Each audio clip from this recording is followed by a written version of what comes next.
so much fun. Way to start the episode. You did it again. You're so much fun. Still living legend. The great, the powerful Hans Kim. He makes it look easy. I know. It's wild. That was Hans Kim. That was Hans Kim.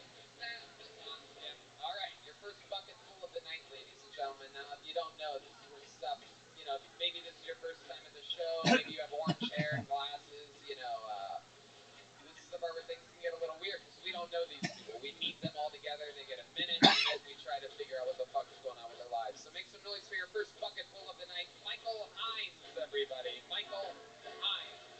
And I just pulled the next bucket. How's it going, everyone? Yeah. I like to keep my cock a little stanky, you know? Mostly because the girls I'm fucking don't wash their fucking butts, so I'm trying to return the favor. If I'm hitting it from the back and I'm catching a little backdraft, man, you know, I want her to smell it from the front. Clean it off for me. Come here. Reach underneath. Have a treat. Disgusting. No, but I do like dating handicapped girls. I like dating handicapped women. Mostly because parking near 6th Street is a bitch. But I am partial to the autistic women because they're not typically talkers. But I will peruse the terminal ward for the occasional babe, you know. You don't get that awkward phone call like, how come you didn't call me back? It just sort of takes care of itself. But you do have to keep a toilet plunger in the back seat because those girls don't have any hair and those broads are rail thin, so there's nothing to grab. You gotta be able to. Thank you, that's been my time. Holy shit. Where do we begin? Oh my god. Michael Hines, welcome. This is your first time on the show, correct? Yes, sir. I would remember you. I saw you last Wednesday right after I got kicked out of the Queek in the Cave. The Queek in the Cave? What kind of speech impediment do you have? Is that from eating stinky pussy? What is that exactly? I got kicked out of the Queek in the Cave. Oh my goodness. You have a little bit of a speech impediment, huh? You know, mostly when I'm nervous. You sound like what Hans Kim's eyes look like. It's like something blocking your fucking something. So holy shit. Alright, Michael, let's just jump right into a dirty dick to return the favor for the dirty pussies that you get so much of somehow, obviously. How much pussy are you getting? When I first got to Austin, I fucked like 5 girls in a row, but one of them had a pregnancy scare, and I'm like, I'm not fucking any more girls that I'd be embarrassed to bring home. So that was it. It's been dry for a while. I've never been convinced someone's had sex less than you. It's the lack of sideburns is what's making me feel like no sideburns, no pussy. That's kind of the rule. It is interesting. It is interesting. There's a lot at the top, nothing on the sides. It is. I got a haircut yesterday. It was down to here up until like yesterday. Okay, and you're like, clean it up, but not really. Leave something weird at the top. Well, I had a comic cut it, so. You what? I had a comic cut it. Oh, okay. That's brilliant. Be honest? That's his credit. He had a comic cut his hair. You look like Dexter. Good. When my hair was longer, I used to get Jeffrey Dahmer a lot, so I had to change the glasses out. I had the same ones. Okay. I don't think you'd be confused with a killer. Yeah. Yeah. And according to you, you've dealt with more stinky body parts than him. Let's talk about this again. 5 girls in a row, Michael Hines. I find that just absolutely impossible to believe. So let's talk about it for a second. Where did you find these 5 girls? How did that happen? When I moved to Austin, I had sex with 5 girls in a row, you said. So let's just jump right into it. I want to know where you're finding these fucking absolute, chicks with no fucking standards. Thank you. Yes, Matt Miola. We took a couple weeks off. I'm a little bit slow right now, a little dusty. Go ahead. Well, I met them all on Tinder. What up, and, pimp? You know, I'm a veteran, so I wanted a girl to. Hi, Rabbi. Can you hear me now? Yeah.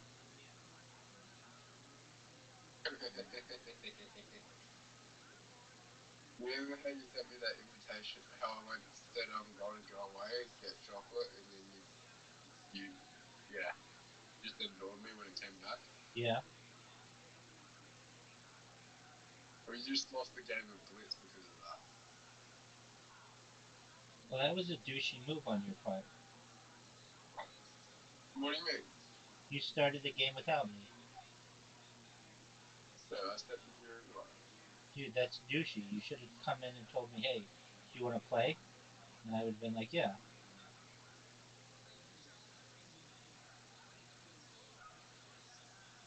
Well, I haven't won yet.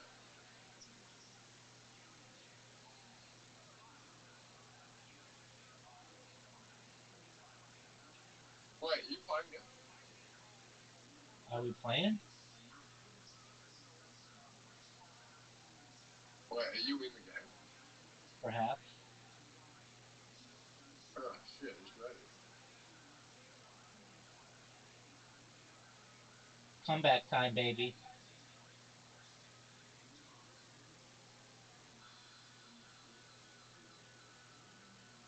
Oh fuck. Comeback time, baby. Sorry.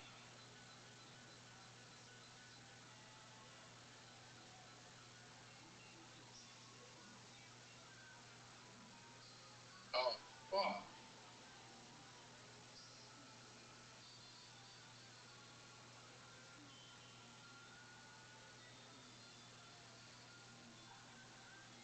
What the fuck?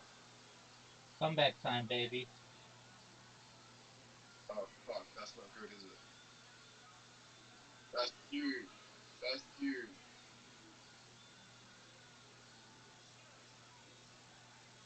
That's huge. I think I got a big hit.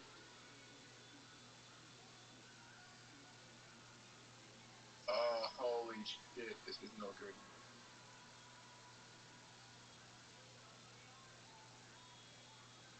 Oh no, no, no, no, no, no, no, no. This is not good. This is not good. Oh, you got me. This is not good. You got me. You cheater. You cheater. Cheating, punk.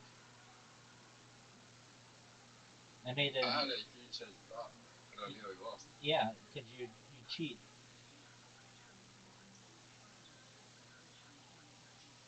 Oh, yeah, why did we both go in the same position? Dude, how'd you get 2 8s to start?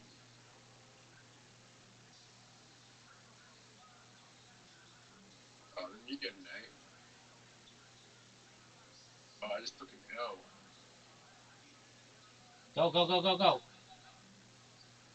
Oh, that's 27 points.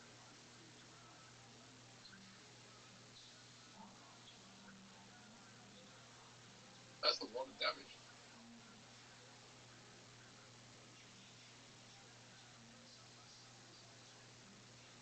Oh,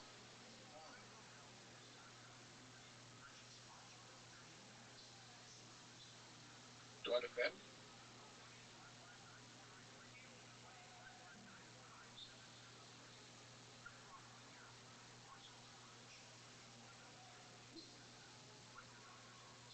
Do I? Yeah, my defense is good. My defense is good. You just took a massive hit. What does the great ball do? It like speeds up how quickly you make guys. Okay.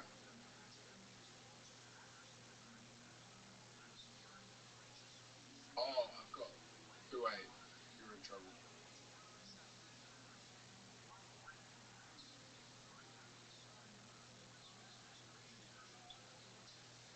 Oh, yeah. Are you sure you want to do that? Look at the score, big dog. Yeah, but we. Oh, fuck. I can come back. Oh, we are losing. Look at the score, big dog.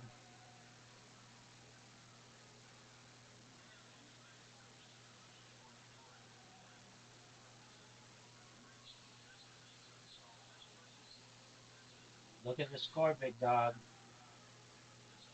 You're done. I fucking love this game.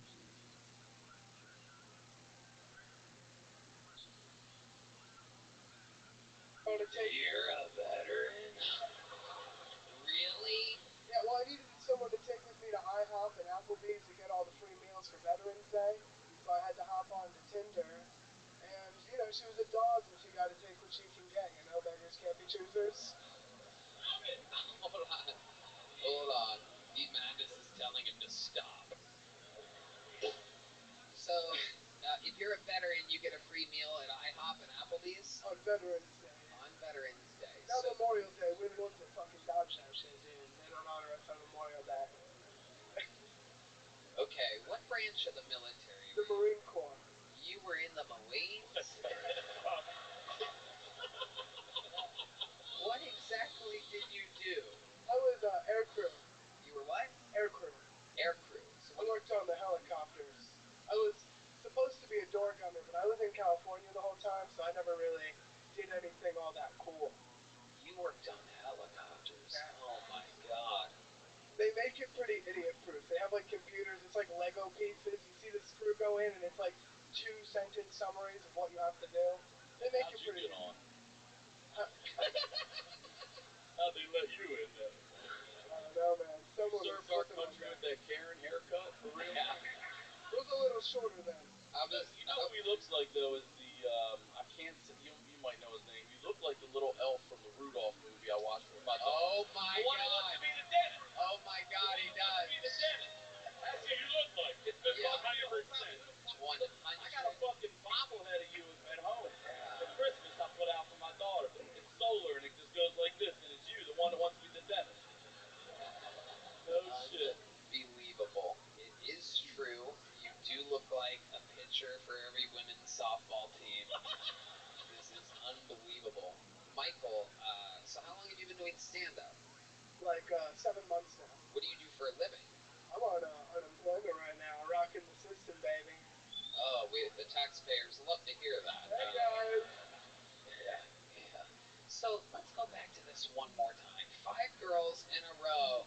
But meanwhile, One the of them day was hot, day too. that you get Applebee's and IHOP, that's only one day. So you're saying that you went on Tinder to take these girls out for your free meals, but that's only one day. Did you go to like IHOP for lunch and Applebee's for dinner? Well, you know, most of them I didn't really want to take out. The first girl kind of looked like the Buc-ee's mascot.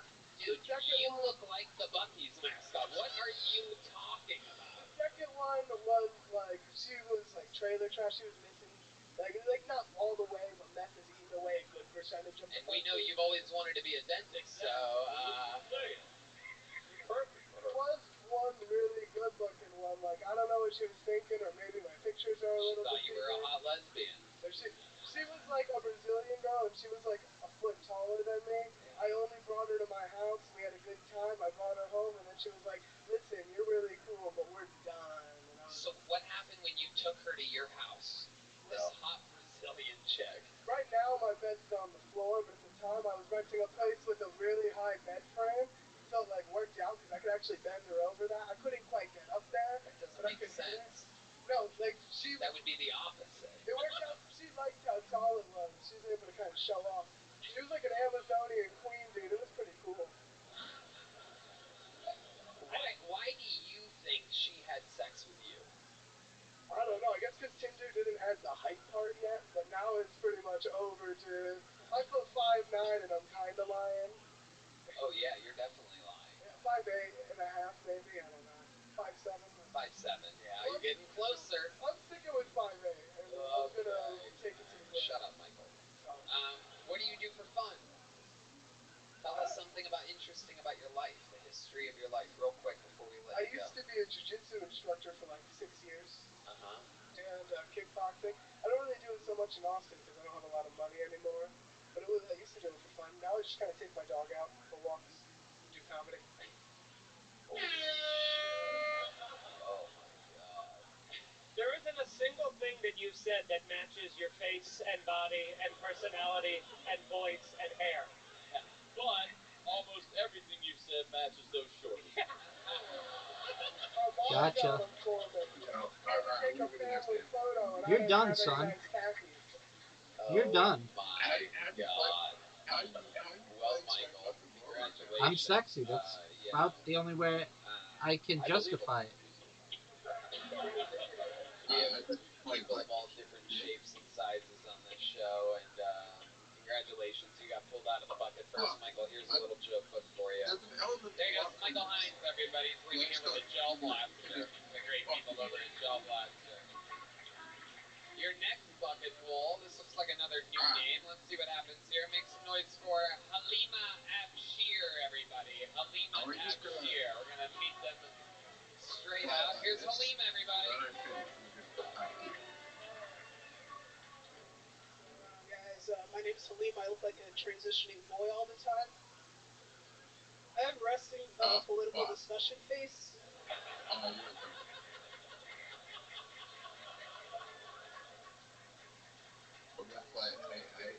I look like a walking Twitter argument. Like most people just assume that I voted for Biden. I've never voted, ever. You know what I did in the last primary? I just watched Steve Harvey. Yeah, I just laid on my couch. Fuck. What yo ass say? Yo ass is going to hell. I love Steve. I think he should be our next president. Vice President Herschel Walker. You're not with me, President Trump. Vice President Herschel Walker. That's the American that I want to see. Secretary of State, Kanye. Yeah, I did. Alright. Has that been a minute?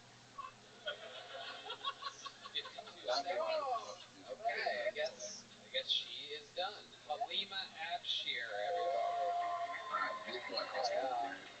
Welcome. Very funny. Resting political face, hilarious. How long you been doing stand-up? 4.5 years. 4.5 years. Where at? Columbus, Ohio. Beautiful. That is the hometown Yes, sir. Brian Redman. That is indeed where we all went to college. You were born and raised there? Yeah. Ethiopian? Somali. Oh, Somali. Okay. I was on the show back in 2019. In Columbus? Yeah. Okay. It was like you were really Yep, young. but It was like playing your first me. or second time or something. I was like 8 months in. I was like 20. Yeah. Awesome. I do remember you. Yeah. Awesome. Red Band always remembers the young ladies, no matter what. Yeah, Real. I was heavy back then too. I was like 220. Wow. How did you lose the weight? Yeah, just calories in, calories out. There you go. That's how you do it, Red Band. There you go. Yeah, you learn. Yo, dude, I ate something 2 new. chocolate croissants yesterday. I don't You give a what? fuck. I ate 2 chocolate croissants yesterday. Oh shit. It's all about math, baby. Absolutely. Absolutely. Okay. Have you ever had any other kind of croissants, or do you stick with your own kind? What do you do for a living? I'm a barista. I was fired yesterday. Whoa, very cool. Yeah, I was overqualified for the job. I worked in like specialty coffee for like 4 years because of stand-up, and then got fired yesterday. Okay. And that's why you took the croissants. Well, I was very glad I did when I got the call. I was like, man, I really deserve this one. Yeah. When they fired you, were you like, Sama, leave? Somali. Yeah, that's a good pun. Sama, leave? That's a good pun. Alright. Kind of I liked it. Thank you. And you're Somali, so your vote is the one that counts. So what did you do to get fired exactly? Giving discounts to regulars. Ooh. Yeah, which is a part of the purpose of the building. It's Yeah. one of those Berkshire Hathaway type things. Okay. They're just like, oh, they paid us to like open up a coffee shop here, and everyone that lives here gets 15% off. I was going to ask you, what were you I just giving beat them, you. 15% or Yeah. you giving them 65? Oh, I was giving them 15. And they fired you for that? Yeah. Oh, fuck them then. Yeah, it's okay. Dude, That's a latte to take in. dude, I just beat you. Cons for the win. Cons for the win.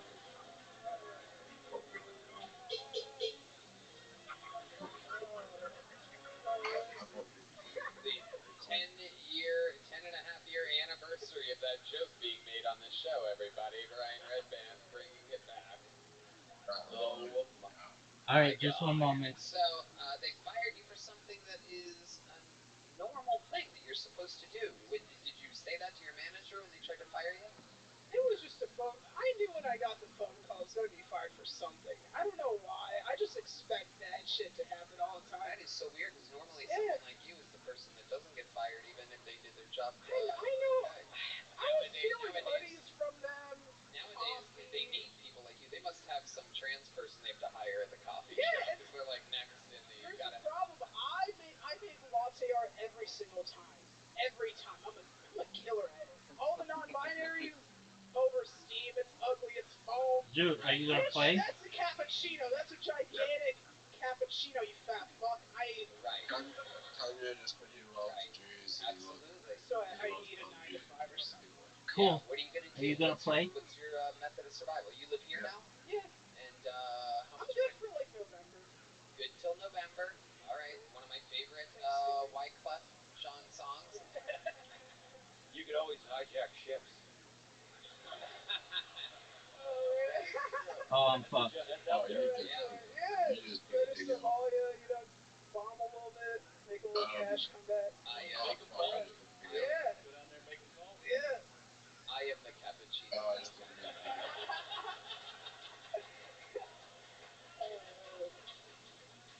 So, I think what's your what are got your it skills? What defensively, can we I think possibly we hire you really for?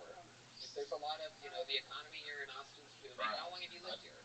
Like 2 months. Beurre Blanc, all types of sauces. Dark, light roux, whatever you want. Why'd you say the dark one first? I don't. There's a real theme It's here with you. Austin. Chocolate croissants. It's Austin. I'm black trying. coffee. I don't see a. This is good. This is good. Okay. Very good. Trying Very to good. figure I out. Very good. I was getting like $500 a month from Very stand-up good. before I moved here. That was Very good. How were you doing? Gigs, just In like Columbus? Thursday. Very No, good. over Ohio, Kentucky, Indiana. Okay. Driving. Yeah, that's probably not gonna happen. Yeah. They're vegetables. Somebody out there needs it. I've tutored math. Not right now. But you hear. All right, Hans's mom. We see what's going on over here. I did That was bullshit. for like 10 years. You went to That what? was a good game. Fuck you, man. What's that? It's like some math learning place. It's just extra homework. I played for Okay. That's just what it is. Dude, shut the fuck It's up. a lot of Asian people gathering to make their kids do more homework. You know for a fact that I'm not Some people know what it is. SDFU, dog. Yeah, they didn't have that in Youngstown. Right. Yeah, I definitely mean, you're not. playing better than the other game. Quite the opposite. Okay. Well, I guess we're not going to find you a job. One more time, any business owners out there, clap your hands. Yeah.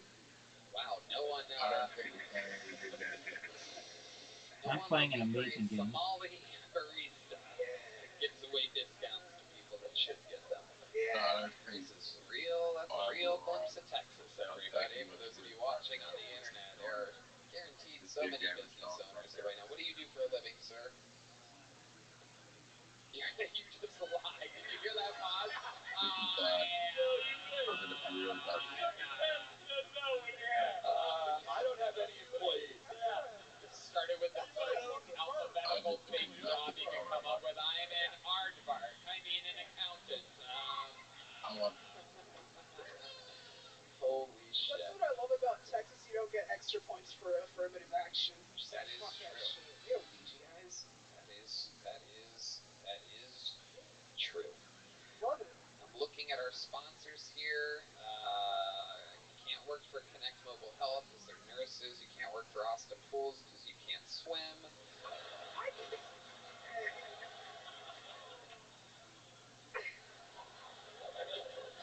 Tony, what does that mean? It means no worry. Okay, now that's racist, Red Man. That is wrong. Well, Halima, sign up for the show again. You're very, very funny. You're leaving here with a big joke book, cool as fuck, with an alien on it, mothership theme, the bones, the eye of the great bones eye. Halima, it's coming at you. Halima. All right, I'll hand it to you. There you go. Hell yeah, great stuff, Halima. How about one more time for Halima Afshir, everybody? That's what it's all Oh, about. baby. Comeback of the century. Okay. Comeback This is of the very century. exciting. I pulled your third name out of the bucket, and there is an I next to it in parentheses. Yeah, which because means I'm sexy this like that. bucket hole And I'm a is pimp, and I'm inside amazing. Of the room, ladies and gentlemen. This is one of you representing you, the audience. Usually it's a first timer. Let's see what happens here, ladies and gentlemen. Just one Miguel moment, dog. Gonzalez, everybody. How about that? Oh shit! Oh shit! We met this guy during the commercial break. Yeah, you were. Oh my god. And then you end up losing like a bitch. What up, everybody? Opening line. Well, it starts with sucking dick. I could do his entire 60 seconds right now. Yeah, let's get Mike Feeney another drink, whatever he's having. Hell yeah. All right, one more time for your very own Miguel Gonzalez. Hi, everybody. So, nickname my booty It's a hole tie. because I stay heavy swamp ass. Just like Shrek, he Well, doesn't want she anyone sucks a in lot his of swamp. But just like Donkey, my lady She refuses sucks to a lot listen of and dick. tries to stick a finger in there. But we all know in the end, though, Shrek ultimately loves Donkey's company, and they're big and sweet people. Oh, trust me, she does. That is it. Alright. Dude, what? More. That is it. What the fuck was that? 20 seconds of your butthole Shrek hybrid jokes? Yeah. Written on a full-length napkin? Yeah. Where were you when you wrote that? I was at work, like, I don't know when we bicycled, like 2 months ago? 2 months ago you wrote that. You wrote 20 seconds of material 2 months ago, and you're like, with the laughter, this will be good.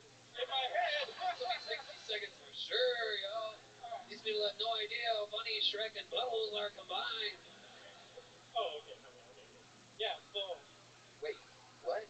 Paul, what'd you just say to this guy? Oh yeah, put the microphone up to your mouth. Yeah. Yep. So, when I wrote this, I had it. Are you ready? Say it slower, but I'm up here, I'm nervous, and I just ran right through it. That was never going to be a minute. Yeah. So, there's no chance. You actually sped through that. Yeah, that would have never been. Yeah. That is Very nervous being up here. I can't imagine how wet your ass must be right now. I mean, knowing the little bit that we know about you and the situation that you're in right now. Has been bad. Dude, my thing is frozen. It is autumn right now. Yeah. No doubt about it. Where do you live, Miguel? 40 minutes outside of Los Angeles. You performed at the Ontario Orange Hub. Yes. So Ontario is the answer. Yeah. Okay, very good. When I say Ontario, it's always Canadian? No one thinks you're Canadian. Miguel Gonzalez. Canadian. Yeah. Canada. Canada. We don't think Write that into that act, Canadian. Write that on that act. Yeah. I'll play you another couple of sessions. Hey, I'm from Canada. Canada. I had to jump the wall to get here. My parents did. Your what? My parents did. Your parents did. Absolutely. Yeah. Did they ever tell you that story? Honestly, they didn't jump it. They drove right across. Oh, okay. Beautiful. Shout out to the Border Patrol. Yes. Beautiful. Thank you so much. Coincidentally, that's my cousin, Border Patrol. Your cousin's in the Border Patrol. What do your parents think about that? They care. Right. You let them in. Oh, big time, Zoot. Exactly. He's the door guy. Yeah. What do you do Big for work, time, Miguel? Zoot. I drive big rigs. You what? Drive big rigs. Okay. Yeah. All right. That's where that swamp ass is coming from. Exactly. So you wrote that 2 months ago. Yeah. And you kept it on that napkin the entire time. No, I wrote this in the hotel. Okay. But it's been in my head since, those 2 months. You had it memorized. Kind of. And in the hotel, you're like, very hard. Well, I knew I was going to completely forget it. So I was like, I'm going to need to write this down. Yeah. Okay. What do you do for fun? Tell us a fun fact about your life, Miguel. I used to play hockey, but I love going to like concerts. That's my thing. You used to play hockey? I used to play hockey. No. Just like adult league, though, not professional, obviously. You're gonna lose? Yeah, absolutely. Yeah, obviously. This guy gives us a bunch of information we don't need. Ontario, you'll never believe it. California, not Canada. Yes, I played hockey, not professionally. Yeah, obviously. Wow. Unbelievable. Goalie? No, forward. Okay.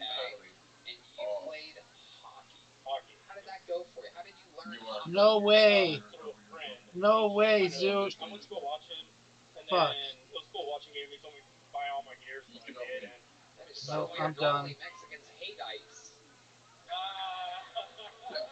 That's what I don't think about this game. That was complete luck at the end. Yeah, let's play darts. Absolutely. So, other than hockey, you have any Do you special agree skills or that that game's talents or anything game like of that? charm? Yep. no, just hockey. What's your love life like? Girlfriend's over there? Is that the orange-haired woman? That's her. Wow, orange hair. Wow, Okay. Yeah.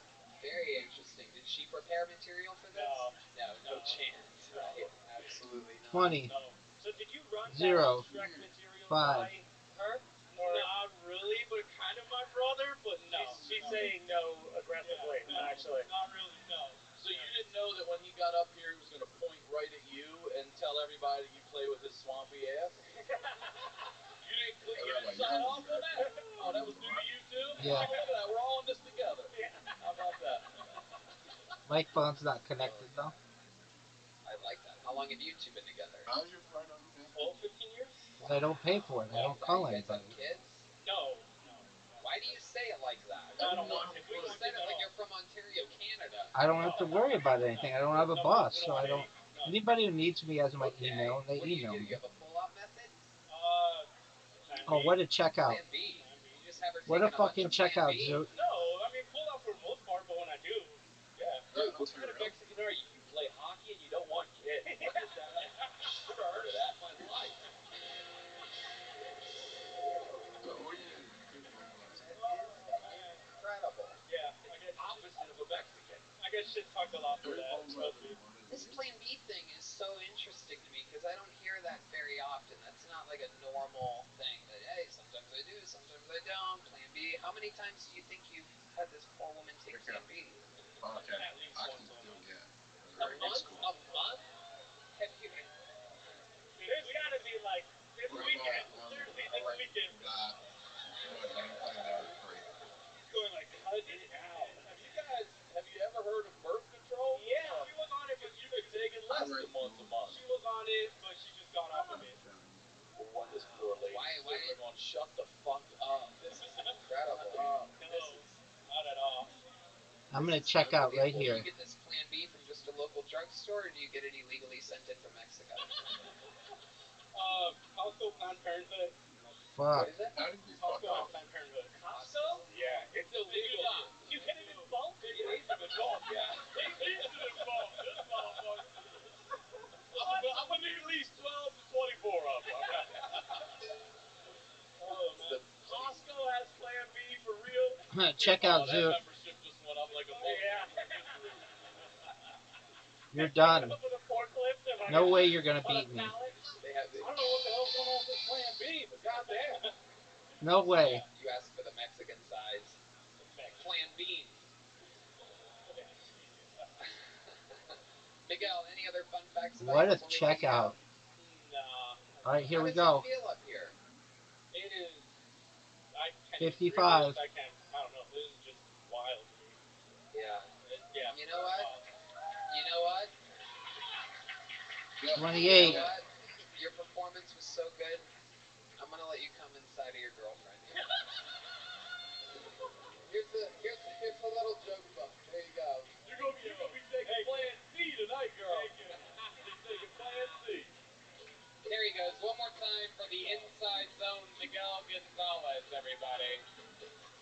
He was heckling during the commercial break that we took, by the way. Little fun fact, and it's always fun to see how those that heckle end up doing on stage when they get up here. And that was a perfect example. 20 seconds of absolute fucking sludgy, wet underwear material by Miguel Gonzalez. And you never know who you're going to get out of the bucket. We Triple found our 20 next comedian out bust. of the bucket just a few months ago, and immediately he was the fastest ever comedian from bucket full to regular after only one performance. His next performance, his first Check time out, as son. a regular, was at the 10-year You're done. anniversary show where he famously said that he's not retarded, but he loves rocks, which over, I believe, 500 million people have heard about since then.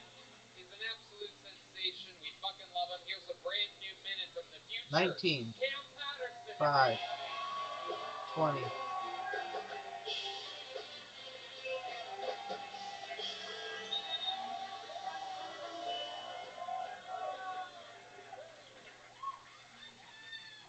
I love you too, bitch. So I'm getting money now, and that's pretty cool. You know what I'm saying? Getting money pretty cool, but I got to pay taxes. So you know what that means, right? I'm going to jail. But when I had a regular job, right, they would pay the money out for me and they give me more money back at the end of the year. That's beautiful. Now that I'm a comedian, they give me all the money. Tell Uncle Sam, come get that shit back in blood, nigga. Fuck you. What's crazy about my life right now is that like I gotta start reading YouTube comments because I get a lot of good ones. You know what I'm saying? Y'all be great, but some the mean ones make me scared, dog. Like I had a really good comment and right That was under bad. really good comment. Said I think Cameron That Patterson was is a young bad. star. He's gonna be great in comedy. Then he also said I also think he's gonna be a great father. Real shit. That's bad I too. think he's gonna be a great father when he has kids. And the comment right under it said I completely disagree. That was time came out. Appreciate that. Amazing. That is how it is. Check out Big Dog. A brand new minute, hot and ready Just for Cam beating Patterson. you like a What's up, dog. everybody? Come on, man. Everybody, nigga. We outside, nigga. What's up, man? What's up, killer? Man, what's up with you, baby? Super white man, how you doing, brother? Man, this the whitest nigga on earth. Yeah. That's beautiful. We're the opposites, bro. No, 100%. Goddamn right we is, bro. 20. Hell yeah. Damn, I like you 20. too, bro. Thanks, man. That was 20. That was no. Oh, what No. though? He could help you with those taxes. Oh Yeah, yeah, he could yeah. help you with those I taxes. know a guy. I know You a got guy. the accountant over here in the crowd too, right there, right there.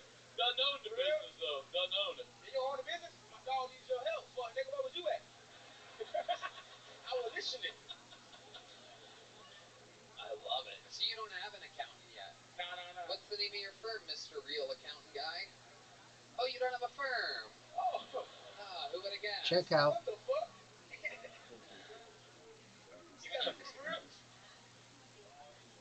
He does drive a Subaru. His friend just threw him under the bus. He just shit himself. All right, here we go. Oh shit. Oh god. Cam Patterson with another fantastic minute. 7. You are making money now. 7. Conan, I know for a fact that you know you were just in LA all week taking meetings with all the biggest agencies in the world. I mean, the really big deal. They are all literally I got right ya. now That's 3 games in a row, son. lying to Cam Patterson about what they can do for him. It was funny because I always wanted to be an athlete when I was a kid, so I just act like I was on like a recruitment shit. So like, y'all want me to play for USC? No problem. I can do that. Most up. You know what I'm saying? Yeah, it is a lot like that. So tell us about it. How was it? It was cool. I mean, it was cool. Everybody talking to me and shit. It was really nice. I did it in Phoenix with David. Nice. That was dope. I fucked the bodybuilder lady. Oh, you did? Yeah, that was pretty fucking crazy, dog. Yeah, tell us about it. It was scary because I didn't know if she was a lady for real at first. So I had to go to her Instagram and scroll through some pictures, you know what I'm saying, and find like what she was before. And she was a lady, 100%. But like 30 seconds in, we were fucking. She was like, I was fucking a missionary, and she thought I was trying to choke her, but I was just feeling for Adam's apple. Cause it's the start, dude. Yeah.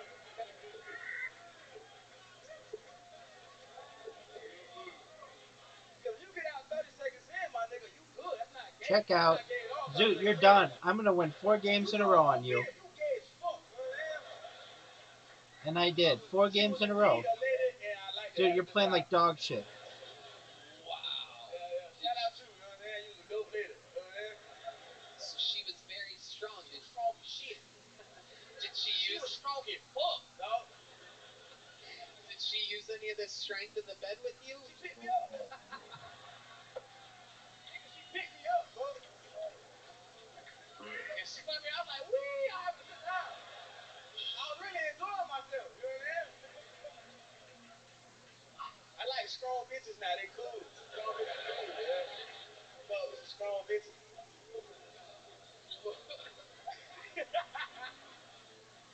Oh my God!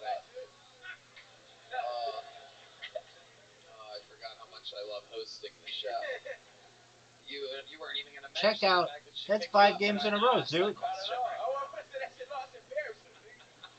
Dude, 5 games in a row. What part was it? Were you like, We were in missionary, dog. She on her fucking back. She on her fucking back, bro. She's bench pressed On you. her back. She bench pressed you. I'm trying to see it. I'm trying to see it. Wow, good job. 70. You look like Superman up there. I was having so much of a good. Like, this is pretty dope, dog. Man, like, strong bitch, pretty cool, man. Wait, can I ask? I really have serious questions. Like, when we say strong, you say bodybuilder. Is she like yoked? Like, did she have boobs or she have all muscle? No, she had boobs. Have you seen The Rock?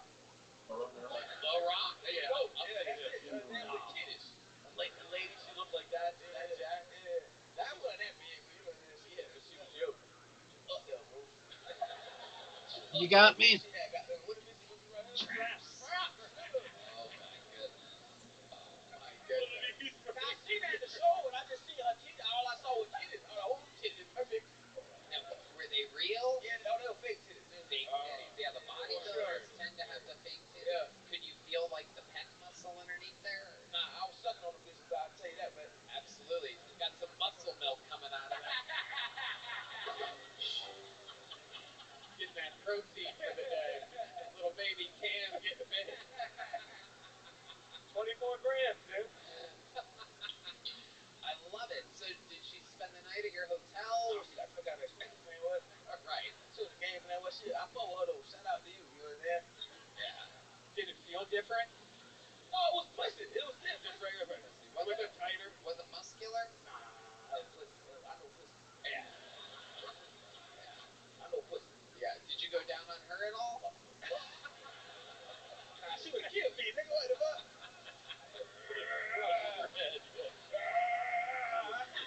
Nigga, she would have murdered me, dog. Like those video of the women that squeeze the watermelon between their thighs. She would have done. I would have came back with brain damage, nigga. Yeah, dog. Oh my goodness. Unbelievable. So, you and David Lucas did Phoenix together. Yeah, sorted out. You guys went on black to black. That's fun. Yeah, And what was that? Stand Up Live? No, the Tip Improv. Okay. Yeah. Another one of the best comedy clubs in the country. Yeah, that shit was dope. I really enjoyed it. Not better than this. This is the best place in the world. You know what I'm saying? Yeah. It was definitely dope, though. Good time. Good time. We're gonna have fun this week, Philly. Yeah, my mama coming. Oh, I love it. To Philly? Yeah, it's her first time seeing me do a theater. That's pretty dope. Amazing. Does she live in Philly? Nah, she applied and she based out of Philly, so she gonna be there. Nice. That's great. I love it. I always love meeting your family members. There's always a lot of them that come to the shows. Yeah, my dad got 12 brothers and sisters, dog, so they live everywhere. Yeah. So he like, your cousin got a car. I ain't seen niggas since I was 3. You feel that? Yeah. You don't know me, nigga. Yeah. But it's cool. I fuck with it. Does your mom have a lot of siblings too? Nah. She's a flight attendant. Yeah. Huh?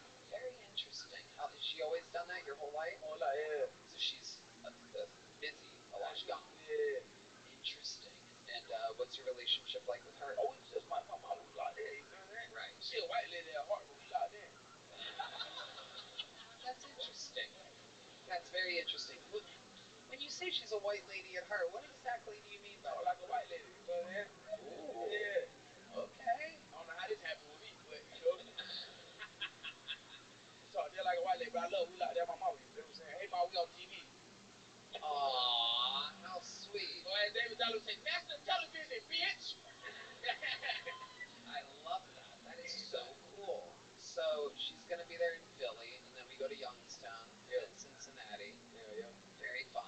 Very exciting stuff. What else is going on? Anything else you have coming up that you want to plug? Shit, I'm doing the Hollywood Improv November 28th.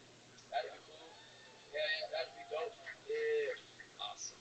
And that's Awesome. And the shirts are flying. wow, that shit looks demonic. I left it where it was. It's just a random pale heckler in the audience asking Cam if he still has his rock. Everybody, there he is. Shut the fuck up. I'll stone your ass, nigga. Oh, he does have rocks on it. There they are. There they are, the very famous rocks. Absolutely. A whole pocket full of them. Yeah, this one from Alaska. Where you from?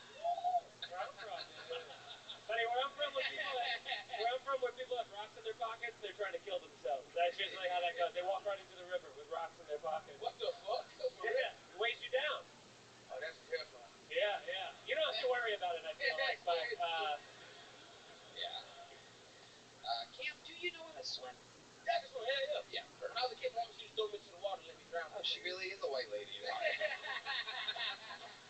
Cam, you're a fucking superstar. I mean, it's unbelievable the caliber of comedy that you do every week. So fucking fun. Unbelievable. The man, the myth, the legend. There he is. We're gonna have more fun later. Make some noise one more time for Cam Patterson, everybody. Come on. All right.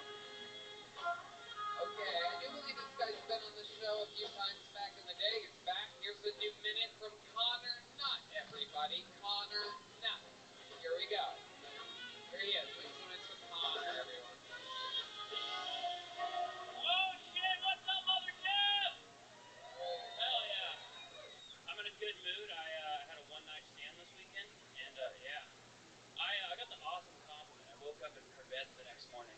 She was like, "Connor, gotta be honest with you. Last night that was really impressive. You're the first man to make me have an orgasm from missionary position. And y'all, I gotta be honest, that shit fixed 90% of my mental health issues, guys. It's all sunshine and rainbows up here, dude. Ladies, if your man's going through a hard time, just say that, you know? Even if you're lying, we're not gonna follow up. You're good." Yeah. I was so happy. I left her place. First thing I did when I got home is I took the toaster out of my bathtub. And then I called my therapist and told him he was fired. He never told me shit half that dope, dude. It's just good to have a nice, like, positive hookup. Like, one-night stands are always a bad idea. A few weeks ago, I tried the same thing. Took home this girl with a raspy voice. Thought it'd be alright. No. It felt like I was fucking Steve-O from Jackass. Yeah, alright, that's my time. I'll thank you guys. Why? Why did it feel like you were Steve-O from Jackass? And she had a really raspy voice, like I kind of, the joke ends with, like, I was trying to be sexy with her, like, I was hitting from behind, I was like, "Hey, you like that?" And she just turned around and went, "Yeah, dude," like, kind of felt like fucking like that. Alright, I guess that's a Steve-O impression. Alright, Connor, welcome to the show. How are you? I'm good, how are you, Tony? Good. How long you been doing stand-up for? 2.5 years now. 2.5 years. All of it here in Austin? Yes, sir. How's it been going for you? Been going great, man. Yeah, what's going on with it? Tell us some highlights. Let's see, hosting for Craig Gas this weekend. I've started my own show this year, been doing that monthly at Roscoe's on the east side. At Roscoe's? Yes, sir. Is that a chicken and waffles place? It's behind Via 313. It's the new club in town. Okay, another new comedy club. Yes, sir. Amazing. Okay, how do you make your money, Connor? I work at a local boot store on South Congress. Boot store? Yes, sir. Okay. Is it Allen's? It's down the block. It's called Heritage. Oh, I love Heritage Yes. Boots. I'm a regular customer there. Do you know that? Yes. Kimber talks about you. That's right. Kimber's the shit. It's actually where I got my wallet as well. Yes. Hell yeah. Custom made. There's a skull and a dollar sign on a coffin, and it's red on the inside. Oh, it's filled with credit cards and cash. Anyway, so let's talk about it, Connor. How's Austin treating you? What do you do? What do you do for fun? I go to a lot of concerts here. Okay. Yeah. Right.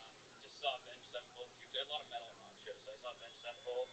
Yeah. Oh, wow. A lot of Avenged Sevenfold fans that have wet asses. Yeah. Yeah, like the coolest thing I'd say, like, I've gotten from, like, working, like, I used to work at Vulcan, if you remember. Yeah. Yeah. Got to see Kiss there a year ago for Formula One. It was like a private show, so I got paid to see that. Amazing. Yeah. Amazing. Okay, so tell us something exciting about your life. You have all the energy of a glass of water. So we're trying to figure out. Yeah, I don't know. I just do a lot of fun, go to a lot of fun events. Like, I just went to, like, the Stros game in Houston. Yeah. We're getting our ass kicked right now. We're not going to the World Okay, Series. so let's talk about this, Connor. You're talking about a bunch of things that get, like, natural applause breaks from the audience. You know, hey, I like breathing oxygen. Anybody else? We're gonna support the troops and Anybody like pasta? Who likes to fuck? Yeah. John Barrett. So, okay, but what I'm asking is, like, what's something personal to you, like something interesting about you, Connor?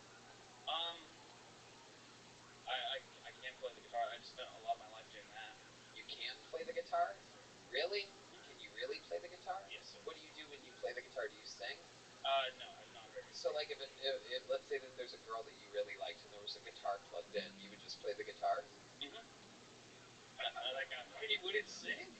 No, I mean, I don't sing very well. No, like for her, if it's like like I would never perform sing, but if it's like around for a girl, maybe if like this song was in the right key. Are you really good at guitar? I can play some difficult songs. Yes. Really? Yes. Matt, what do you think? You think this guy could play a difficult song? What?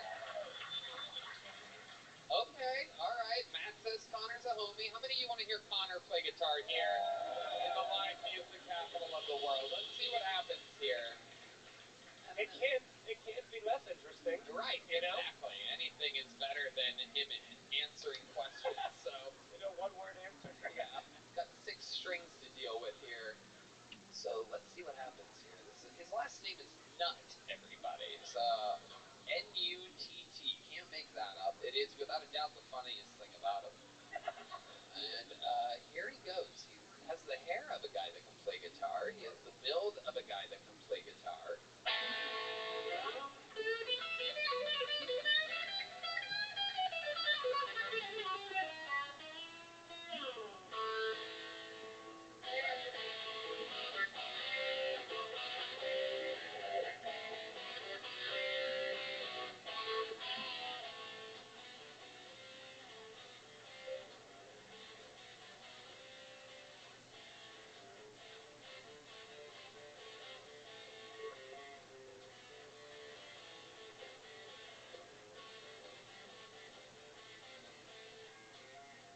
I'm not impressed. You gotta do better than that.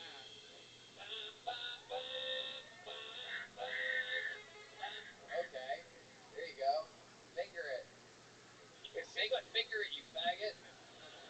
It seems like he was losing at Guitar Hero.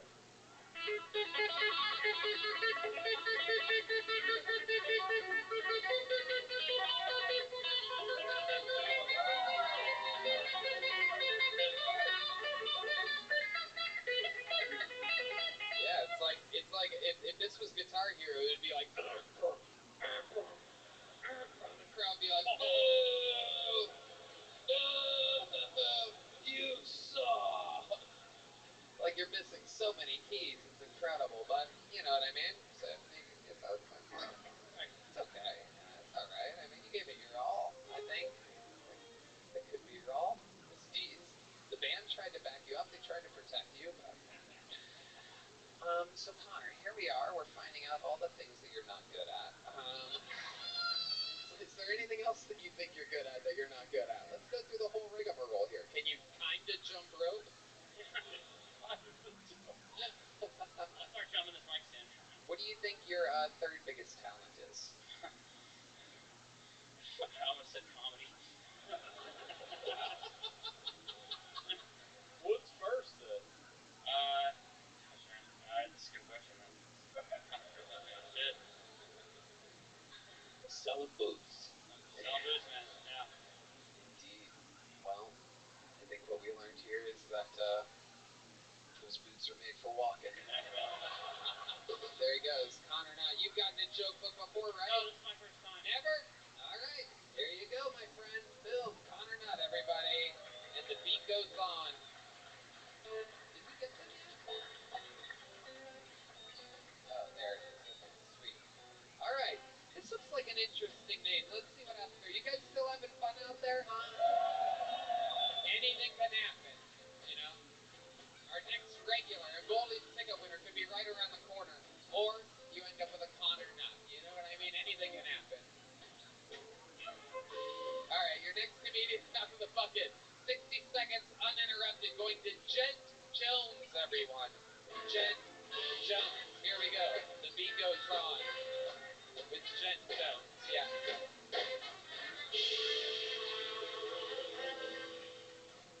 This is my very first time on Bill Tony. I'm excited to be here. I ain't gonna lie, I didn't expect to get caught. I had my mind set to set my alarm. Like, you see how long they take in between me and the next guy so I can go step outside. That didn't happen. I got called up right away. I'm like, oh shit, this is it. This is fucking it. You know? Like, let's talk about the elephant in the room. I got disability on my left side, as you can see. It's crazy how it happened. It happened in middle school. I felt like I was a threat, and God was like, give that nigga kryptonite. I was fucking Superman. I was a menace. He knew I was gonna be a menace. So with that, it makes dating hard because I can't defend my girl for getting into a scrap. Because when that shit happened, and we get jumps. We get jumps. I got a strong right, but a weak left. Once they catch that baby, that's it. You better run and get up. If you can't, call 911. They may come looking for me, depending on your description. But tell them, no, officer, the phone call was made for me. It is them over there. You know, they non-binary nowadays. Green hair and tattoo. But yeah, that's my Tommy. I'm Jen Jones. Okay, Jen Jones. So what exactly is the restriction there? What is that? What happened to you? I had a brain tumor in middle school. Going into, I think it was 8th or 7th grade. Right. Shit was crazy. I mean, I was about to play sports and get on basketball. But like, fuck, plans have changed. Oh my goodness. So were you able to? What's the restriction? Can you lift it up? What is it? Does it just kind of stay stiff like that? Let me throw something at you. I'm stiff because I'm on stage, but I work at the fucking airport. I throw bags. Wait, you met me? What'd you say? I said it's stiff now because I'm on stage and I work at the airport. So that gives you an answer. I can throw bags. You throw bags at the airport? I work for American Airlines. So. Oh, that's why my bags end up going missing all the time. Oh no! Sorry. If my job is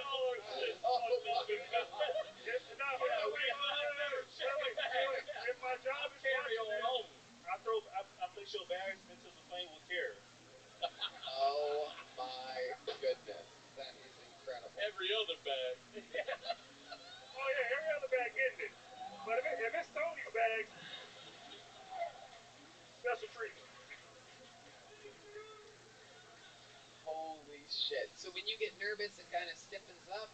That's the crazy thing, bro. It stiffens up all the fucking time. I can't even spit game without it stiffening up. I gotta come up with something. Wow. So if a police officer's like, put your fucking hands up right now.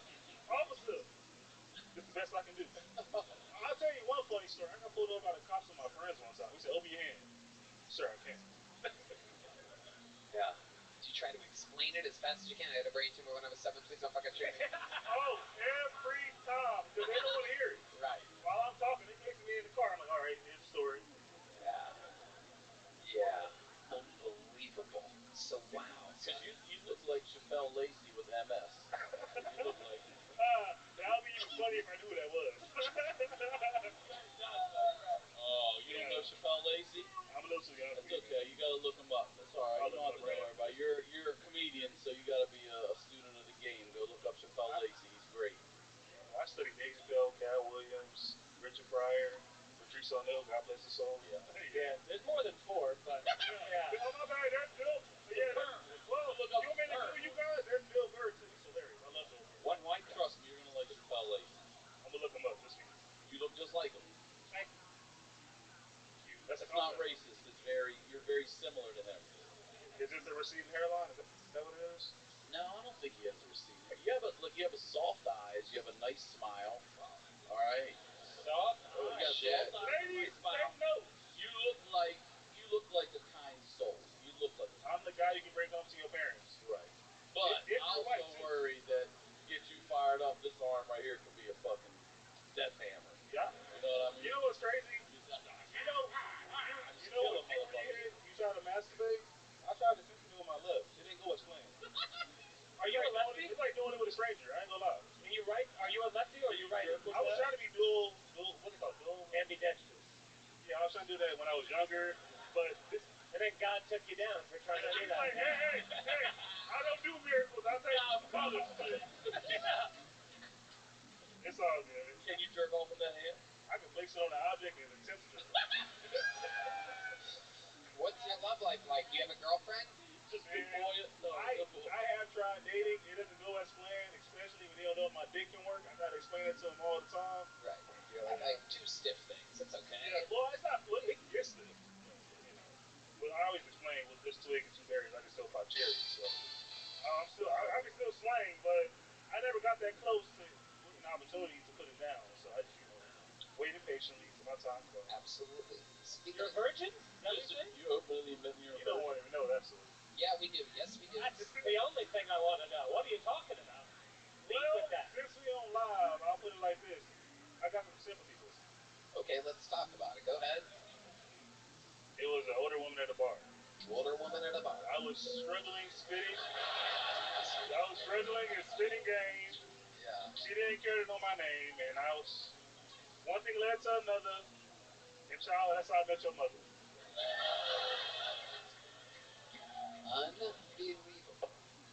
My goodness. No, I wrapped it up, so I don't have kids unless it's in the condom. How much older was she? How old are you? I was about an X age, but she was up there. Like 60s? Oh no, she wasn't grand, but she was up there. She was probably like 50s? yeah, probably. Yeah. Sorry, mom and dad. Have you ever, you have any other, like, hobbies or anything like that? I like editing photos and videos, and on my spare time, like I did today, I like. Hey, if you worked with videos, I would guess that you'd be one of the tripods that hold up. You know what's crazy? I said I like editing videos, but I can't hold a camera for shit if you already know why. But yeah, I do have a camera though. I thought you said I can't hold a candle. You better not with that motherfucking hand. I thought you said, I'm like, what? That's funny. I can blow it out. I blow out a candle. Yeah, I do make birthday wishes. My goodness, what else are you into? What else do you do for fun? I like to go on walks like all the time, like 3 mile. Hey, oh yes, 3 mile walks if possible. I'm trying to lose weight. This is my come up period. This is my winter arc, as we call it on TikTok. Okay. I'm trying to get my body in shape. So when summer hit, I can sling that dick. Right. Right. That's the goal. I don't think that's the only thing you need a sling for. Yeah, I set myself up for that one. I love it, Jen. Very, very interesting. How long have you been doing stand-up again? I've been doing it on and off for quite a while, but I actually took it seriously when I came here to Austin. When was that? It's like last year. I was just like, fuck it, I'm starting doing stand up again. I was scared to do it because, cancel culture got big. Everybody getting attacked left and right. Twitter was fucking huge. Well, if anybody's going to attack, it's on the left and the right. It's the right that they would attack. The right and the But right. I will tell you, the moment Elon Musk took over Twitter, I'm like, oh shit, it's my chance. I went for it. Yep. Because no one knows about hating the left wing more than you. Trust me, I know. They never had my back. Jen Jones, welcome to Kill Tony. Honestly, normally I'd give you a little joke book, but I just want to see if you can catch the. Don't do that. All right, wait. You guys ready? Jen Jones. Yeah! The place goes wild. The energy here is amazing. One more time for Jen Jones, everybody. Give him a hand. Perhaps a left hand. He needs one really badly. Yeah, of course. Jen Jones, everybody. Come on. One more time for Jen, everyone. Alright, we're getting through it here. This is an interesting name. I bet this person's funny. I could totally be wrong, but it's a funny name I've never heard of before. I would know it if I've seen it. Make some noise. Let's all watch for the first time together. 60 seconds from Dewey Rice. Dewey Rice. Jen Jones to Dewey Rice. How's it going, everybody? So, I've come to realize I am way too good at desensitizing myself to stuff. Everybody is these days with all the beheading videos and porn or whatever, but I do it with real life situations, like jacking off in my car. I had to live in my car for 6 months, and it is disgusting how quick I became okay with that. It was really just one day of me being like, oh, should I do it? What's going on? And then I just squeezed one onto the floor. I rubbed it in like I was putting out a cigarette. And I was like, oh, it's that easy. It's that easy. I also got really good at pissing in bottles. I let those bake sometimes. But yeah, anyways, for work I do Uber Eats. I deliver food. Yeah, remember that. Next time you order food, I've got cum-cake carpets and a wine cellar of piss. And they let me deliver y'all's food. So, yeah. Real quick, cop pulls over a lady, white lady, and he's like, he's filling out his report. What are you, Caucasian? She says, nah, I'm vagina white. Bad joke. Wow, there you go. Gross 60 seconds, followed by a 10-second fucking bad joke. Hell yeah. One more time for Dewey Rice. His arrival on Kill Tony. Welcome. This is the world's largest 11-year-old boy. Yeah. Incredible. You'd be surprised how much I get that. I bet. Actually, you would. You look like a giant child. Yeah. It's unbelievable. I can picture you like we're walking around in a diaper, all mad for some reason. How old are you? Sorry? How old are you? 23. 20? Just turned 23. Years. Yeah. Costco memberships went up and fucking Uber Eats went down. My goodness. So what type of trouble with the law did you get? What is it? Jaywalking? Ripping off on people's food. What do you mean? You probably got caught. Did you get caught? Say what? No. My headlight was out and I got pulled over, and everything I own happens to include a gun, some weed. Oh my God. So hold on a second. So your headlight is out. What gave the officer probable cause to search your car? My car smelled like weed. Bad. Bad, he said bad. Wow. Really bad. And you're still employed by Uber Eats? Problems. What kind of problems do you have with your dad? Other than being tremendously disappointed in you? I shouldn't say we reconnected recently, but he disowned me for about like 5 years because of weed. Really, yeah. But now he does shrooms and smokes weed, so like it's weird. Yeah. You should disown him. Yeah, I should. Yeah. Just be like, Dad, you were a pussy back then. He was a pussy. Dad, I don't know where the camera's at. Dad, if you're watching. Oh, there he goes. He's leaving you again right now. There he goes. There he is. Now, got his back to you and everything. Hell yeah. What's your love life like? You have a boyish presence to you? Nah, since I broke up with my girlfriend. We were dating for about 4 years, maybe 5, and since then. What made you break up with her? She didn't want to move into the car with you? Yeah. What made you dash to the door to get away? We had a bunch of problems with each other. It was kind of a mutual thing. I initiated it, but it was mutual. It was very tough. It was not good. Red Band is assuming domestic violence. Something like that, not on my part, but yeah. Are you okay? Huh? Are you okay? Like physically right now, your nose is sweating. I've never seen anybody's nose sweat. It's true. It's I am sweating. seeing the glisten. Only his nose Only is his sweating. nose is sweating. Very interesting. It is. You snort the Adderall? I've done that before, but no. Yeah. Okay. I haven't done Adderall since I've got arrested. I haven't done any drugs since I've got arrested for legal reasons. Look who's backtracking on this manifesto performance. I haven't done any drugs, and I don't really come in my car, and I Shorts and open-toed shoes. Don't do that with comedy. Look at that. It was raining today, man. You I have wasn't gonna come out here in scabs my on your one feet, pair of dude. shoes. There's scabs on I've been here for like 3 months, and I've not got called. I was not expecting it, but like, You were in my fault Austin for for 3 months? I've been in Austin for like 4 or 5 years, but I've been coming here for 3 months. Right. And this was the set you had prepared months ago. This is just like now. Sure. Yeah, that checks out. Yeah. Do you think you did all your best jokes? Do you have a better joke than the ones that you did? I feel I've got some more. I don't know if they're better. I got some more. How do you think we should hear one more joke from him? Let's hear one. Come in one day and he's like, "Hey, Dewey, I got this new slow cooker. Come check it out." And I'd never heard of a pizza place using a slow cooker. So I go in the back and there's just a kid with Down syndrome fucking pounding on some pizza dough. And I was like, Jesus Christ, Josh. Jesus fucking Christ. Oh, some people like it. I mean, what? Jude Law loves it. Look at Jude Law in the audience, just hanging out. Yeah. Just notice that right now. Absolutely incredible. Okay. Wow. How about That's the sentence, all right. You know. slow cooker and the person that was slow. Very slow. His name is Josh. He gave him a name. That wasn't actually his name, but Wow. He's a real person that was inspired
a little joke bug.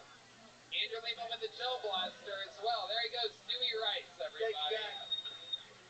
There he goes. Dewey. Do we have any better jokes than that? We do not. All right. We're going to go to the bucket one last time. We're in it. You guys still having fun out there? All right. Your final bucket full of the night goes by the name of Heath Cordes, everybody. Here we go. We're going to finish it strong. 60 seconds uninterrupted by Heath Cordes, everyone. Here we go. Here comes... Oh, shit. Okay. Fuck yes. Make some fucking noise for Heath Cordes.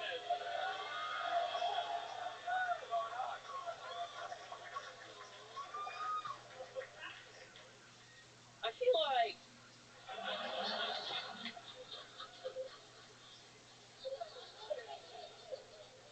like I'm the opposite of a pedophile.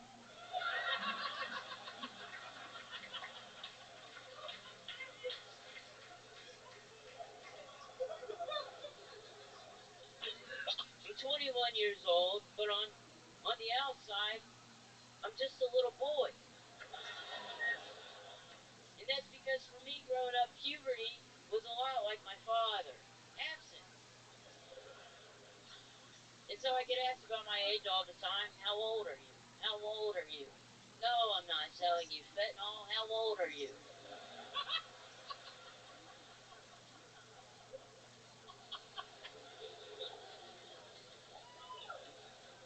And it gets annoying having to answer this question all the time. So over the years, I've started to have fun with it. And I sometimes tell people that I was never born.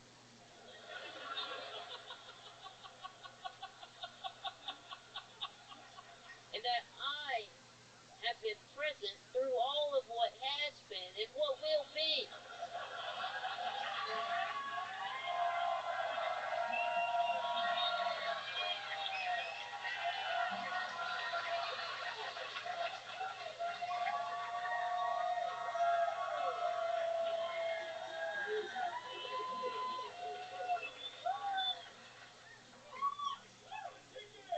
See, I came into existence before the earth and stars, and I will be here on the day they fall because I am ageless.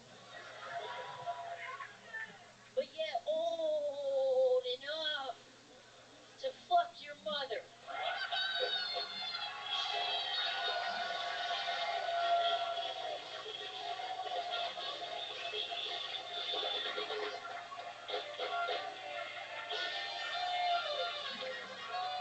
Thank you, guys. Holy shit. Oh my god. This is what this show is all about. Some people fucking, this is what drives me crazy. People say, I hear this rumor all the time that this bucket is rigged. And then I go, one last bucket, well, let's see what happens. And this fucking monster comes out. This is unbelievable. Holy shit, you are built for this. You are the fucking Lamborghini of comedians. I mean, holy shit. Wow. You're a star. There's nothing that's going to possibly stop you. Holy shit. You're really 21? Yes, sir, How long I am. have you been doing stand-up comedy? 2 years. 2 years in October. My god. Oh, fuck. This is crazy. Wow. All right. Where do we begin? You live here in Austin? I did. I just moved here a couple months ago. And you did it for stand-up comedy? Yeah, to I be did. at the epicenter of Yes, stand-up. sir. Oh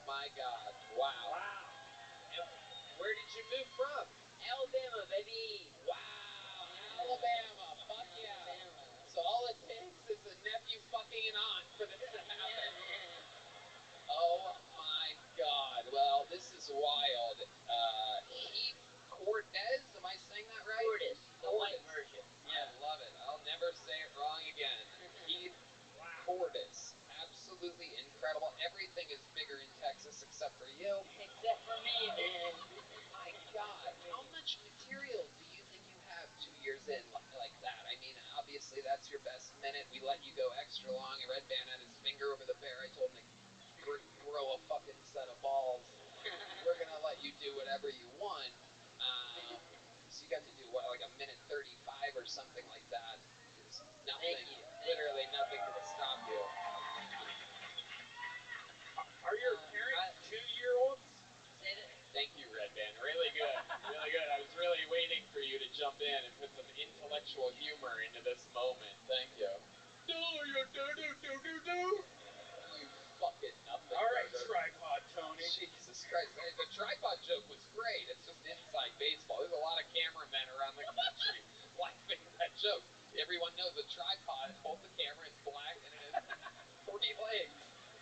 That guy had 1 arm and 2 legs. The tripod joke was very smart, didn't hit with this dumb audience. But there's people around the world dying right now, still laughing at the tripod joke. They're not even over it yet. They paused, and they're still laughing. They're running around the house laughing at my fucking tripod joke.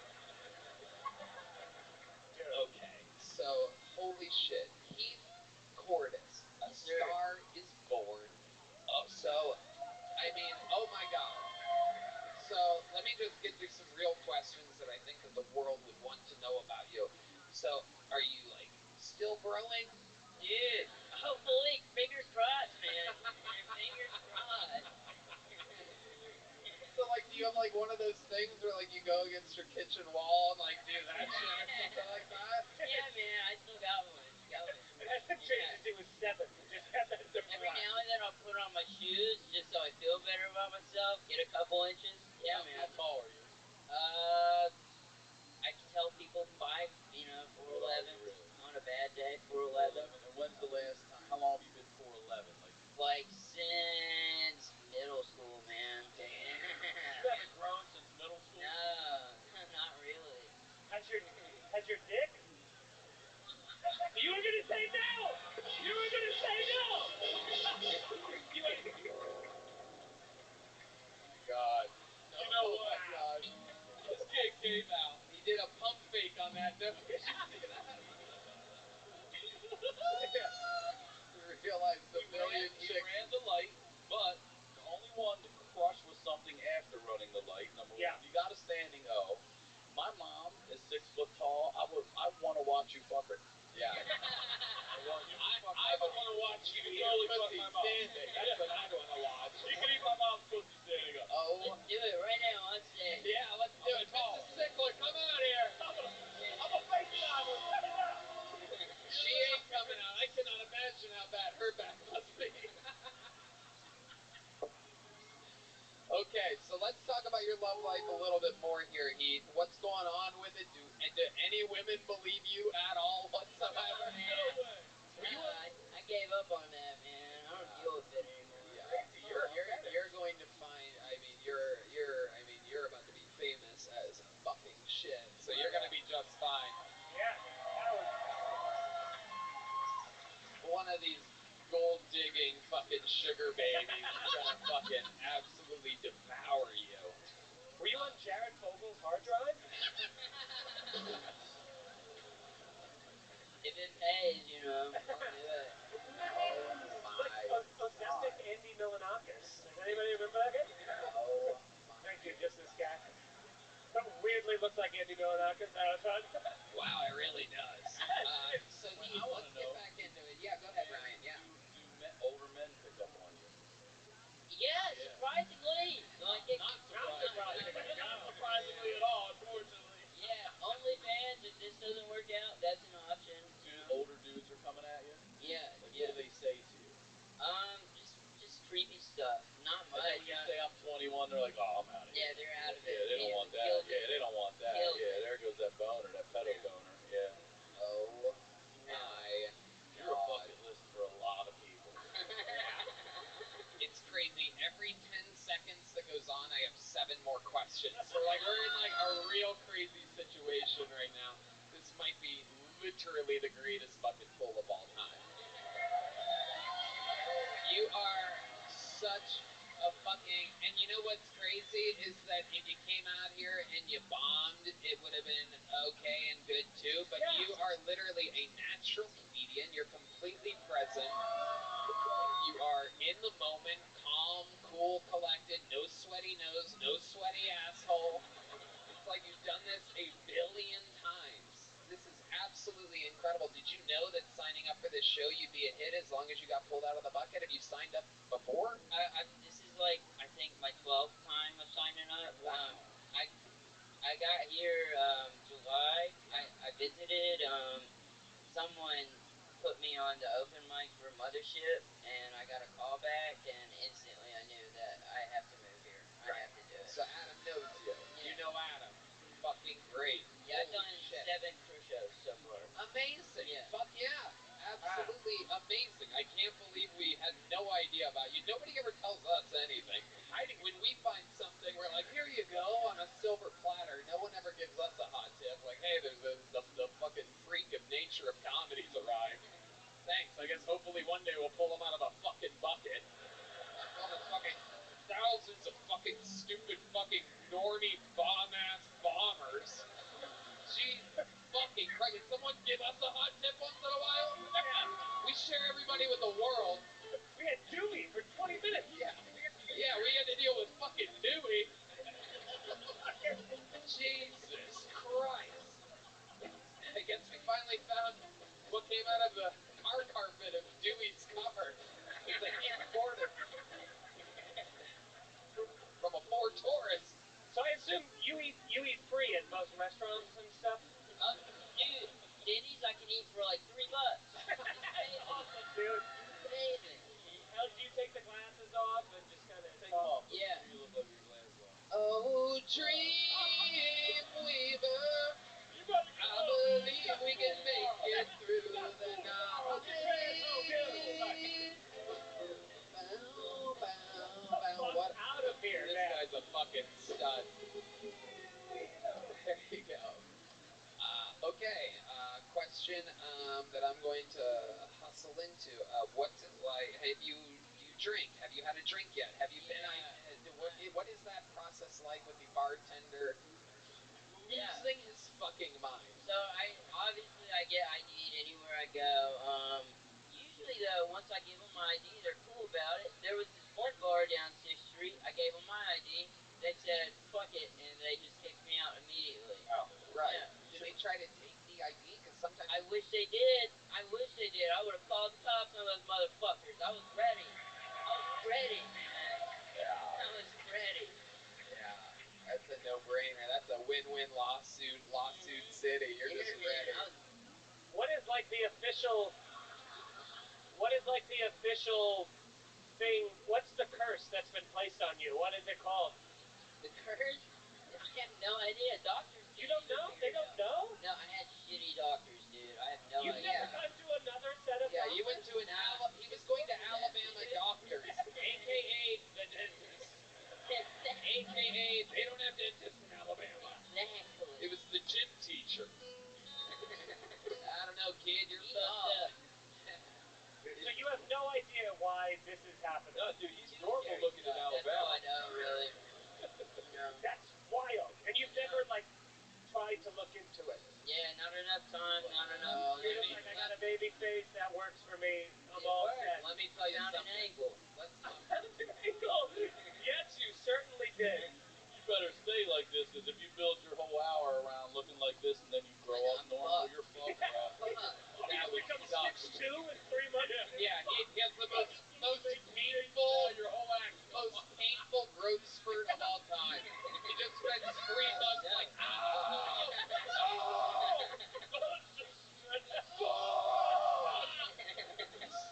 Stop it. wow. Do you have siblings? I do. Are you the only one with the pituitary issues? Yeah, they're all normal. They're normal. Yeah. Your parents don't have this? I mean, they're short, but not How like short? not this short. You know, they're like normal short. Fuck normal. They're all boring. Yeah, you're the most interesting one. Yeah. Well, my fucking family.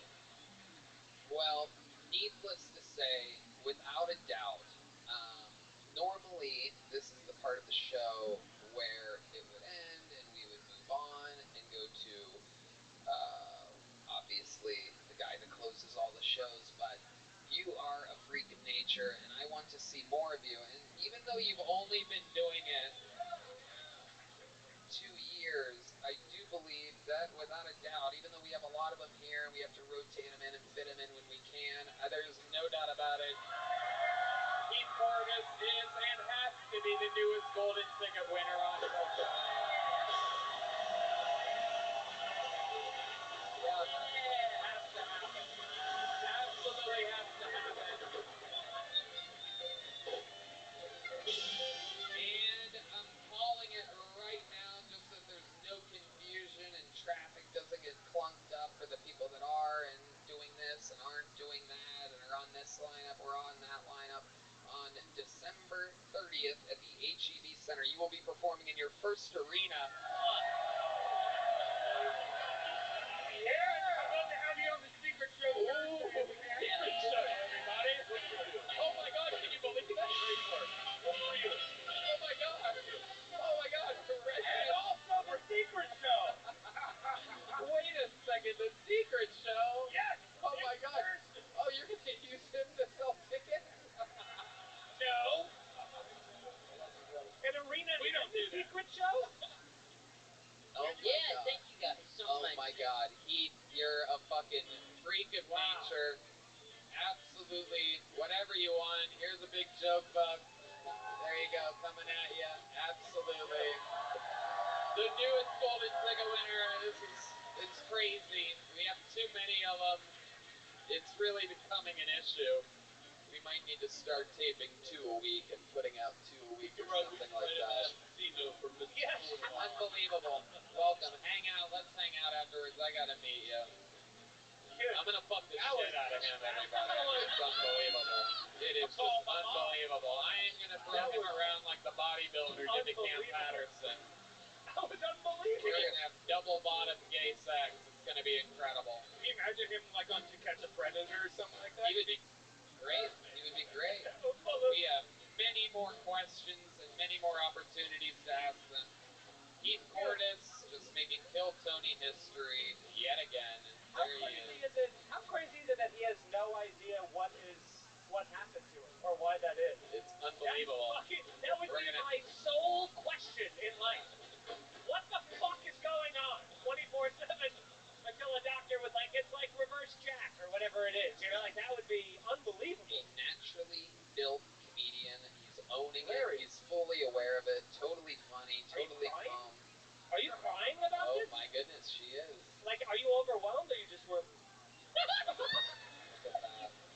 She's weeping about this man. Yeah. Toys, this, things, it, whatever. I don't know. You're proud? Do you know him? Okay. All right. Maybe a little less vodka sodas, but yeah, that's amazing. How about you fuck him? Will you fuck him? Yeah.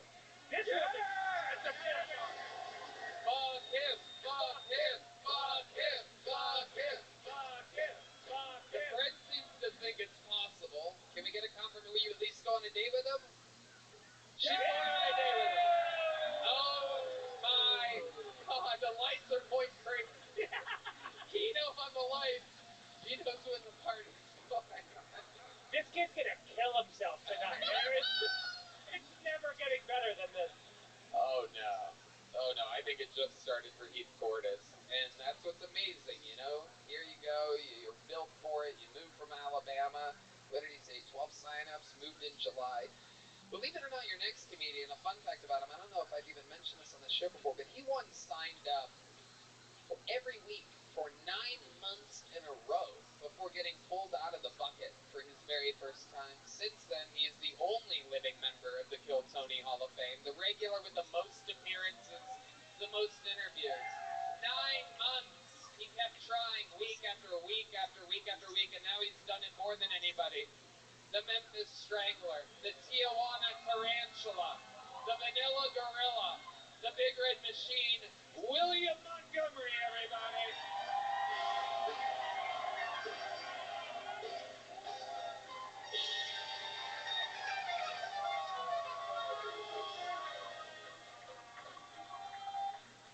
Shit, last night in the hotel room with him, I was with him, he told me he was 14.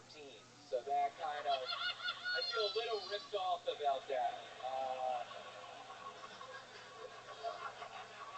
Yeah, he said he was fucking 14. I believed it. He looks 14. Okay. So I I just finished another installment of Where's Waldo, and I'm starting to think he doesn't exist. John Fetterman, the Pennsylvania senator who wears sweats and has trouble forming complete sentences, said America isn't sitting its best and brightest to Washington. That's like Satan saying people should be nicer to one another. Holy shit. What's the difference between John Fetterman and Red Band? John Fetterman actually has an excuse. He had a stroke, Red Band. That's what that was. I recently tried menthol condoms, and I've got to tell y'all, they don't taste like you'd expect, but the fiberglass does tickle my pussy. When it comes to Israel and Hamas, I just hope both sides have fun. Okay, that's my time. Thank you. Wow. Holy shit, what an episode. What a night. You coming in with another fucking absolute monstrosity of a minute, doing it more than anybody. Not easy to do. William Montgomery. It's so nice to be here. I had my first headlining weekend this past weekend in Vegas. It was wonderful. Did 50 fucking minutes. 50 minutes. I didn't think I could do that, and if y'all can tell my voice, I wish I could yell tonight, but I'm probably not because I didn't even have my voice at all yesterday. So I'm going to have to figure that one out, Tony. I think doing 3 hours worth of comedy is not going to work with my voice, so I don't know what even I'm going to fucking do, and then get stressed. We'll see. And then, Tony, I swear to God, I want to read a text message. So on Saturday night, the next two shows, literally at 8, when I'm walking into the club, I received this text message from my father, Larry. It says, let's tell William tomorrow so he won't worry about it during his shows. I swear to God. And then I immediately text him, what? And then he calls me, my grandfather died, Rusty Vance. So rest in peace, Rusty Vance. But it was a nightmare. See, I want to yell so much right now, you fucking pussy. But I literally, it hurts so bad. Why would you do that? It's Rusty Vance. Did he die from AIDS? Did he go from God, he's got crazier and crazier by the fucking week, dude. Did he die of it? God, your voice.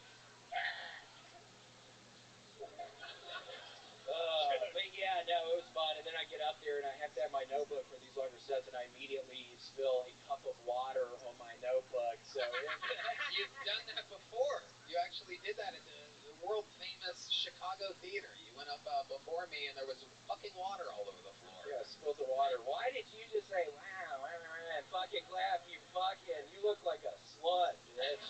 Holy shit. Hey, she's got a date with a 15-year-old later, okay? With that 14-year-old. Yeah. We hope she's a slut. Yeah. We hope. We're gonna get a follow-up to that date, and you'll be a legend. If you fuck him, I will tell you this. If you fuck him, then I'm serious. If you fuck him, you have a ticket to kill Tony for the rest of your life. I'm a genius. If you don't, she will. So, and I want to be there. I want to be allowed to watch. That has to be a part of the contract. I have to watch him fuck your fucking nasty-looking ass, bitch. Oh my goodness, William, you're being very Sorry, Red Band pissed me off earlier. It's my fucking dead grandfather, and let me try out some of the crowd work I did with using that information. Yeah, Rusty Vance, my grandfather died. Can anybody guess how old he was?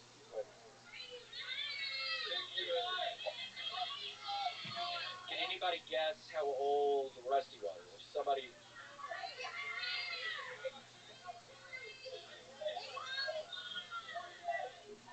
Somebody guesses that we can say when I hear the right. Shit, I don't know how old his old ass was. So that guy. That was about 10 minutes worth of crowd work. Yeah. Doing that. That's how you did 50 minutes. Yes, I did 15 to 20 of that, just standing, staring forward, hearing all these numbers. That is so funny. For those of you that don't know, a little fun fact about William is that, a little behind the scenes, which I think is good for the people that have been following you for half a decade on the show. A very interesting thing is while he writes so many unbelievable minutes on the show, he has a slight problem interjecting those minutes into his longer, normal, standalone stand-up set. He gets his balls busted a lot about doing, the same 15, the same 20, whatever, even though he has this plethora, more than anyone publicly in the world has, blatantly, jokes that work. He puts them out all the time on the show. But can you explain to the people why you have a little bit of trouble? I know it's a serious I don't know. I mean, I get so, when I'm opening up for you, Tony, I get so in my head. You put so much pressure on me. I feel like I'm gonna fucking explode most of the time. So I'm like, okay, I have to keep on doing these jokes. Tony, I did say one joke that you told me not to say before, but I had to in Vegas. What was the one? Chris Angel's greatest trick is how he made himself disappear. Yeah, it's so stupid. And I did a couple Rick Moranis jokes, but no, I was interjecting a lot more. Tony hates the Rick Moranis jokes. Yeah. I think they're wonderful. Yeah. Oh, you mean the guy that's been a recluse for 25 years? You think that? Dude, I don't know what it is. There's like, and I've seen you for years now, and there's just like a darkness that around you that like, it makes me truly uncomfortable. Like, I feel like you have... Well, at least there's something around my fucking ass. I don't even know what to think when I look at your fucking ass. You have... Don't come at me! You have... I didn't say shit for 5 fucking years, dumbass. I said I wasn't gonna fucking scream. Don't come at me like that. You got... I want you to scream. Stupid fucking ass. I want you to say, you have, like, look at me energy. You have a screaming look at me. Yeah, it's a terrifying... Cool. I take that as a compliment, dumbass. Dude. What the fuck? When it eventually comes out like that, you fucking idiot. When it eventually comes out that this guy has murdered a lot of people, we're all not going to be surprised. Not surprised. Dude, shut the fuck up, dumbass. I promised I wouldn't fucking yell tonight, but I can't help it when I look at your stupid fucking eyes, dude. My eyes? I have a dark energy on my fucking ass. You got nothing, dumbass. This is very dark. And I very dark. Oh, what? This is dark. This is dark. This is dark. Don't come at me, motherfucker. What do you mean I got a dark energy? My fucking grandfather died a couple days ago, dumbass. And I've been playing with the Ouija board, so maybe that's why my energy's dark. There you go. I've like 4 spirits in my apartment, so sorry for... Yeah. You coming in through your ass again, nerd. I haven't slept in 3 fucking days. You hugged me before this. Huh? You hugged me before this. Yeah, I put a curse on your dumbass. You can't hug somebody who's you hugged me in the dark heart. You hugged me. Yeah, well, good luck trying to pee later. I don't understand you, man. Well, I don't understand you either, so we're in the same boat, then. Should we hug? Yeah, do you want to hug? Wow, this is a very special moment, ladies and gentlemen.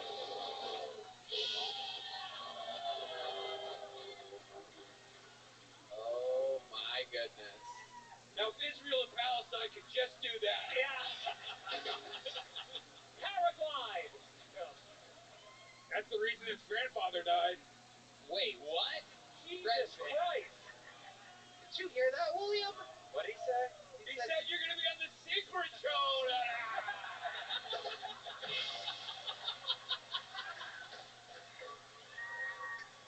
You win the big prize. Right down the street. The ceiling's too high. Everyone doesn't do well there. It's not built for comedy.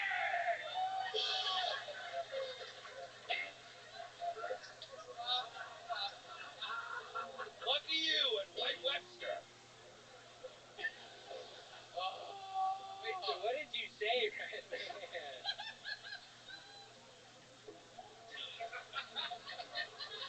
I said you won a spot on the secret show. Congratulations. No, he said that the hug thing, and then he goes, for no reason, he goes, that's the reason your grandfather died. What's the reason, Red Man? AIDS. See, it doesn't work out how you think it's going to work out sometimes, doesn't it? You were thinking people are going to laugh at AIDS. Nobody fucking laughs, dumbass. My fucking grandfather died. Why do you fucking...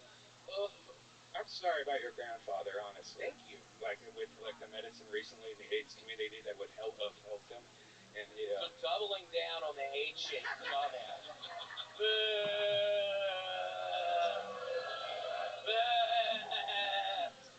you know what? Secret Show Thursday? I think Red Band was doing those jokes so that he could have a moment of silence for your grandfather.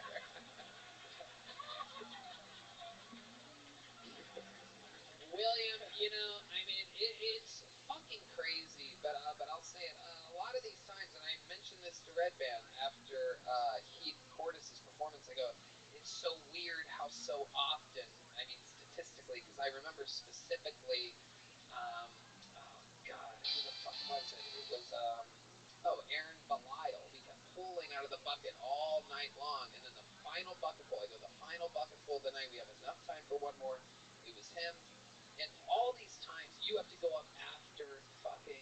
Yeah, I'm horrified. I was horrified. So interesting. And meanwhile, you blast through, you make it look easy, and you've done it more than anybody, and you fucking did it again tonight.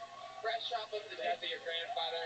Let's see how loud this place can get for literally the goat of the show, William Montgomery, everybody. And we did it again. Did you guys have fucking fun tonight, huh? How about one more time for the great Giannis Poppins, everybody? Portland, January 11th. Vancouver, January 12th. Toronto, March 23rd. The Giannis Poppins Hour, available everywhere. One more time for the great Mike Feeney. His huge special is out right now. YouTube.com/Mike Feeney. That's Feeney. And it is called A Night at the Comedy Cellar. He performs in all 4 rooms. And that is amazing. One more time for the great Ryan Sickler, everybody, of the Honeydew Podcast. YouTube/Ryan Sickler. His special Lefty Son is right there. Shout out to Gel Blaster, Red Rose, Yellow Rose, Hall Law Firm, Connect Mobile Health, Austin Security Guard Service, Austin Pool, CM Smokehouse, Zippix, Bonsai, and NinjaBuses.com. How about one more time for the best damn band in the land? Michael Gonzalez on the drums, Terrell Shahid on the horns, Paul Deemer on the horns, the great D Madness on the bass guitar, John Dees on the keys, and Matt Mueling on the electric guitar. The drawing from Ryan J. Ebelt is in, and it is unbelievably awesome. Some exclusive Kill Tony merch available on your way out. SunsetStripATX.com. Love you. Yes, indeed. And we love you guys. So good to be back. So good to be home. We love you. Good night, everybody. Thank you. Rock and roll. Good night.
everybody. Kill Tony live from the HEB Center in Austin, Texas. Saturday, December 30th at 7 p.m. Just went on sale, and you have to trust me, tickets are going lightning fast. It's absolutely unbelievable. These will be the first podcasts of Kill Tony. A lot of surprises, a lot of fun, unbelievable guests. It's a big production. This is our version of WrestleMania. Go to Ticketmaster.com. Look up Kill Tony. It's the one with tickets available. We're going back-to-back nights, the 30th and the 31st. HEB Center, live.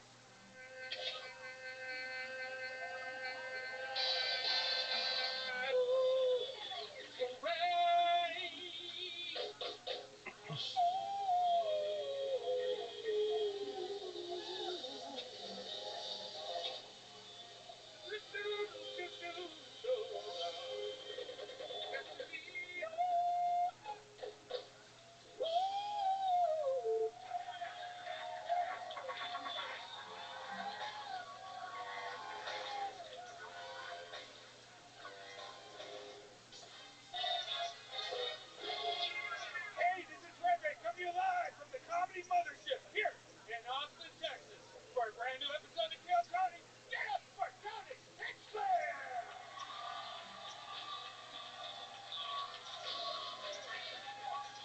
Who's ready for the best fucking night of their lives, huh? Yippee! Make some noise for Red Band, everybody! Yeah, you're here. Kill Tony, the #1 live podcast in the world, brought to you by Gel Blaster, the Red Rose, Yellow Rose, Connect Mobile Health, get an IV drip, use the code KILLTONY for 10% off, Hall Law Firm, the best DUI lawyer in the city, Austin Security Guard Service, NinjaBuses.com, CM Smokehouse, Bonsai, and Zimpix Nicotine Toothpicks. And how about one more time? You just saw him live. The best damn band in the land, the Kill Tony Band, everybody. That is indeed Michael Gonzalez on the drums. Paul Deemer on the horns. Joining the band tonight, Carter Arrington here on the electric guitar. And this here is indeed the great D Madness on the bass, everybody. A lot of fun stuff in store before we start tonight's action-packed episode. Here's a little bit more from the amazing sponsors that made tonight's episode available for you here right now.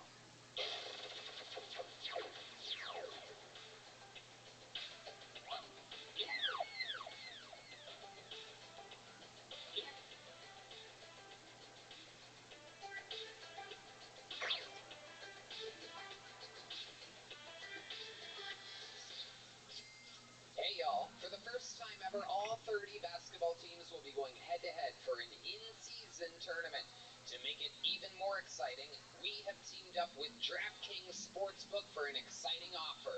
That's right, new customers who sign up using promo code KILLTONY and bet just $5 will receive $200 in bonus bets instantly. Red Man. Plus, everyone can score a no-sweat, same-game parlay. Just open the DraftKings Sportsbook app, opt in, and place a same-game parlay on any game. If it doesn't hit, you'll get a bonus bet, max reward, limits apply. Download the DraftKings Sportsbook app now. New customers use promo code KILLTONY, that's all one word, KILLTONY, and bet just $5 on any wager and get $200 in bonus bets instantly. That's promo code KILLTONY only at DraftKings. Hey y'all, use ExpressVPN to unlock movies and shows that are only available in other countries. This whole week you could have been using ExpressVPN to binge Fargo on Canadian Netflix. It's so simple to do. Just fire up the ExpressVPN app, change your location to Canada, refresh, and that's it. ExpressVPN lets you control where you want sites to think you're located. You can choose from almost 100 different countries. On this, I go to our technological wizard, Red Band. You know, I've used a few VPNs, but there's always problems. They're usually too slow, and they affect my performance, but not ExpressVPN. There are hundreds of VPNs out there, and ExpressVPN is ridiculously fast. There's never any buffering or lag, and you can stream in HD, no problem. ExpressVPN works with any streaming service, too. Hulu, BBC, iPlayer, you name it. ExpressVPN also works on all your devices, phone, phones, smart TVs, and more. So if you want to get access to hundreds of new shows, use our link right now, expressvpn.com/Kiltony, and you can get an extra 3 months of ExpressVPN for free. That's expressvpn.com/Kiltony, expressvpn.com/Kiltony to learn more. Hey y'all, I want to take a second to shout out the team here at Kiltony that puts up the greatest live comedy podcast every Monday night. It takes a team of people to make this show successful, just like it takes a solid team to make any business successful. So if you're hiring, how do you find the best people for your team? ZipRecruiter.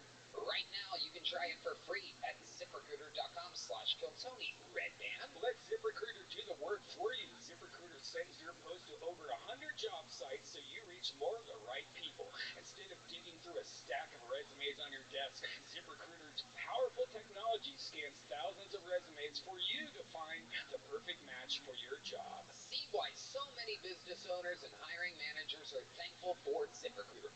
For 4 out of 5 employers who post on ZipRecruiter get a quality candidate within the first day. Go to this exclusive web address to try ZipRecruiter for free. That's ZipRecruiter.com/Kiltony. That's ZipRecruiter.com/KILLTONY. Why?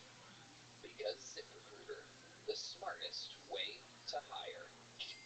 Hey, you've got a lot going on this holiday season. It's important to save time where you can. With Factor, America's #1 ready-to-eat meal kit, saving time in the kitchen is a total breeze. Factor delivers chef-prepared, dietitian-approved meals straight to your door. They're always fresh, never frozen. Just heat them up for 2 minutes and dinner is served. Choose from over 35 weekly meal options with breakfast favorites like apple cinnamon pancakes and bacon and cheddar egg bites. With so many options, there's something everyone in the family will love. Red Band. It has saved me a lot. And you know, I love their jalapeno lime cheddar chicken. It has a spicy cilantro cauliflower rice. It's so amazing and it's so fast. Instead of getting fast food, just pop this in and go. With vegan, vegetarian, keto, calorie smart, and protein plus meal options, no matter what your goals are, Factor can help you get there. Head to factormeals.com/Kiltony50 and use code Kiltony50 to get 50% off. That's Kiltony50 at factormeals.com/Kiltony50 to get 50% off now. You know, buying last-minute show seats used to mean taking a chance and ending up sitting behind the speakers. Stop the stress with Game Time. It's the fast and easy way to buy tickets for all the sports, music, theater, and comedy near you. They have killer deals on last-minute tickets and their best price guarantee, so you can stop stressing and start getting excited for all the fun you'll have. Red Band. Oh, I love it. Right now, I just saw that there's new kids on the block are coming in town. Woo-hoo! Their app is amazing. It's great when you just need to find a concert ticket that doesn't suck. They even have a game time guarantee, so you know you're always getting the best price. If you find tickets in the same section in a row for less, Game Time will credit you 110% of the difference. Talk about a good deal. That's a great deal. Take the guesswork out of buying tickets with Game Time. Download the Game Time app, create an account, and use code KILLTONY for $20 off your first purchase. Terms apply. Again, create an account and redeem code KILLTONY for $20 off. Download Game Time today. Last minute tickets, lowest price, guaranteed. Are you guys ready to start tonight's episode or what? An extra spooky episode as we celebrate Halloween here in Austin, Texas. And who better to be our guest than one of my favorite comedians on planet Earth and his trusty sidekick. I mean, these two have been cracking me up for literally 16, almost 17 years. Comedy Store legend, Comedy Store icon, and one of my favorite comedians on planet Earth, Austin's own. Ladies and gentlemen, make some noise for the great, the powerful Duncan Trussell and Lil Hobo.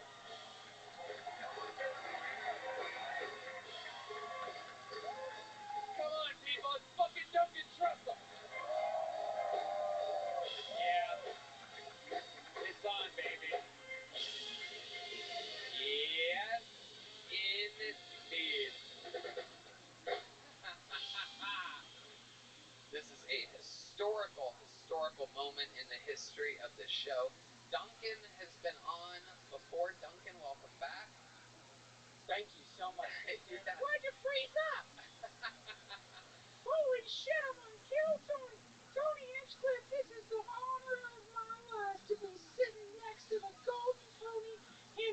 is my favorite podcast, and I just can't believe I'm here. Thank you, Lil Hobo. I'm a huge fan of yours. I can't believe we were able to get you. I've always wanted you on this show. Really? Yep. Oh my God, I'm fanboying out over here. This is wild, y'all.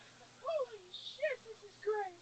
We're gonna have a lot of fun tonight. You know how the show works, right, Lil Hobo? No, I mean, yeah, of course. I mean, yeah, are you kidding? I know how it works.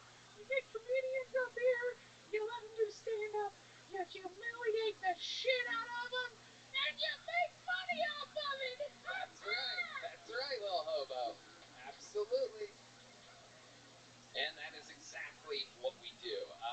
There is a Wait, Tony, before you start, I'm sorry. I don't mean to hog the spotlight. But, I am a fan of the show, and, been working on a Tony Hinchcliffe impression. Would you like to hear it? I would love to hear your Tony Hinchcliffe impression.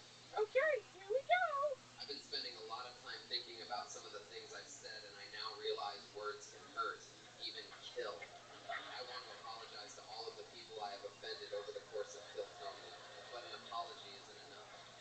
Going forward, I intend to donate 50% of everything I make to Black Lives Matter.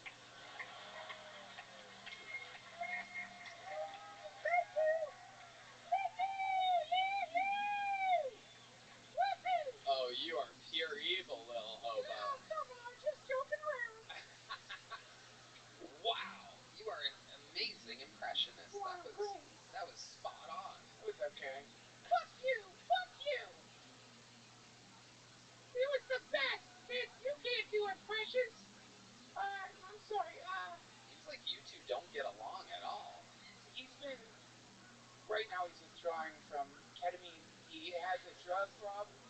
I'm glad he's making you guys laugh, but you are kind of enabling a drug addict right now.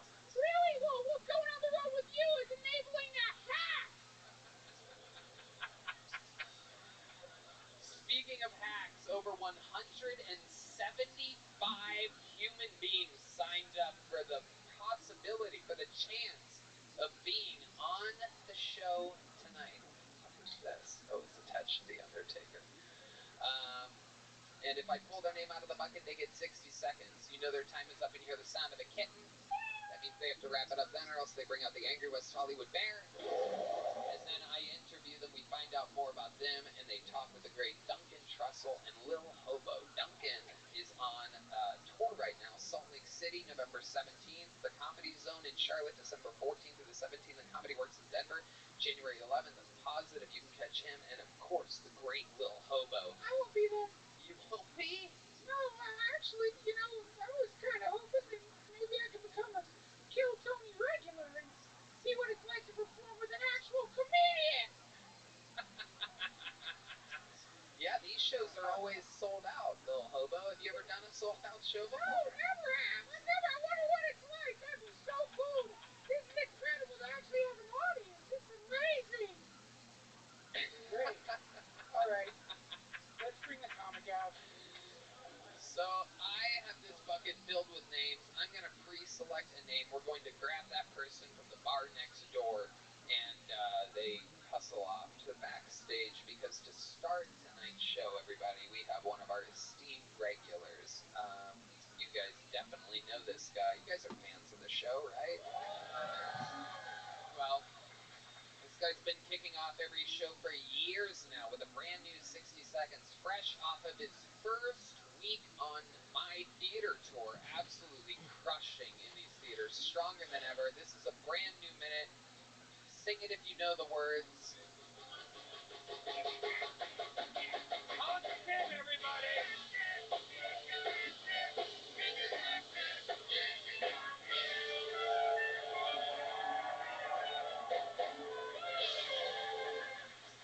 Thank you. In support of Israel, I've been going to restaurants and not tipping.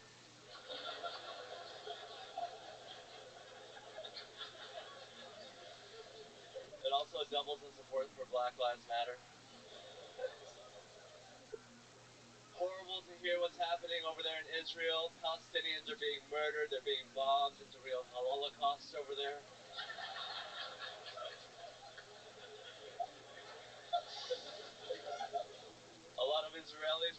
a music festival, which is horrible, but why are you having a music festival right next to Gaza?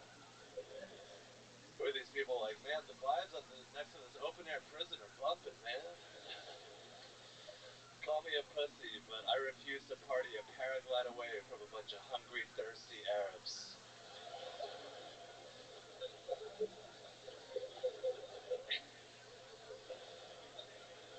All right, thank you. Hans Kim, ladies and gentlemen, using his Asian race to be able to offend many other races. You're very racist. Thank you, Tom. Get away with it. You got the Jews, the blacks, and the Arabs all in 55 seconds there. How do you feel, Hans? I feel great. I have offended some of the most dangerous people in the world. I just have to rely on my skills from the LA riots that I learned. You did offend some of the most dangerous people in the world. Also the Arabs and the Jews. You also offended during that 60 seconds.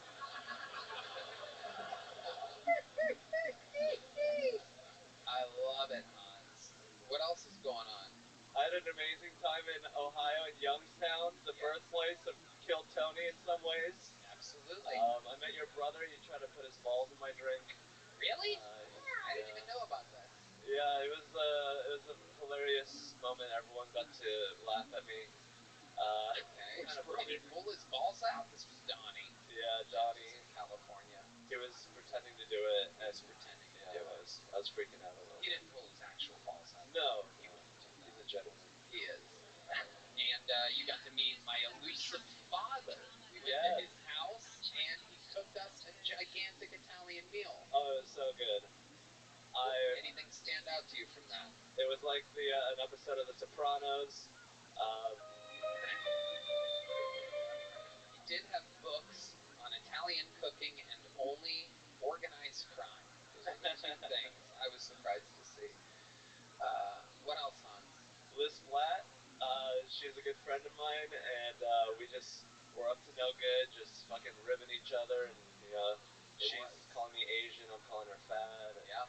You, Liz Splat, and Cam Patterson were young rabble-rousers of the comedy scene, and we had a lot of fun together. 3 sold-out theaters, packed to the gills. Cincinnati, Philadelphia, and Youngstown. What stood out to you? Anything else? Cincinnati was great. I took a shower in Cincinnati, and my hair has never been the same since. What happened? It is voluminous. I don't know, man. It's great. Thank you, Little Hobo. Yeah. Yeah, Lil Hobo, what'd you think of Hans' set? I don't know. I wasn't really paying attention. What were you thinking about? The apocalypse. Hey. Lil Hobo. Well, it is the end of the world. I mean, we all kind of know that inside our hearts, right, Tony? I do agree. Yeah, it's true.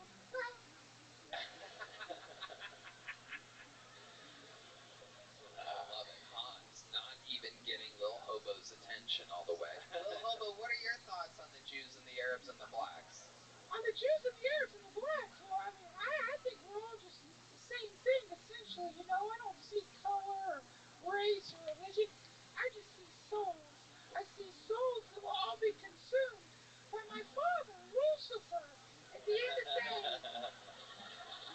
Yeah, I'm just wow. Jesus Christ. Lil Hobo, really flexing. Really flexing. D-Madness also, if you guys missed it, said he also doesn't see color, everybody. Or race, or anything at all for that matter.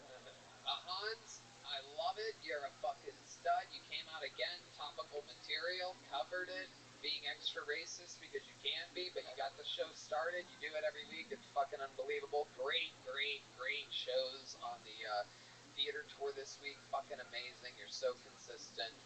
If anybody hasn't before and you see Hans Kim on the road near you, trust me, go watch him headline. He's a fucking rock solid comedian. I know these guys watch you do a minute every week, and they've watched you do it for years. It is so hard to do that. If anybody doesn't think it's hard, I challenge you to fucking try it once a week and run it by a friend and watch yourself bomb in front of one person. And but we love you, Hans. Thank you, Tony. There you go. I'm in Tacoma, Spokane. Thank you. Tacoma, Spokane, HansKim.com. Hey, regular show. Yeah.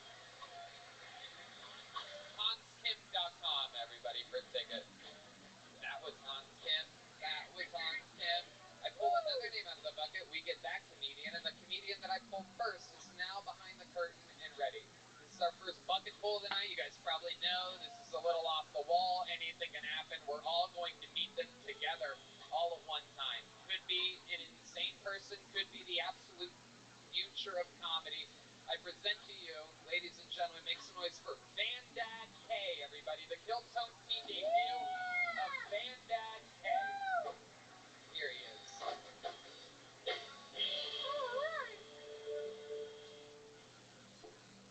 So, you guys like anal? Love it? Giving it or receiving it? Oh, baby! This man's an honest man. What about you, sir? You're good? All the way good. Hell yeah, brother. Me too, man. That's fucking disgusting. Fuck you! You guys like anal or what? It's disgusting, man. It's where poo comes from. Yuck. I don't care if you're gay, straight, whatever. Love is love, but poo is poo, okay? I tried anal once. This lady I was with really wanted to do it. We tried it. Don't bother. It's a pain in the ass. Not worth it. Not worth it. Not worth the stretch marks. Not worth the smell. Oh God. Tony doesn't like it. Tony doesn't like it. I'm from Canada. That liberal cuck city. It's basically a city. It's basically an outpost of the British Empire. Fuck the British Empire. You know what I'm saying? At least you guys did it right. You guys said, fuck that shit. You're America. What do we got? We say God save the king. Wow. Vandad K. Oh, buddy. Oh, my goodness buddy. gracious. Oh, buddy. Wow. Vandad. Vandad. Wow. Thanks This is for your having me. first time on the show, correct? Correct. Absolutely. Okay. Yep. And how long have you been doing stand-up? Oh, God. 12 years. 12 years. Are you fucking serious? serious? Man. 12 years of stand-up, and this... Doing 1 minute is hard. No. It's harder than 5. No. Hans has done it hundreds of times, and he just had a much better set than For you. me. Right, for you. And I bet 10 minutes is hard for you, too. No. No, really? So you have 10 better minutes I have than that? stories. You gotta let me cook. I can't do it like a 1 minute. I had to come up with a 1 minute joke. It's different on Storyteller. Wow. Okay. I got crazy life fucking, you know. You're doing longer than a minute answering questions that nobody asked right now. I give that set 2 thumbs system of a down. Thanks for having me. It's just a pleasure to be here. You do. You look like fat Serge Tankian. You look like if Serge was built like a Tankian. Their system of a down jokes that Texans don't understand. Armenian's right next door to Iran. I'm Iranian. I love it. You're Iranian? Yeah. You look like you never Iranian a day in your life. Go to the gym! My goodness. That can only be summed up in a song. You guys want to hear me sing around here? Yeah. Okay. Don't interrupt us with your unfunny shit. Okay, here we go.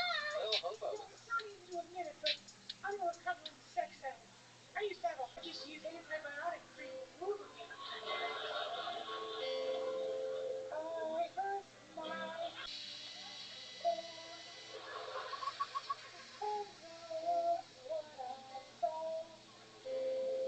I'm gonna get back into jerking off. I'm serious, a little bit. You need to relax. It's fucking horrible, man. Wow. That is absolutely... I get it, man. 1 minute is very hard. It's scary to get up here in front of people. You don't know work on stuff. Stop with your spiritual bullshit. He's so full of shit. He's not like that at all. At all.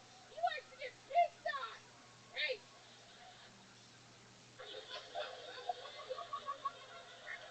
Not true. That's a fucking lie. Okay, it's a lie. Just like the fucking God you pray to. Another lie. Hey, can I do a joke real quick? Yeah, absolutely. Okay, this one you'll like, Duncan. What's the difference between a chickpea and a garbanzo bean? What? It doesn't cost $500 to have a garbanzo bean in your mouth.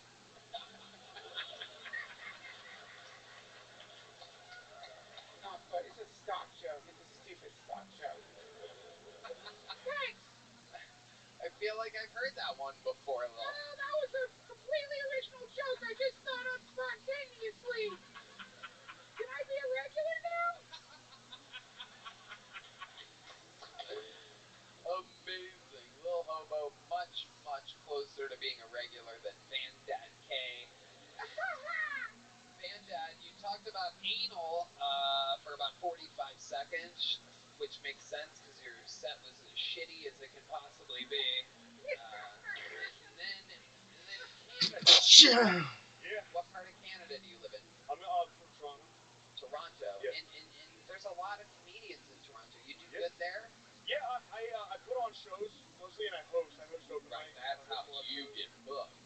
No, By doing your own shows. No, I got such a talent pool better than me. I'm not pretentious like that. I try to give the audience the best show possible. What do you do for an actual living? Yeah, mostly comedy. No. Yeah, no. How do you make your money? Because they have universal basic income in Canada. Not yet.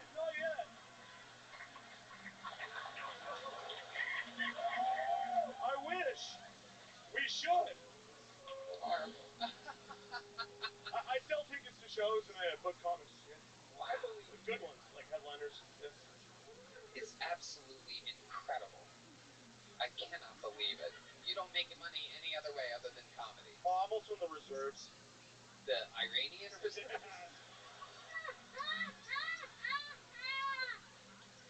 Oh. That's not hack. But no, yeah, Canadian, yeah. The Canadian reserves? Isn't every military of Canada the reserves? Like, what do you guys ever fucking do? Because they're a bunch of fucking pussies up there. Jesus. They just don't fight for anything. Yeah, I'm actually military intelligence, which is weird, but yeah. Yeah, well, I don't see much military in Canada or much intelligence up there. How many times did they make you get vaccinated? Military and Canadian. This is going to be crazy right now, right? 2 doses and a booster. Hell yeah. Holy shit. By the way, that gives me a chance to talk about my sponsor, if you don't mind, Cody. I'm sponsored by Pfizer. A wonderful pharmaceutical company. Use offer code HOBO. You get 10% off your booster.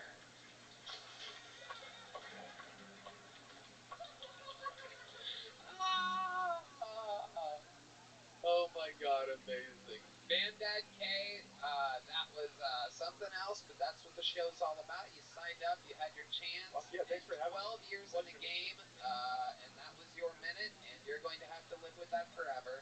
Thank you, Austin. Good night. You're leaving here with a little joke book. Here you go, Bandad. Oh, and he drops it.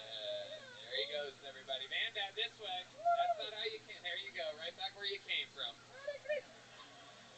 Right back to obscurity he goes, the sweet land of obscurity. Got another bucketful here, as you can see.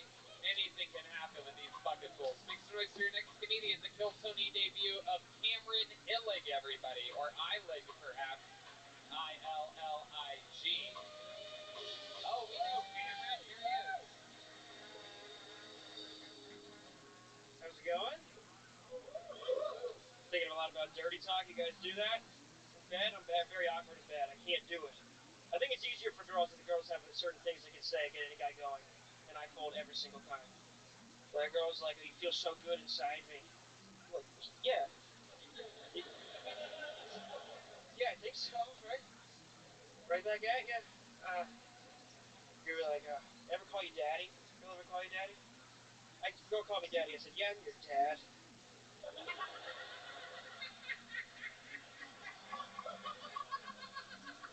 I'm so proud of you.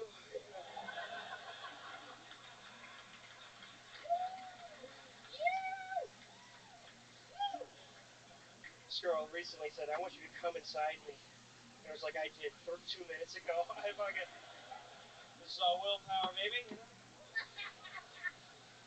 I'm trying to get better. I watched that show, Love on the Spectrum. You guys watch that? Never mind.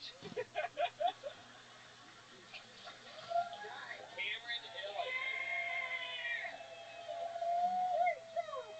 A fucking great performance. We've had you on before. You famously are the white Cam to Cam Patterson's black Cam. You guys are friends from Orlando. Both of you moved out here together, right? I moved out here before, and then you came. And you brought him out and you helped him get a job and you kind of put him up a little bit, right? Yeah. And then He worked at the golf course for like 2 months. Yeah. And then he said no. Absolutely. And then he blew up, and that's amazing. Way on the fast track. How does it feel? First of all, great set. That was amazing. Very good stuff. I love it. Very funny. A good note that I have for you that we've covered on the show 1,000 times, but I'll give it to you again anyway because it's such a good one, is you don't have to ask those questions. Those are holding you up. You know what I mean? Have you guys seen this show? You don't need to say that. You're already connected. You already have momentum. You can just go on with your stuff. But other than that, fucking fantastic. So what's it like having Cam come out here and watching him blow up like that? I mean, he truly is absolutely ridiculously successful and famous just after a few months. His sound clip of the Rocks thing has hundreds and hundreds and hundreds of millions of views on both TikTok and Instagram. We visited my high school for the first time in 20 years this past weekend in Youngstown because I wanted to say hi to the principal. And as we were leaving, that I knew from forever ago. I don't know why you guys are laughing at that. That's weird. There's nothing weird about that. What? Shut the fuck up, sir. Don't talk for the rest of the show. Anyway, the bell rang as we were leaving, and these two, 14-year-olds ran up to Cam, and they're like, hey, you have any rocks? And they ran away. And it was, amazing. I'm like, holy shit. I'm from Youngstown, and this fucking kid, he's absolutely famous. TikTok, man. Mind you, this is the same kid that had an 80-year-old, apparently, homeless man come up to him on the streets of Chicago, like, hey, you got any rocks on you, man? Like that. So his range is incredible. Anyway, you started it. How does it feel? It's pretty wild. I mean, when he came out here first, I mean, my mom was pretty upset about it. She's like, why wasn't that you, but it's fine. I still drive him around in my Toyota Camry, so fucking... Hell yeah. Absolutely. And you're still working at the golf course? No, not anymore. What are you doing now? Now I work at a gym. You're working at gym? Oh, boy. Wow. What? The eternal spotter? What are you doing at the gym exactly? I say, hey, scan your thing, and then they go inside. Wow. Wow. That is incredible. Duncan, Lil Hobo, what'd you think about Cameron's set? Well, I just love incest anything, and so that joke really cracked me up. I just love that idea of a daddy banging down his little girl. What? What? It's the apocalypse. You have to surrender to it, y'all. And I just thought it was Tony's right. If you just get right into the incest stuff, people are gonna love it. Don't tiptoe around. I thought it's great. No, listen, I liked your jokes. Thank you. The whole incest. He's just he's Creepy guy. through a lot right now. Oh yeah, I'm creepy, huh? No, sorry. I'm the creepy one up here, huh? You call me fucking creepy? That's where you're at? What, because I'm a puppet? Is that what it is? Well, you're the fucking puppet, man! You're the fucking puppet! Look at you up here dancing around, little marionette! Looks like you fly some starship and suck dick on the Starship Enterprise! I'm so sorry. Please don't. I don't know what that means. Actually, what the fuck are you talking about? Like a gay Captain Kirk or something? God damn. The Lil Hobo is wild. I love it. Thanks, Tony! You know, Just let me know when I'm a regular. I can't wait to dump this flat piece of shit behind me. I absolutely love this. You might be a new full-time panelist. Who knows what could happen here? I pray to Satan. Shit. Cameron, a very, very fun set. You already have a big joke book, right? I do, yes. You've done it. You have a gel blaster. I have many gel blasters, yes. You have fun with your gel blasters, don't you? We have a lot of fun with the gel blasters. They work at nighttime, too. Do you use the new glow-in-the-dark pellets? I've been shot with the glow-in-the-dark pellets at nighttime. Absolutely. Cam Patterson doing drive-bys. I love it. You can hold the gun sideways and it still fires. All right, Cameron, very fun stuff. Congratulations. Thank you, guys. Really Thank good you, guys. set.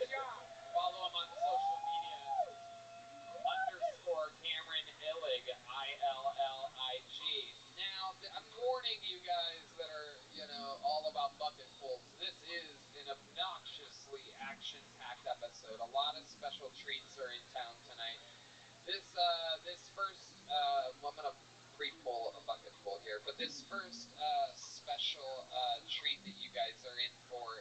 Won a golden ticket way back in Los Angeles. Has not been on the show in years. In fact, moved back to his homeland during the pandemic to be with his family, and we have not seen him since. An absolute favorite of Red Band and I's. This is the return of golden ticket winner, first time in Austin.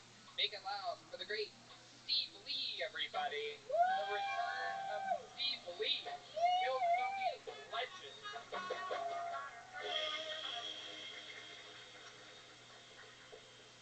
Give me 10 more minutes. One more time for Steve, everybody. Come on, make some noise for Steve.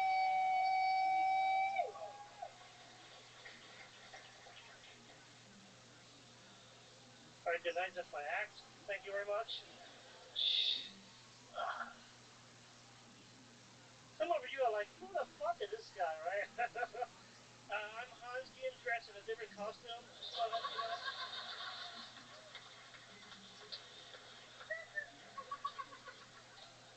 I was an exchange student in Kansas many years ago, and my host father introduced me to the concept of Halloween. He was like, "Hey, Steve, let's go to the store and buy costumes that represent our own culture." So we went to the store. My host father from Kansas bought a Godzilla costume, and I look around the store.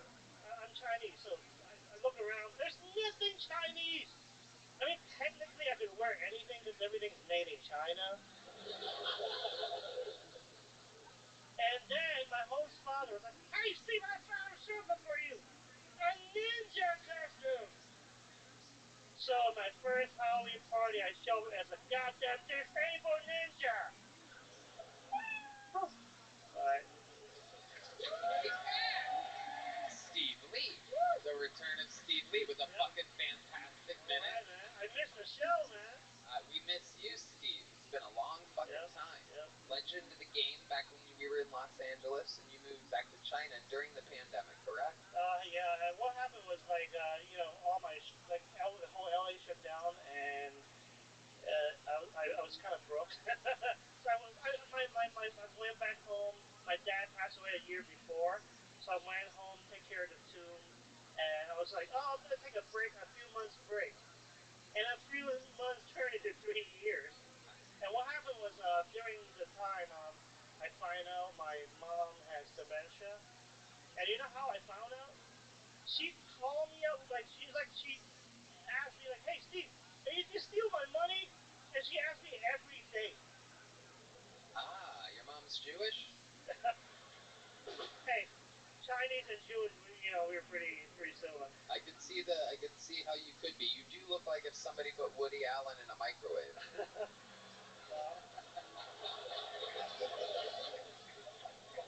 That is fucked up. Thank you, sir. Indeed, that's what I do. Fucked up jokes. I wrote that down when you were performing. I looked at you and I'm like, hey, it reminds me of something. What is it exactly? Oh, Woody Allen in a microwave. And what the turning point was, I woke up and my mom was talking for 2 hours. I was like, it's not her friend. She wrote down 3 pages of notes about vaccine and things like that. I'm like, Mom, who are you talking to? Give me the phone. And I answer and it's like, who is this? And it's she's speaking Mandarin, but in Hong Kong we speak Cantonese. And she said, oh, we're calling from the government. We speak Mandarin. It's like if an American government agent call you and then they say, oh, I only speak Spanish. Right. It doesn't make sense, right? It's totally a scam call. Yeah. So my mom almost got scammed, and I told her, Mom, hang up the phone. It's a scam call. And her face just turned, and she was ashamed. And then 2 days later, I told her, oh no, my mom told me, yo, Steve, a lot of people get scammed by calls, be careful. Red Band, come on. He came all the way from China for this. He was probably just getting to something. Jesus fucking Christ, stupid hot dog. Son of a bitch. No, I was gonna get into so we clearly, but then I told my mom, hey, my mom, you almost got scammed 2 days ago, and she completely forgot about that thing. Right. So I realized, oh, it's Alzheimer's. So my mom has Alzheimer's.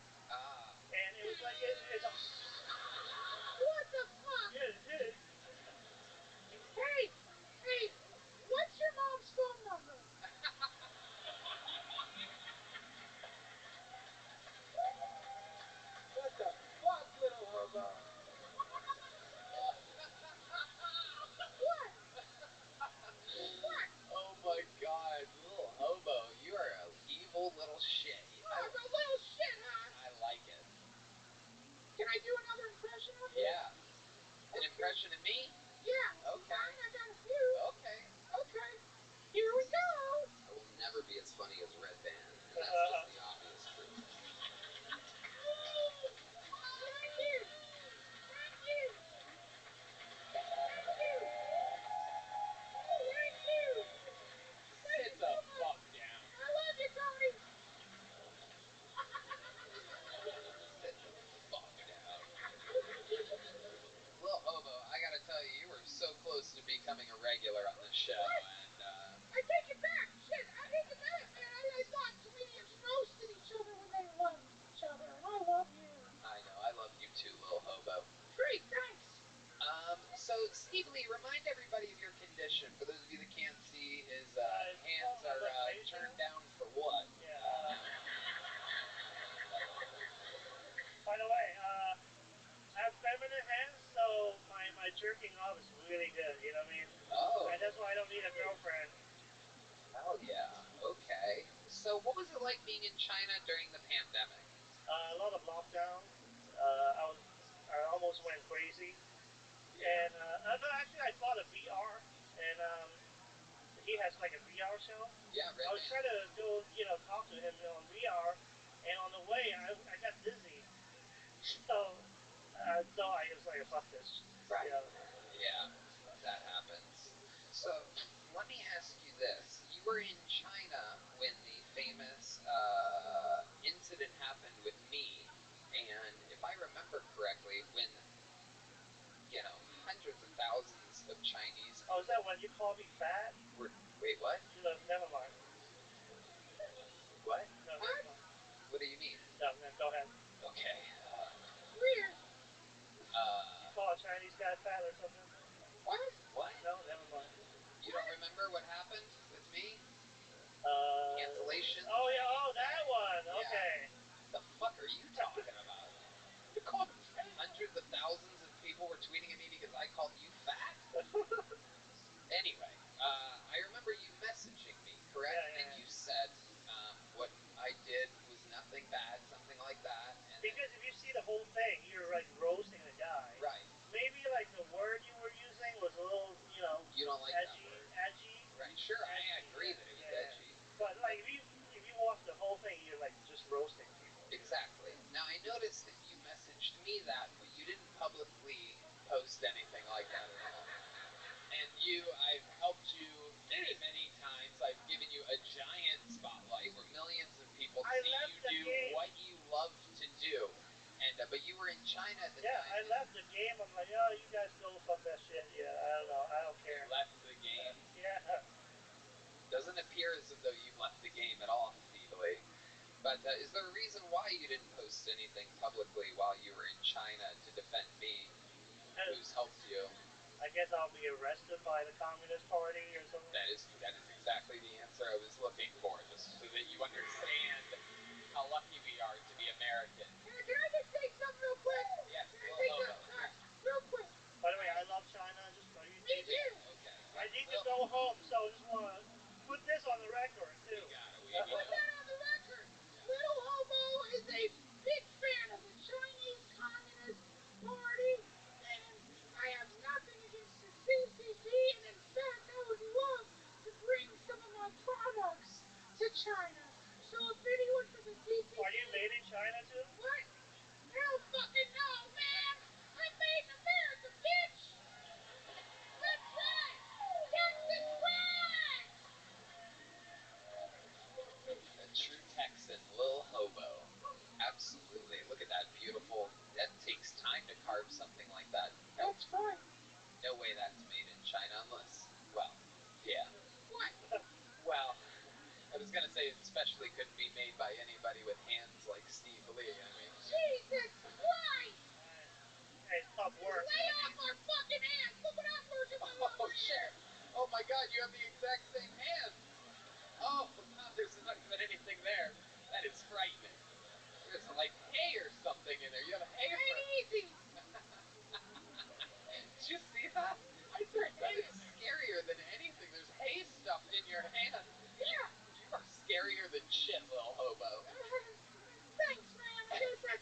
what else has been going on? So you flew here for this. You messaged me. You told me that you wanted to come out. You warned me about this. We got you in.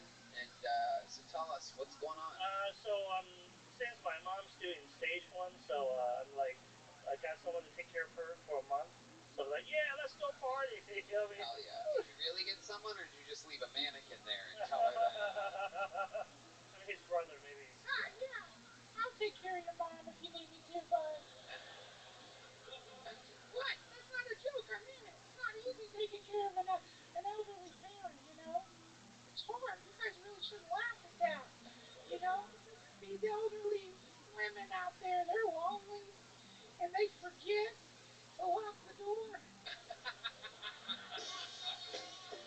Oh, little hobo. Red Band perceives that as a sexual advance. I have nothing to do with this fucking puppet. Just so you guys know. That did not come from me. He's wild. Yeah. I love it. So Steve Lee, what else is going on over in China? I was whatever you want. Talk about anything. I bought some Bitcoin. You bought Bitcoin? Damn, right when everything else is hitting the... I was telling you, like, I don't have money for the show like 2 weeks ago. And it's like my Bitcoin went up a little bit. Yeah, I was like, yeah, I can afford this trip. Hell yeah. Hell yeah. Did your Bitcoin really go up, or did the person that your mom was talking to on the phone just tell you that? I love it. Steve Lee, what's your love life like? Zero. Nothing. Really? I told you my hands. Really? So when's the last thing that you had happen? Anything? You get any Chinese hookers out there or anything? Oh yeah, that of course. Yeah. I love it. I love it. Absolutely. Now, have you ever kissed an American girl? Yeah. Oh, okay. Well, in that case, you just fucked that up. Really. I mean, jeez, Steve Lee, really. I haven't. Oh, really? I've never kissed a girl. Oh. It's so sad. I want nothing more than to kiss a girl, just to feel what it's like to have loving lips touch me, to put my lips. Would you really like that, little hobo?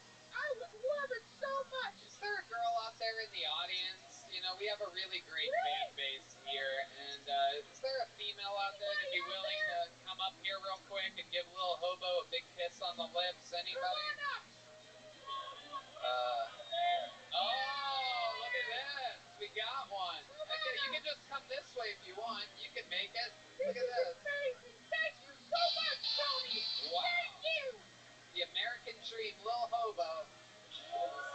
Wow. Oh my God! That's incredible! Amazing. That's incredible! Wow. I've only done rim jobs.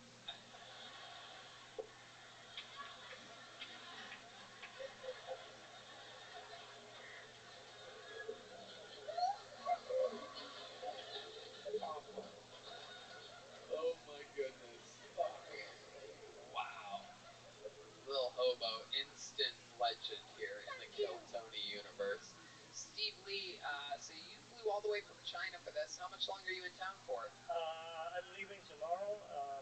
Yeah, because I have a gig on Thursday at the Comedy Store. In China? In LA. Oh. In LA. And then that's cool. 2 cool. more gigs in the Bay Area.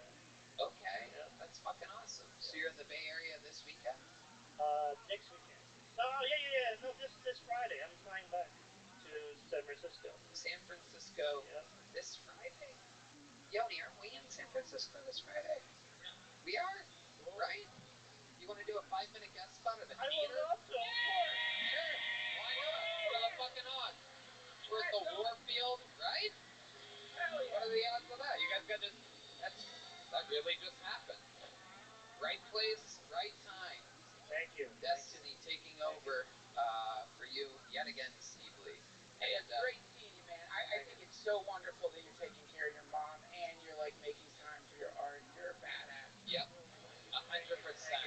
Out here hustling. Family. Anything you want to plug? Family alert. Just follow my IG, Steve Lee Comedy. Steve Lee Comedy. Follow Steve Lee, Kill Tony legend. Watch his past appearances. Always funny. He came all the way from China for this. How about one more time for Steve Lee, everybody? Fuck yeah. Yeah. There he goes, Steve Lee. We'll just have the next person grab it. Okay, yeah. Alright, your next bucketful, ladies and gentlemen, make some noise for Tim Warner, everybody. We've seen him before. This is the return of Tim Warner.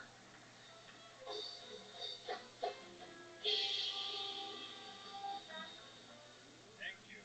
Alright. I've been working on being a better person. I realize there's a thin line between optimism and delusional.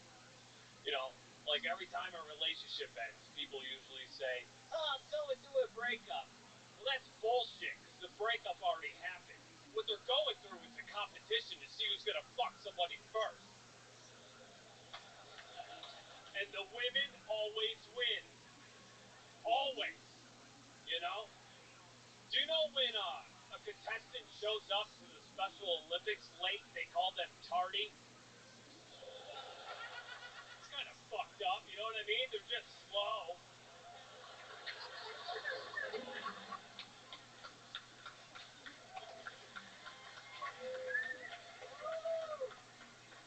You know, if they do it 2 times in a row, they call them retarding. That's just nuts. It's nuts. Where are you now, cancel culture? You know what I mean? Everyone worried about the pot calling the kettle black. Well, that's nothing compared to what the pot says when the kettle leaves the room. You know what I mean? That's really when the bad shit comes out. I don't know. Make some noise for Tim Warner, everybody, before the bear comes out in 15. Tim, another perfect example of what I love about this show. You know, your first few times on the show, I remember you were all like, you were in a dark, dark place in your life, and your last couple times on the show, you seem to be getting progressively better. You're like sober now and stuff. We've talked about this before. Yeah. Believe it or not, I know he's dressed like a big hobo right now, but someone said I look like Joe Pesci from Home Alone. Yeah, it is true. Fucking really hurt my feelings. He's like, dude, did you plan this? I was like, no, it's how I dress. Yeah. You know what I mean? Like, if it was Thanksgiving, I would have worn this. Yeah. It's like Homeless Alone. Very good. Writing his jokes under the light of a barrel fire, obviously. Tim, that was a fantastic fucking set all the way through. Thank you. Tell us what else we need to know about your life since the last time we caught up with you. I just, last Tuesday, I celebrated a year clean. Nice. Congratulations. For me. Congratulations. It's a miracle. Hell yeah. Especially in comedy. But, you know, yeah, what a miracle. You know? It really is. If you guys don't believe me, go back, watch his old appearances on the show. I mean, it is crazy. You are like a totally different person with total different sense of humor. Real jokes, fucking totally present on stage. You were kind of like a negative Nancy. You were like you had like toxins flowing through your brain and body before that, you know, you were like how would you describe it? The old you. A mess? Yeah. Yeah, it was a fucking disaster. But you were having fun.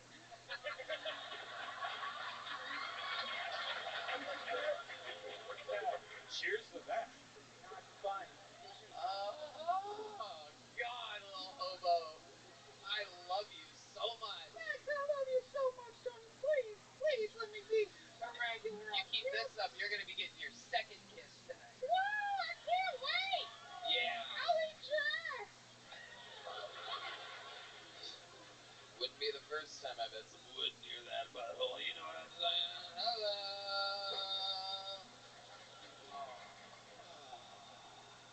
Because I'm gay.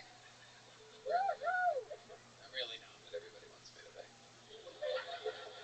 But I must say that wiener looks amazing out here. You've been rubbing my leg the whole time. That's right. Put a little mayo on that dog, you know what I'm saying? I would relish the opportunity, you know what I'm saying? I'm gonna fucking come first, you're gonna have to catch up to me, you know what I'm saying? I wanna stick it between your buns, you know what I mean? I wanna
you've lived in Austin now for a few years. I always see you at our favorite local coffee shop, writing, kicking things around in your head.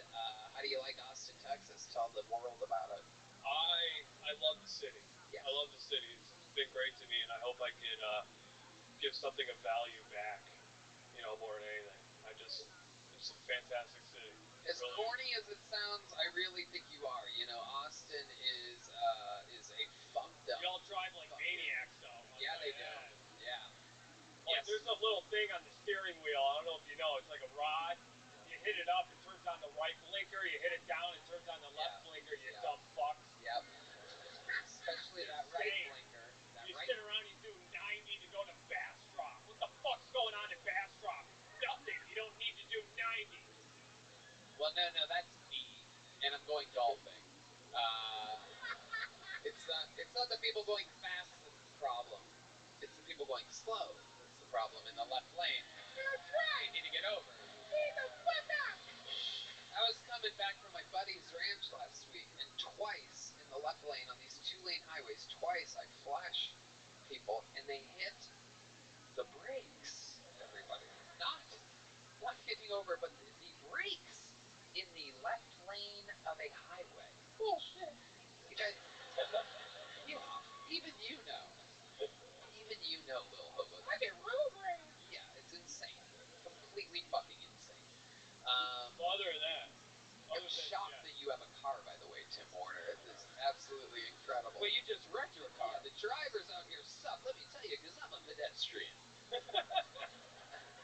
No, actually, I have a car dominium now. Oh, yeah, you live in your car. Yeah. What kind of car is it? Now it's, I don't even know if I can say it right. It's a Volkswagen Tiguan. Ooh, a Tiguan. Yeah. So it's like I went from a house car to a car dominium. It's really nice. Tiguan. Hey, is that how you say it? Come on, like I a love Dijon joke. I did a Dijon joke. Okie dokie. Not all of them are hits, people. It means a lot coming from you. It was great, man. You are so unique. I didn't know what to expect. He's got this real unique voice, unique look. I thought you were really, really funny. I can't wait to see you do more stand-up. I would love to have you on the Secret Show Thursday, Vikash. And you already have a big joke book. I'll take more. I'll never say no. No. Would you like some nicotine toothpicks? Yeah. From Zippix. Yeah. Zip more, smoke less. By the way, those things are fucking unbelievable. Highly recommend you order some. Airplanes, really everything they're good for. They are amazing. And if you decide to unsober up, By Tim Warner.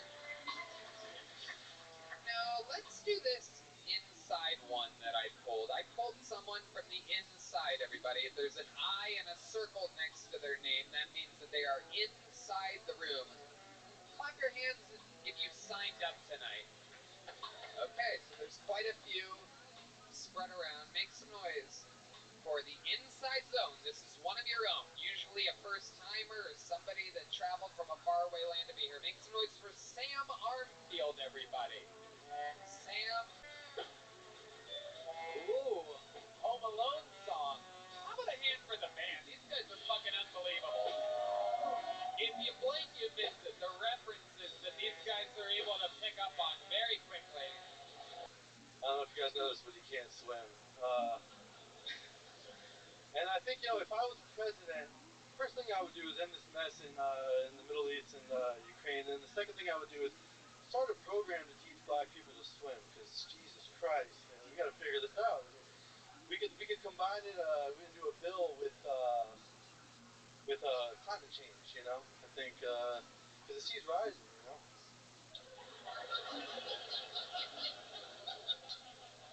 Holy shit.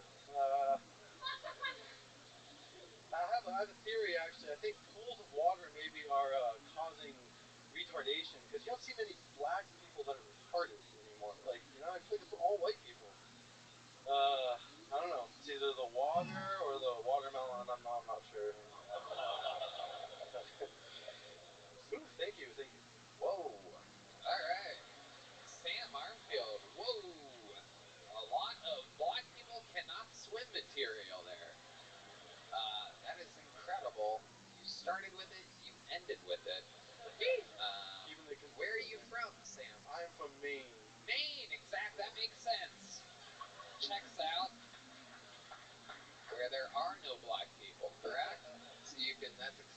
up there because you're like, hey, look at them on the TV. Those black people, always on my commercials and whatnot. Well, plot twist, I'm actually 30% black, you know, so. No, you're not. I know. An insane thing to say. Is that You're the only... 100% racist. Yeah.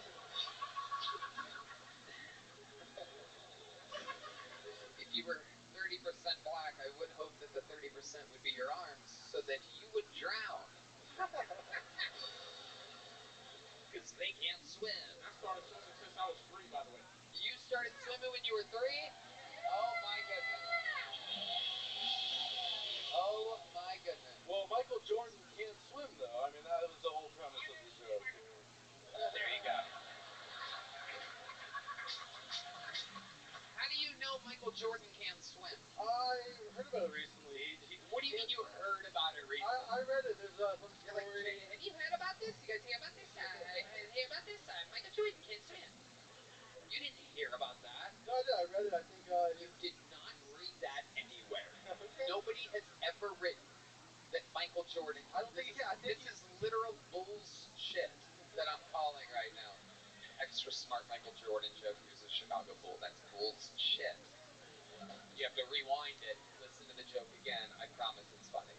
Anyway, you did not read that anywhere. I did. I heard he saw like his friend die drowning when he was younger and he doesn't swim. No, that was Eric Clapton. You got Michael Jordan and Eric Clapton confused. Very hard. hard. He fell out of a window, I believe. Oh, Phil Collins. Thank you, sir. Eric Clapton couldn't swim. He just couldn't fly.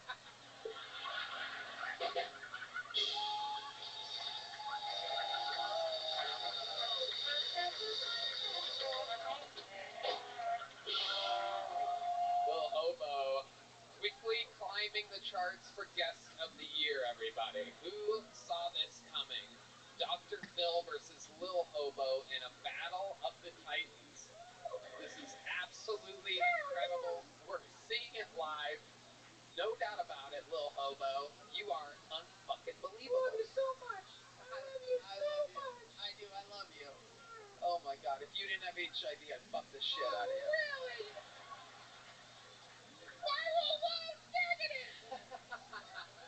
I'm a big fan, and I love like the ultimate. Like, hell yeah. What do you do for work?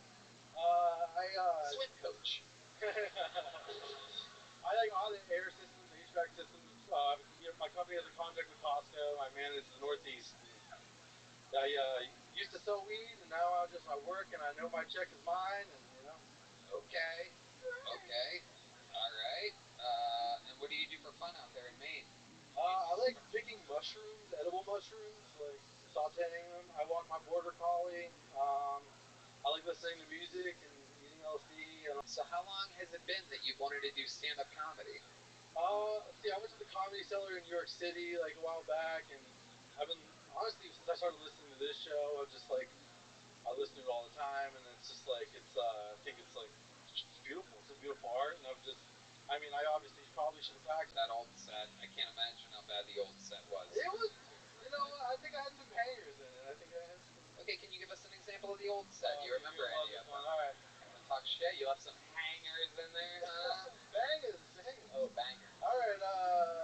Yeah. So what the kids are saying. Since I'm getting older, I've been revisiting some old movies that I used to love. I was watching Scarface the other day, and like it wasn't the same anymore. It didn't hit the same. Like since I've traveled a bit and I've met some Cubans, and Tony Montana didn't really sound Cuban to me. He sounds like deaf. You know, he's like.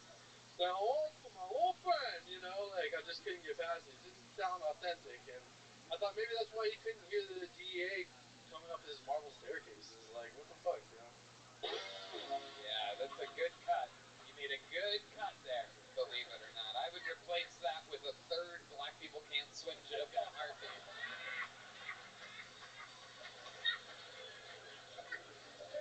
Oh my goodness. Well, Sam, congratulations. Anything else we should know about you? Any fun facts about you? Any special skills or talents? You're in it right now. The show that you supposedly listen to every day. You probably listen to those interviews and you go, oh, I could do better than that. Here you are. You're in it right now. The lights. Look at the lights. Look at the lights.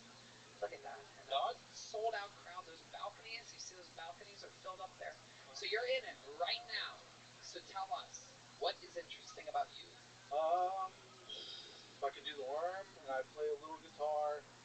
I noticed that when people come up and play music, you're like, if they don't sing well, you're like, you know. I think I might have the chops. You really think so? Maybe. Maybe? Yeah. Guitar player, would you be willing to let this guy borrow your guitar? He doesn't trust him. Carter Arrington is vetoing your shot, your trip all the way from Maine. Michael Gonzalez nodding in agreement, the nicest guy on the crew, is nodding in agreement. Carter Arrington has vetoed your opportunity. You're probably going to die alone in Maine with your border collie whining and whimpering next to you. I'll still be listening. It's all good. Okay, how about we do this? Since Carter is not going to play guitar, how about you tell him what you would have played and you sing, and I'll tell you whether or not I liked it. But I'll tell you what, you came a long way, and anybody who listens to the show every day, I automatically kind of like them. So even though it was your first time, I'm going to give you a big joke book, my friend. Thank you, Johnny. All right, congratulations. Thank y'all. Just because I like you. Yeah, weird. I know. Sometimes. So there. Oh, he's already gone. I like that. Very good. Very good. I was also going to give him a check for $1 million, but he's gone. So. Bucket, anything can happen, and as you know, a lot of the greatest comics in the show's history we have found out of that bucket. All of the historical figures of the show, including your next comedian. This regular came on the scene in June of this year, and when he did, on his first scheduled appearance, his person, everybody.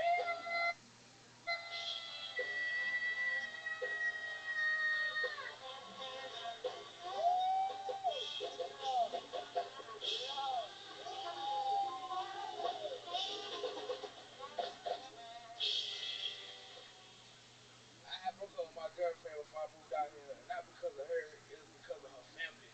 Her family was terrifying. When I met her brother, he had just got out of prison, so he wasn't even a human being yet, right? And he was in that bitch for like 20 years. And when I met him, he was like, what's up, nigga? I'm gonna tell you something, bitch. I love my sister.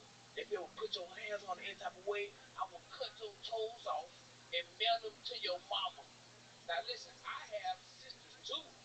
I don't give a fuck that much, you know what I'm saying? First you gotta find that her address and shit, that's crazy, you know what I'm saying? So a couple of days later, his sister, my ex-girlfriend, she was sucking my dick, right? And she tried to put her finger in my booty. And I don't know how y'all feel about that. I don't like it.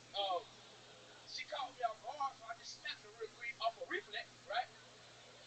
And she cried a little bit. And she was like, I'm finna tell my brother. I'm like, hold up, bitch, wait a minute. Go get some lube or something first. You couldn't get this raw dog my booty, bitch, that's gay. You know what I'm saying? That was right. And there's another one. Another brand new minute from Cam motherfucking Patterson. What's up? What's up, little homo? What's up? That was amazing. Thank you, little homo. This you scared the fuck out of me, dog. Oh, don't be afraid. I'm terrified right now. I love getting my ass fingered. Okay. It's not your prostate, you know. It's called getting milk. I'm living this has to be like a nightmare. Red Band of Glizzy right now, that's crazy as hell. Horrible. This man is super white face. He's my biggest fear in life. I want you to know that. In life, dog. Yeah. With a long white beard, a shaved head. I mean, this is fun. We are polar opposites. Look at that. Whitest face meet blackest face. Incredible. Wow. Wait a minute, bitch. Wait. What the fuck? Cam Patterson. Gang violence. Gang violence indeed. Come on, huh? You have done it again, my friend. Another new minute. Very hard to do. You're in it now. You're a few months in. Yeah. And this is where, it starts getting a little bit treacherous to provide a new minute every week with such high expectations. Yeah, my old shit gone. Yep, old shit's gone. You blasted through it. And now here you are. You can't even tell that the old shit's gone and that this is new, and you're just doing it. Yeah, a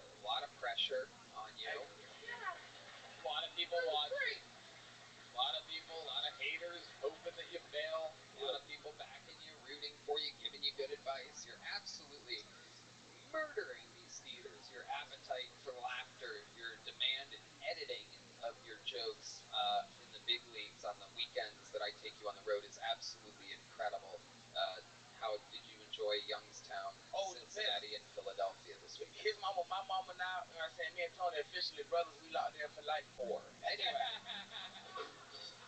No, I'm kidding. I'm kidding. He was around a lot when I was a kid. It was after that where the traumatizing stuff started. Anyway, no.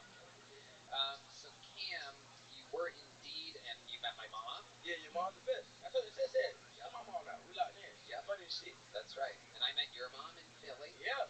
Hell yeah. We had a lot of fun. I didn't realize. Yeah, it did. Started with your mom, ended with my mom. It was a blast. Great time, bro. Yeah. It was like kind of like the Wizard of Oz. It started just black and white, and then it ended in color. In color. Full color. Talk to me, nigga. Not you. You scared me. Don't do that. You scared the fuck out of me, sir. Cam, what else is going on in life? What else is happening? I'm still collecting them goddamn key cards. Oh, yeah. Yeah, you went to the room, you had got... You got some really nice hotel key cards. Oh, this shit was made out of bamboo, nigga. Wow. For real. Wow. Look at that shit, soldier. What that is? That's wood, ain't it? That's real wood. What? Shit, crazy. Look at that little bubble. Put it in your mouth. Oh. That's what? That's again. Here goes. Not the strongest jaw on him. Yeah, I got a strong jaw. You'll find out about it later.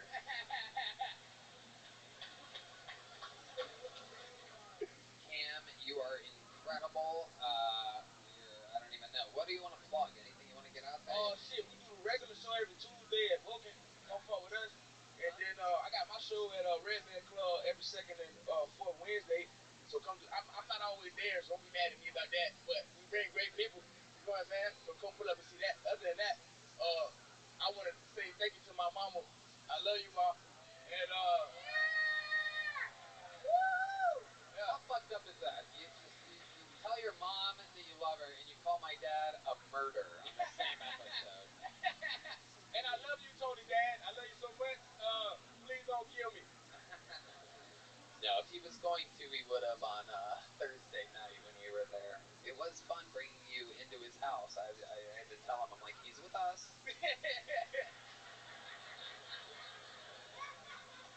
He made it work. I walked in like this. I like the ski mask a lot. Absolutely incredible. I mean, you are so much fun on the road, on stage, off stage. Your fucking spirit is incredible. I mean, what you see is what you get with this fucking guy. For 24 years old, it's fucking ridiculous. Unbelievable. We love you. How loud can this place get? One more time for Cam Patterson. Yeah, no, there he stole something. He stole something. He's on his way to not swim.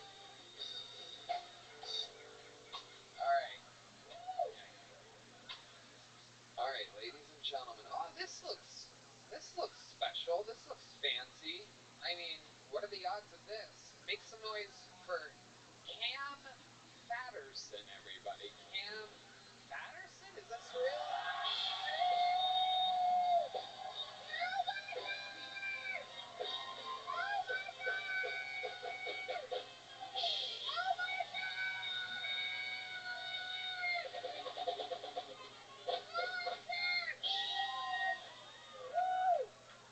What's up, white bitch? Haynes back, but I like Ross.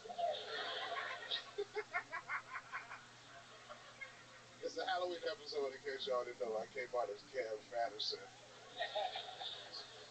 A few years ago, I came out as William Montgomery, so we was having fun on Killer Tony, man. I miss y'all so much. How y'all doing? The great, the powerful David Lucas. What's up, here Tony? to pop in and say hello to us on a very fun episode. Yeah, you seen Red Man dressed as a hot dog and your booty got wet. It is.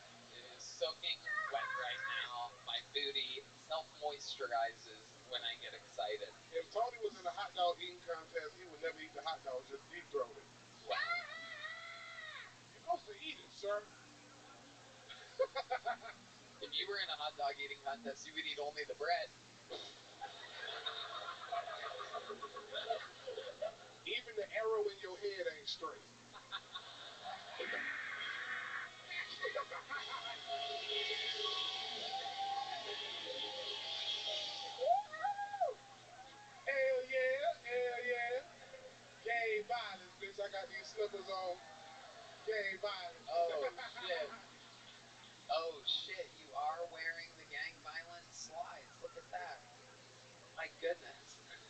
up so they can see you ain't got no bottoms on, nigga.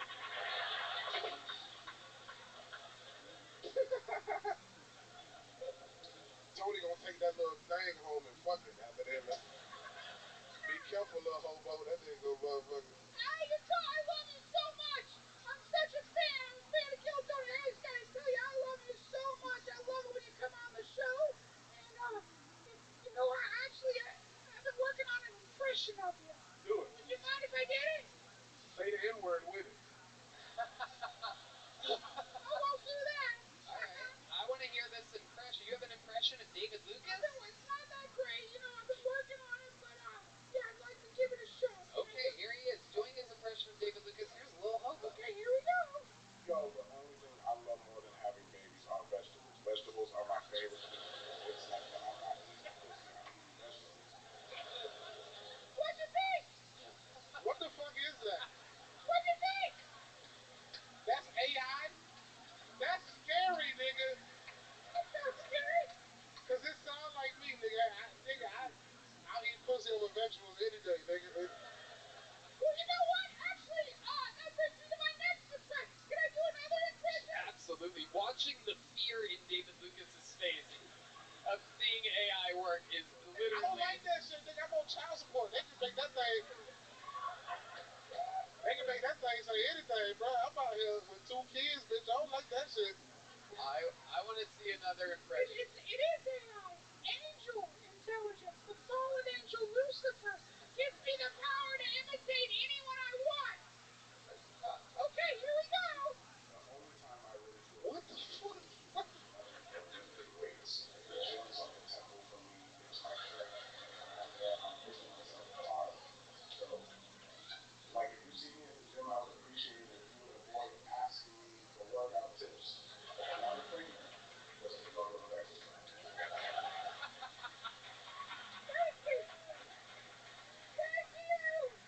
Yo, this really that Terminator shit, nigga. We gotta kill Red Man. What? I don't like that shit, Red Man. You fucking 45-year-old nerd. Turn that shit up. That's scary, man. You can make me say anything. What the fuck? That's scary. Make Tony say that he likes women. I have never... Let's hear it. Well, wait, I do have an impression. You want to hear my Tony impression? Yeah, let's hear it. Okay, here we go. Hulk Hogan is a bitch. I would love to smash his face in.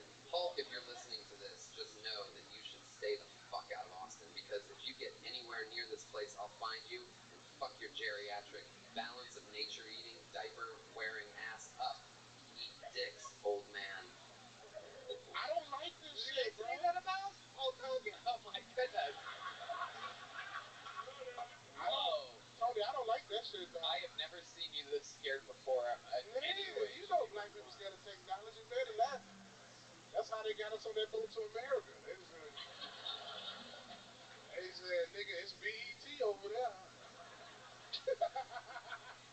We got on that motherfucker with some music, nigga. They say, you know, we was locked up. Amazing. Is that Journey?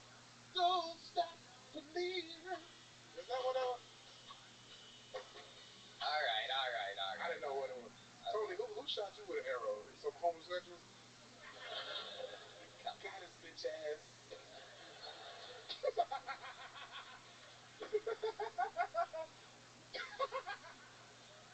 I love you, nigga. Goddamn, I miss you, boy. What the fuck? I love you too, bro. You look fantastic. Not much to make fun of. You look fantastic. I lost 23 pounds, dog. 23 pounds. What I did, no joke, nigga, for real. What I did is cut out sugar. I still drink liquor, but I cut out sugar. You cut out sugar. Shut the fuck up, bitch. Yeah. I beat your ass, nigga. Somebody I wouldn't say turn the lights on, but I bet you can't beat me up, nigga. I bet that. Amazing. Rocking the Air Jordan, incredible for a guy that can't jump. I can. You can? I got a nice bird.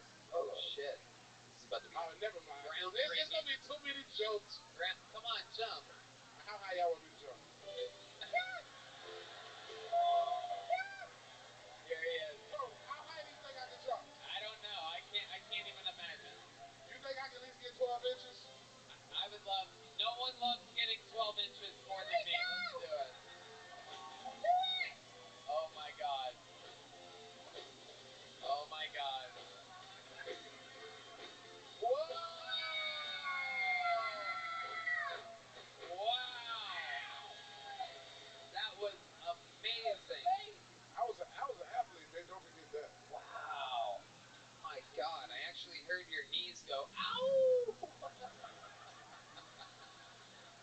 heard your ass go hurt. Tony only gay on full moons, nigga. That motherfucker. If it ain't a full moon, he can't be gay. Tomorrow, I can't wait to see. Halloween is actually tomorrow. I can't wait to see what you dress. Oh, man. You gonna dress in sexy red. What's that? My coochie pink, my booty hole brown.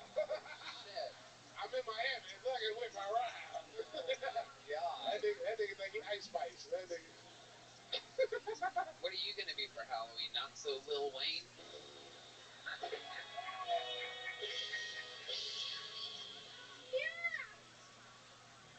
I don't even know a gay one. Let me see. What the fuck Tony gonna be? What could Tony be for Halloween? Shit, I don't even know, bro. You got me right there. Yeah.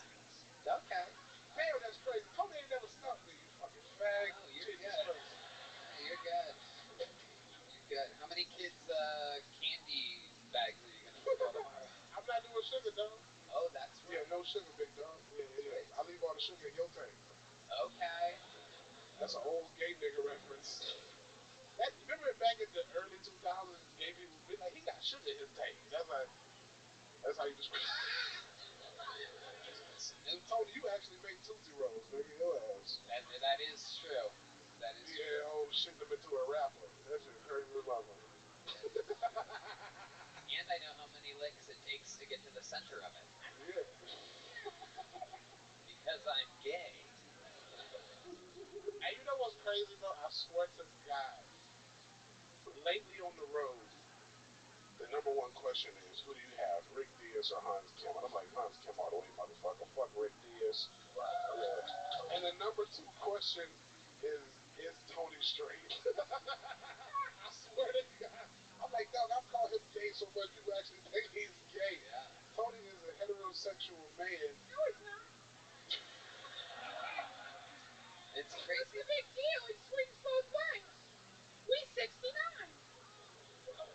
Shit. What's the big deal? The hobo, why your feet black? What? What are you? Those are my shoes. Those are my shoes.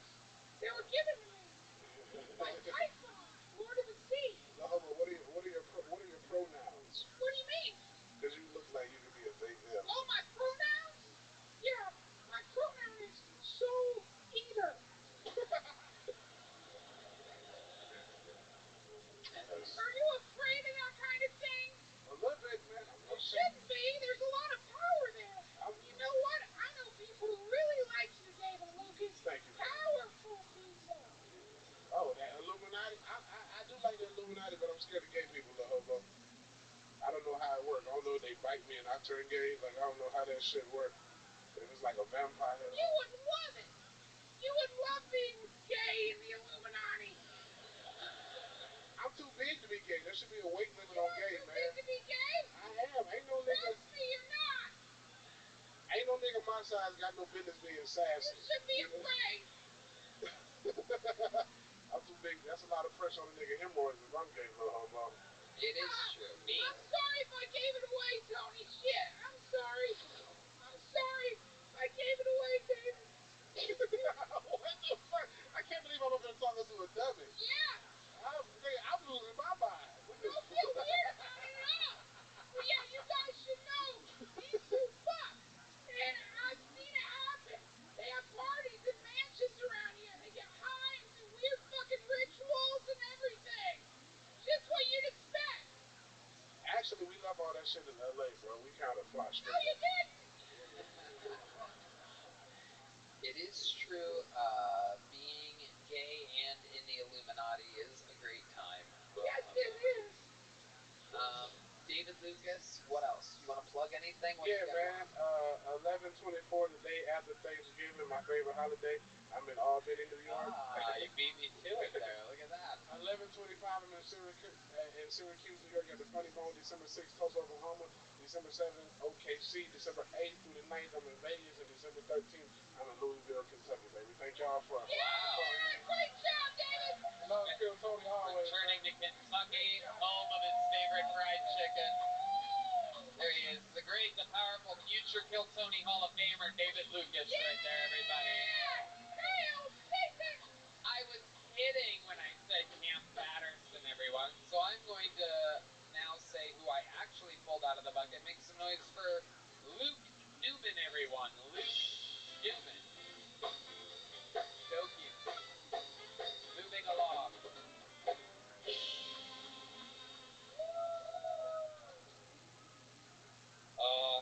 You guys smoke weed? I don't smoke weed anymore. Smoke too much. Got tired of taking 5 minutes to put pants on.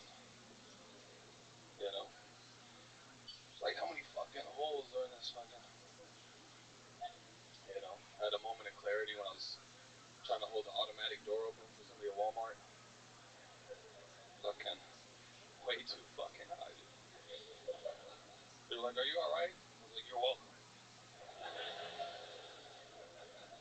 But I drink now. We're still, again, more. Also. I love drinking and driving. You guys like drinking and driving? I'm a great drunk driver. I do have 2 DUIs, but 2 out of like thousands of times is pretty good. They're pretty good stats, you know. Pretty good set. Luke Newman. This is your first time on the show, correct? Second time. Second time. Okay. Are you working right now? Yeah, I'm currently on the clock. At Shakespeare's, the bar next door, where we contain the comedian. That is incredible. I love it, Luke. Yeah. How's the night going for you? It was good. I was just taking out the trash, and then they started yelling at me, and now I'm here. Here you are. That's how it works. Welcome to show business. I fucking love it. So, this last time you were on the show, how long ago was that? It was 2 years ago. I came out here to visit and did some recon, and then saved some money, and then drove out here. That was at Vulcan. It was at Vulcan, yeah. Yeah. And how did that go? It went well. I got a big joke booked. Okay. Very cool. And so you've been doing stand-up for the 2 years since then, obviously. Yes. I've been doing it for like 6, 7 years now. Where did you move from to be here 2 years ago? Oakland, California. Oakland, California. Yeah. Okay, very good. And your family and everybody's still out there? Yes. And you work at Shakespeare's? Correct. And what else? What else do you do for fun here in Austin, Texas? What do I do? Not much. Go swimming. I love the 2 DUIs out of thousands of times jokes. That was fantastic. You have a long drive home from 6th Street? No, it's not too bad, like 15 minutes. Okay. All right. Tell us something interesting about you. This interview What's interesting about me? Yeah. I don't know, man. Okie dokie. Hell yeah. I think you're going to make it. Thanks. I don't know. As a bartender here on 6th Street. Seems like that's what you're built. I'm not even a bartender. I'm just a door guy. You're a door guy. Yeah. Oh, the rag on the pocket. Yeah. I mean, that's just... / bar back. Okay. Yeah. All right. Little Hobo, what'd you think about this? I love his drunk driving joke. Yeah. I thought it was incredible. Thanks. And it's a good point. Those are some really great, it's a great outcome if you think about it. But I wonder, after two DUIs, Yeah. do you have that tube in your car you gotta blow into to drive? No, I don't.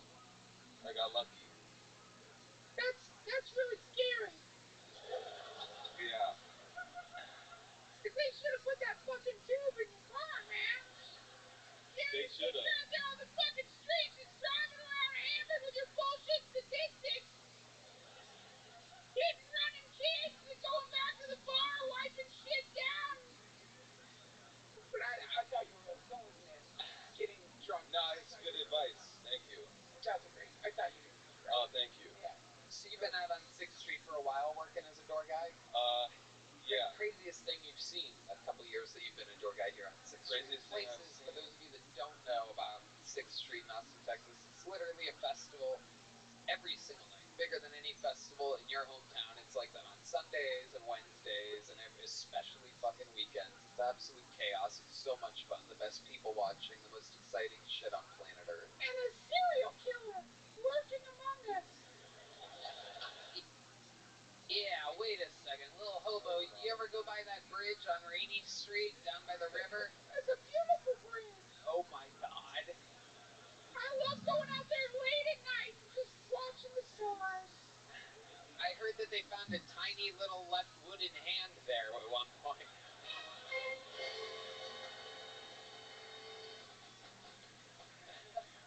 Do you know where it is?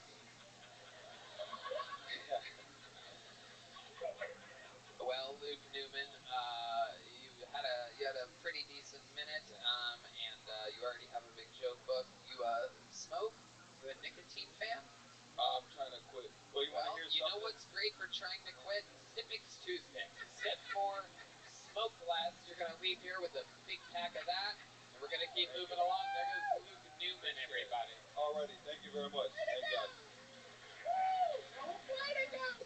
All right, we're flying through it here tonight. There goes Luke Newman back to work. He's on the clock and is one of the most boring interviews of the night, so we're keeping it moving here. Pulling another name out of the bucket. We still having fun out there? It's a long episode. Long episode. All right, this looks like a first time on Kill Tony name. I usually remember the Anthonys and the Tonys on the show. Make some noise for Anthony Papali, everybody. Anthony Papali.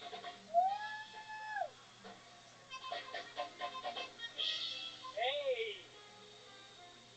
I was watching a porno today, and they like censored all the curse words in it. Like bleeped out the curse words. I was like, who's this for, really?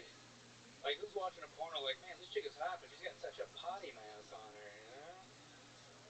Have you noticed, like, porn titles are so negative these days? It's always like, guy fucks his stepmom stuck under a dryer after Hurricane Katrina, you know? It's never like, guy fucks his wife of 25 years after a nice dinner at the Cheesecake Factory, you know? It's never sweet or positive. I don't know, porn scares me, right? Every porno is like a guy with a trade coming to your house to fix something, and he fucks your wife. It scares me, man, so I've been learning all these trades now. I'm on fucking YouTube looking up electrical work for some reason. My wife the other day was like, hey, let's order a pizza. I was like, let's just fucking make one. I don't need a guy coming over today. Anyways, my name's Anthony. Thank you so much. Anthony Papali.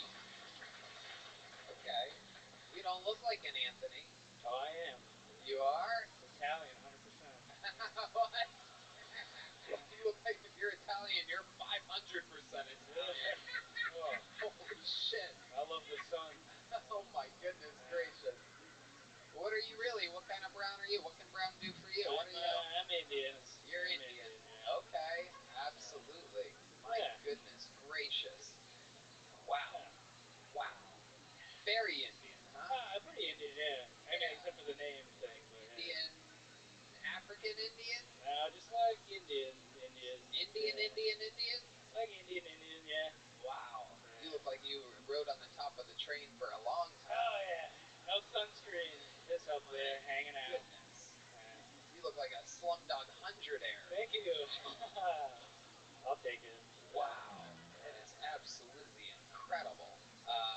What do your parents look like? Are they darker than you? They're just darker, yeah. Wow. Yeah. How do you think that happens? I hear some Indians darker than other Indians. What do you think happened along the way in your bloodline? I think it's just the sun. I like to be outside. The work outside.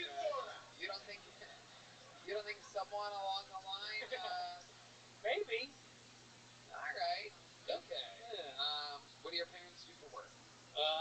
My mom doesn't do anything, and my dad runs his own business. What's the business? He does like education consulting. Okay. Yeah. All right. That's kind of Indian. What do you do for work? Well, technically on Wednesday I'll be out of the military after 6 years. Whoa! Yeah. Hell yeah! Congratulations! Got out right in time, baby. What? What?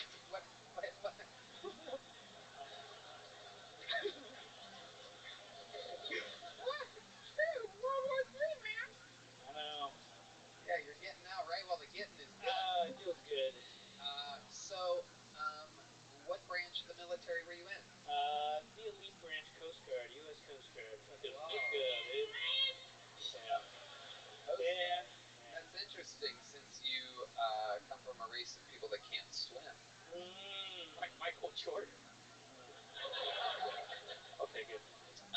What did you do in the Coast Guard exactly? I worked on ships for a bit, public affairs, kind of a little bit of everything. On a scale from 7-Eleven to 9/11, how much did you like it? How much did I what? Nothing. Forget it. Fair. What's your love life like, Anthony? I'm married. Married? Married man, yeah. Oh my goodness. You have kids? No kids, no. No kids. Are you trying? Nah, I don't want to. Kind of. Okay. Why do I have a feeling that your cum is dark brown? It's depends what I eat. Yeah. What's going on over there? What's happening?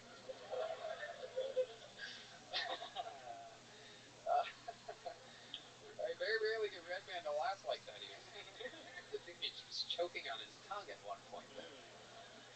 So, how long have you been married for? 3 years. Now, normally Indians strictly marry other Indians. Is this another case of that? Fuck no, dude. Whoa! I stepped out, dude. Let's go. What do you got? What kind of? I did Bahraini, another Arab brown, just another kind of brown.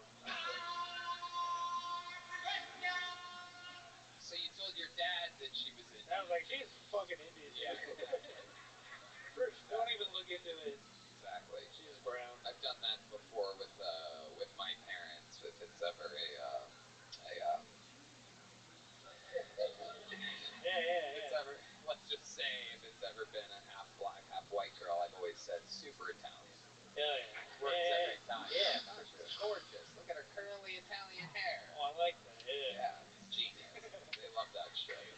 Hell yeah. That's that. What do you do for fun, Anthony?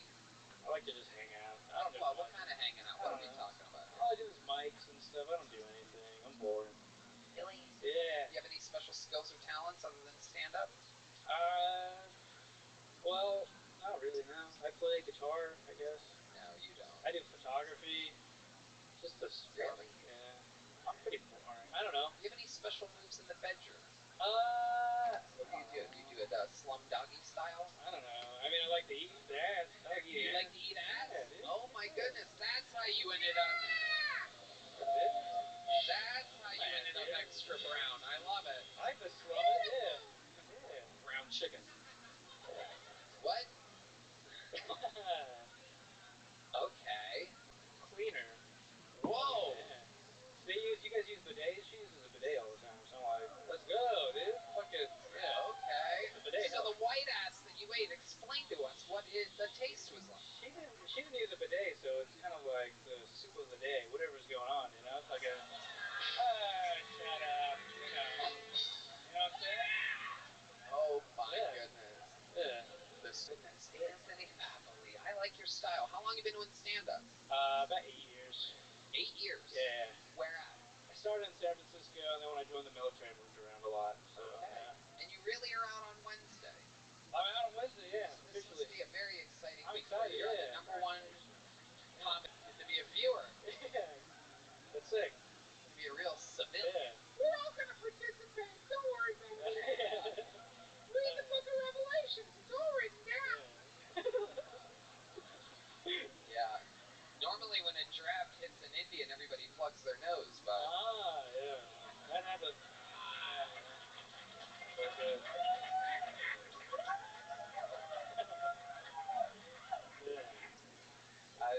I like your style, Anthony. I'd like to hear other jokes that aren't completely porn related. Oh yeah, for sure. I got others. Covered a lot, so fun times though. Congratulations. Hey, thanks, man. You seem like you're very comfortable on stage. Your 8 years really shows. I don't know if you know this. There was somebody, I believe, up here earlier that has been doing it 12 years in Canada. That you guys remember Van Dad?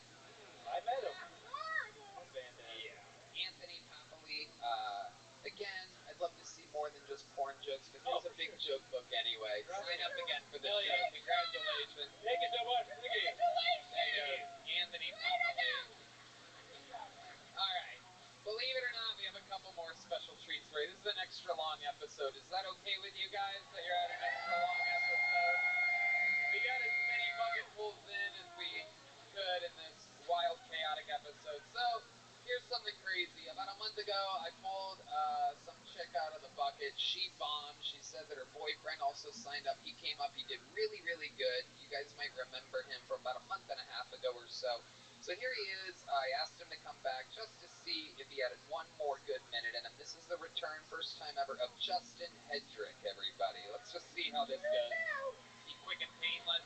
Justin Hedrick. How's it going? So I grew up in a mostly black neighborhood and dominated at Little League Baseball. Probably helped I had a dad to play catch with. But the rest of the team weren't great at stealing bases. We'd show up on Saturday and there just wouldn't be any fucking bases.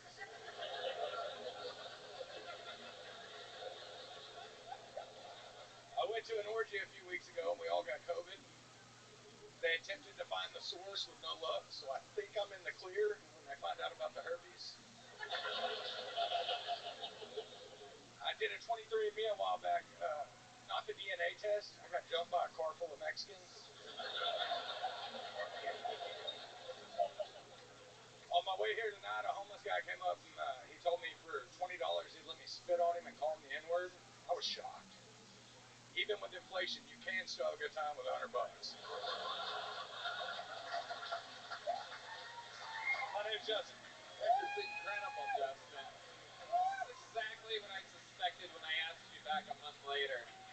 I remember your performance showing such great promise. It was your very first time on stage. It was your first minute. I asked you to come back to do a second minute, and here you go, working beats the whole way through. So you prepared for this month, right? Yes. And did you have fun doing it? I did. I was able to get to 2 open mics. Yeah. And I got about 8 minutes of material now. Fort Worth, Texas. Yeah. Right. And so, what else has been going on? Tell us more. It's going to be a quick interview because we're running late for the show. I don't know. Guide me in a direction. I'm nervous as hell. Anything even at all. Even though the guy earlier made me feel much better. The 12-year guy. Yeah, of course. Talking about Van Dad K. Fucking suck. Yeah. I mean, it's so bad that Lil Hobo has done 2 songs in dedication of him. I got 15 more. Justin, is there anything that we talked about last time you were on the show, or didn't talk about, that I should have covered about your life or your history? All we talked about was that I look old, which I do. I don't really think that. I think you look great. Yeah, I think you look fantastic. You, like Lil Hobo, seems like you worship Lucifer. No, not really. Well, you will.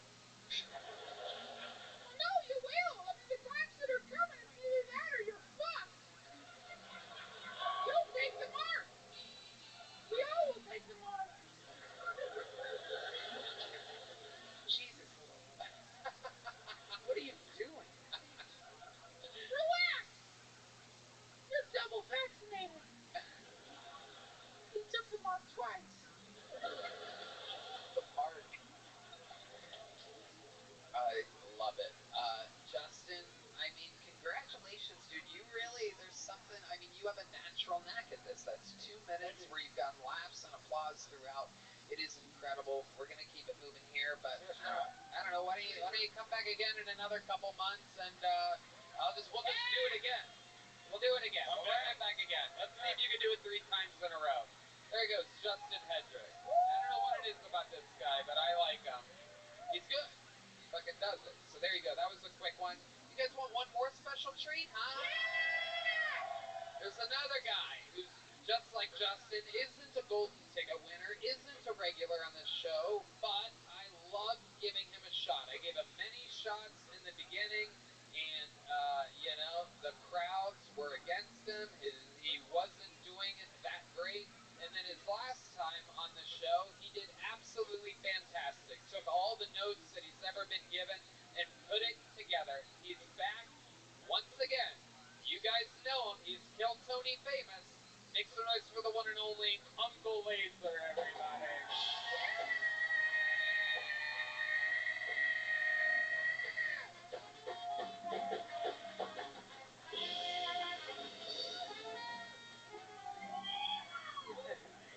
My sister called me earlier today. Said she caught her stepson jerking off, and that I needed to talk to him because daddy's in jail. And I'm just like, well, what do you want me to do? Like, this kid is strangely weird, like retardedly weird, like not in a funny way either. He's weird, like He's weird, like he's like not boobies and fucking bologna sandwich strange. He's like school shooter strange. You know what I'm talking about? Yeah, weird fucking guy. Said she caught him jerking off with 2 sticks of butter out in a lawn chair out back, flurling his pecker around to the neighbor's dog, trying to get the neighbor's dog to lick the butter off. I said, why am I the first one you're calling about this? She goes, I didn't have anybody else to call. I said, call the fucking cops, Claire. That's not normal. I jerked off regular growing up, okay? To fucking Girls Gone Wild infomercials, okay? You ever jerked off at 30-second intervals of fucking side boob? Magical, okay? I jerked off to Real Sex HBO. I keep that goddamn previous button channel on goddamn Nickelodeon. You know how many times I've actually come to Hey Arnold? So many times that when I have sex with a woman, I have to witness just to whisper in my ear, go deeper, football head. Boom, Uncle Laser, still showing improvement. The stock continues to rise. I love it. Closing with a bang. Still a little bit of a long setup there. I don't think you need all that, but you fucking, but the back end is fucking good and relatable. I mean, I too also real sex, taxi cab confessions. I was a real sometimes jerking off through the scattered pay-per-view porn screen. I did that. BET late at night. Oh. I used to fucking jerk my dick to that Missy Elliott song, put that thing down, flip it and reverse it. I'd beat the fucking brakes, the foreskin off my dick. Yeah, Dude. I'm with you on that. I'd smurf my Smith in a flying flack and everything. I was totally with you. I mean, Tony, I once put my dick in a industrial grade vacuum shack, like vacuum shop vac. Yeah. And fucking pulled off all my foreskin. I still can't even wear a bathing suits with mesh lining in them anymore. Damn. Wow, look at that. I jerked off with a Ouija board once. Hey, I want to be honest real quick. Yeah. My grandma had these dogs in her house as a child when I stayed over in the summer, and I'm terrified of these motherfuckers. I always felt like I was getting touched at night by these fucking dogs, and it turned out to be just a babysitter. You know what I'm saying? But these things take me back to a trauma period in my life. Yeah. Don't be afraid of us.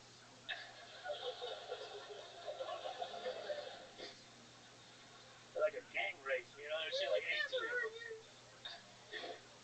We just watch you. Little Hobo, every time you say something kind of frightening, I notice that you look at the audience afterwards, like you say something and then you kind of turn slowly towards them, and it makes everything a little bit scarier. Well, it should make it scarier. I just look to them because I love them so much. I don't see people out there. I just see meat.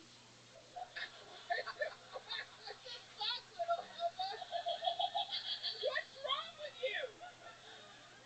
This guy is out of control. Uncle Laser, I love this set. Again, we are running deep in the red here. Long episode. Beautiful fucking boots. I mean, holy shit. Hey, you know the only thing better than 4 fucking aces? 4 ladies, dude. Hey. Whoa. I was going to say 4 kings, but that's because you're gay, dude. That's right. Still gay. The running joke is that I'm gay. So gay that you can let your girlfriend stay with me. There goes Uncle Laser, everybody. Yeah. I would never fuck your girlfriend because I'm gay. That's right. All right.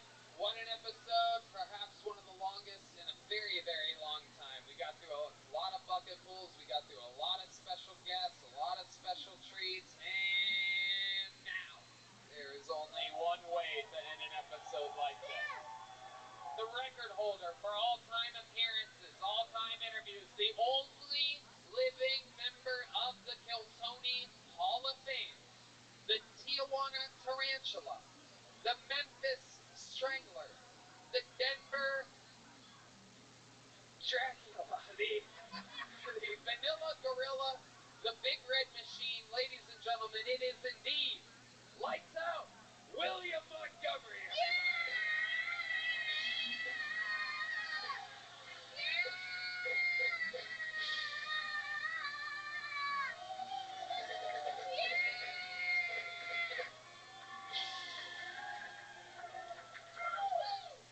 Riddle me this, Tony.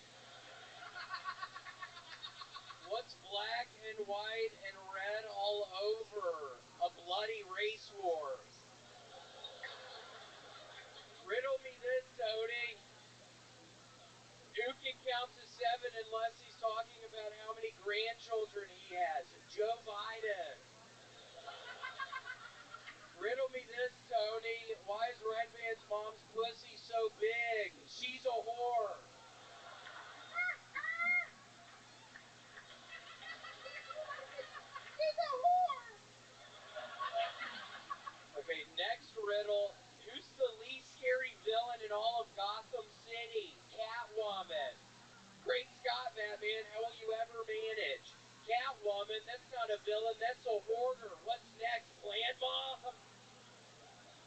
Too late, there's already poison ivy, and don't get me started on, oh shit, that's not a rash, that can be cleared up in 48 to 72 hours.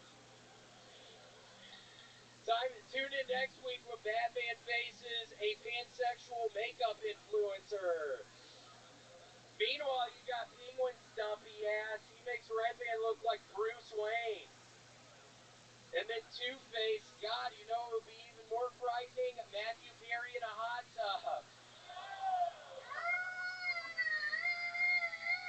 Get the fuck out of here. No wonder Batman always wins. Okay, that's right, Tucker. Yeah! Wow. 1 minute 40 seconds of thunder and lightning from the man who has done it the most all time. The great, the powerful William Montgomery, fresh off of 5 sold-out shows in San Diego, fresh off of a huge month, another month of successful cameos. Tony, you're one of the top earners on Cameo. Yes, William. Tony, the Penguin is hurt. The Penguin is hurt? The Penguin is hurt. The Penguin is hurt? The Penguin is very injured right now, Tony. It's almost Halloween. I'm worried about the Penguin. What happened with the Penguin? We don't really know what happened. He and Catwoman got in a fight. No, he's really hurt, though, so... What? The Penguin fell, I think he fell down some stairs, or he got thrown down some stairs, something with Catwoman. Penguin's super hurt. We're all worried about him, so send up a prayer for Mr. Penguin when you get a chance. He's super hurt. I mean, he was a very old friend of mine, and yeah, he got like thrown down the stairs or something with stairs a couple days ago with Catwoman, so. Oh my goodness. Is that some CIA activation shit or something? Yes. I love it. So, William, what else is going on? Oh my gosh. I mean, after the Penguin got so hurt, I mean, we pretty much grew up together, Tony, so it's been really hard. Something about he and the Catwoman, something about stairs. He's been super fucking hurt. Why did you just shake your head in disgust at that, sir? Okay, so the Penguin is hurt. I got that part. Penguin's hurt. So, what else is going on, William? Penguin's hurt. Okay. We're all looking for Catwoman. We got that. No, but nothing else really, Tony. Yeah, I've learned on the longer shows I can't yell as much, which is a nightmare because I've gotten so used to yelling I can't yell as much. So I've started actually whispering some of the punchlines. Oh, wow. It seems like the crowd is in a ruckus about this. This is like Mike Tyson doing karate or something like that. Yow! Yow! Okay, I'll prove my point. It's actually much better, I think. Okay, here he is trying something new. Give him a chance. This is like Francis Ngannou boxing. You might be surprised. Here we go. I like it when my mom goes out of town because I get to sleep on her side of the bed. Whoa. See, it's actually much better. Wow. Paul Walker, more like Paul Crasher. Whoa. Look at that. I like it. I heard the reason Paul Walker died was because the director forgot to say cut. Oh my goodness gracious. See, it's actually much better. Yeah, luckily it's been working out. Wow, that's really, really interesting. So no more yelling. No more yelling. I'm done. How's your grandfather? My dead grandfather that we covered last week. Why would you fucking bring that up, dumbass? Fucking almost Halloween-y piece of fucking shit. Why would you? The Penguin's hurt. Okay, I got a little happy. I was worried about the Penguin talk, and then, yeah, big time. Fuck you, dude. But yeah, no, I've been whispering stuff. And this actually, Tony, is a very exciting episode. I literally have a brand new actual sponsorship. I'm super excited to tell y'all. I think I mentioned on the show before that I don't wipe my butthole anymore. I started doing this method where I take a big shit, I get in the shower, doo-doo gets all clogged up in the fucking drains, there's hair down in the drains. Now, a little fun fact is that while so much of the fun stuff that he talks about is silly and wild, this is actually true. He famously does not wipe his ass. This is a thing that his parents have talked about to me. His girlfriend has talked with everyone about how she finds little clumps of shit in the shower drain. It was ripping apart my relationship. Every time that he shits, instead of wiping like a fucking human being, he literally has to get into the entire shower and wipe his hand back and forth along his asshole and let the little shit pieces go down the drain. I know, it is absolutely shocking to find out that one of your favorite comedians... I kind of like sticking my fingers in my asshole. I think that is what everybody would assume. That is absolutely true. Don't let these betas emasculate you, baby. You're an alpha male. None of us wipe. Well, little hobo, I mean, your asshole is made of hay.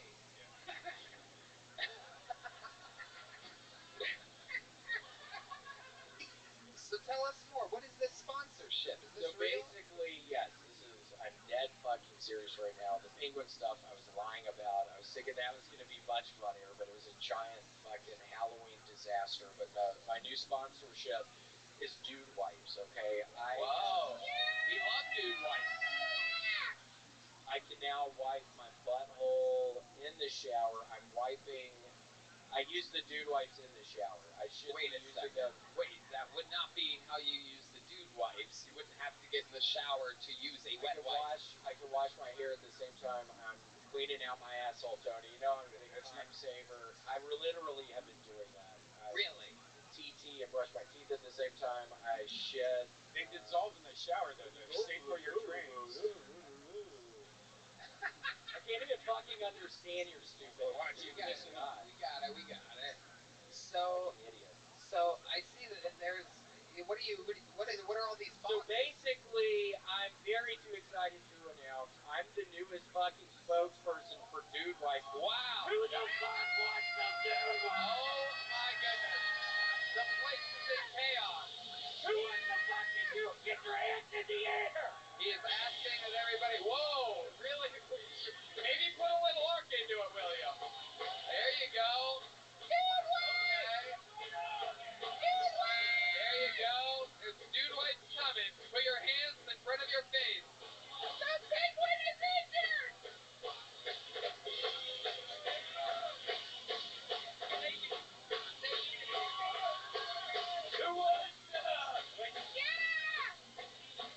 Wow, he has literally got boxes of Dude Wipes. You get a Dude Wipe. You get a Dude Wipe. Wow, this is unbelievable. Dude Wipes! Dude Wipes! Oh my God! William, put a little arc. William, a little arc. There you go. There you go. A little arc under it. I'm working on it! Wow, there are Dude Wipes flying through the air. Remember that any injuries from the Dude Wipes are not responsibility of Joe Rogan, Kill Tony, Death Squad, Golden Pony Productions. Wow. Talking to happy people. We have a Yoni, are you getting this? Whoa! Are you getting this? Oh my God. William! Oh my goodness. Whoa. This is absolutely incredible. What a moment in Kill Tony history as the crowd is excitedly getting Dude Wipes. Dude Wipes! Tony, those are the best Dude Wipes, too. Big chill. These really are an unbelievable product. William, you got some over there. Up there on that. Those guys want some Dude Wipes. All right. There are Dude Wipes absolutely everywhere. People from the fountain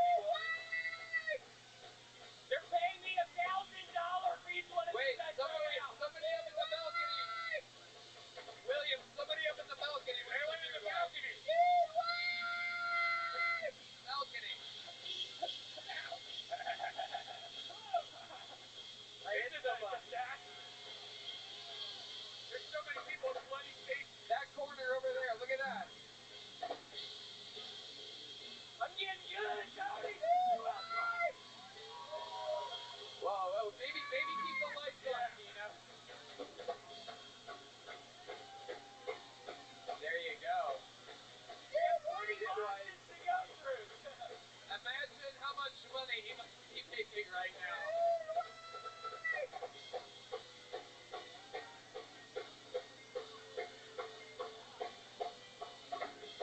Indeed, he wants the dude wife.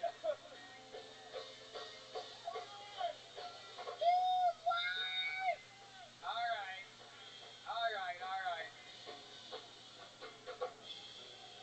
This is absolutely incredible. A historical moment in the show. Incredible! So many people just got dude wipes. There are so many boxes still behind you. I guess I'm getting word that anybody that didn't get a package of dude wipes is going to get some on the way out. How interesting is that? My little earpiece. Mid-show, the best one. Brought to you by Dude Wipes, which is an absolutely unbelievable product. Everybody uses them. Use offer code Duncan! And congratulations.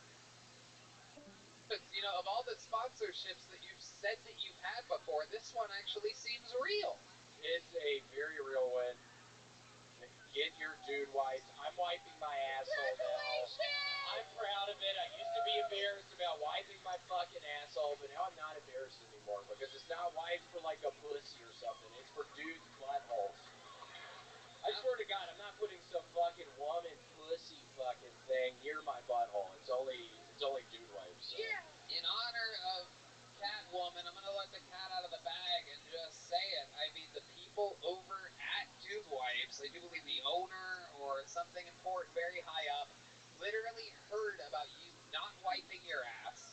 And literally, it is a true, real partnership with William Montgomery. So, support Dude Wipes, an unbelievably great product that loves William and loves Kill Tony. And congratulations, that's a really big deal to have an actual sponsor when your job is yelling and whispering Coming for up a living. with penguin stuff. That was a disaster. Yeah, Penguin. yeah. Usually when somebody tries something that doesn't work, they don't repeat it 15 more times. So it's part of your brilliance. And look at you. I mean, you're sponsored by Dude Wipes, so who am I to judge you? I know, no fucking women pussy shows going near my asshole. Absolutely. Ladies and gentlemen, how about one more time for the legend, William Montgomery, everybody.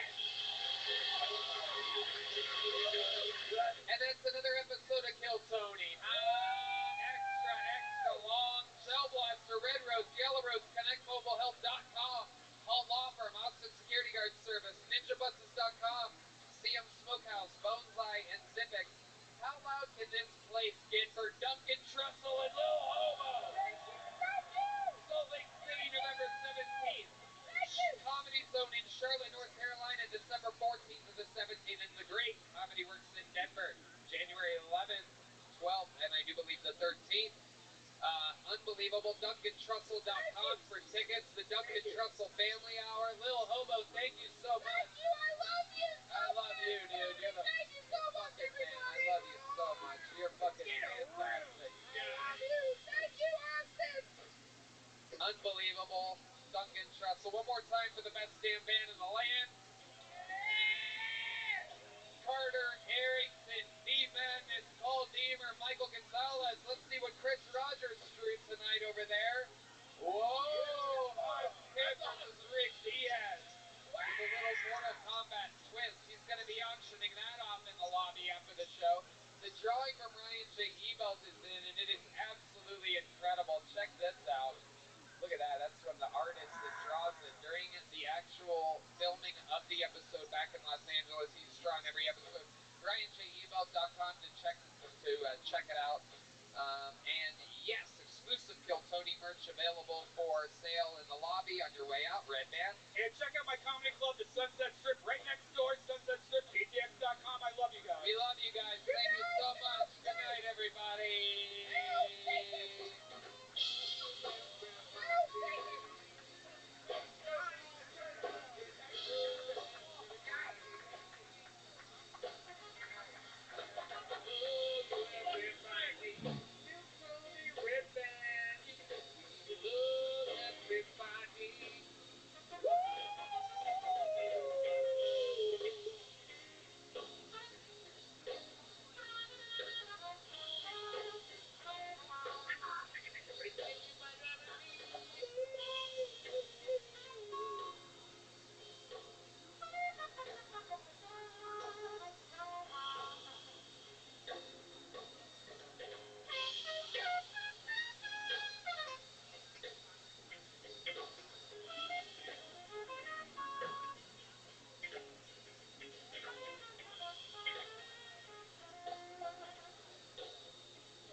night of their life tonight, huh? Yippee! Make some noise for Red Band, everybody. We're doing it again. It's the #1 live podcast in the world. Kill Tony, brought to you by Gel Blaster, the Red Rose, Yellow Rose, Connect Mobile Health. Get yourself an ID trip when in Austin, Texas. Austin Security Guard Service, the best security guards in the world, keeping us safe. NinjaBuses.com, amazing, amazing party buses, tour buses, everything you can imagine. Hull Law Firm and AustinPools.com. And also, how about a hand for the Screwball Peanut Butter Whiskey Band, ladies and gentlemen.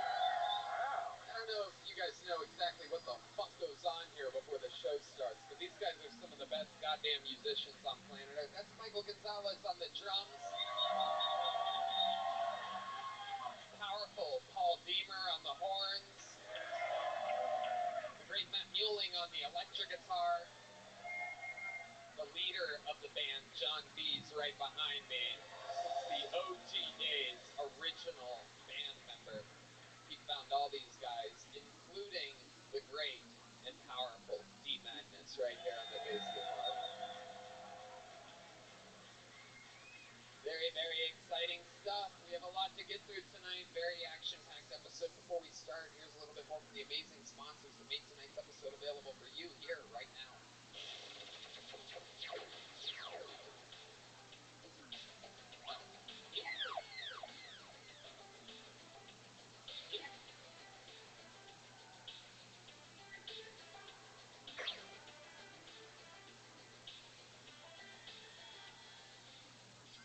Hey y'all, need a gift for the person who is always running late? The Skylight Calendar is a smart touchscreen calendar and organizer for all your chores, groceries, and to-dos.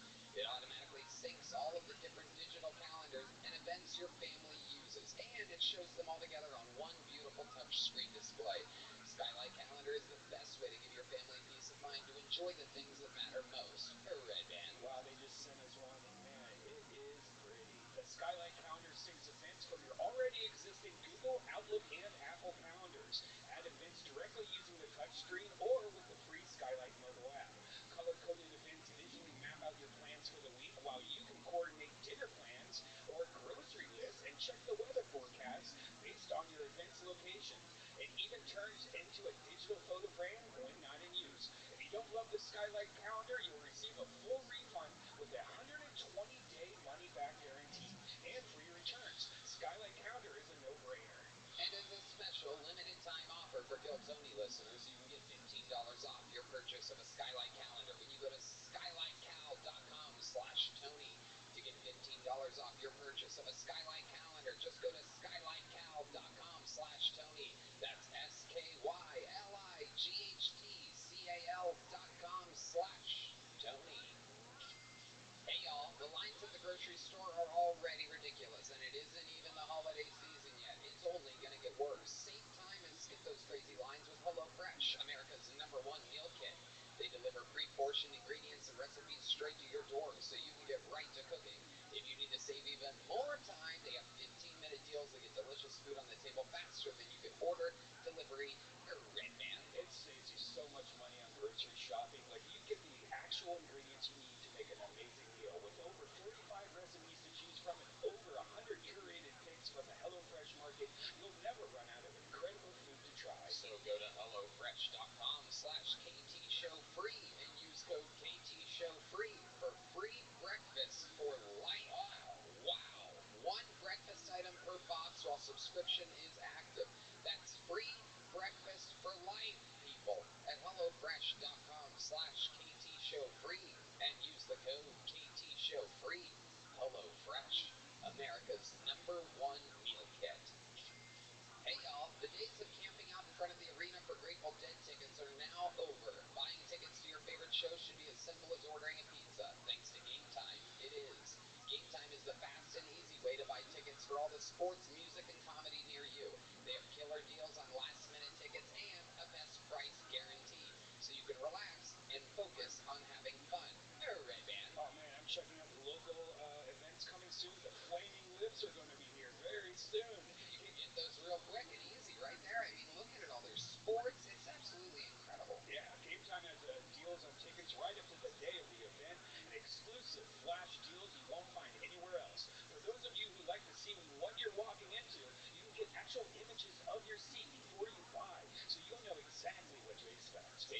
work out of buying tickets with Game Time. Download the Game Time app, create an account, and use code KILLTONY for $20 off your first purchase. Terms apply. Again, create an account, redeem code KILLTONY for $20 off. Download Game Time today. Last minute tickets, lowest price, guaranteed.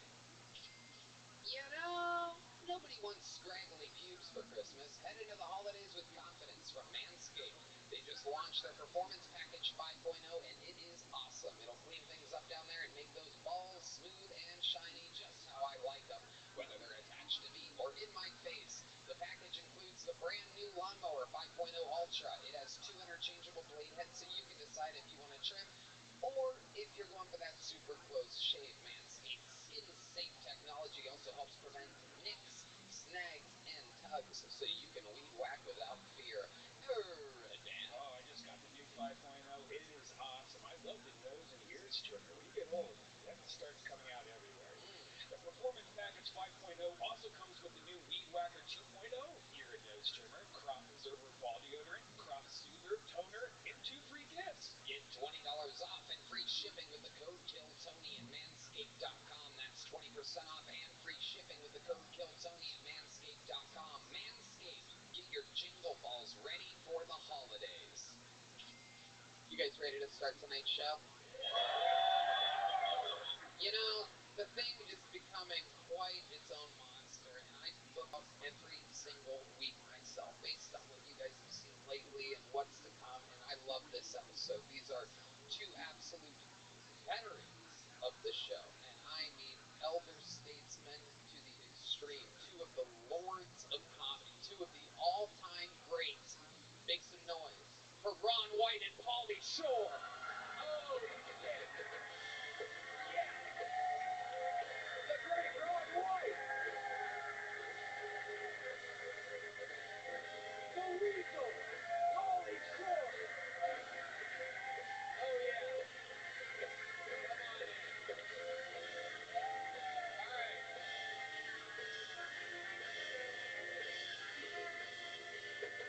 Come on in.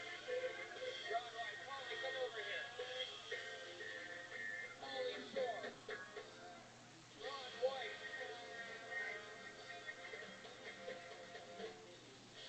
Now, a little fun fact about this amazing, esteemed panel is that the great Ron White is the reason why we are all here tonight in Austin, Texas. He started it. He got Joe here. He got me here. We told everybody else. The rest is history. And the newest resident of Austin, Texas is Pauly Shore. We got another one. Just got engaged to Drew Barrymore last week. Breaking news. Drew Barrymore's fiance, Pauly Shore. He's got his new Jam in the Band show hosted by Pauly Shore on YouTube, and it is a hit. I just took some fucking ayahuasca, bro. Oh. I need a fucking bucket, dude. You have a fucking bucket, bro? Got a bucket right in front of you, man. Don't worry about these people. Who's on the names? Most of them are already covered in vomit. And the great Ron White is back, ladies and gentlemen. He's back on tour, tatersalad.com. This motherfucker threw a retirement party 6 months ago. Yeah, what happened? I thought you quit. He threw a retirement party, and now he's back on tour. He never stopped working at all. He was working in Austin the entire time. We just threw. I might have a retirement party next week. Well, we took the 9 to the mothership. You know, I was just sick of all the travel, man, after 37 years and doing 120 to 140 cities a year. And I hated that so much. I was letting that bleed into stand-up comedy. I just wanted to do it anymore. And when I told Joe that, he's like, fuck no. I'm going to build a club. We're going to do it every night. It's going to be a blast. You're going to find out how much you love it again. And so the last 9 or 10 months, I've spent performing for the best audiences in the country, which are my friends right here in Austin, Texas, where I live. What makes you like this particular? What makes you like this particular? Oh, okay. You can catch Pauly hosting his new show on YouTube called Jam in the Band. There's a little taste of it right there. Pauly as a host. I wish I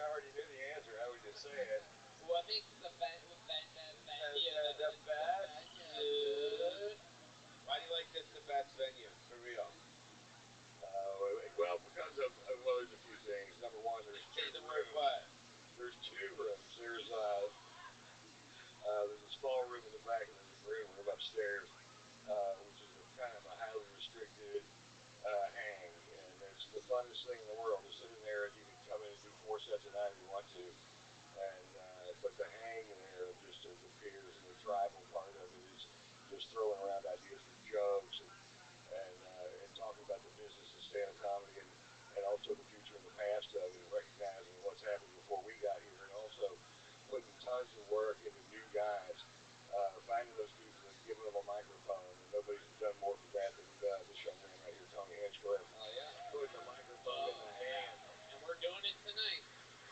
He's right. 2 rooms. We got Misty's, named after Polly's mom. Yeah, can I say something about? You don't have to ask if you can say something, Polly. That's not. I don't want to disrespect because I'm moving here, bro. Yeah, they might after this performance, they might tell me to spatch and not come back. Yeah. No, but for real, the reason why I particularly want to move here to Austin because as a stand-up comic, it is the only club in America where you can actually create your stuff on stage 110% without thinking anything behind you is going to happen because as you know, this day and age, people film shit they put out here for Joe. He creates such a beautiful thing for everybody. So I want to come here and just create comedy, and that's just the best part about this place. Absolutely. In other words, phones are locked up. You did so much better with that sentence than you did the first one. You rocked that sentence, man. You did. You're the best sentence ever. Yeah, well, the venue. The venue's the best venue. What do you think about that? Well, luckily, you guys have been on the show multiple times, Polly and Ron, and over 200 human souls signed up for the chance to be on this stage tonight. Absolutely. Can I say just one more thing without disrupting? You don't have to ask if you can. It's getting kind of crazy because it's been at this pace, you're going to do this 75 times tonight. You've done it twice in the first 4 minutes. This show started at my mom's club 10 years ago in the belly room. No one was fucking there. No one was there. No one was around, and he developed it, and it's pretty fucking awesome. So I've known him when he first came out to the Comedy Store, where he was answering phones and looking for like pennies and shit and dimes. I was looking for Just to make ends meet. No. You got the cat. The cat in 60 seconds, Polly. Oh shit! I didn't know. A little bit long for him. I thought it was a bull. All right. A bull sound? Anyway, so I pull a name out of the bucket. They get 60 seconds uninterrupted. You know their time is up when you hear the sound of a kitten. That means they have to wrap it up or else they bring out the angry West Hollywood bear, which just interrupts them. And then I interview them and I ask them questions. And if you guys have anything that you want to input or any wise stage advice from 2 of the all-time greats, you guys know how it works. So. You guys ready to start tonight's fucking episode or what? Here we go, and we shall start it with a bang, ladies and gentlemen. I'm going to pre-poll the person that will follow one of our favorite regulars in the history of the show. This guy's fresh off of a weekend of sold-out theaters with me, lots of momentum. Make some noise for the great and powerful Hans Kim, everybody.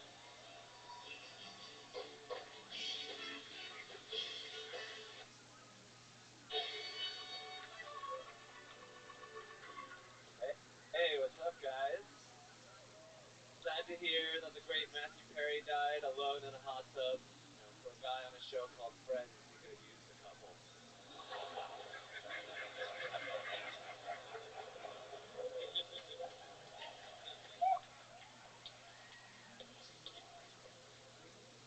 Who knew the opening credits was Cry for Help?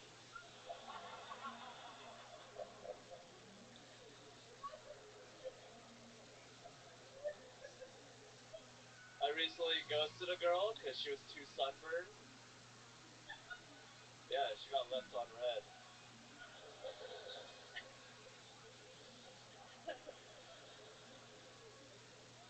Women are crazy. We all know this. Women are always into murder documentaries. They like to watch people losing their life. Men, we're more positive. We like to watch people creating life. Thank you. Hell yeah. Welcome again, Hans. Thank you, Tony. That was fun. How do you feel? I feel great. I had a great weekend with you guys. I enjoyed our time together. I think William might have a drinking problem, but other than that, it was great. What do you mean? He likes to drink a lot, and then he pees in little bottles. And there's like a bathroom right there. He just loves peeing in bottles. Did he pee in a bottle? car to go to Sacramento? When I stopped them? You stopped them, Yeah. No, yeah, I heard that, yeah. They were way, I was in the front, they were way, way, way in the back of the Sprinter van. And I heard William say to Hans, well, what was it exactly? He's like, can I pour some of this in there? Yeah. The drive, it was only like an hour and a half drive. That's the crazy part. Everybody's afraid. A fun fact is that everyone that tours with me is afraid to say that they have to go pee because I always say that it slows us up. I'm a real fucking piece of shit on the road. Nightmare to deal with. I don't pee. Why are you peeing if I'm not peeing and I'm like the main guy? Red Man as well. Oh, yeah. The non-peer. Yeah, I could not pee for like 12 hours. Exactly. You got it's the podcast way. Welcome to the business. Looks like you've not been peeing for 6 years. What? You're saying the Red Man's filled with piss? Jesus. God. Well, you know he likes yellow things. Whoa! A reference to his Asian girlfriend. That's right. Oh, He's got an Asian girlfriend and he's got a white girlfriend. yeah. It doesn't make any sense. We swap out once in a while, though. Okay. All right. Hans, when you started dating your white girlfriend, was that after you became famous? Yes, of course. And what happened before you were famous? I was sad and lonely. That is true. And who made you famous? Tony Hinchcliffe. That is correct. Okay. So the left on red thing was a joke. The Matthew Perry Friends thing was good. Thank you. Very good. And then what is it? Women watch murder documentaries and men watch porn. Okay. Do you still watch porn? I watch a lot of it. You do? Yes. You watch it alone? Alone, by myself, with my dick in my hand. Wow, okay, yeah. What's your favorite type of porn? Probably tickling or spanking or... What's your icon when it says search? What do you search for? I search for Japanese massage shrimp aphrodisiac. Absolutely. Absolutely. I love it, Hans.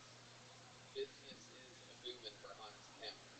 You have more stuff coming up, right? More dates? I'm in Tacoma next week, which will already be over, but Spokane coming up, and then, other places. It's on my website. So what's your website? BobbyD.com. Jesus, Hans. So, before when we were upstairs, I asked him if he brought his girlfriend to the Warfield show this weekend, and you said what? I said no. Because Tony said what? He said not cool, dude. But then Tacoma what? Tacoma, yeah. What are you asking him? What are you doing? I ask the questions, you sit back and hit it. What did I say? Hit what? Hit the button when it goes. No. Oh, the bear, right? Again, Holly's show, which you guys can be some of the first viewers of, I'm sure. It's the Jam in the Van show, hosted by Pauly Shore. You have anything on YouTube you can watch. Why not watch Holly again? The Jam in the Van show. I love you, Pauly. I'm just kidding. Don't be sad. All right, good. Fucking Monday night where I killed Tony in motherfucking Austin, Texas. Yeah. We got still a couple tickets left for the stadium show over the January 1st. Who's we? Who is we, Pauly? Hans, anything else you want to say? Any more input? I was telling my British friend, and he kept talking about Peter Files. Like, they're not that bad, Peter Files. And I was like, who's Peter Files? And he's like, oh, it's pedophiles. So. Oh, wow. That's like your left on red joke right there. That's a little... Wow. What's that? Yeah, what's happening? Hans is getting a little fucking corny without these challenges and shit. Are you ready for Rick Diaz on New Year's Eve? I'm ready for Rick. Fuck Rick, fuck Rick. The biggest battle in Kill Tony history, Hans Kim versus Rick Diaz, live New Year's Eve. Hans, you did it again. You got to start it. We got to get to this fucker. Thank you so much. Thank you, guys. Hans Kim, everybody. I'm going to pre-pull your second comedian. And your first comedian out of the bucket tonight. You guys probably know how this goes. But we know Hans Kim. Anything can happen at this part. This is where we find new talent. This is where we find no talent. Right now, could be anything. Anything can happen. Make some noise for Tony Siciliano. Tony Siciliano. There he is. Tony Siciliano. Yeah, what's up, Austin?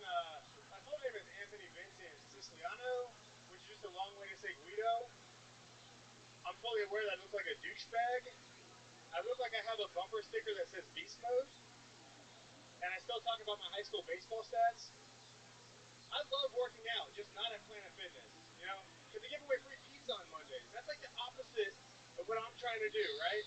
That's like if I went to church on Sunday and did a bump of coke with my priest on the way out.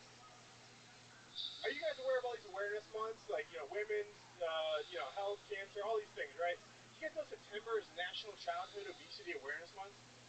Me either, right? Did the obese children have a say in this? Because as an alumni of childhood obesity, I was aware I was fat every month. I was trying to fly under the radar, right? The metaphorical radar, of course, right? Like, go to the real radar, they'd be like, what's that fat kid doing under the radar? That's my time. Thank you guys so much. Yes. Tony Siciliano. Welcome to the show, Tony. How are you? I'm great. How you doing, man? Fantastic. Did that jacket come with your name? And the crucifix and wife beater. Love it. Absolutely. So, Tony, where do you live? So I'm from Florida. Live in Austin, yeah. Okay. How long have you been? Yes, the sweet sound of Florida music, everybody. All right. So, how long are you visiting for? So this is my 5th week in Austin.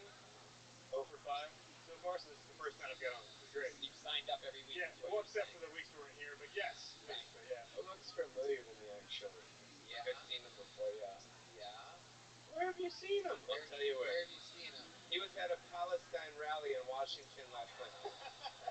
Fucking a liar. That's not how you speak, you cocksucker. Yeah. These guys are all coming up with new Italian names now. Exactly. 3 weeks ago, he was Muhammad. Now he's Tony Siciliano. Hey, what's up? Hey, it's me, Tony.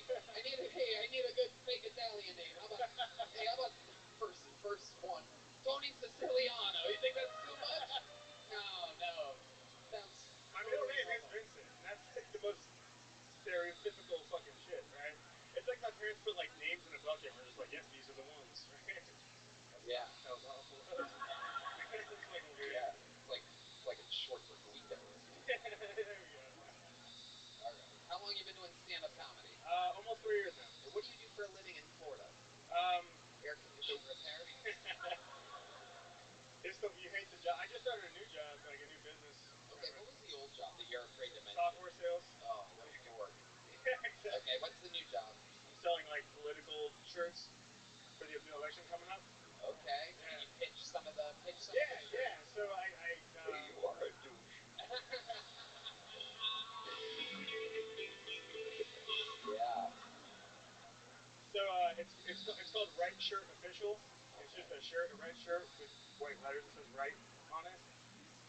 I have another business that's Let's just keep going through all your bad business ideas. Those are terrible. That's called Left Shirt Official, and it's blue shirts with white letters that say left. So I'm just trying to capitalize on this game. Yeah. Capitalize on the game. Yeah. Absolutely. Are they selling at all? Nope, I have 0 sales so far. Yeah, but it's a dream. It's doing almost as good as comedy. Right. What's your love life like, Tony Siciliano? I have a girlfriend. Okay. How long you been with her? A little over 2 years. Okay. What does she do? She's also in the software industry. Oh, okay. Yeah. She like takes care of customers after me. Okay. I sell them. She takes care of them. Right. You know? Yeah. All right. One cool fact about her, she's from Ukraine, actually. She was born there. Okay. Is that a fucking fun fact? It's been an interesting fact. Did you get like a male or women order bride type situation? Yeah. I've seen on the internet you can get Ukrainian women for very cheap. I'm just saying. It was they're a hot good as deal. fuck. It was a good deal. She moved here when she was 9, actually. She's 10 now. But it's fine. Oh, you son of a bitch. Look, you snuck one in there. Can I say something about him? Say it, baby. What podcast are you used to? Hey, Joe, can I say something? Like, what are you talking about? Chinese. Say it. Chinese. I think you're likable. Okay. You think I'm likable? Well, you're Chinese and that you're likable. There I look Chinese? No, I just think you're likable. Oh, thanks. So you have that going for you, so that's good. Thanks, Paul. I appreciate it. Yeah. I like you too. All right. Crazy. Is that a rubber ducky. So Tony, do you have any special skills or talents? I'm really good at ordering food for the table at an Italian restaurant. Okay. That's something I'm good at. Yeah. Yeah, I like to travel a lot. I'm good at doing. You live with a Ukrainian girl? I do. Do you have a hard time like getting your own space, or does she hold strong and not let you? You have to negotiate. Isn't that like a woman thing? But now 20% of the center of the bed. I've been trying to blow my way through that space, but it's not going well. You blew pretty hard tonight, my friend. Is she mad about the Israeli-Palestinian war because it's got first billing now over the Ukrainian-Russian war? Yeah. She's the undercard now. The main event is much more exciting. Ukrainian doesn't have an iron dome or anything like that. They just fucking take the missile straight to the heart. Just fucking no defense whatsoever. Just tin foil up there. All right, well. Tony Siciliano. I still can't believe how Italian your name is. What's your dad's name? Peter. Peter Siciliano. Wow. Angelo in the middle. Does that help a little bit? What kind of penis are we working with?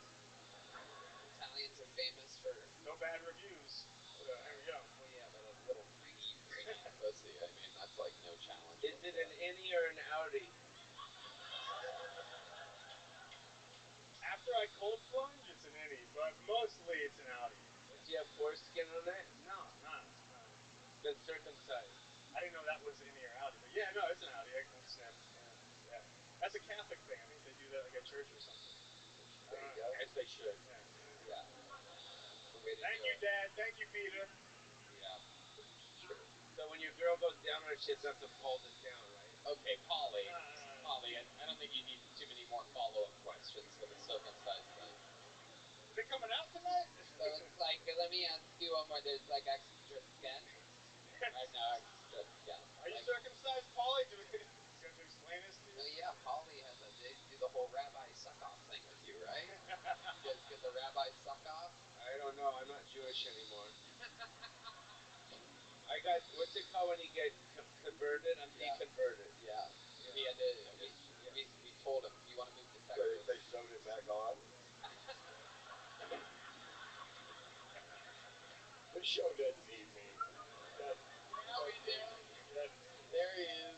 I thought you came out and did a solid job. That's got to be nerve fucking racking to walk on this stage in front of this crowd of people. But you did it. You stared them down. You held the mic in the right spot. You've been doing it 3 years, so yeah, I'd say you're moving along at a pretty decent pace. Yeah, not easy to follow Hans Kim. You're leaving here with a gel blaster and a big Kill Tony joke about Tony Siciliano, everybody. Getting the show started. All right. We got another bucket full coming at you. Let's see what happens here. Make some noise for Micah Brown, everybody. Micah Brown is next on Kill Tony. Here's Micah Brown, the Kill Tony debut, I do believe, of Micah Brown. What's up, guys? I know I look like Rasputin. Mr. Rogers had a baby.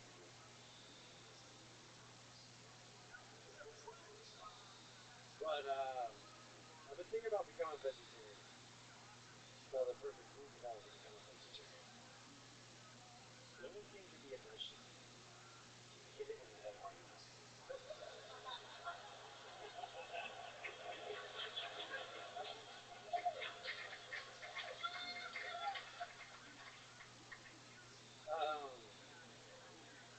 So on my way here, guys, I got bugged by a single dog right here.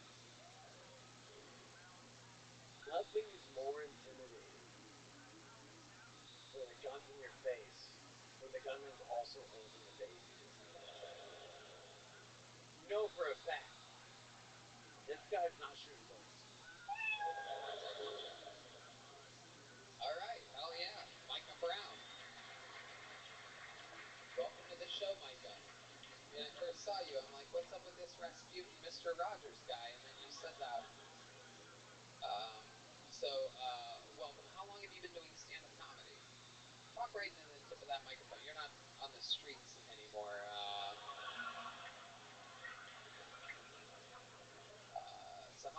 doing stand up? I started in 2018. 2018. Okay, so you've been doing it about 5 years. Yeah. Right. Where'd you start at? Dallas. Dallas. By the looks of things, you were around a barrel fire and you started making your friends laugh. Yeah. Pretty much. You look unbelievably homeless. I mean, that specifically, like that jacket. It's almost like, and I see it's a Patagonia, like it's probably got a little price tag on it and whatnot. But I mean, my God, you ordered like the. I stole it. You stole it from Patagonia. Yeah. You steal a lot. Are you homeless? Because I kind of focused on the jacket, but I completely miss your face and head. I mean, you have a complete homeless head. The jacket comes in second place. Your extremely homeless head. You also have a homeless left arm, it seems. Oh, it works. Okay, it was just the way that it was hanging there. It appeared to be homeless as well.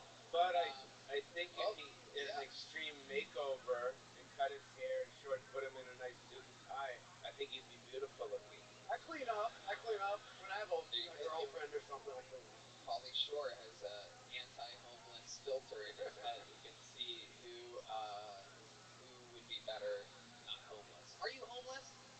I've slept in my truck and I live with my mom, so almost. You slept in your truck and you live with your mom, so you pull the truck into the garage and then how does that work? My mom lives in Mansfield, and so I'm an officer. Is it Charles Manson Field? Because of what you look like? Yeah. Alright. So, what's your mom like? She's wonderful. There's a lot of dudes coming in and out of there? Not since I showed up, you know. Since who? Since I showed up. Right. Cock Block McGee over here. Yeah. I get that. What kind of truck are you sleeping in? F-150? It's a Tahoe. Ooh, okay. It's like driving around a one-bedroom apartment. Yeah, if you sleep in it, yeah, I guess any car is a one-bedroom apartment if you sleep in it. A lot of people on this stage have slept in their car before. That is true. So there's nothing wrong with that. I haven't been one of them. It's true. That is Well, it's not over yet, Paulie. I don't know.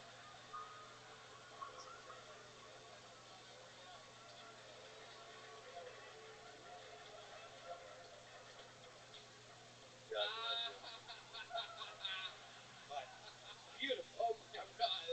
I would just like to say this. To walk out on stage and ask this crowd, who's already been in front of several comics and an amazing fucking band, how you doing? It was kind of a dead move because the first line was pretty good. If you'd have just walked straight to that microphone and stared them down, and with confidence just said that first joke. The second joke was great. I don't even remember what it was, but you had the vegetable one. That was a great joke. One. You should open with that fucking joke. Yeah. Yeah. But just stare them down. You don't need that. You don't need to ask them any questions about themselves. How are you doing? You're going to do that joke anyway. So just walk out, stare them down, do the joke, and 5 years seems like you'd know that, but Thank you. Right? You figure that out, but still, I think that if you just take that little piece of advice and run with it, you'll do fine and have a good time. Thank you so much. Yeah. Great advice. Get to it. No needless questions. Why don't we give him one more try just to pretend we didn't have to see that part? No. No, Paulie. And let him open with the vegetable joke. I'm gonna run the whole thing, and then you can do your stuff on the Jam and the Band show on YouTube, everybody. Hosted by Pauly Shore, where anything Pauly wants to happen can happen. The possibilities are endless. You have a pigeon chest? Yes, I do. How do you know? Whoa, how did you know that? He just he put his hand over his eyes and was like, do you have a pigeon chest? What kind of crazy talent is that? Because I saw that his chest is concave, bro. It goes in? You got an innie. Hey man, you're paying too much attention to me. Yeah, that's weird. You want to see me with my shirt? Yes. I thought you'd never ask. Well, I mean, we might as well now. Yes. Let's just. Oh my God! Oh my God! Okay, we've done this before. Lay down on your back. I'm gonna see how many tries it takes me to make a little joke book inside of your chest. It's a little fun game I like to play. I never get to shoot things inside of people's chests, so, you know, win in Rome. All right, here we go. Looks like it was shot with a cannonball. Okay. Right in the chest. Oh! Woo! Not easy. Not easy. I'll take one of those back. I'll let you hold on to that one. Grab that microphone again. You ever get a girl back to your Tahoe? Absolutely not. Really? I could never tell my mom about that. Because you kind of seem like you could, like a drunk girl, it seems like you could probably confuse them into thinking you're hot. Yeah. Because you're kind of... I have before. You look like you're either extremely poor or extremely rich. It could go either way, depending on where you are. I'll tell you later. Okie dokie. All right, well, you got a little joke book. We're going to keep it moving along. There goes Micah Brown, everybody. The Kill Tony debut of Micah Brown.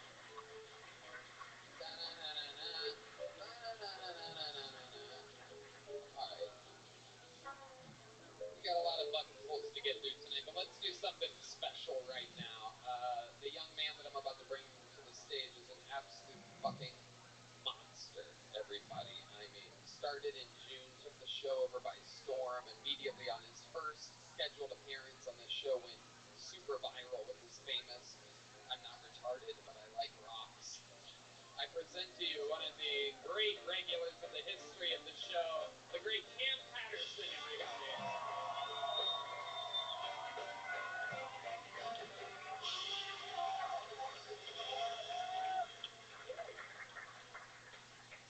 Y'all believe in soulmates? I believe in soulmates. Now, I believe in, but what would y'all do if y'all soulmate was ugly? Cause my soulmate, she got like a great heart, nigga. Her heart was one of the best heart I've ever seen in my life, but her eyes too far apart. I was fucking with Sid Pricehead for 2 years. Nobody told me shit. Nigga, you know what I'm saying? I was with her one time, right? I asked the guy, I said, hey man, what would you do if your soulmate was ugly? And he was like, I would just cut my eyes out. That's true love. I just cheated the whole time. Amazing. Absolutely incredible. Love it. All the way. Beautiful. You did it again. Come on, now. How's it going, Cam? Good, man. I'm fucking, life is great. You feel me? Oh, yeah. I can't even ask for nothing better. I'm just so happy. Absolutely. I'm happy as shit, man. Absolutely. Rocking the extra comfortable look tonight. Sweatpants, Come on, now. slides. Come on, now. We outside, man. Same shit every day. We grinding. You feel me? Yep. We grinding. We grinding. Yeah, you get it, white man. Talk to me. Oh, hell yeah. Look at how white that guy is, even for the fist bump afterwards and everything. Little fucking beaver paws over there. Look at you got excited. You see his nose? Oh, yeah. His nose, why your nose so crooked, nigga? That shit crazy. Hell yeah. I'd imagine he's probably gotten punched in it, but seeing how he high-fives probably scares some people. Hell yeah. Look at that fucking dork. It's amazing. You know how to spot him. You always have a good white eye. Oh, he white as fuck. Yeah. That's probably an instinctual thing. You guys are like on the lookout for the white people, right? His daddy on a boat for sure. Oh yeah. Does your dad own a boat? For sure. He does? Oh my god, it's unbelievable. Man, I'm a goddamn deacon. Yeah. He's got it. The kid has got it. He doesn't like boats.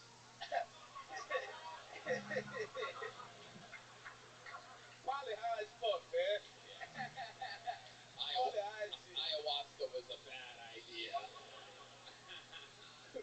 So Cam, you're killing it. What did you do? Where were you at this weekend? Chicago. I did Chicago. I did Vegas this week. How'd that go? Man, that shit was crazy, bro. Hannibal Buress came to the show, and then he did some time after me, so he talked for like a little minute. You know what I'm saying? It was crazy. It was, I mean, it was dope as fuck. Bro. I love it. Did you tuck your necklace in when you were down there? Oh nah. I was at the comedy club the whole time. I won't go around no street niggas. Nah, they can do what they do. You know what I'm saying? I'm a comedian. I don't do no streets. I want to stay far away from it. You know what I'm saying? Very good. I does comedy. Tony, we should do a time lapse of Cam every week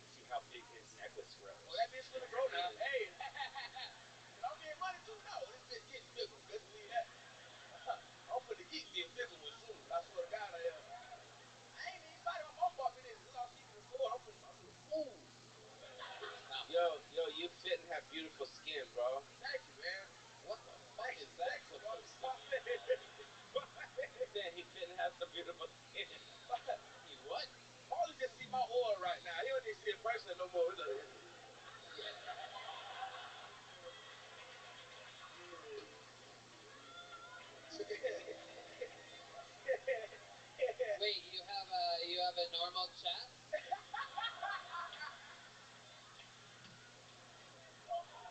Two nipples? Let me see your body, bro. Take your shirt off. Ladies, you want to see a sexy body? Yo, Chinese, he just started black.com. What's up?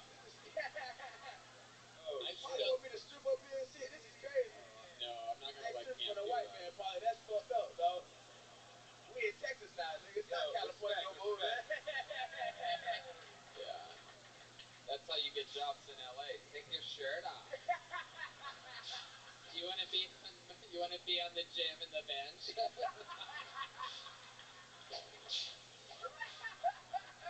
What's your favorite thing about the venue?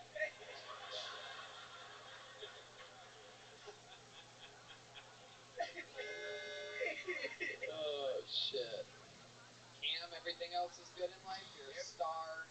Yeah, everything else good, man. My dad still going me everywhere we go, you know what I'm saying? It's cool to be able to do the road with him, you know what I'm saying? You know, my dad like 97, so it's good to be on the road with him. He was? Not 97, I just like to say he's 64, so it's good for him to be like... But it's cool that he gets to call me and see what's going on. He's the only person that believed in it in the beginning, so when he came to be on the road every week, it's kind of dope for me. Your dad's cool as hell. Yeah. I talk to him on the phone once a week. Oh, yeah, he always Having Cam under my wing is the first time I've had like it's basically like having an elite college athlete. Like his dad calls, he's like, all right, so we got this offer for this show. What do you think we should do here? This agent, this manager, this. I just get constant. It's like I'm part. Yeah. Part of the father show. Oh, every time he call you, he go be like, fuck it, I'm just ask Tony, fuck you, nigga. I'm just tell Tony, fuck you. Tony know the fuck going on, bitch. Tony gonna have to answer. It is true. So now that you're famous, you have siblings? I got siblings. I got 4. Well, I've been had them. I already had them before. I had them before people knew I was. So you have some family members that you didn't get along with before, and now that you're famous, now they're on your dick, or what? No, I got a lot of family members that I just didn't know a lot that always come around now. Yeah, but that's what happens, you know what I'm saying? Shit start popping out. They be like, hey, we need about $30 or something. That's how it starts. It starts with 30. Yeah, let me get 30,000. Shit, you got it, nigga. So let me ask you this: since Hans Kim made it, and also he's dating a white girl, are you made it now? You're dating a white chick? Nah, yeah, they still kind of scary, but I fuck them for sure. You know what I mean? I fuck them for sure. Smart. No settling down for a while, Cam. Don't put yourself through that. If your heart tells you that you really like somebody, your heart is wrong. You're 24? 24, yeah. Yeah, he's beautiful. This is scary. When people like, take your shirt off. Now you beautiful, nigga. I love it. Cam, you're a star. We love you. You did it again. Another new minute from Cam Patterson. Tough act to follow. Yes, the man, the myth, the legend. One more time for Cam Patterson, everybody. All right, very exciting stuff. Your next bucket pool is on the inside this room. So if one of you signed up, you have a chance right now. Make some noise for Evan Lightnacker, everybody. Evan Lightnacker.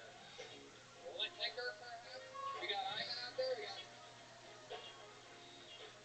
Ivan is coming. Evan Lightnacker. We having fun out there, huh? How many of you like it when comedians do good on this show? How many of you like it when comedians do bad on this show? All right. Well, you guys are evil. Here's Evan Lightnacker, everybody. One more time for Evan, everybody. This is fucking crazy. So I live in a small town in northern Michigan, and I happen to go to the grocery store like 5 times a week. I'm always going to the grocery store. I never know what I want to eat. So the other day I was at the grocery store and I was fucking high as shit. And I'm walking around, like in the freezer section, and I hear, Evan, please come to customer service. Like in my pocket, like, did I see something? What am I doing? So I go up to customer service. I go, hey, what's up? They're like, what's going on? Well, you guys just called me to come up here. And the guy looks down at his name tag and looks up at me and his name tag says Evan. I'm just like, oh, Jesus fucking Christ. Going that high. Thank you. Thank you. That's wild, dude. That's a relief. That's fucking Oh my God. I'm so glad that's over, man. Dude. Oh, I got so uncomfortable the whole time that was going on. I felt bad for you and your lack of preparation, and this was like your first guess, right? It was a horrible guess that might be the way to go about doing this, dude. It was terrifying. It was terrifying. I bet it was. I bet it was. Yeah, it was terrifying. What? Up here? Or no, at the grocery store? At the grocery store, and they said, Evan, come to customer service. Evan, do you know that that's like a normal thing? Like you told like a normal story that could happen to anybody on any given day? Like if I was at a grocery store and somebody said, Tony, come to the front, I would assume they were talking about Tony Siciliano from earlier tonight. Like, I mean, it's not that big. It's a very small town. So I just assumed, oh, well, you know, I know some of the greeters, I know the customer service people. Evan, come to the counter. I'm just like... But you didn't know Evan. You didn't know the Evan that worked there. You're correct. You're correct. You know everybody. It's such a small town. What was the funny part? I don't know. Even if all those things are true, what was supposed to be funny? What made you pick that story? I don't know. I don't know. Okay. I'm freaking out from throwing lights right here. What I can't imagine the jokes that you didn't do in lieu of that. Like one time I was driving and my check engine light came on. I went to the oil change place and they said I needed an oil change. They changed my oil. And the guy's name was Evan.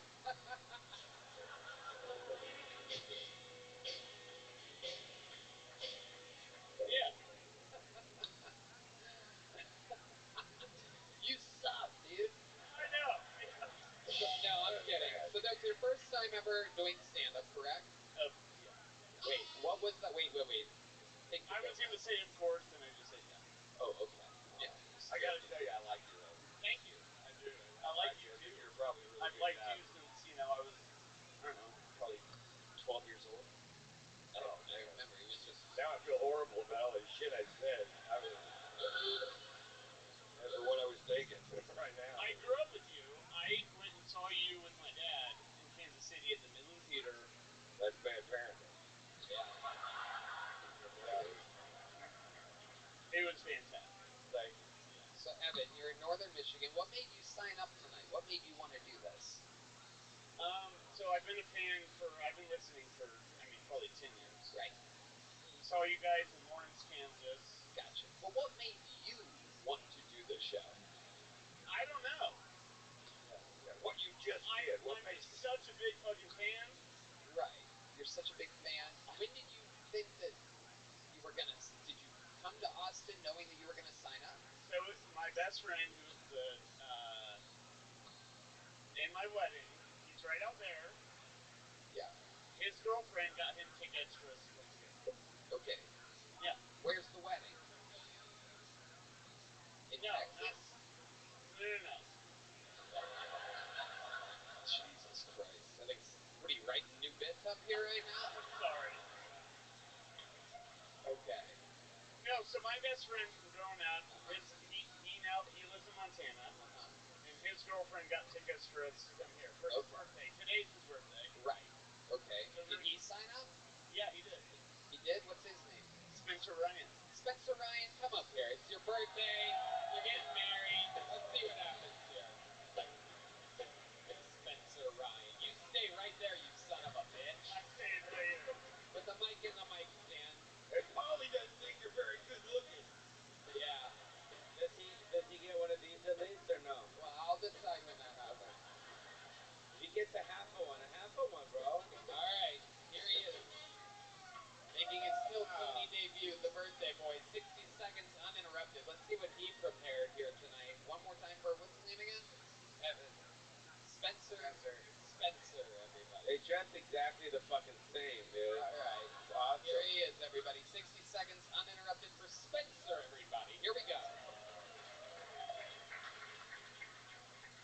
So I was looking at a recipe for traditional German coleslaw the other day.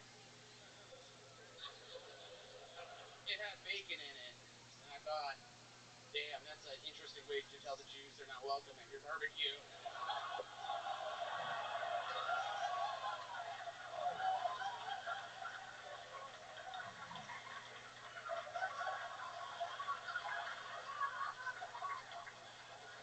So, like, maybe Hitler went a little too far. He could have just made all the German food way more delicious, and they kind of would have left. Like, oh, maybe you'd feel more comfortable at another barbecue. Maybe in Hollywood or New York, far from here. Please leave. That's what I came up with. 57 seconds. We see who wears the funny pants in this friendship. Oh my goodness. Wow. Absolutely incredible. So Spencer, welcome to the show. Talk right into the tip of that microphone. Okay. How's it going? Pretty nervous. Yeah. Dream come true. That was your first time on stage too. Yeah. And it went really well for you. I like to think so, yeah. Most importantly, it went You fucking murdered, dude. Yeah. You fucking murdered. You came up there and Thank you. fucking murdered. Thank you. After your friend drank a cup of his own warm sperm up here.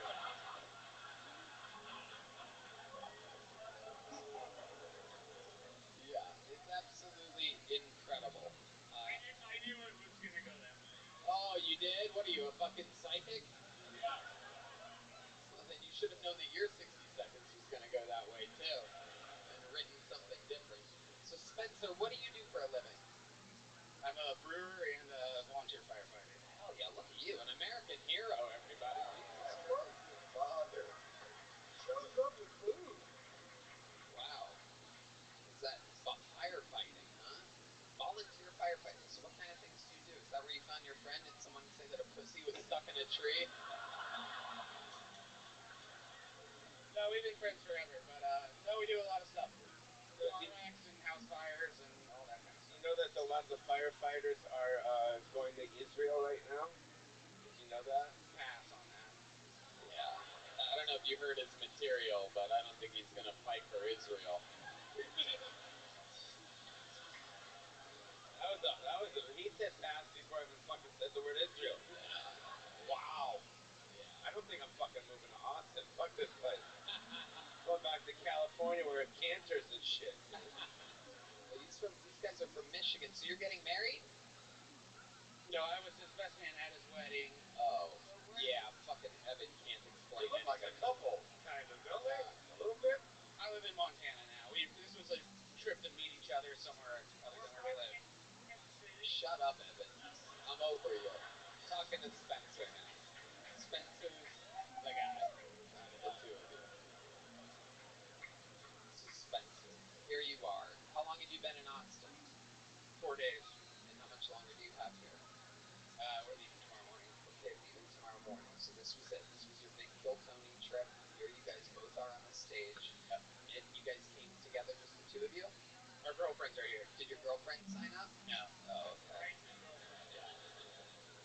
Oh, Evan corrected him into say wife and girlfriend, everybody. You don't want to get in trouble. What a pussy you are, dude. It is unbelievable.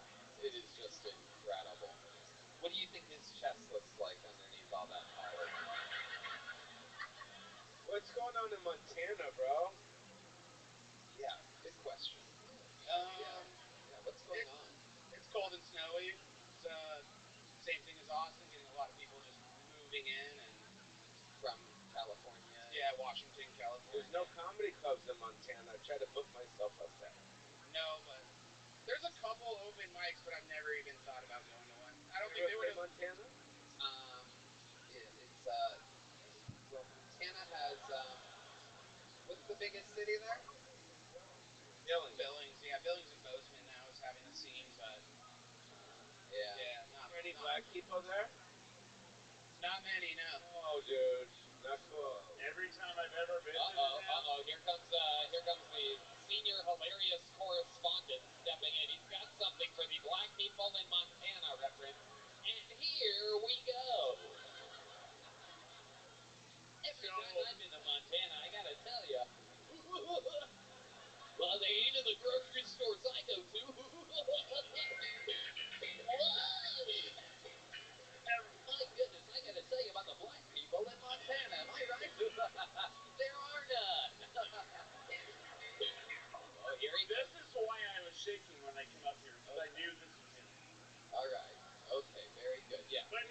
last time I visited him in Montana, we were walking down in front of this brewery, and there was the black gentleman walking across the street, and Spencer went, "Ooh, a unicorn." Oh, dude. Wow. I didn't make that up. It was a lot funnier when Spencer did it, though. I guarantee you that. We got to bring Cam out here. He's got to represent, bro. No. I don't want Cam here. These guys are fucking. Oh shit. There's one.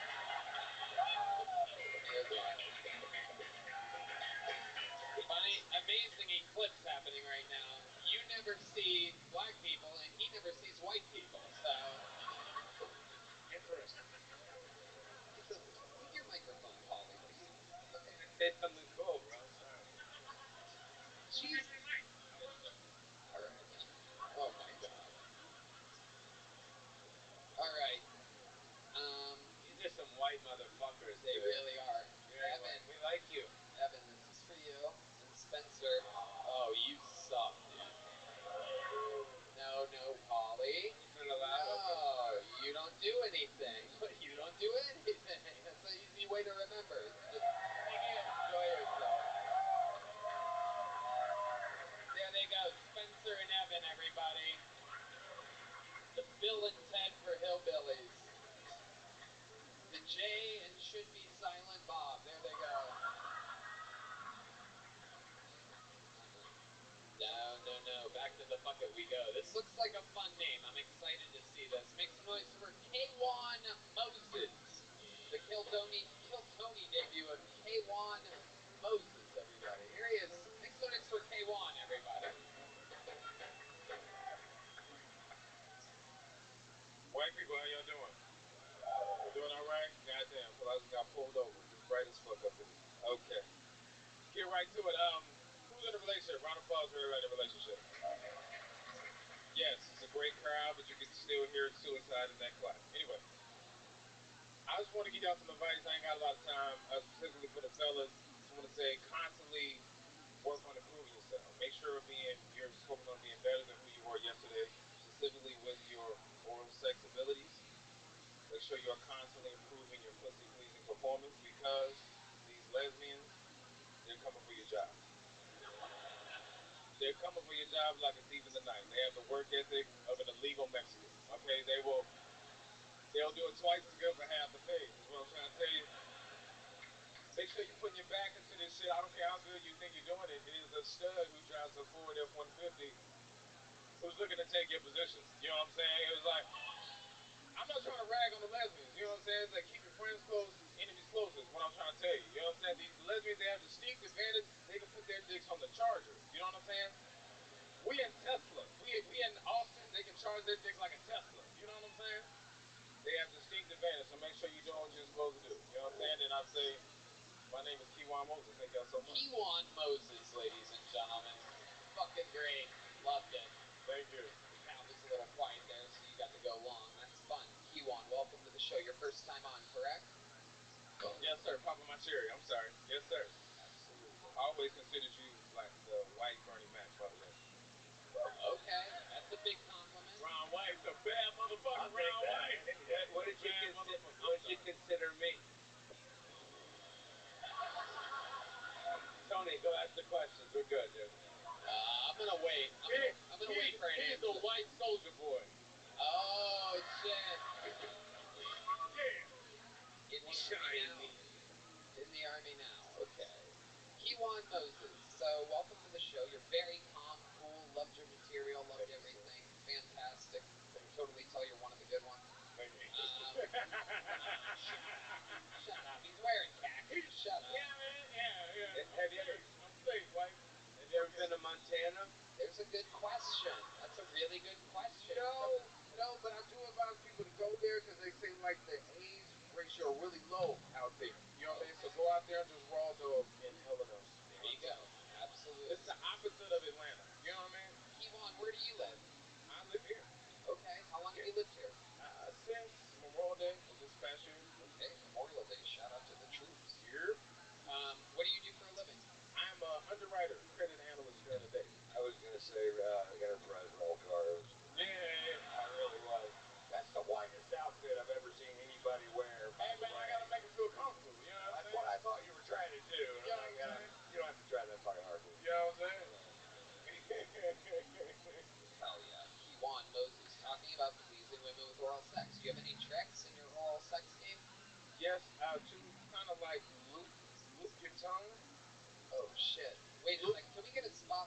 sexual I'm music sorry, here. Mama. Come on, let's go.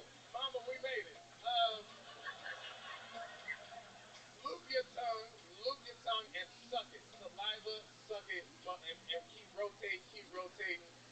And if her legs start to convulse to like she's crushing your head, that means you're doing it right. Wow, very good. Very rarely do I get a scientific answer. That is, Is that right? good. I didn't know black guys ate pussy. I'm trying to make a change. I started high school when Obama first was elected, so I'm all about making a change amongst Negroes. You know what I'm saying? I got good credit. I know my father, and I eat pussy. I'm killing it. Wow. Holy Killing shit. it. I'm killing it. Oh my goodness. My father ain't shit, but I know the nigga. You know what I mean? I love it. I love it. Break down all the stereotypes. Killing it. You swim? Tony. I have a life jacket, Tony. That was a dirty. Oh, it's a dirty motherfucker. Is your life jacket bulletproof as well? Yeah. I got a lot of questions. Yeah. Answer us. Do you swim or what? Talk to me, I motherfucker. do. So I don't swim well. He answered. I swim through DMs. Swim through money. You know what I mean? I don't swim that well in water. But I have a life jacket. I do pretty good at that. What do you do for fun? Eat pussy. Okay. Is there a specific kind of pussy that you like? White, Latina? Clean. Good answer. And eating pussy and stand-up comedy. But there is only one pussy I eat. Shout out my baby. I love you. Oh wow! How long have you been with her? About a year now with a Latina. So we need to hurry this up. So Can I have one? I'm just playing. Can I have Kino give me the spotlight because I want to show you how I eat pussy. Okay, absolutely. Let's do it. Here he is, Pauly Shore eating pussy. I've eaten enough fucking. Hey, listen, stop fucking playing the drums for a second. Let me say something. Stop fucking around. I don't know if you ever heard of the actor Leonardo DiCaprio. Ow! Can I give it up for Leonardo DiCaprio, please? And I'm not kidding. He said this to me once. We were at a club, and he looked over at me, and he said to me, and I'm not, "What are you doing here?" Chinese, who said that, motherfuckers? I'll throw a microphone to his fucking head. Like it's Limp Bizkit in 1999. I don't give a fuck. Listen, he looked at me and he said, "Who are you?"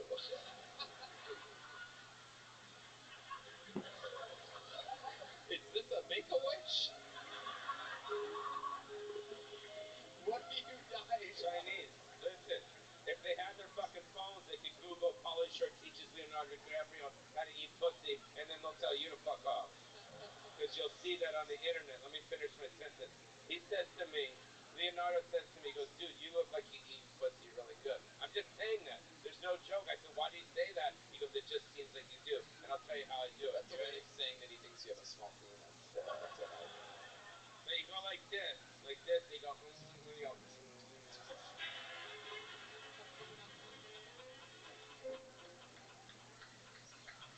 Pauly Shore, ladies and gentlemen. Oh my goodness. You taught Gilbert Grape. Taught Gilbert Grape how to eat pussy? No, he just said I look like I know how to eat pussy. That's all he said. Oh, I know. I was doing a joke, Pauly. It's a thing that we do on That's all he comedy. said the whole night? You look like you know how to eat pussy. When you go home, Google it, and you'll see it, and then tweet at Tony and say he's right, and show him a screenshot of it. And then I remember the next thing Leonardo DiCaprio said was, "Security!" I love it. So, Kiwan, where did you meet your lovely Latina at? Facebook dating. Wow, okay. And then your first date, what was that like? What are the plans? First date was the living room. Straight to the living room. I don't have time. Life is short. Wow. Your living room or hers? My living room. Okay, so there's no kids around. That's good. No children. Right. So she goes to your living room, and what happens? I asked for a hug. Next thing I know, assholes being thrown. Wow. Okay. My fear connects. What can I say? Wow. Incredible. Absolutely amazing. Yeah. Are you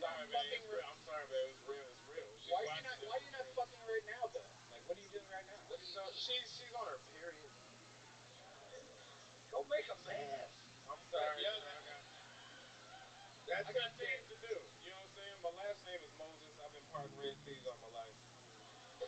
Oh shit.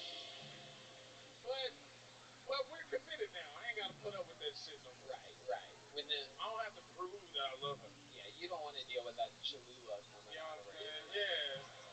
But, It is what it is. but she likes to catch up with your carpet, right, bro? There you go. No. Much lighter reference than my Cholula one. Americanized. I just had to treat him like how I do our in-laws when they speak to me in Spanish. They be like, see, yeah, I got you. All right, Kiwan, a very fun set. Your Kill Tony debut. You're very cool. Come back, sign up again. Thank Kiwan you. Moses, everybody. Thank you so much. Hey, Mojo. All right. Okay. This is a very, very exciting moment in the history of the show. Ladies and gentlemen, the young man that you're about to see, this is his first ever scheduled appearance on the show after winning a golden ticket 2 weeks ago.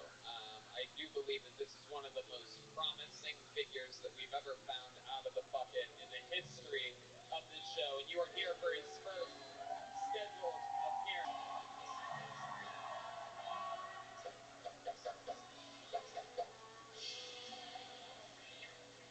The Make-A-Wish has arrived. Guys, I just moved to Austin. Very excited about it. But there are a couple times I've gotten confused here. Like one time I was walking down 6th Street and there was this guy on his phone talking to an Instagram live. And he saw me and he goes, "Yo! Look at that vaping baby!"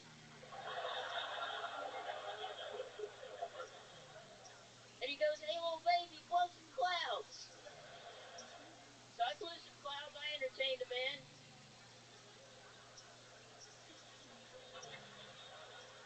And then he saw my tattoos, and he wanted me to show those off, so I showed him this one right here, and I showed him this one, and then I showed him my penis in the alley.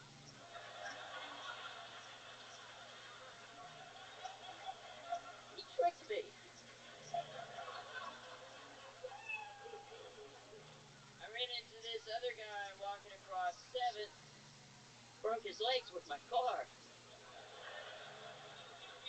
Thank you guys. Fuck yes. Absolutely. Fucking amazing. Keith Cordes. C-O-R-T-E-S. Yes, sir. Absolute fucking sensation. You've been on the show only once before. Your episode aired a week ago, and we've seen a crazy amount of growth. How has your life changed in the past week? It's been very exciting. I'm addicted to my phone now. But other than that, I'm cool. I'm friends with a lot of cool people now. That's fun. Everyone from high school is very jealous. Yeah. Yeah. Finally. Yeah. Finally. Finally, they're all jealous of you. Yeah. Hell yeah. And finally, they're looking up to you. Exactly. That's what it was all about. Fuck those guys.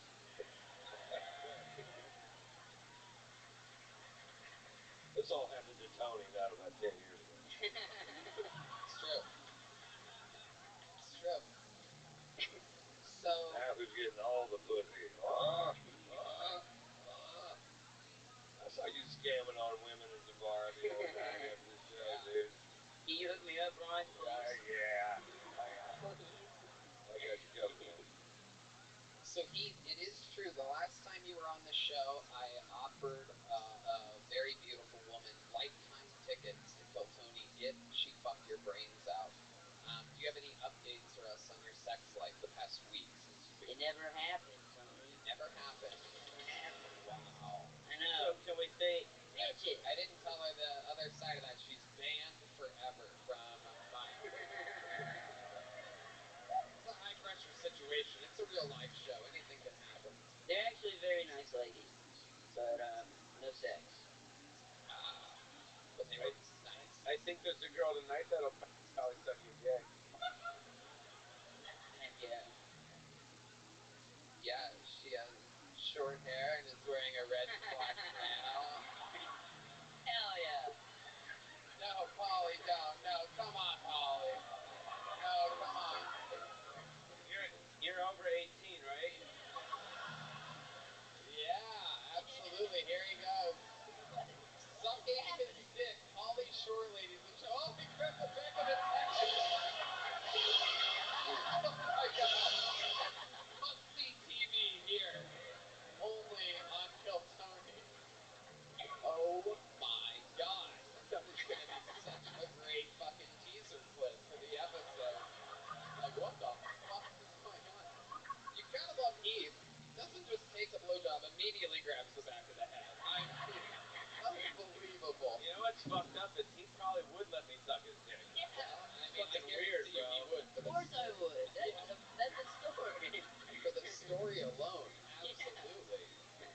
So what else has been going on this week? I went to a rave last Sunday. Yeah. That's the kind of shit you do when you get famous. Yeah, my roommates posted a countdown for the last episode drop, and on the countdown it said 6 days until he loses his virginity. And one girl responded to it and said that she wanted me to go to a rave with her. So I think I'm about to get laid. And then I get cockblocked by some fat guy named Otto who's crashing on the couch at the hotel. Oh no. It was the worst. I hate that guy. Yeah. Fuck that guy. Fuck Otto. God damn it. Otto. Damn. That's the name of a true cock blocker. Yeah. Otto. O-T-T-O. Never trust him. Butts roll out.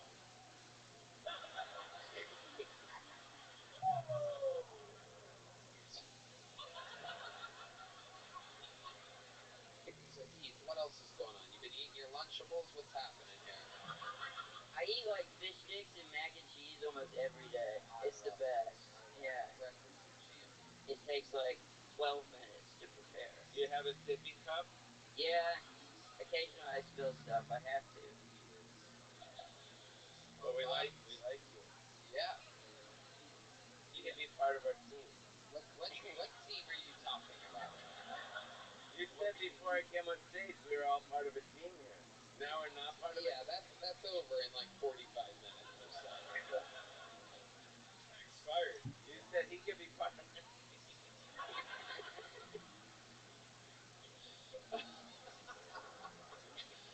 Oh my goodness. So 411, you're famous now. You're one of the kings of Austin, the crown prince of the 6th Street. What else is going on? Are your friends cool? Are they cooler? Is They're everybody cool as nice? hell. I love my friends. Right. They're the best. Right. You noticed any people getting jealous? Not really. They seem happy for the most part. Okay, good. Be on my Jam in the Van show? Yeah. I'd love to be on your Jam in the Van show. You're not supposed to. What did I tell you about inviting people that look like this into vans, Polly? Hey, you want to jam in the van with me? I already almost sucked his dick, dude. Come on. Can you do that Fortnite dance where it's like, it looks like the hands? What? I could do the floss. Oh, yeah, that's what it means. Yeah. Oh, shit. Yeah. Wow. Look at that, Polly. Oh, my goodness. Polly's hard as a rock right now. My mating call for Polly. Oh, he's jerking off. Spanking the weasel. All right. Heath, you did it again. Another amazing minute. We fucking love you. Golden ticket winner. Live in his first arena December 30th here in Austin, Texas. Going to be on some really fun shows coming up. Heath Fortis, everybody. All right. Back to the bucket we go. Back to the bucket, which is where we found Heath. It's where we found Cam, where we found everybody. Your next comedian goes by the name of I Am X. I Am X? Is that a real name? I Am X? Okay. Oh, yes, absolutely. I Am X, everybody. Yes, go right ahead. Holy shit. Make some noise for I Am X, everybody. Hey, how's it going? I am X. When did it started? My name is Paige. I'm an open book. I have a Polly pocket full of confidence. But I always go home with the funny guy because I'm a chuckle fucker. I can't help it. My pussy's so tight, like prom night. I need a cunt double. I'm the filthy MILF. Do you like my MILF muscles? I've been bench pressing a Fender Stratocaster. I made me rhythm house. Yeah, this one's fun, and I like to know plain Blake and crystal meth. Oh, thank you. Try to make me go to rehab. I said no, no, no.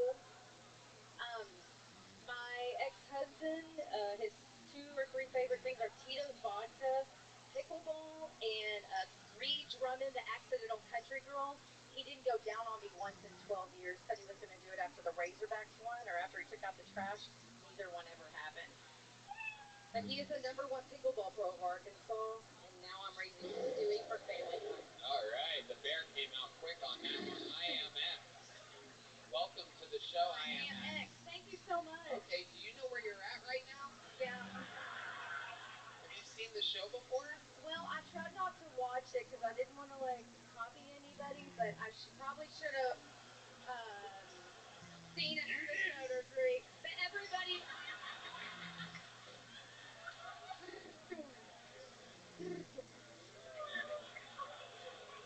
I got rid of my television a long time ago because I've been listening to Fish.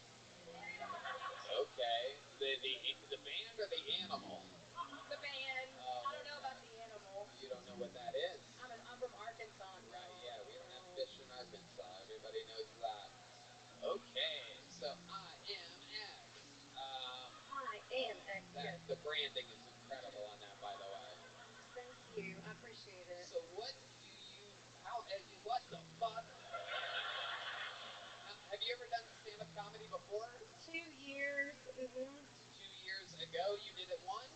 Yeah, no, for the last couple of years I've been doing it. Where have you been doing it at exactly? My mom's garage, mostly, and the Joint in Little Rock. I did so well that they slashed 3 or 4 of my tires after my set. I looked like Eileen Warnos. I had a bee sting, and my eye piercings popped out. So Sure, yeah. that's what it was that made them want to do that. Okay. So what do you do for a living exactly? Well, I'm divorced, unemployed, and I got evicted. So I'm trying. I want to be a stand-up comic. Hold on a second here. Let's go one step at a time. Divorced. How long were you married for? 7 years, but with Betty Crocker for 12. What's that mean? I was my gay ex-husband is what I call him, Betty Crocker. Is he really gay, or did you make him? I think stage purposes he's always going to be gay. Real life, I think he's asexual. I bet he is around you. Oh, there's that wacky sound. So that's the fentanyl. And that was his idea? His idea to get married? The divorce. He kicked me out on my birthday. Right. But he's the #1 pickleball pro of Arkansas. We heard that. Yeah. Yeah. But I'm banned from Walmart, Lowe's, and Sam's for life because I divorced a mogul. This just gets sadder and sadder and sadder. I love it. There it is again. I love it. Poor thing. I love you. Oh shit! Look at this. All of you, Holly. I love you. This is one of my favorite scenes from Devil's Rejects right now. Happening. Does she want me to? Honey, I love you. No. So, I am X. Why are you banned from those places? Lowe's, Walmart. It's a persona problem from what the psychiatrist told me. But I'm a nurse. I'm an unemployed nurse. So they're either trying to make me work at the psych facility or be admitted. What type of? I've been bossing surgeons around for a while, for like 14 years as a travel nurse. Surgeons. What do you mean when you say you boss them around? Are they real? I was an operating room nurse for 14 years before I gave birth to Stewie from Family Guy, and now. Hold on. Okay. Stop. Were you really in an operating room at some point? Yeah. I mean, they weren't operating on me. Yes, I did craniotomies in Boulder and Denver. They taught me how to do transplants, and then I did a lot of sex change surgeries in San Francisco. Really? Are you making jokes, or is that? No, that's for real. You guys can look me up. And then what happened? Betty Crocker, and I made it with Sasquatch. He's 6'4" and 280, and then I gave birth to Stewie from Family Guy. You said that, yeah. Okay. Yeah, I don't know. Okay, shut up. Hold on. Sorry.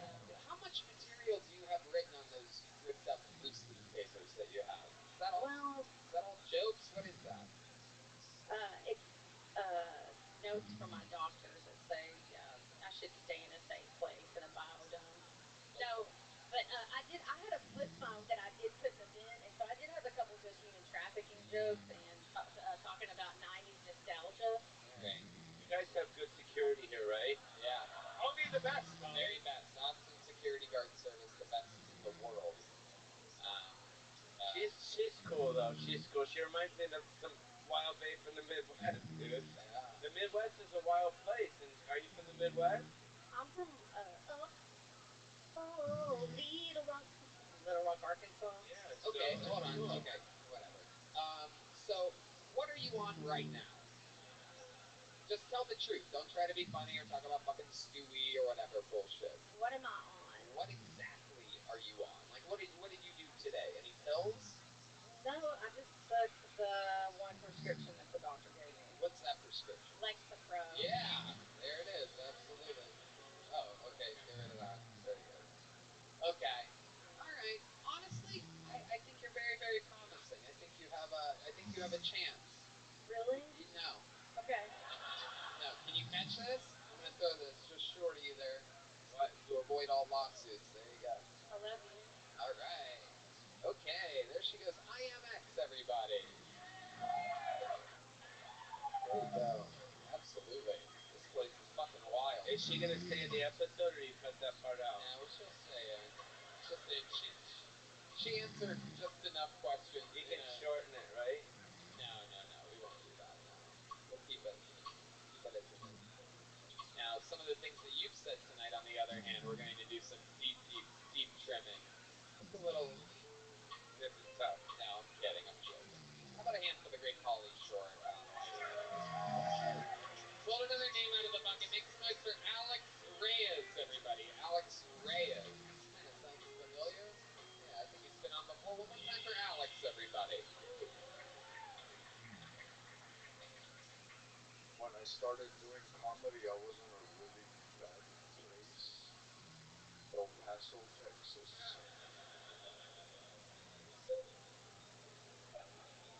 El Paso has one of the largest landfills in this country.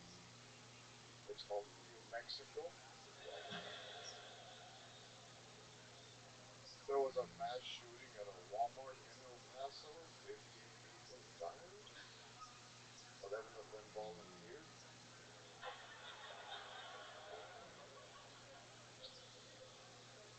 Thank you, guys. 38 seconds of Alex Reyes. Oh, wow. Do you have anything else you wanted to say? I did a show in El Paso, and when I called my dad, I said, Dad, I just got to El Paso. He goes, that's awesome, hijo. Keep going. Right. Okay. How about one more time for Alex Reyes, everybody? You've been on this show before, right? I remember you. I was here on my birthday. Okay, when's your birthday, Alex? It was in July. Wow, okay. July 24th. How did that go for you? Went amazing, man. Yeah. Had an amazing set. Got a big book, big gun. Yep, absolutely. It's a gel blaster, by the way. It's a gel shooting device. Absolutely. Have you used it? No, I'm going to mount it with the big book and a picture of me here. Okay. Maybe, I don't know. Give us a thought. Some mental health awareness Is there there? a gas What's leak? going on right Mom's now? back. All right. So, Alex, remind us, what do you do for a living? I go door to door. I set appointments for homeowners looking to go solar. Okay. What are you on today? I'm on love, guys. Come on. Oh, one of the most boring drugs available. I gave him something about a half hour ago. Did? What was it? The bad jokes that he did?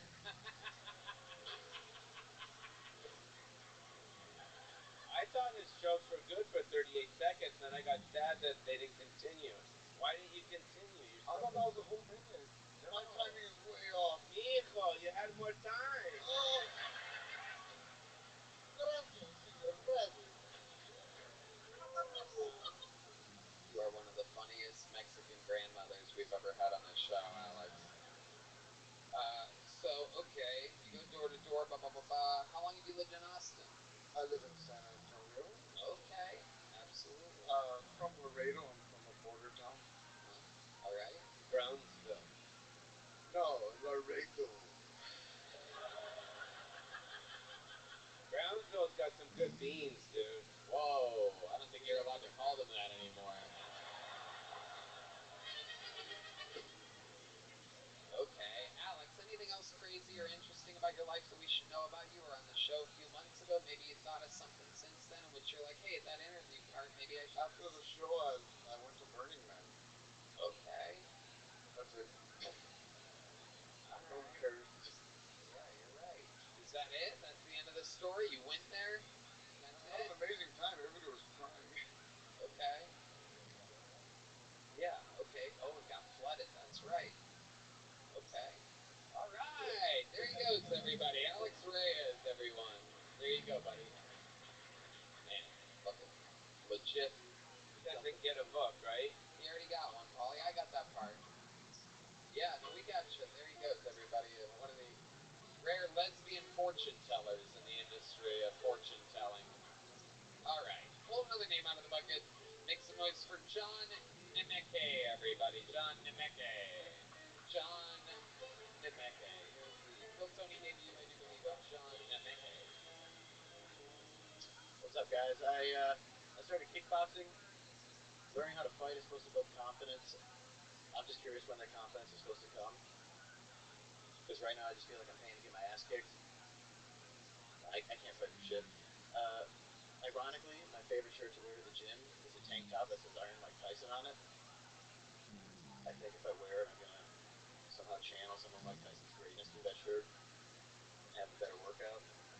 Let's put it on my who's like Mike. I'm like Mike. But in reality, the only thing I have in common with Mike Tyson is the gap in my teeth. When I was a kid, I asked for braces, and my parents said, no, John, we want you to have at least one thing in common with Mike Tyson. That makes sense. Well, Mike Tyson went to prison for rape when he was 26. I'm only 25. I'd rather buy a tiger. I'd rather buy a tiger. All right, that's my set. All right. John Nemeke.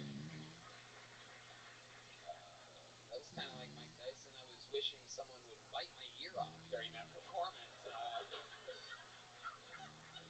John, how long have you been doing stand-up comedy? For the last year. For the last year. Where at? I'm from Cleveland, Ohio. Oh, Cleveland, Ohio. You still live there? Yes. How long are you in Austin for? Probably another week. How long have you been here? 1 week.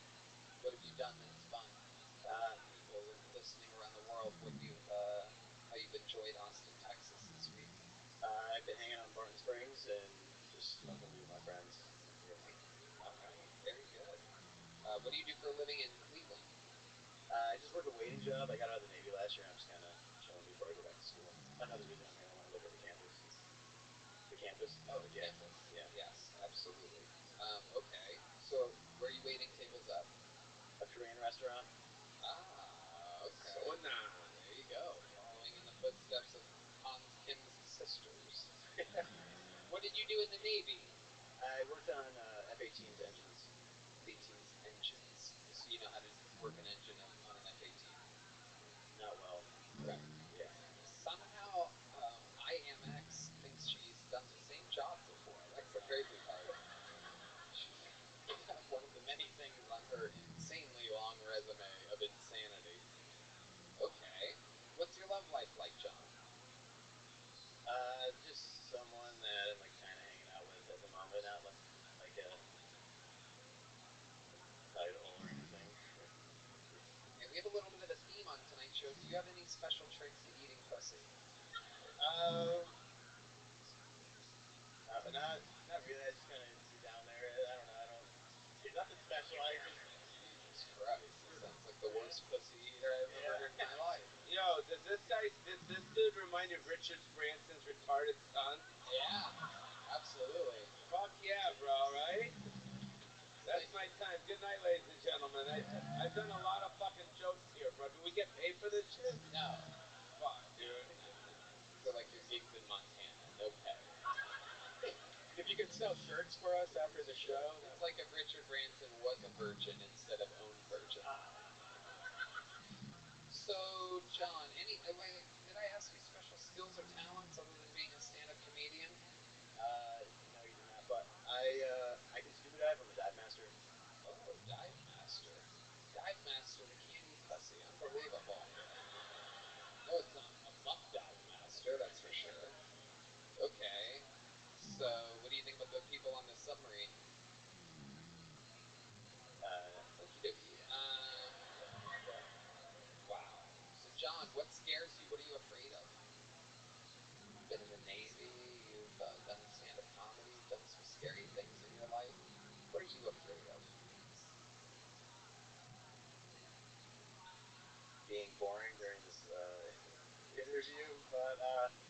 bet you're scared of being intimate with a boy.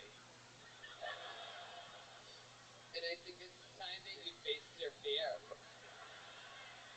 Uh-oh. Uh-oh. Look at this. Whoa. Oh my. Whoa. Look at that. He was gonna do it. Oh my goodness gracious. Thank God D Madness has no idea what's going on right now. He would have left 5 minutes ago. It's funny because he's homophobic. Just kidding. He's not homophobic. He loves the game so much. Okay. John, anything else about your life that we would find interesting or compelling at all? Fun fact about you. I travel quite a bit. I spent like the last 3 months in South America, and I kind of speak Spanish a little bit. Well, I got good news for you. You can travel right now, my friend. Your time here is done. There's a small joke book for you. There he goes. Thank you. John Nemeke, everybody. Is he over there? DC? Big boy? Is he around? Grab him, we'll do that too. Alright, last bucket full of the night. Shut up. Alright, put your hands together for Aaron McPherson, everybody. Aaron McPherson. This will be your final bucket full of the night. Okay, here we go. The Colt Tony debut of Aaron McPherson. Make some noise for Aaron, everybody.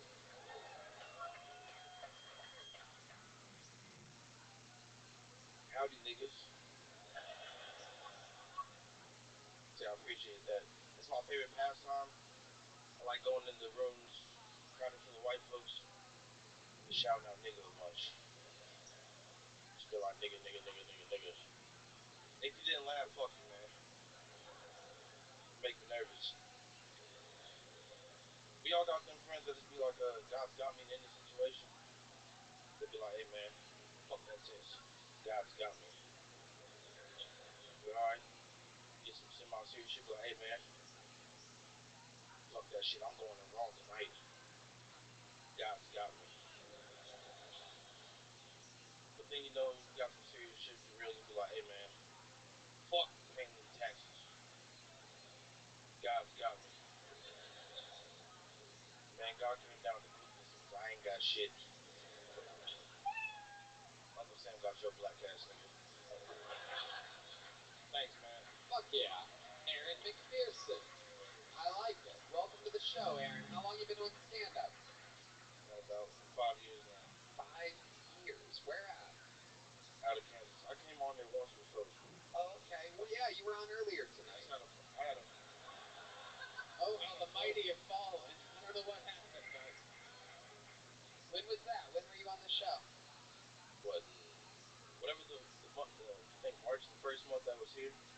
Okay. Yeah, I had a fro though. Okay. Why'd you get rid of the fro? Man, I came about some money, so I get a haircut now. Okay, how'd you come about some money? Where was this great looting at?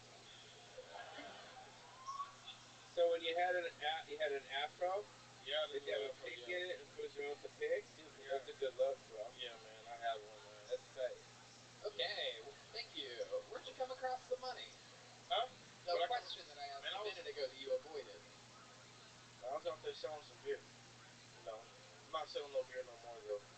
But yeah, that's what I was doing. I came across somebody selling some beer. Beer? Beer. You were selling beer? Yeah, that's the What does that mean exactly? Come on, tell the truth. It's more interesting if you tell the truth. No one's ever been arrested in the history of the show other than the guy that murdered his girlfriend afterwards. And I was selling myself, man. What? I was selling myself. What do you mean? Oh, you're being Let me answer the question. Really? Yeah, man. They call me, I'm Deuce Bigelow, the American Negro Gigolo. Oh my goodness. So what type of money are we talking about? What does a menu of Aaron McPherson look like? What is the menu? Dick. Right. Okay, so what's the amount of money for dick? Shit, you know about it good too. Cool too. 200 or something, man. I'm cheap. Right. Okay. Was that the only thing on the menu? Just dick? Of course, man. Shit. But I mean, again, what's like the Oh, range? food, man. You know, I got food too. I'll make some food for you. Okay, dick and a sandwich. What do you got? Yeah. Exactly. Yeah, man. exactly. So, come on. Like, what's the price range here exactly? What's the price range? All right, I'm setting it right now since I'm on this. It's about $750. $750? Yeah, for some dick and some chicken. Wow. For a second, I thought it was going to be actual $750, like you would give 2 quarters and change. What about if we put a piece of chicken on your dick? Like, you know, biscuits type shit. That is true. I can make it do what it do. It's true. The old chicken, What's the money? the old chicken dick biscuit. Put your dick up on the motherfucking counter. Let's see this shit. Oh, we might make you some money tonight, bro. We're gonna find out exactly what this dick should be worth. Okay, so you came across money being a gigolo. Yeah. All right, what else do you do? You seem like a busy man. What else You seem do I like do? you have a lot of side hustles, like stuff that's in the trunk of your car right now. For sale. You know. D, don't laugh like that. Come on. He can't even see you, but he knows what you look like. He knows. D, doing shit, man. He's not used to these I things be chilling when there's stuff in the trunk of the car. Just be working, just be, you know, hunting and shit. What? Be working, hunting. Oh. Yeah, man, just chilling. I don't know, smoking some weed. You seem like you have a lot of secrets. Yeah, maybe, man. I don't know. Alright. No, I do got secrets, though. Yeah? Can you tell us one? Can you tell us one of your secrets? Tell me one of your secrets. Alright. Hey, there's some bitches in Winfield. I was fucking, and their mans like to get cooked. So I was fucking bitches in front of their niggas. Oh, okay. And they pay you for that. That's, yeah. Okay. What was it, like an internship or something like that? Wow. So, what do the guys do when they're watching you bang their women? Shit, I don't know. I ain't looking at them niggas, man. That's a really good point. That was the correct answer. That was a trick, and you did not take the bait whatsoever. I ain't looking at them N-words was the correct answer. That was exactly what I had written down here. You didn't have to phone a friend or anything for that one. You absolutely nailed it. Okay. Were they fully clothed though, right? No gay shit's going on there. Yeah, none of that gay shit. Right. Alright, then I'm leaving, bro. No, you gotta stay, Polly. No, gay shit. No gay shit. No gay shit. D-Madness rules.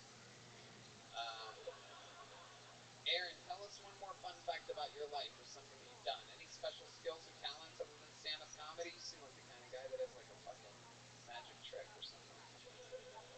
Let me think, man. What do I do special, man?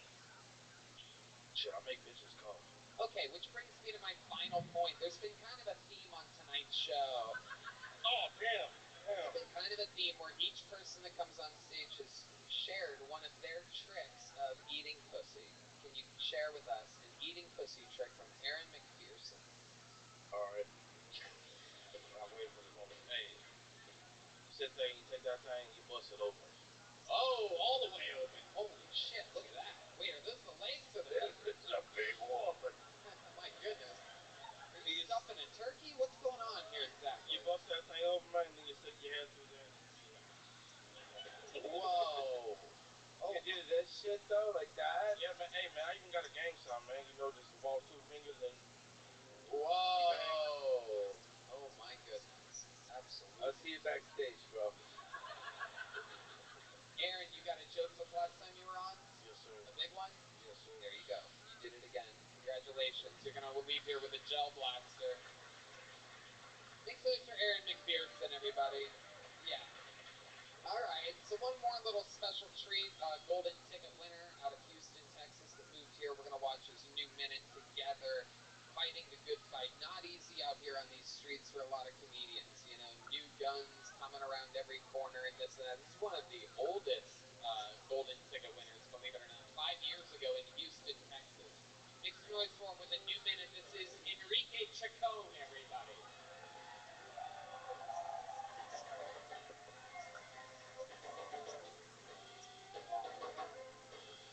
Yo, what's up, motherfuckers? Fuck yeah, man, I got a problem sweating, dude. Like, I sweat so much, man, I identify as a Baptist preacher, dog. During the summer, I identify as brisket, bitch. It's wild, man. Like, have you ever sweat so hard at the mall that people think you're crying, dog? I was just at the mall trying to buy some Vans dripping, dude. And the security officers approached me like, sir, are you having a mental health crisis? And I was like, nah, officer, just a regular health crisis. So, yeah, man, like, I sweat so much, I'm afraid to have missionary sex with my girl, because I really think she's going to drown down there, dude. You know, sometimes when I'm fucking with a big soaked t-shirt, I almost feel like I'm waterboarding her.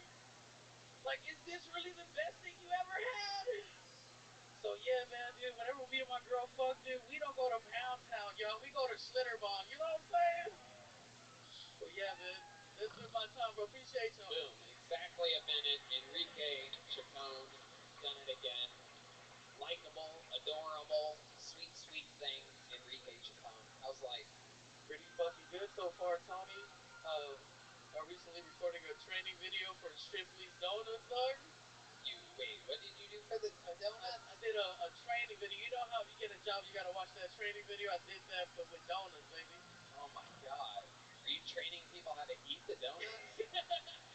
Oh, don't get me wrong, dog. I did a lot of that too, bro. Hey, come on, Tony. Don't do that to me. Hey, come on. I did a lot of that too, shit, dude. But, oh my goodness. I was standing in front of literally the shittiest Shipley's Donuts, bro. Ghetto and shit, homeless guy outside. And it's just me and the camera, and I'm just like, would you like donut holes with that? Pretty much that. Alright, very good. So you're not at Buc-ee's anymore? Oh, I'm still at Buc-ee's, dude, but... So that's where I saw you, right? Oh, yeah. We were going to some little town, and we stopped at a Buc-ee's, and I'd never been in one before, and I walked in, and who was there? You were. Like, waving behind the cash register. Whoa. You guys got in trouble for that, right? Like, yeah, nah, we didn't get in trouble, bro, but Ron White walked up to me, he's just like, can I get a job application? And I told him, dude, he was white enough and skin and good enough to be a manager, bro. Straight to manager. Imagine that. You know something too about brisket. But congratulations, man. It's been fun to watch you grow as a young comic. Thanks, Ron. I really appreciate that. It's also been fun to watch your comedy get better and evolve. We're giving them. We got to do both. We got to watch you grow and evolve as a comedian. Shipley's did pay me by the dozen, baby. That shit was fucking. At the end of it, they were like, take as many boxes as you want, bro. Fuck, dude. Oh, damn. How many donuts do you think you ate? I don't know, dude. Maybe like 24. Oh, shit. You know it's bad when Red Band's like, Jesus. Oh, Red Band, come on. That's a lot of donuts, man. Wow, 24 donuts. Just sweating bullets over a box of donuts. It was so comfortable at first because they gave me the thinnest shirt, dude. So the whole time I was recording, my nipples were so hard, bro. Oh yeah, Holly knows. I ain't showing you my tits, Molly. No, we're good. So what's up? What's up with your tie thing? That looks like you're Indian. You're not Mexican, bro. Nah, this is a cowboy choker, bro. Well, everything's a choker on you. That top button is holding on for dear life right now. Look at that fucking thing. Dude. It's sweating. I see your top button has its own bead of sweat on it right now. Holding it all together. So is it true you fuck your girl and you sweat a lot then too, right? Sweat a lot, bro. Bring a towel and everything. We both wet. Wow. So she's just covered in sweat. Yeah. Fucking unbelievable. Absolutely incredible.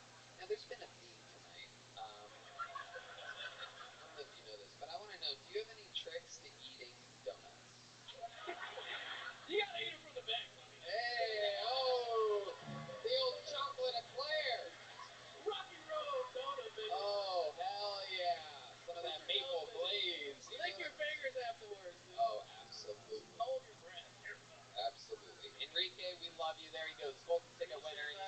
Chacon, everybody. Thank Did you it so again. much, y'all. Follow me on Everyday Comedy. Love y'all.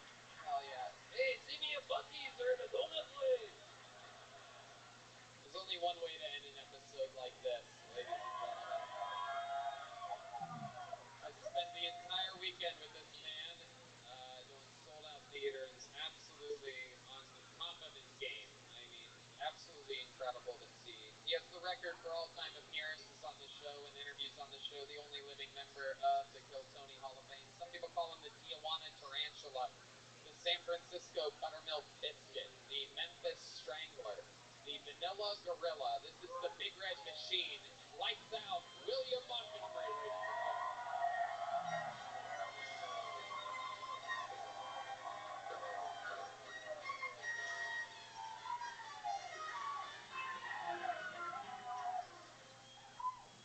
An Alaskan Airlines pilot high on mushrooms tried to shut off the plane's engines mid-flight a couple weeks ago before being subdued, proving that mushrooms are totally safe because even if you try to crash a plane, you can't crash a plane. Webster's Dictionary just added the word girl boss. Just know this, ladies, if I ever call you a girl boss, I respect you just as much as a normal boss. But seriously, if you're called girl boss, you're probably called raging bitch by everyone else in your life.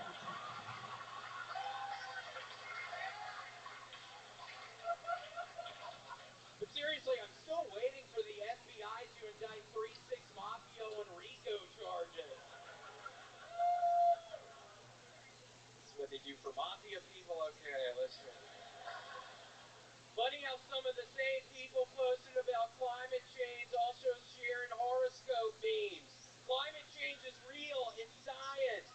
Also, I'm Sagittarius, so you know I'd be judging real quick this month. Okay, that's my time. Thank you.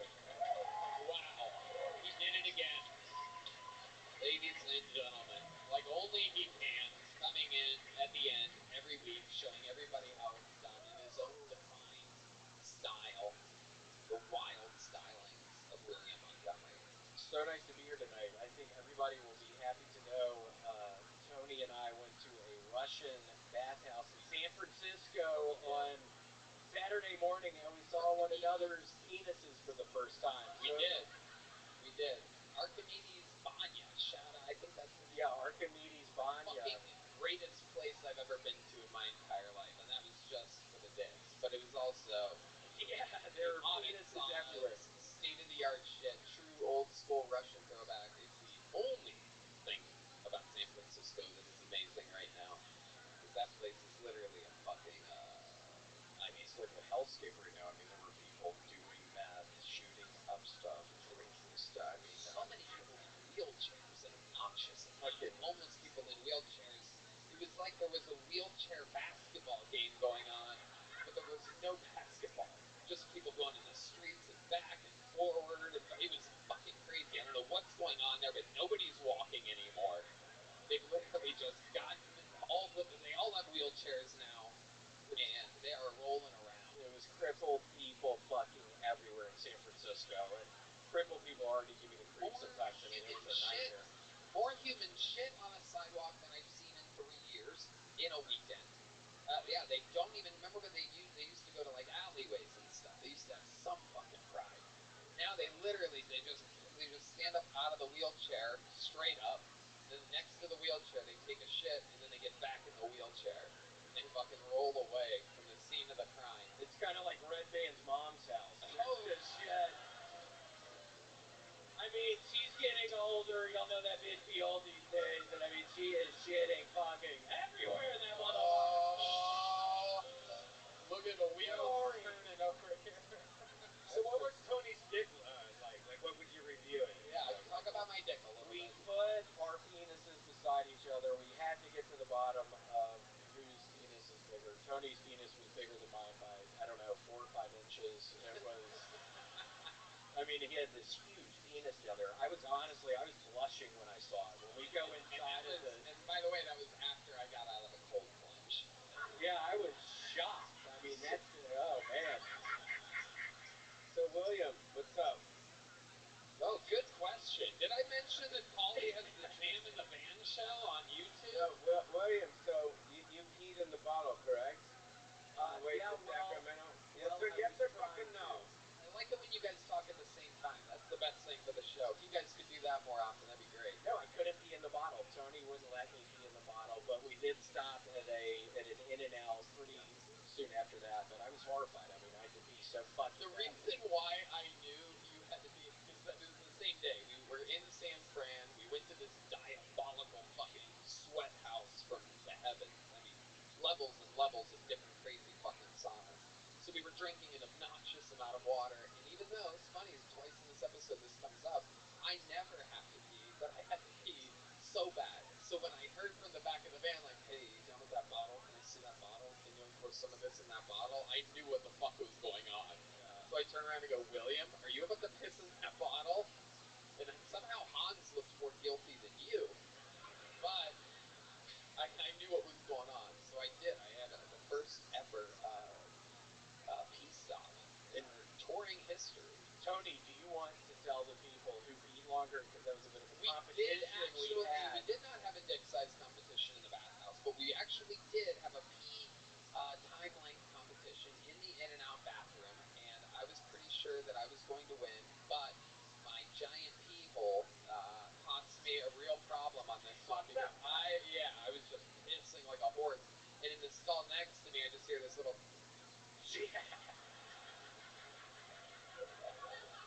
Yeah, I don't give a fuck. That's how I pee. And I peed for literally like 3 fucking minutes. It was crazy. Your pee hole, I mean, absolutely tiny. There's just no way to describe it other than it is God's sense of humor. Yeah, it's really small. Also, who has a small TT hole? Red Band's mom. Oh shit! Oh my God! Got that TT hole, bitch! Wow. Hers isn't that small because of cancer, though. Whoa. Yeah, I have skin cancer. Why would you bring that up, dumbass? I have to go under the fucking knife in 2 weeks. Wow, you have to go under the knife. Red Band's going under the fork. Because he likes food. And his mom's under the table because her bitch has a draw all the time. There's shit everywhere. She's peeing all over the fucking place. She's drunk under tables. She's the one who gave me herpes, by the way. Tony asked me, we did look at each other's penises. I have herpes on my penis right now. He's like, where'd you get that? I was like, you know, Red Band's mom. This is all true, William. Oh my God. It's all true. Talking about it. In the 1990s, when Mom's Jokes came out, my mom told me, like, don't worry about it, son. I know all the people on the playground are talking about me being a whore with a small pee hole and all this shit. And it doesn't bother me anymore, William. So. You were at a playground at one point? I mean, yeah, the McDonald's playground? It was the McDonald's playground. I got stuck in one of the tubes. There you go, a little self-deprecation from Red Band. Look at that. He's fucking around on himself. Wow. You're in a tube eating a little Big Mac? All right. William, anything else going on in life? What else is happening? Nothing. Just after the cancer diagnosis, I've been playing. You don't want to hear this, Tony, but I'm going to be honest with you. Yeah. I've been back on the video games. Back on Diablo 4. I'm a motherfucking level 92 sorcerer right now. Oh my goodness. Yeah, I was expecting more applause for that. I should have said that. Okay. But yeah, just doing that. An incredible weekend in the theaters, mixing in new material. Everybody was amazed. Very, very exciting stuff. It was wonderful. Felt good. It's been a real pleasure. Okay. Kind of sounded like a lie, but I know you mean it. It's been a real pleasure, Tony. Yeah, get ready, dumbass. Oh. I love going out with your ass, Tony. It's been a ton of fun, man. You know it's been a ton of fun. And we did look at each other's penises at the fucking... And my balls, too. You didn't mention my balls at all. I actually didn't see his balls, so we were small. I mean, it's a big. I'm son get of it. You son of a bitch.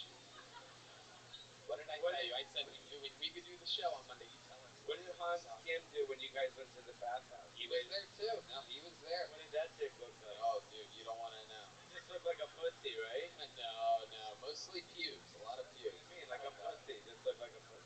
Yeah, I think it's called an inverted penis. What he has. Basically, you could always see kind of the tip of it coming out of the hole. Like sort a of little underneath his Vietnamese garment. soldier sneaking through the bushes. Yes.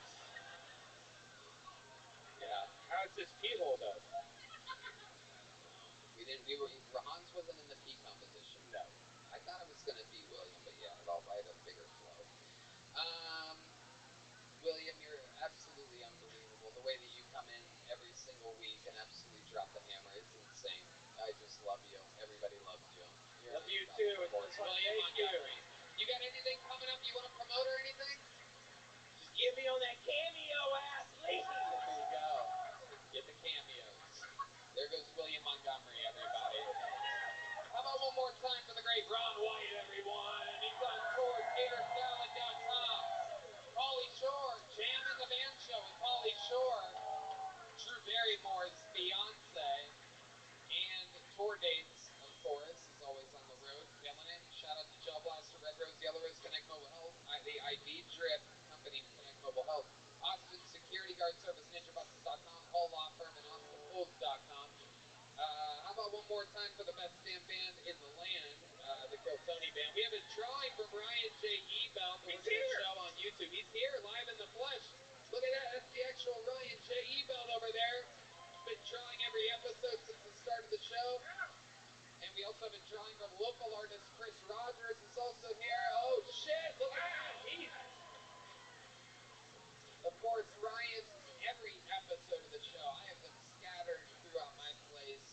Check out RyanJebelt.com. Of course, all the Kiltony books from RyanJebelt.com. All right, here to take us out tonight, right, man? Anything else? Check out the secret show every Thursday, Sunset Strip, ATX.com. There you go. And we have a special treat for you. Some amazing artists from around the globe come to Austin, Texas. We are graced by the amazing presence of the Dunwells tonight. Check them out on Spotify and everywhere where music is available. Amazing, amazing musicians. This is their hit new debut, All Time High. Make some noise for the Dunwells, everybody. They're here, live in the flesh, all the way from England. Here to sing a little song for you. And here we go. This is the Dunwells. Enjoy yourselves, everyone. Thank you. Good night, everybody. Thank you so much.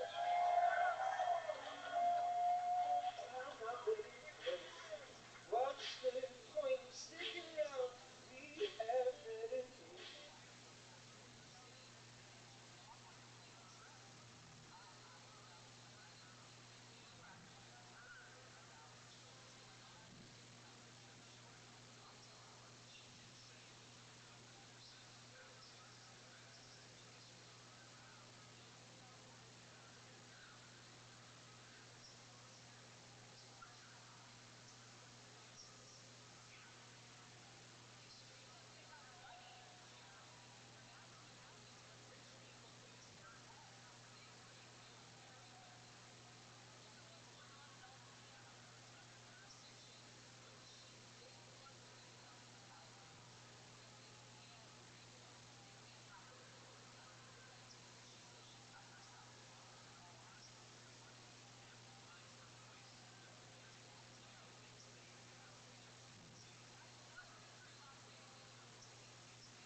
holidays are right around the corner. Save yourself some time and stress with HelloFresh and get everything you need to cook up tasty meals right to your door. Use code KTShowFree for free breakfast for life at HelloFresh.com/KTShowFree. That's one breakfast item per box while subscription is active. HelloFresh.com/KTShowFree. Code KTSHOWFREE. HelloFresh, America's #1 meal kit.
Hey, this is Redman coming to you live from the Comedy Mothership here in Austin, Texas, for a brand new episode of Kill Tony. Give it up for Tony Pitchford!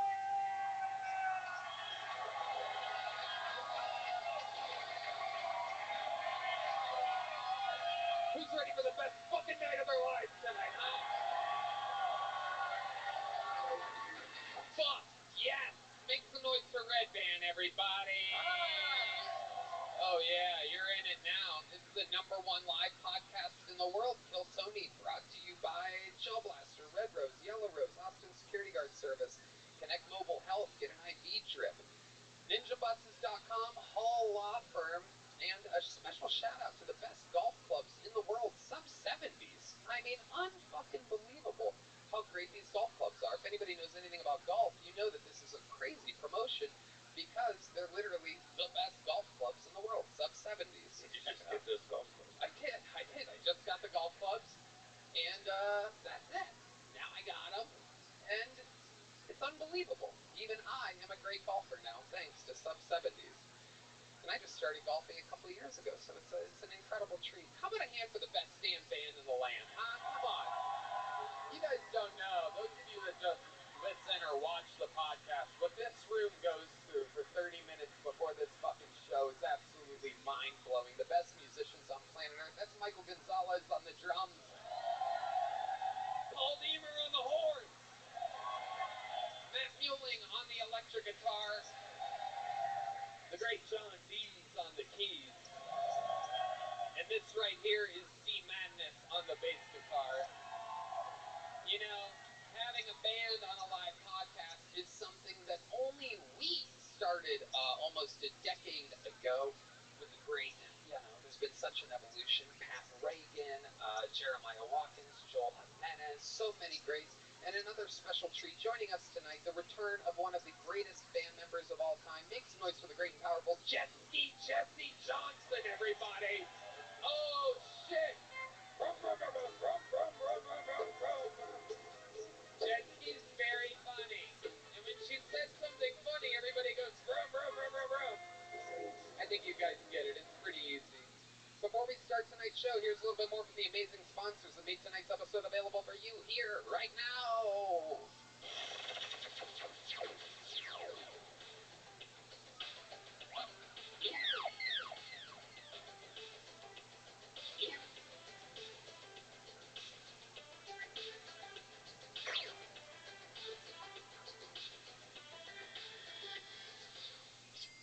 Hey everybody, when the holiday blues set in, therapy can give you a much-needed boost, and finding a therapist has never been easier with Talkspace. I'll tell you, we know a lot of comedians, we've had a lot of comedian friends over the last 2 decades that, you know, have used therapy, have needed therapy, Talkspace is so convenient. You sign up online at Talkspace.com and get a personalized match with a provider. Typically within 48 hours, the approval rating for this thing is out of control. Red Band. And you can have virtual sessions with your licensed therapist from the comfort of your home. You can even send messages to your therapist so you don't have to wait for your next session. Talkspace is covered by many employers, and it's in-network with most major insurance plans, so you only have to pay a copay. Kill Tony listeners get $80 off your first month with Talkspace when you go to Talkspace.com/Tony. To match with a licensed therapist today, go to Talkspace.com/Tony to get $80 off your first month and support the show. That's Talkspace.com/Tony. Hey everybody, give yourself the gift that comes every month with a box of awesome from Bespoke Post. It shows up at your doorstep each and every month, so there will always be something to cheer you up when you need it. Each box of awesome is filled with carefully chosen gear from the best brands around the world. Whether you're into cooking, camping, or getting cozy, there's a box for you. I love Bespoke Post. I love my box of awesome. I've got knives, hot sauces, you name it, bags that I use to travel all around the world. Red Band. I just got one of my favorite new hacks. Getting started is so easy. Just take a quick quiz at boxofawesome.com, and your answers will reveal the box you will love the most. That's right. Each box is valued at $70, but you only pay a fraction of that price. Plus, with each box of awesome, you're supporting small businesses. 90% of everything that comes in your box of awesome is from a small up-and-coming brand. Get 20% off your first monthly box when you sign up at boxofawesome.com and enter the code KILLTONY at checkout. That's boxofawesome.com, code KILLTONY for 20% off your first box. Boxofawesome.com, code KILLTONY. Hey y'all, before you buy those concert tickets off that stranger from Craigslist, you need to check out Game Time. Game Time is the fast and easy way to buy tickets for all the sports, music, and comedy near you. They have killer deals on last-minute tickets and a best price guarantee, so you can relax and focus on having fun. I gotta tell you, I mean, it is just unbelievable. Red Band. Oh man, I think I'm gonna go check out Lil Wayne this week. Yeah, you got nothing else to do. That's right. Game Time has deals on tickets right up to the day of the event, and exclusive flash deals you won't find anywhere else. If you find tickets in the same section and row for less, Game Time will credit you 110% of the difference. That's the Game Time guarantee. Take the guesswork out of buying tickets with Game Time. Download the Game Time app, create an account, and use code KILLTONY for $20 off your first purchase. Terms apply. Again, create an account, redeem code KILLTONY for $20 off. Download Game Time today. Last minute tickets, lowest price, guaranteed. Ho, ho, hoes! Listen up. Put smooth balls on your Christmas list. This holiday season, Manscaped's new Performance Package 5.0 Ultra has everything you need to make your package look awesome.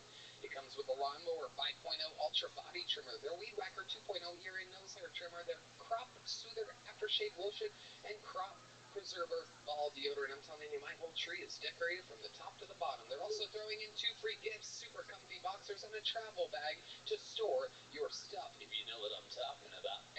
Red Band. Oh, I use the ball deodorant as regular deodorant today, Tony. The Lawnmower 5.0 Ultra truly does it all, and it comes with 2 blade heads, a standard trimmer blade, and a foil blade for a super smooth finish. It's even waterproof, so you can literally shave anywhere. Whoa! This performance package has everything you need to shape up, look, and feel, and smell. I'm shaving my balls right now as we speak. Oh, it's beautiful. Here, taste it.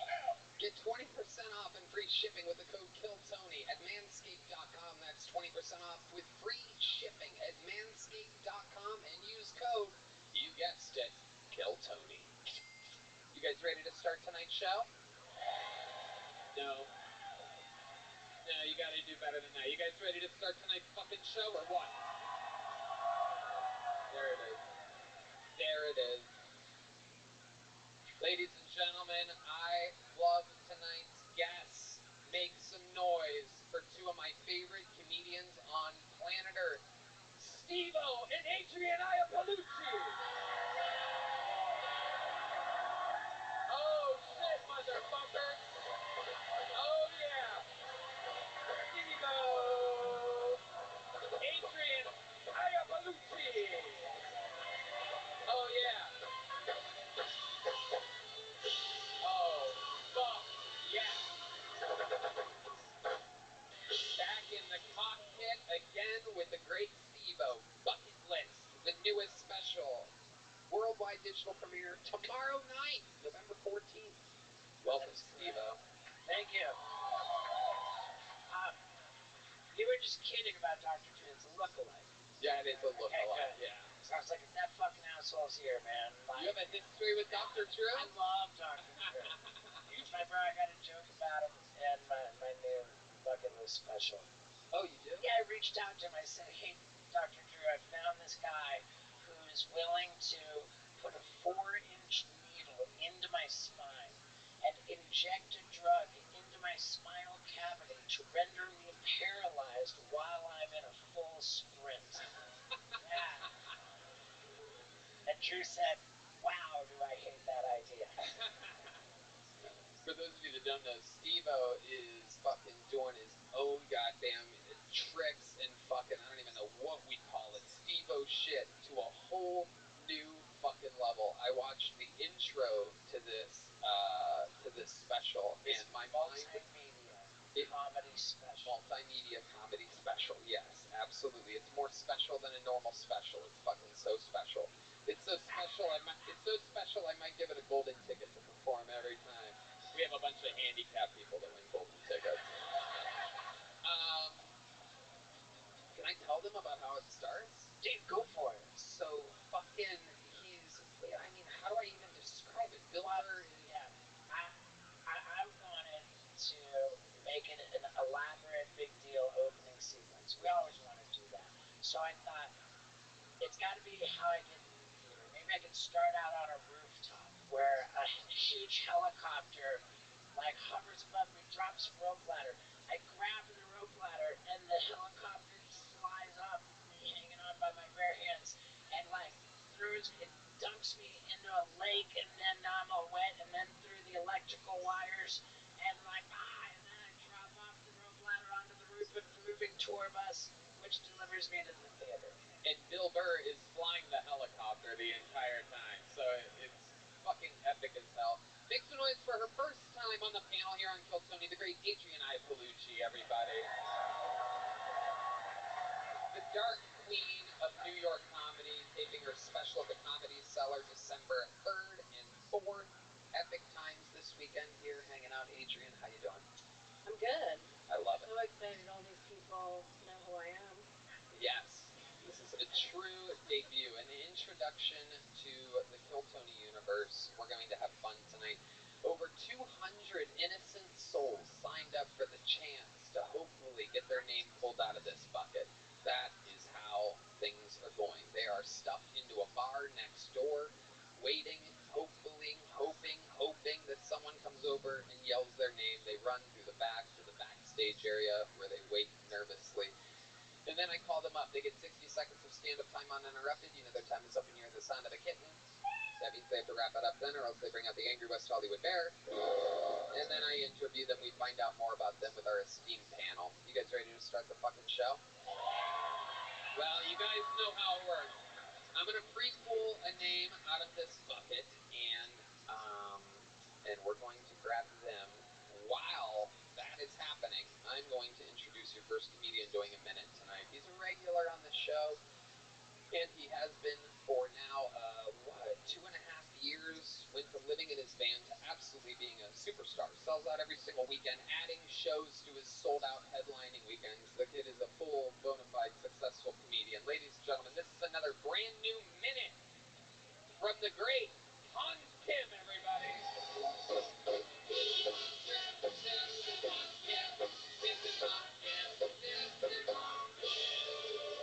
Thank you. Thank you guys.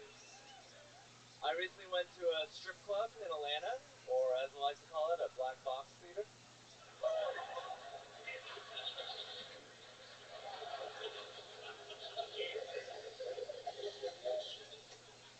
And my girlfriend got mad at me because I followed all the strippers on Instagram.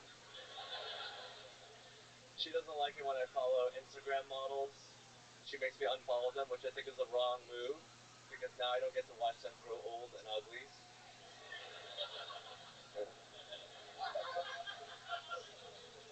They stay young and fresh in my mind forever.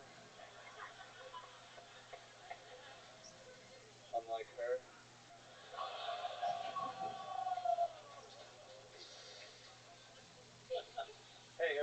supposed to call midgets little people, then what am I supposed to call Mexicans? All right, thank you. Wow, another new minute from Hans Kim, everybody. Absolutely doing it again. Red Band and I both very impressed at your unfollow Instagram joke. Thank you, Tony. I maybe should have saved that one for later, but I'm glad that I did it. Talking about your upcoming arena battle versus battle, yes. Rick Diaz? Against Rick Diaz. But no, I'm glad that I did it. Got it out of my system. My girlfriend will watch it 1 week from now. And it should be fine. Does she get mad at you for all the stuff you say on here? I blocked Kill Tony on her YouTube. Did you really? Yeah, it doesn't show up anymore. Wow. And you think she doesn't have a way of going and finding it? I don't think she wants to go out of her way to be sad. Very interesting. But she knew you before she met you. She knew what she was getting into. She was attracted to you from this show. Yes. And now she can't handle it. Yeah, like Patrice O'Neill said, the fisher, you get the fish, and then the fish is like, why do you have a fishing pole? Wait, what? What? I think Patrice O'Neill probably said it a little better than that. My goodness. Way to misquote one of the greats. All right. Should have stayed alive. Whoa. Yikes. Wow. So let's talk about this Atlanta strip club a little bit.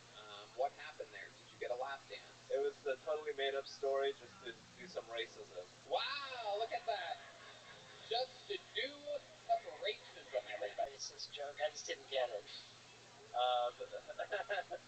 The black box, a box is a slang term for pussy. Right. And then a black box theater is like a theatrical venue. Like, it's like a place where you watch Shakespeare and to juxtapose that. It's where people perform when they start stand-up if they're not already worldwide famous, Steve-O. If they're not a giant movie star and you start an art form, you perform in a black box theater. So, that was a great joke. Thank you.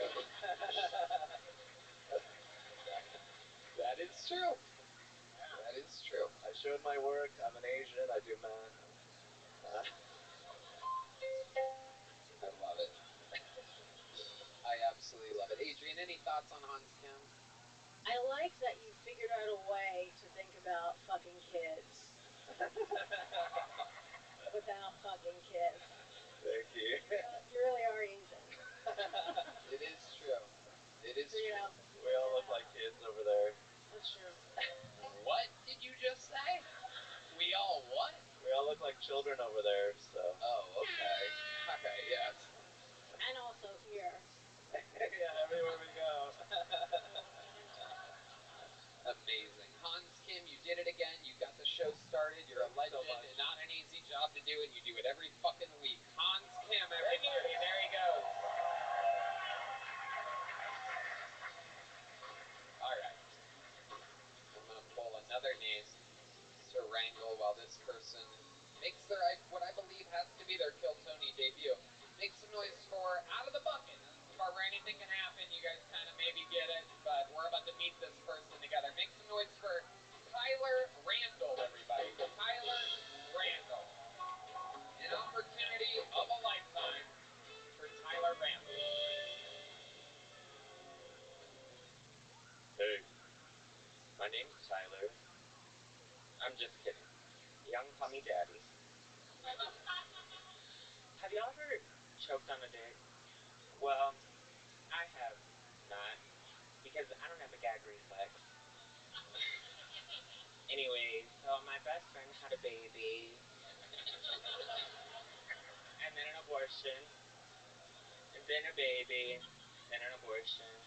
And I think she's finally done having kids now, but for a while there, her and God were just sending each other babies.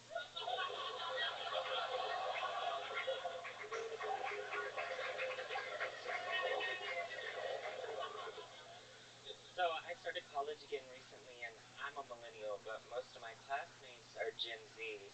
And now listen, I'm not saying I condone school shootings, but I understand why they happen.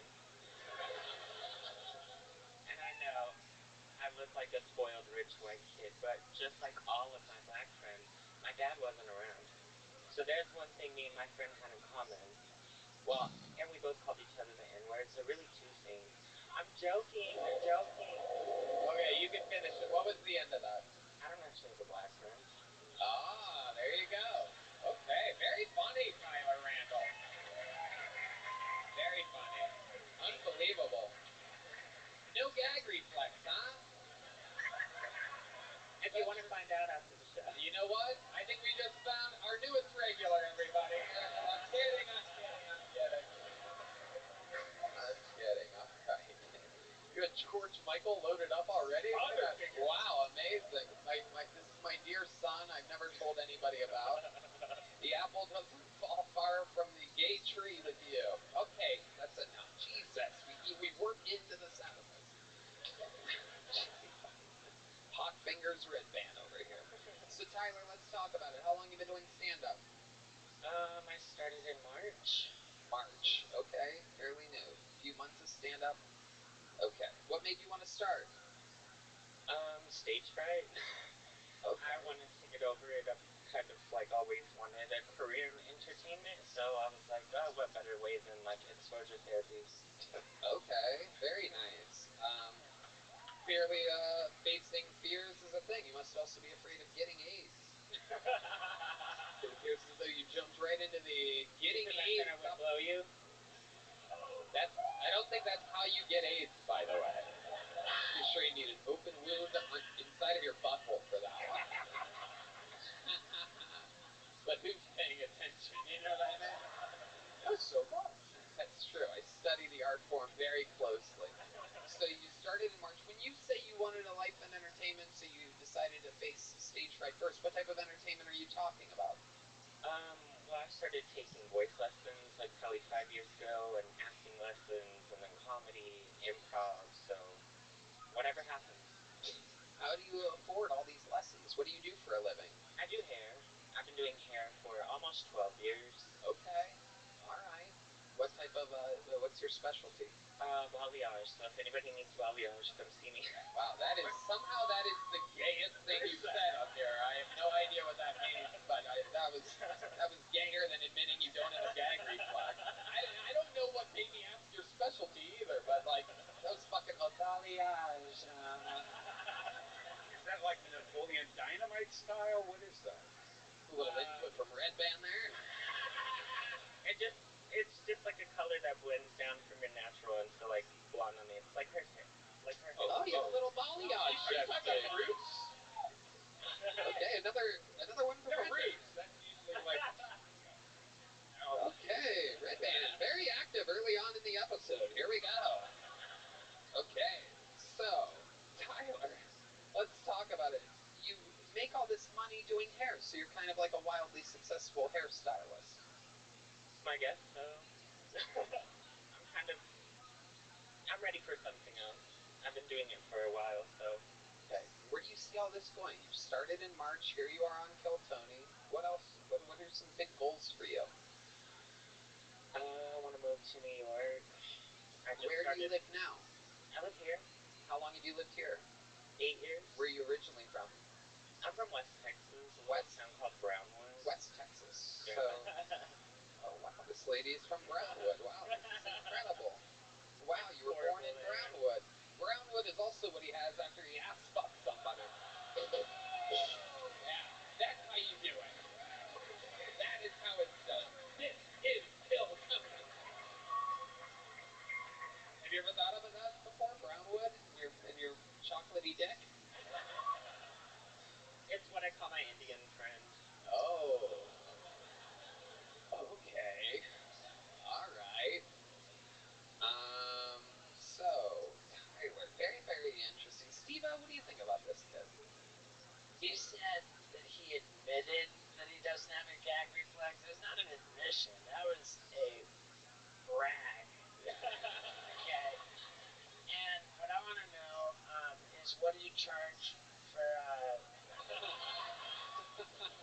for a balayage? You can buy me a drink next door after the show. Whoa. Says they want to do something to her. You know, my lady, she'll get her hair done, and it'll be like...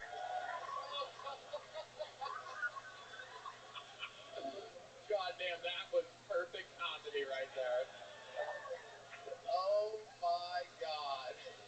That was incredible. I was just gonna say, my name's Tony Hinchcliffe. Oh, you son of a bitch. You son of a...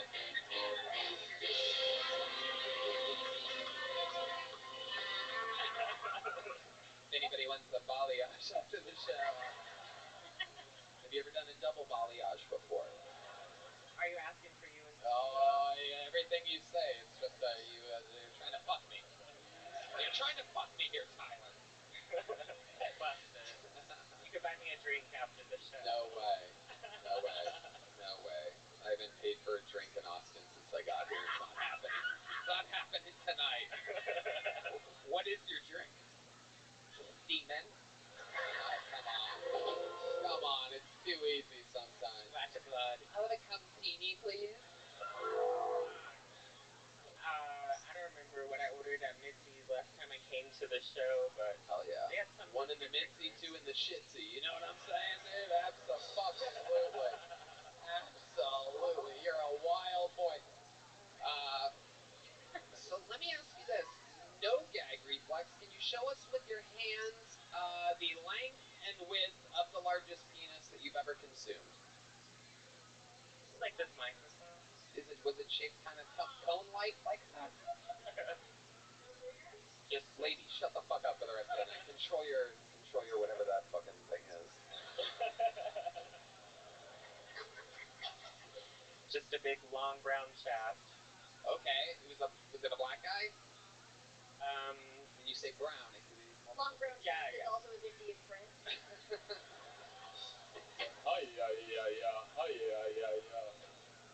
I am long brown shaft. Hell yeah. Some of that cheap beef, you know what I'm saying? Some of that fucking Comanche, you know what I mean? Some of that fucking Brown River. Okay, alright, that's enough. Anything else crazy we should know about you, Tyler, before letting you go? Adrian, what do you think about this guy? What do you think about your little brother here? I think he's great. I love you too. If you want to stay in comedy or show business, what you need to do to take it to the next level is transition.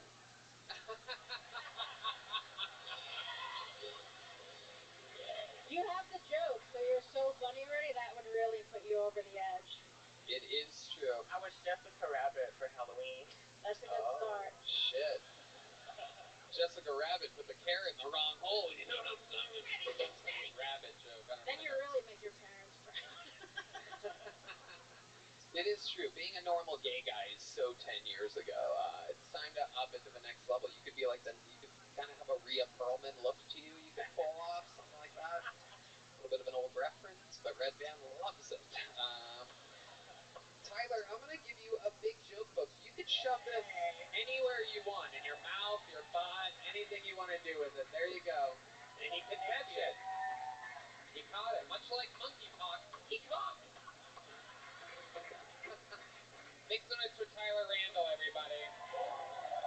He's also leaving here with a gel blaster. You don't want to know where that's going to end up. His butt. It's another stuff up his butt joke. All right. Pull another name out of the bucket. Make some noise for Kojak, everybody. It's Kojak.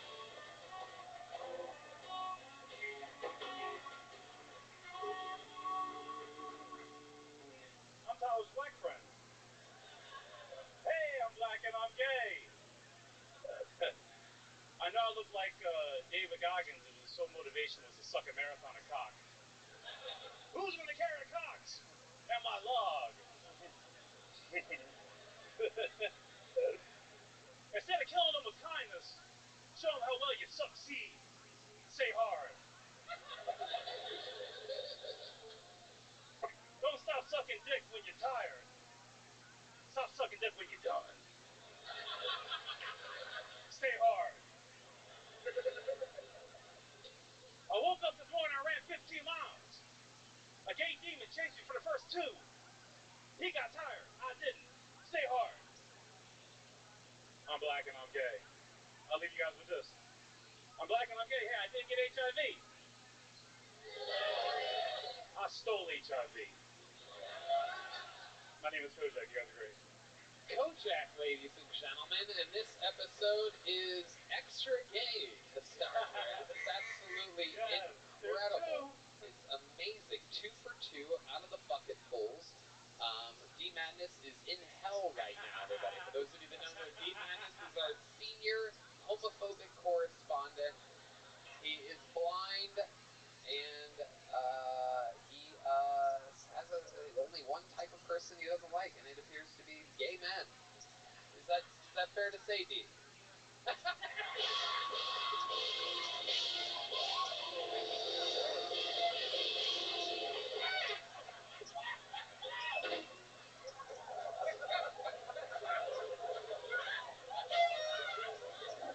I'm dead. That was amazing. Oh, that was amazing. Imagine how homophobic he'd be if he could see some of these faggots out here. Oh, pretty sure he smells your guys' dicks is the problem. That's right, D-Madness. Absolutely. You can do no wrong, D. You're absolutely... How about a hand for D-Madness, everybody? The man, the myth, the legend. So, Kojak, you've been on this show before, correct? That's right. How did it go last time? What happened? It went good. I got a hand job at the lake from Nephew Laser. Nephew Laser? Yeah, it was a twink with a mullet. Oh, there was another kid with a mullet on the show? And you said he looked like Uncle Laser. Was Uncle Laser? Gotcha. Okay. And he gave you a hand job after the show? No, at the lake. Right, but that was after the taping that you were on? Yeah, that's right. Okay, I'm just trying to understand what you're saying here. And he was on the same episode as you? Yeah. Okay. Did you tell him that you were going to talk about him giving a hand job to you? No. Look at that. You guys just throw each other under the buses all the time. The back of the bus. There you go. Right. Absolutely. All right. I'm still black. Okay. Kojak, we got you. You're black and you're gay. We pretty much get it at this point. How has your life changed since you were on this show? You've only been on once before. How long ago was that? That was about 4 months ago. Okay, so what's gone on since then? Oh, it's great. I've been getting shows, and people know me. They call me. They say, hey, you're black and you're gay. And I'm like, yeah, that's one thing. That's really your branding. That's your thing. There's only one, baby. Wow. Yeah, there's a lot more than one. But it is incredible. It is incredible. He literally wears anal beads around his neck. It is amazing. It takes a specific type of gay man to rock. You know, he's red band. Last episode, you were doing the black and gay thing after every joke. Also, is that your whole 15 minutes? Is just doing the black and gay stuff, or do you have any material that's not? I did mostly David Goggins stuff. I mean, but how long of a set can you do? I did like 20 minutes before. Okay. All right. I've done a few shows. Okay. Absolutely, Kojak. Do you have any other special skills or talents that we haven't talked about before? No, but I was thinking that when I was 14, the first time I ever went to a stripper bar. A stripper bar? Yeah. A strip club? At 14, yeah. You're talking about a strip club? An actual stripper bar at 14, yeah. What's a stripper bar to you? What does that mean exactly? Where are you from? I'm from Philly. Philly. And you went to a stripper bar? In West Philly. Okay. In the back of a liquor store. Back of a liquor store? When I was 14. So strippers, and it's a bar? Yeah, it was pretty ghetto. Not a club? Not a club. Was there a pole? No pole. No pole. Was there a stage? Yeah, 2 nasty bitches on stage. All right. Heineken bottles. Is that when you became gay? Oh, yeah. Oh, yeah. 14-year-olds should not be seeing that. So what happened there? It was like a club full of, imagine like a club full of David Jollies and 2 14-year-old boys. And, go ahead, boy, go in there, get up here. And he pushed us to the stage, to the front. The ladies were doing stuff, I don't know. They were putting Heineken bottles in each other's vagina, and I don't know, it kind of scarred me. So, I don't know, nature versus nurture, I don't know if I was born gay or if that just scarred me. Did you feel gay before that? Yeah. Yeah, okay. That makes sense. That kind of really stamped it on me. Right. Okay, what's the gayest thing you've ever done? You're so excited to be gay and black. I'm going to ask what the blackest thing you've ever done is after this, but we'll start with gay. Gayest thing you ever done before. Really think about it. Take a second to think about it. I played catch on a nude beach with my boyfriend in front of a couple hundred people. Okay, what type of catch? What type of catch were you playing? Balls. That's pretty gay. Handball, football. We throw the football around. Okay. Butt naked football throwing. Trying to reclaim our youth, baby. Okay. So football's the most gay thing you've ever done? I get a feeling throwing a football is also the blackest thing you've ever done. I don't even think I need to ask the second question. But let's go with it anyway. What do you think the blackest thing you've ever done is? Oh, I make a good baked macaroni and cheese. Ooh. Black and cheese. Oh, for Thanksgiving. Wow. You want to come over? Nope. Nope. I'm going to stick to my craft. The mac and cheese joke right there. Fucking out of nowhere. You got somebody. Thank you. Thank you very much. Okay, Kojak. Man, so much gay on this stage so far. You guys have anything for Kojak? Any thoughts or anything? If you didn't tell us that you were gay, I never would have guessed. Yeah, bro, I'm straight as fuck, bro. I'm straight as fuck, bro. Yeah, so... Is that it? Is that... The other guy couldn't get straight either. Straight as fuck, bro. Like, you don't have any kind of an affect or anything like... It's maybe not right, but... Could you do an impersonation of a gay guy? That's a good question. That's a good question. Oh, shit. Do not put that in your mouth. I saw the gay wheels turn in there. Gay wheels. What is that song? Transformers? Like, oh my god. Like, hey. Like, I don't know if I was born gay or like, I don't know. I imagine if I was born gay, I'd be like in the womb and it would cut me up. I was like, ew, get me out of here. It stinks in here. Alright, that's terrible. I know. Adrian, you have anything for Kojak? I actually like the gay thing you just did better than your joke. I guess I'll play up to the stereotype. I really liked don't stop sucking dick when you're tired. Stop when you're done. That's right, baby. Stay hard. Yeah, that was just keep that. Stay hard. There he goes, Kojak, everybody. Last time you were on, you got a little joke book? There you go. Use it. Alright, I'm going to bring somebody up here to take all the gay out of the stage real quick. We're just going to stage it with an extremely straight man.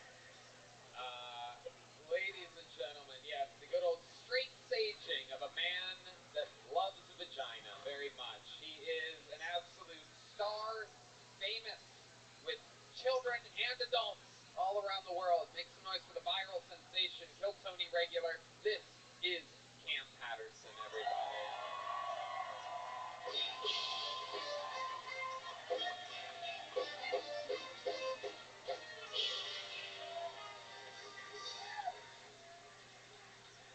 It's been gay as fuck so far, nigga. Goddamn.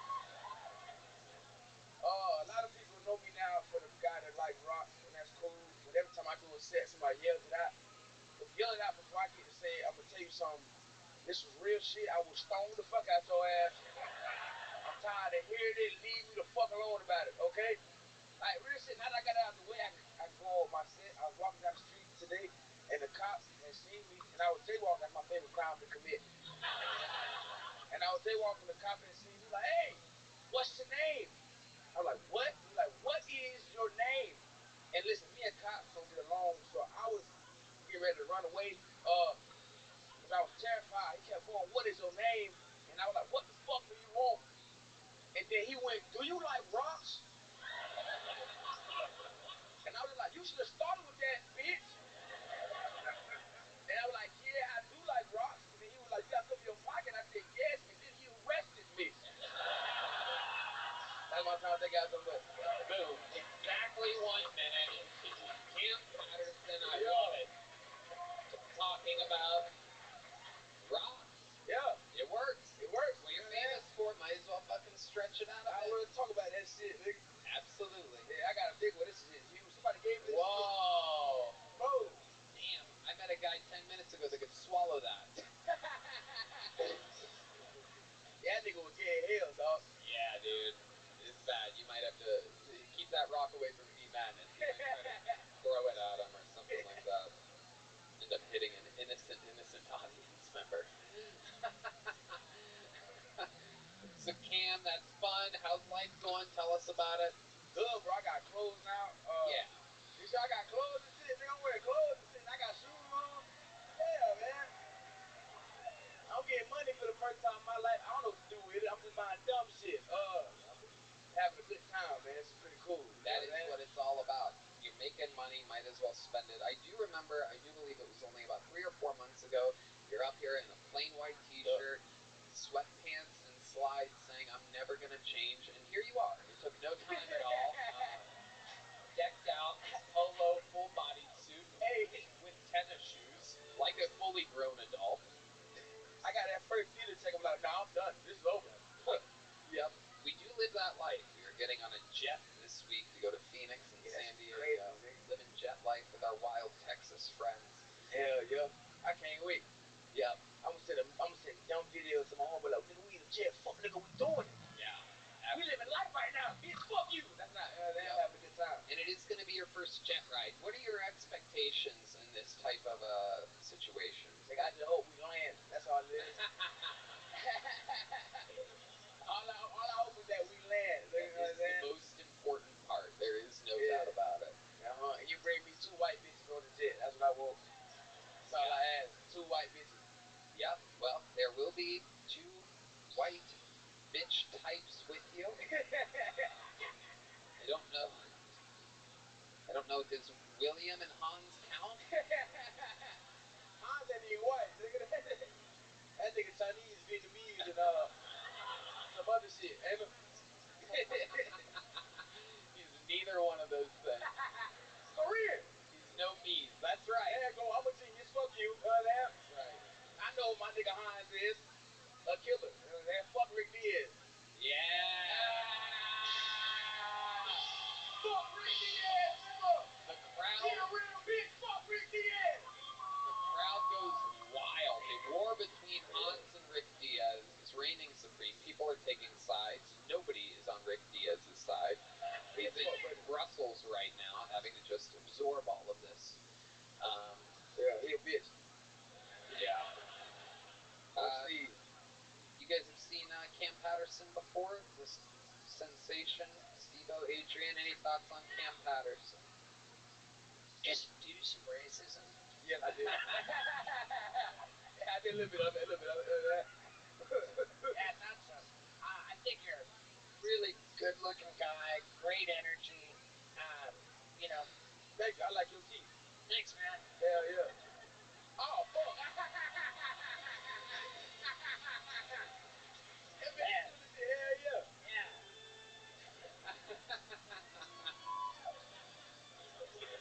I'm putting it right here.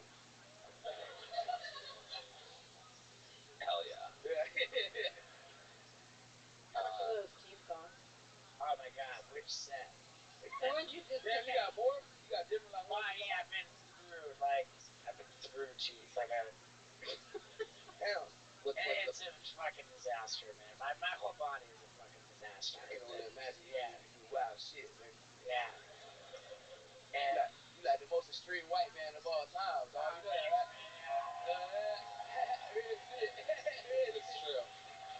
Thanks, man. And you have not seen Extreme until you see Bucket List making its worldwide digital premiere tomorrow. Yeah. Absolutely wild.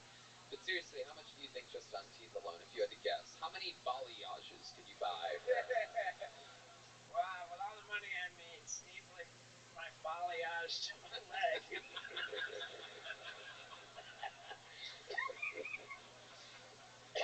Talk about the balls? Yeah. He did that. Yeah, dropping the bucket, baby. Yeah. That's crazy, nigga. Yeah. So what are you going to Phoenix for? It's a Well, hell yeah. He takes me everywhere. You going on the fully grown tour? Yeah. He takes me everywhere with him. That's where he goes to go do racism? Yeah. We all go do racism. I lock up phones and we do some racism in different cities. People pay money for it and it's working out just fine. We have added shows to the 2024 stretch in Portland and Boston. Very, very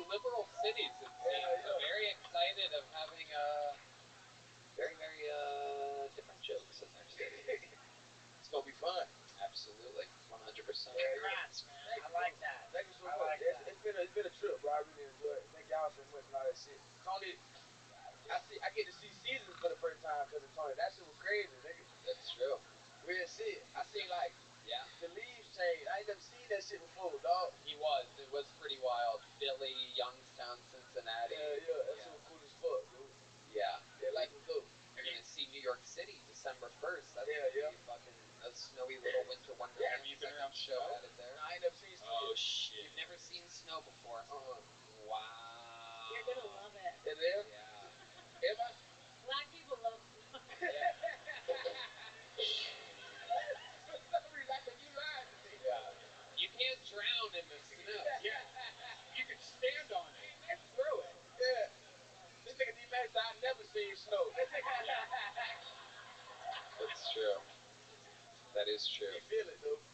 Cam, you're an absolute star. You're fucking unbelievable. Your trajectory is wild. Perhaps one of the strongest regulars in the history of the show. We fucking love you. Love you, man. Cam Patterson, ladies and gentlemen. He's done it again.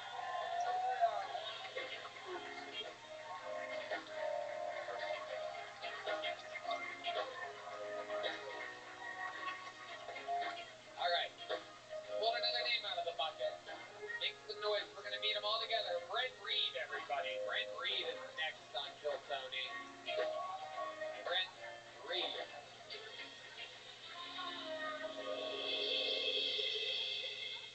Hi. I just moved here from Alabama, which surprises people because I look like Rachel Maddow's Bitmoji. Hell yeah. Called my dad today. He's like, hey man, how's it going? He goes, brother, if I was any better, I'd be twins. Can someone here explain to me what the fuck that means? And my favorite one growing up, redneck dad's talking riddles. My favorite one growing up, he'd be working on something, I'd give him advice, go, Brent, I'm the one fucking this pig, you're the one holding it down. You ever heard that one? Like, all right, well, I'm 6. He just taught me bestiality, non-consensual sex, and metaphor, all in one swoop. Getting adjusted to Austin, had my first tarot card reading. Anybody here worship the devil? Yes, tarot card readings are fun, because sometimes you get tired of hearing about why you're sad from a licensed therapist, you know? Sometimes you need to hear it from a charismatic 19-year-old witch. Somebody with some real credibility. My girlfriend's into that stuff. She's into tarot. She's into astrology. I'm more realistic. I'm into things like professional wrestling. I think I'm running out of time. I was talking to a lady recently. She told me skinny guys have big dicks. You guys ever heard that? That's how I found out. All right. Well, fuck me. All right, there you go. What was that joke gonna be? Thanks. What was that joke gonna be? Oh, we're at a wrestling match. She says, she leans over and she goes, hey, you know this shit is fake, right? I go, hey, you know astrology is fake. It ends with a line. She says, this was a long setup, yeah, dude. it was too much. Forget it. I don't even It's a good bit. No, it is. It was too long. All right. Yeah, all right. That's fair. Right. How's it going? So welcome, Brent. First Thank time you. on the show? Second. Okay, when was the other one? Like 6 months ago. Here. Yeah. Right. How did that go? About the same. Okay. Yeah. And you moved here since then, or have you been here? Yeah, I've been here for 8 months. 8 months. So what made you move here exactly? Comedy. Yeah. I did comedy for 4 years in Huntsville, and then in Alabama, and then moved here to further pursue it. It's been going better than it is right now. That's been absolutely. I love it. Yeah. Lady, this fucking bitch in the front, you are absolutely the worst. You have to stop making that noise. It's driving me absolutely fucking insane. Are you cool? Can you not make that fucking... It's horrible. You got it? I don't care if you don't enjoy yourself for the rest of the night. You need to shut the fuck up. You're horrible. If you do it again, we're switching you out. And you should know better. You come here all the time and you brought this fucking freak with you. It's so annoying. This is a live show. It's annoying. You guys are in the front. It's fucking horrible. You're so annoying. You're terrible. It's so rare that I hate someone in the audience so much, but you have figured out a way to fucking penetrate everything that I hate about an audience. It's unbelievable. I know her, actually. Really? Yeah, she's friends with my friend Heath. Oh, Heath Cordis. Yeah. Whoa. Oh my goodness. Heath lives on my couch. Heath lives on your couch? Yeah. This is incredible. And you've seen her on the couch with Heath? Yeah. Wow. Yeah. Actually. Okay. Yeah. Boy, oh boy.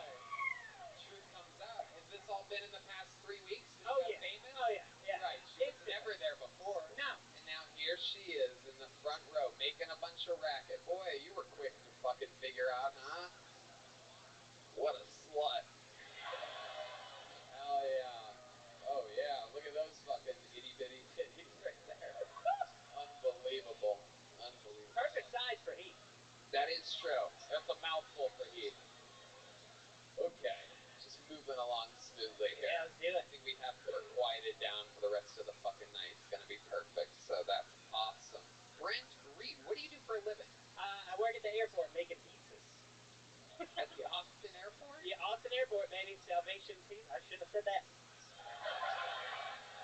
There you go. Sophia 313 you work at. It's gate 11. Okay.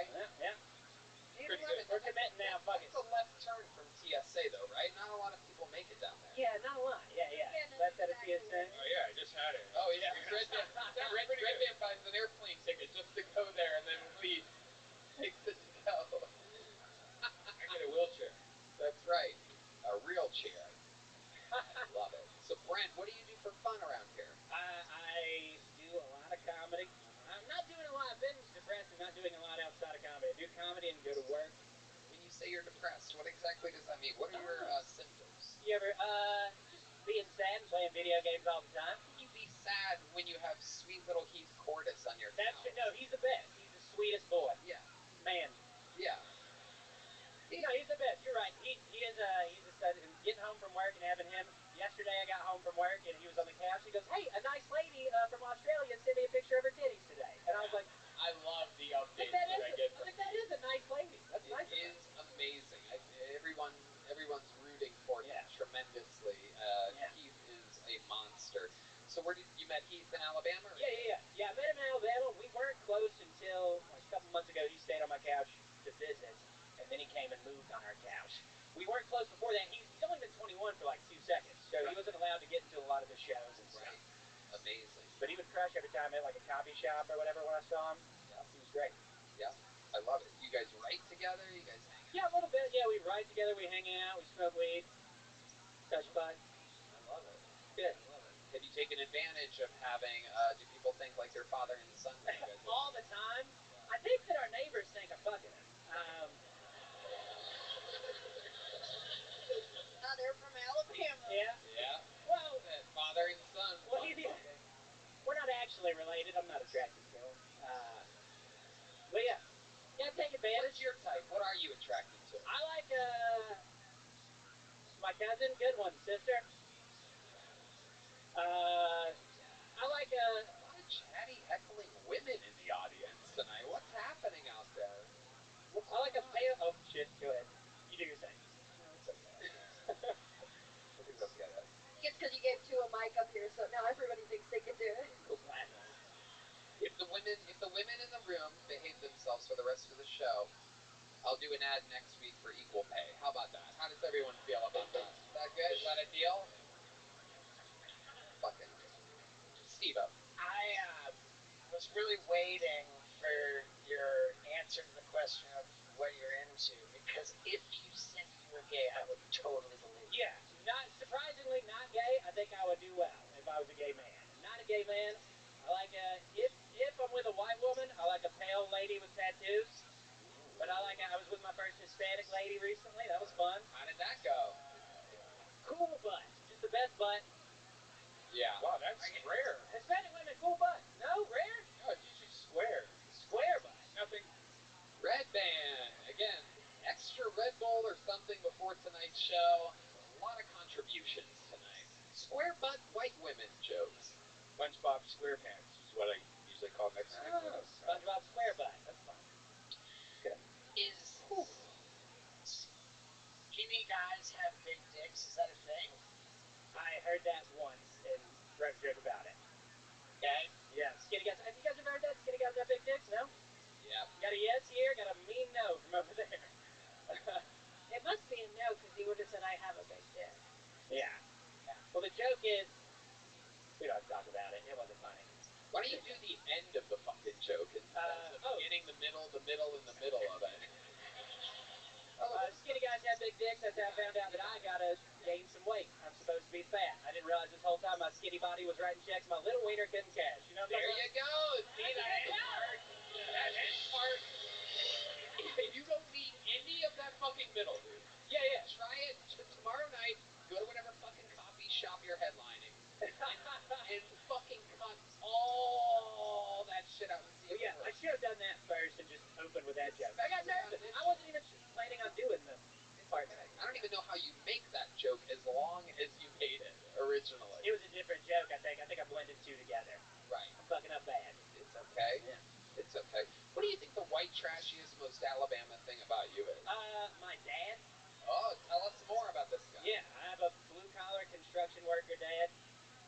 for surprising faces about little kids.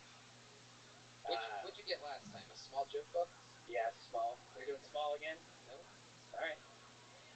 There he goes, everybody. Brent Reed, thank you. everyone. Fun times. We're gonna keep it moving along. We got another bucket full coming.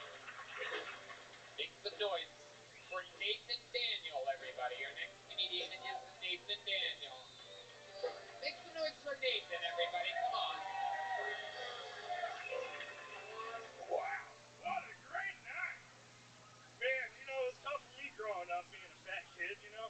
It wasn't really necessarily the name calling or constantly getting picked on and all that. It was really hard to get kidnapped. And being in Florida, I was around theme parks. I lived a mile from Busch Gardens. Not once did a car pull over. It sucked. But in high school, I got the name Chris Farley, you know, because I was just fat, funny, and high on cocaine all the time. But yeah, don't worry, I really wasn't. I have ADHD, so I'm constantly just hyper, and I just use that as the excuse. But I did get a drug addiction, and I found out coke and meth put me to sleep, so that was a real problem. But you guys like dark humor? How much time do I got? You guys like dark jokes? Alright, shoot back, okay? Alright, that's all we got. Okay, there you go. Nathan Daniel on a very special, either gay or boring white guy episode of Kill Tony. And you're not You gay. know all about gay, right, Tony? There you go. We've already done all those jokes. You're 40 minutes late. Well, my name just got pulled. Okay, Nathan. Again, this is very, very good. Welcome to the show. Maybe take a breath, Nathan. Take a breath. You've been on this show before, correct? Yeah. How did that go for you? Horrible. Horrible. How do you think this one went compared to that one? Horrible. Right, it's pretty bad. Now, how do your other sets go? Here, I haven't really been able to get sets here. How long have you been doing? Not here at the mothership. No, at Austin. Why have you not been able to? Because I live all the way up in Waco. Okay. And, all right. Yeah. That makes sense. And Waco makes sense because your sets are indeed a house fire. Yeah. All right. So, what's the best joke you've ever written in your entire life? How long have you been trying stand-up? I literally just started last year, and I have 15 sets in Seattle, and that was doing really well. And so I was like, I had a traumatic life scare. I was about to die. Tell us about that. Now I'm interested. Yeah. So 4 months ago, I was actually 320 pounds. I lost 120 pounds. How did you lose the weight? Just literally just stopped eating, smoked shitload of weed, and played video games. Okay. What was your ailment? What? What was the ailment? Fatty liver. Fatty liver. Is that from drinking a lot? No, I don't drink. That's the funny thing. It's just because I ate so unhealthy and I didn't drink water or anything. I was just like, fuck it. Soda's got water, like Gatorade, Powerade, it's good for you, right? And I was like, Who does this sound like, Red Band? Well, I suggest Liquid IV. They have these new Well, yeah, so I just started doing Liquid IV since I've been listening to Kill Tony. And? Promo, Kill Tony. Oh, wow, thank you. What a great ad read. I always like to get the least funny person to promote products on the show. Thank you. I do believe we just lost a sponsor. Thank you so much. I'm sorry. I should do what I can. But it's better than what we had on earlier, a lot of liquid HIV. Am I correct? My goodness. Okay. So, here we are. You've been on this show before. What did we learn from the interviews on your last time? What were the most interesting things about I you? was so high that I was like, it looked like I was Were you kind of unbearable? Did I get rid of you pretty early? Probably, I'm going to do that again. I'm going to do that again right now. Okay. Did I give you a little joke book last time? Yeah. I did? All right, there you go. You already got one. There he goes. Nathan Daniel, everybody. Pulled a name, but you know what? Let's do something. Again, we're about to clean up this mess again. Before I staged the gay away, this time I'm staging the boring white guy away. Ladies and gentlemen, we have the return of one of the greatest golden ticket winners in the history of the show. In fact, I can honestly say right now that he was discovered on this show for America's Got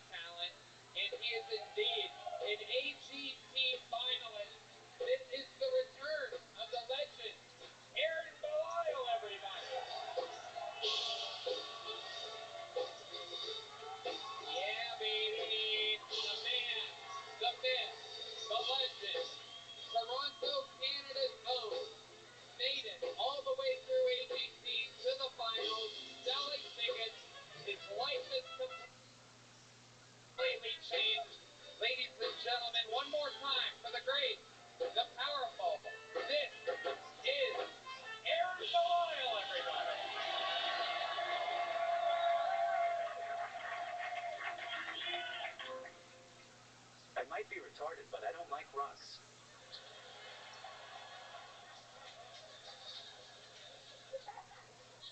I collect straws. Just got back from Canada, and I'm so glad to be here in Texas, the land of the free and the home of the plastic fucking straws. Breathe through this straw, bitch.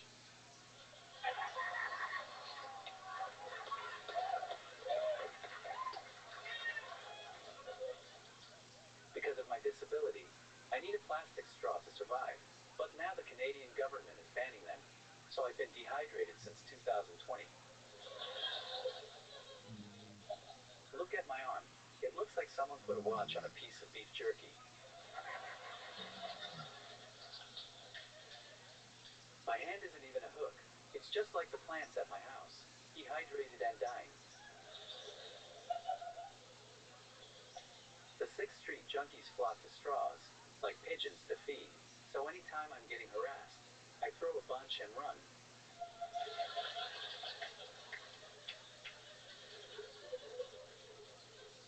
So all of this was just to say fuck turtles. I'm gonna be giving out free plastic straws at the end of the show. Please grab one and protect the disabled community by killing a goddamn turtle. Fuck yeah. Another new minute. Plus Plus by Aaron Belial. Now, I actually know for a fact this is true about you. You do drink every drink out of a straw, even if it's in a can, even if it's in a bottle. We've hung out. Actually, Aaron is one of my favorite people to hang out with, a little fun fact, in Austin, because I understand everything that he's saying, because he just sits next to me and shows me shit, and then I laugh. And I'm like, fuck yeah, dude. It's like a friend that has subtitles. It's amazing. Yeah.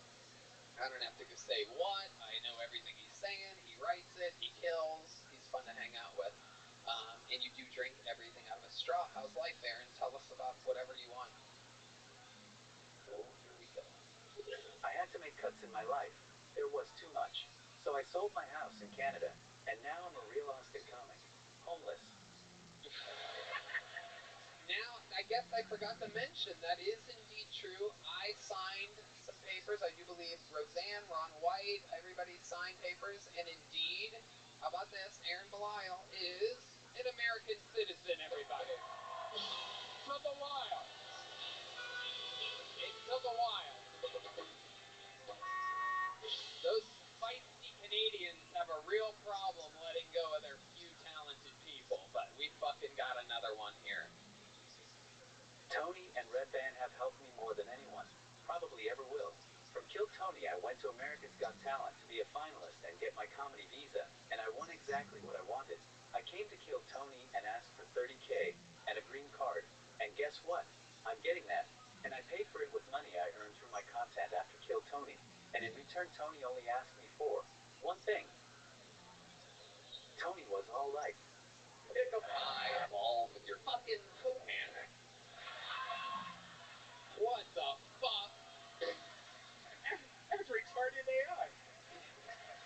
I can't believe you recorded me asking for the one thing that I wanted.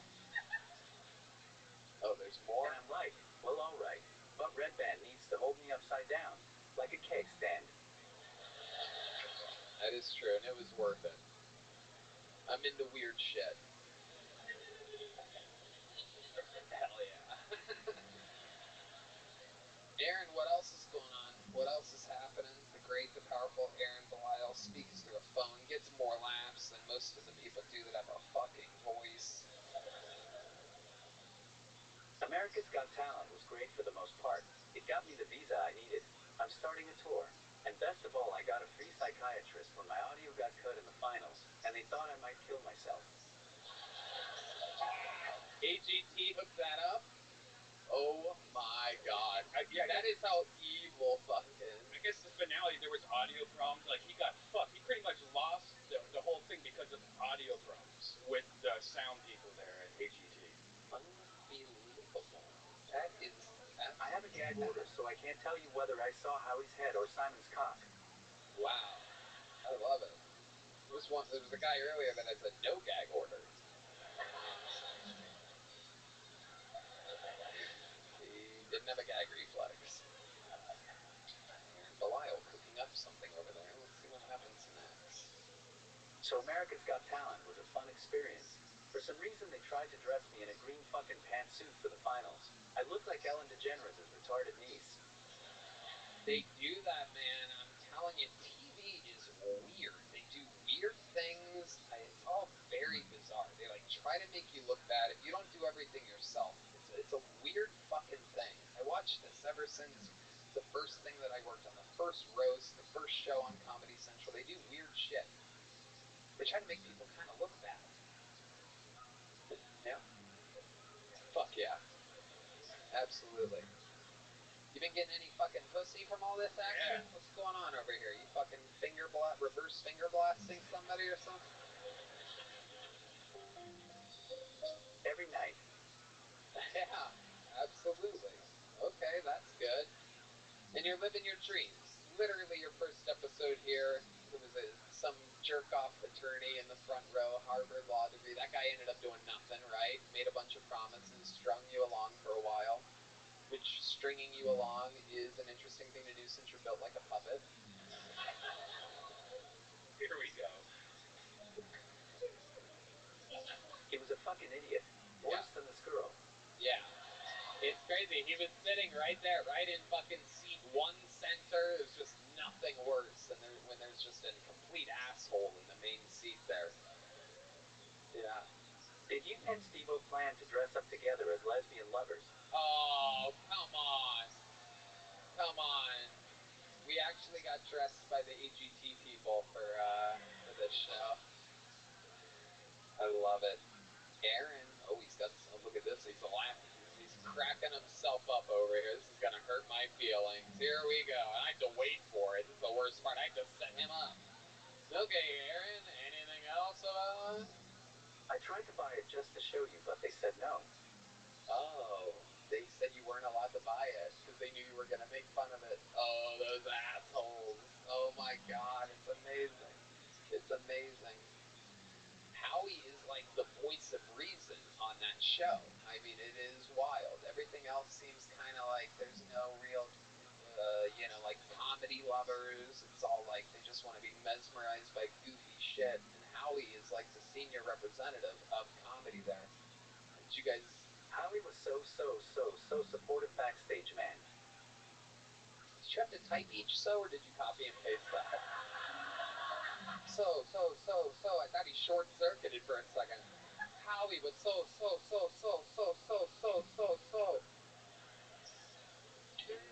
Fuck yeah, dude.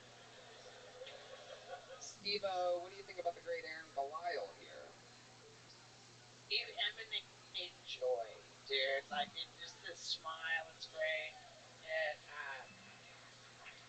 And the way your mouth is so wide open all the time. Like, are you sure you're not gay?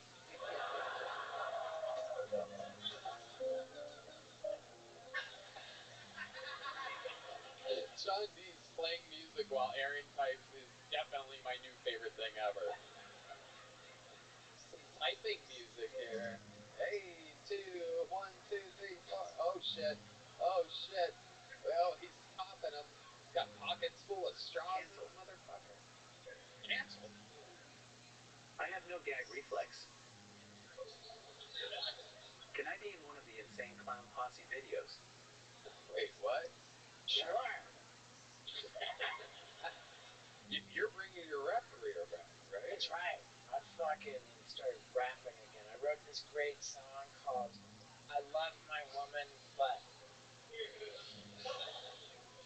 Like, except, look, 1 week a month, my girl is a cunt. Well, this got awkward. Yeah.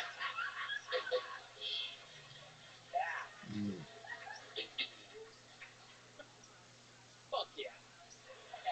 Absolutely. Absolutely. You said you have no gag reflex. I must say, that is so gay. The great Adrian Iapolucci, this is probably your first time seeing an Aaron Belial. What are your thoughts? I saw you yesterday. You had a dog with you, right? Where is he? Oh, shit. Oh, look at the wheels turning here, folks. Oh, boy. Oh, jeez. He's at home. Okay, there you go.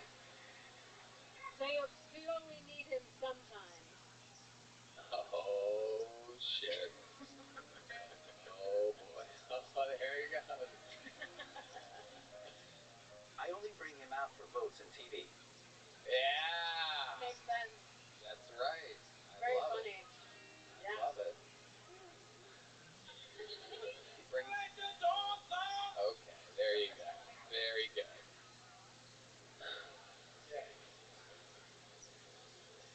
I might look retarded, but I'm smart. I don't know exactly what's wrong with you. Cerebral palsy. Cerebral palsy that has affected his voice box. Oh, okay. Got it. So it's the dog for? Just the votes? Are you asking him or the guy that brought an actual dog out to the show tonight? You fucking idiot. What is this guy, bussing tables? Dude, get out of here. Come on, bro. We can do that later. This is a fucking taping, dude. Save it for the stand-up shows, bro. How about a hand for the amazing staff here at the Mothership? We're constantly evolving the show as we go. Doing as little work as possible.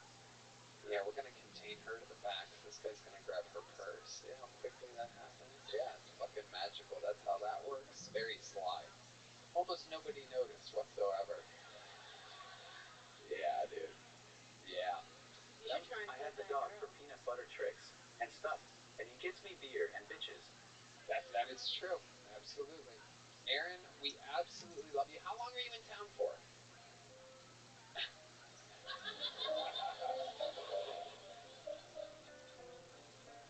Oh, hell yeah.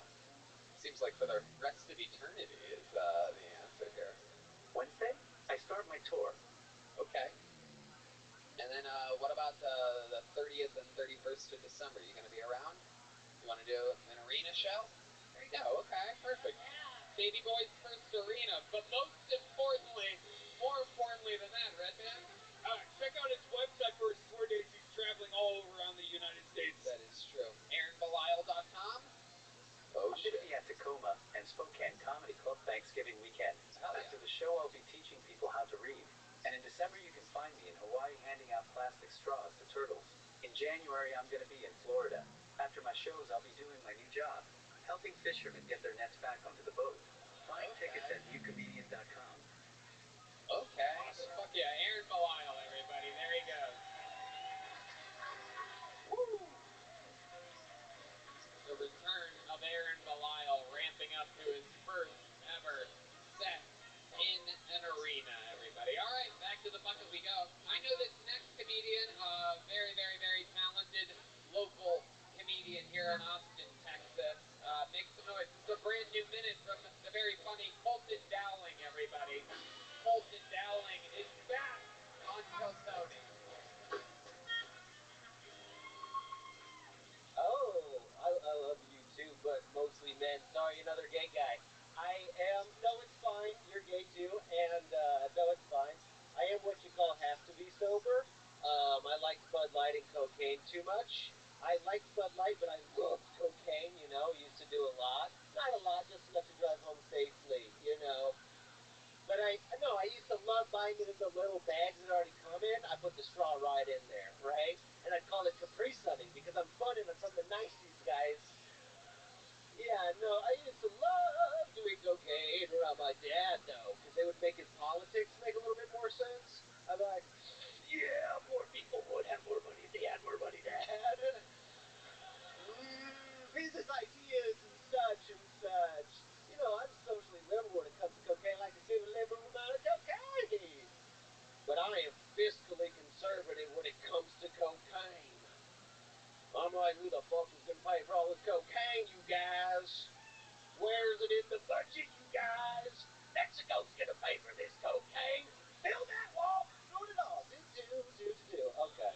Thank you, guys. Fuck yeah. Colton Dowling. Very, very, very punchy set. Lots of jokes in there.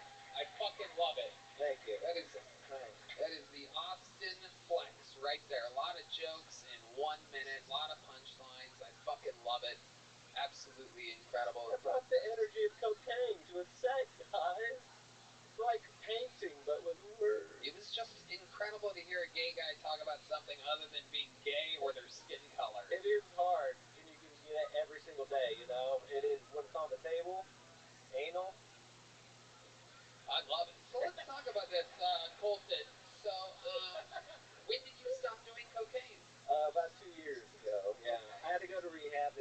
stuff. It's pretty fun. How long were you in rehab for? 40 days. So 40 days, and they put you in there with a bunch of other people that are like trying to stay off stuff. What's that like?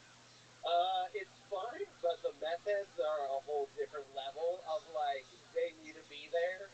Yeah. You know, because they're on Suboxone, they'll be like picking up rocks and like trying to paint them. I think Pam's one of those people.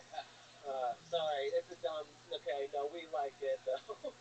Yeah, there was one girl that was just in there for being sad. Oh shit! I was like, bitch, do drugs. You know? That's incredible. Do something. You know? At least do the drugs. Get that after. It's like, what did you try? Did you try anything, or were you just sad? She was in rehab for sadness. Did she get better? She made me sad, so I stopped talking to her. Yeah. Amazing. Okay. And Colton, so do you have any tricks? Do you still drink at all? I am on my first relapse. Oh, nice. But I haven't. When did that start? I went on a month-long honeymoon to Europe, and I wasn't going to be sober in Europe. You know, they have good wine and awful people, so right. You drink around them. So you got married? Yes. Nice. 2 years married to a swamp man from Louisiana. I love it. Sugarcane fields. Talks fucking stupid, but we like him. You know. Yeah. And how's that going? He's moving to Minneapolis. Yeah. So you guys are separating?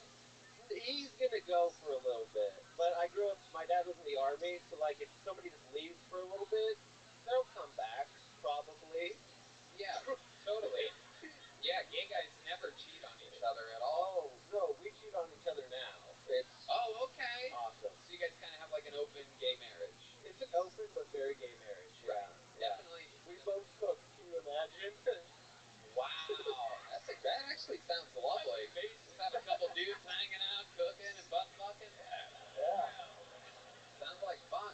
It is fun. We also wear boots sometimes. Whoa, boots only, just the boots? Yeah, so that we can knock them. You know. Okay. That's just a traditional with us, though. You know, got to keep marriage traditional by knocking boots. He knows what I'm talking about. Hell yeah. This guy can't even make eye contact with you. This guy's such a real Texan. He's just like, hey. Yeah. It's weird. He won't look at my eyes, but he will look at my dick. It's crazy. Yeah, you can tell the homophobic people never look at the gay guys. D Madness doesn't look your direction once. Look at this guy. It's absolutely incredible. D cannot believe it. Can you believe this, D? 3 gay men tonight. We need to get you a napkin and dab your forehead when you say Anyway, all right. Colton, what else has been going on? I like your style, man. And you know, you've always done good, but this set was like incredible. You're seeing, you know, what's it been like? Almost 3 years of you being here in Austin, right? Yeah. The key is not doing coke. It really helps you remember your jokes. Yeah, I don't know. I have fun. We got a podcast called Some of This Is Bad. You would hate it. Who's got a podcast? You and your husband? Me and Dylan Carlino. I think you know Dylan. You know Dylan. Everybody knows Dylan. You know Dylan. All right. You guys know Dylan. Colton, relax. Sorry, you got really gay there for a second. Jesus Christ. So what do you guys talk about? What's your podcast about? It's just gay sex. You guys will hate it. Don't. Okay, there you go. Absolutely. Yeah. All right. It's fun. We got a dog. We're doing fun things. I don't have any skills. Got a gaydar. I don't have anything. I came unprepared other than jokes. You know what? That's all that fucking matters. A very strong minute, Colton. Very much fun. Here's some Zippix toothpicks to hold you over during your relapse. And if you're around Thursday, I would love to have you on the secret show. I love that. You ever get one of these before, Colton? You already have one? I have not. No. You haven't? Here you go. There you go. Absolutely. And you get a Joe Blaster, too. Colton Dowling with a real minute of comedy. How about that? It's amazing what can happen here on Kill Tony. Oh, I didn't even fucking talk to you guys. I'm sorry about that. Jumped right over our esteemed panel. All right, your next bucket full, a minute uninterrupted from Jason Byrne, everybody. Jason Byrne, I do believe this is a Kill Tony debut right here. I don't know if you can tell by looking at me, but I grew up poor. Like so poor I had off-brand Monopoly. Do you know how broke you have to be for your fake money to be fake?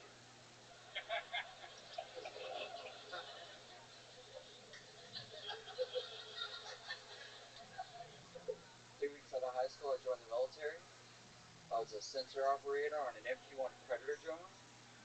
Then after the military, I worked for Subway.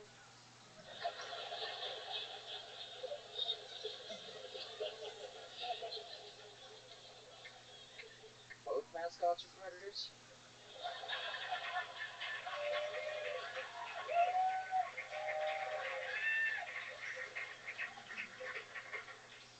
On the way here, I got in a car wreck.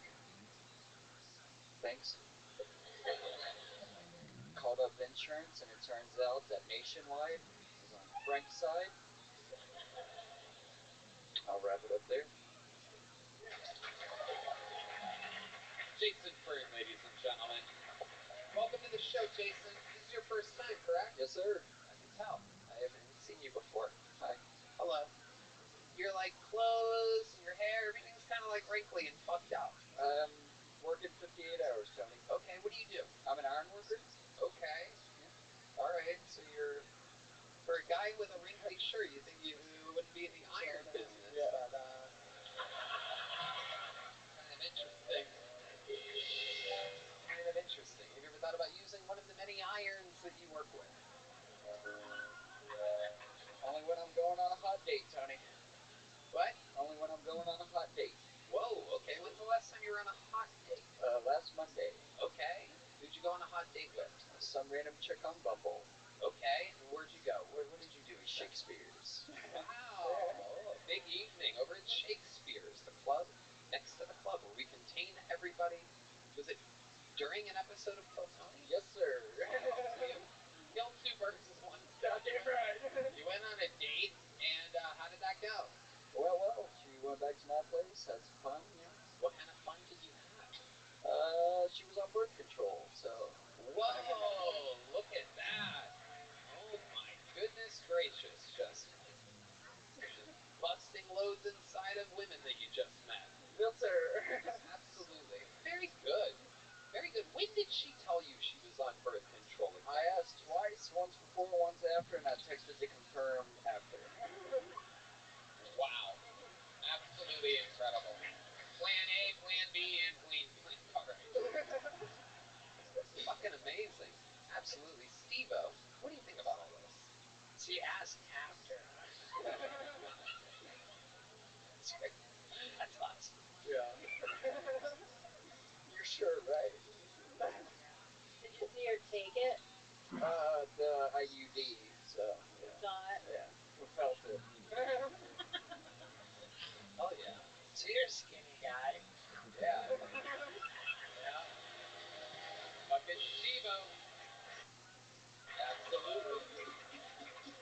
Yes, sir. Yep. Working the old pipe and iron industry. Look at you. So what exactly do you do? Do you know the famous photo of the guy sitting on the beam in New York City? That's my job. Okay. Yep. The thing that climbs columns and Joe Rogan freaks out about. Right. Yeah. Steve-O shit. Yeah. I could die one day. Yeah. But you're like latched on something, right? Yeah, safety. Yeah. You seem like an unsafe guy. A little bit, Tony. You ever have any close calls? You ever like forget to latch yourself or whatever? No, I always latch off, but I did go in the hole. That means falling off the building. That was fun. Wow. When you went in the hole, did you come inside of it too? All right. Okay. Wow. Red Band forcing a fart noise into that. For those of you keeping track of Red Band's immaturity, that made no sense whatsoever there. Good to hit the fart board once an episode, and he did it during a come inside of a hole joke. Yeah, that was a fart sound effect. For those of you that have the dumbest sense of humor, congratulations. You must be laughing your ass off right now at the fart noise inside of a cream pie joke, everybody. All right. Jason, do you have any special skills or talents or anything? I'm a pilot. What? Pilot license. Okay. What are you flying? Just single engine Cessnas. Okay. Very good. How often do you do that? That was back in college, and I haven't flown since, so. Yeah. All right. A long time ago. Wow, for a guy with fake Monopoly money, growing up so poor, going to college and flying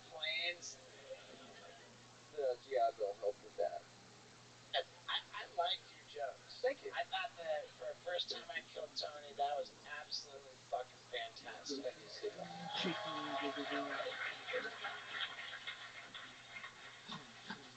Adrian, any thoughts on this guy? What do you think about him? I can tell you're in the military.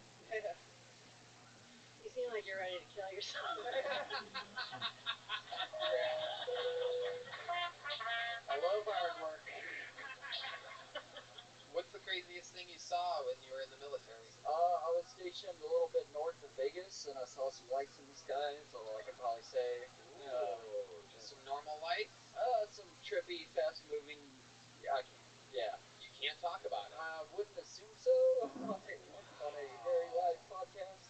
Okay, my buddy Kyle, the UFO conspiracy theorist, is hard as a rock right now. That is incredible. Fucking knew it, dude. I fucking knew it, bro. You hear how he fucking stopped himself, dude? I'm gonna hear it tonight. Alright, Jason, anything else crazy about you that we should know? About your life or history or anything? Your first time on Kill Tony, your entire life is on the table right now. Anything can happen. I fell out of the 2-story window when I was 15 months old. So that's cool. Oh my goodness. How did that happen? Was Eric Clapton babysitting?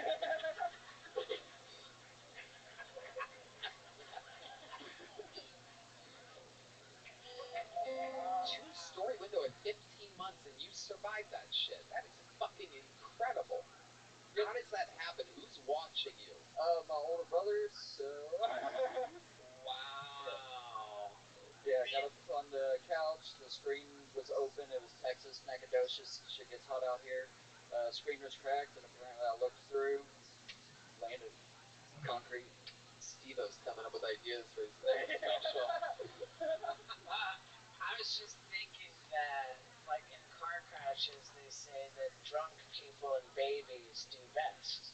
Yeah. You know, and like that sort of checks out. Yeah.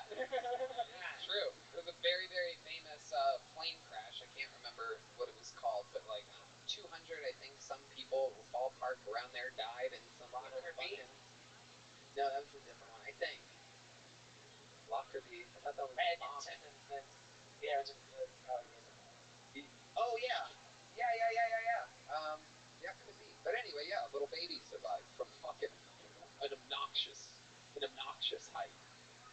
That's like you. Yeah.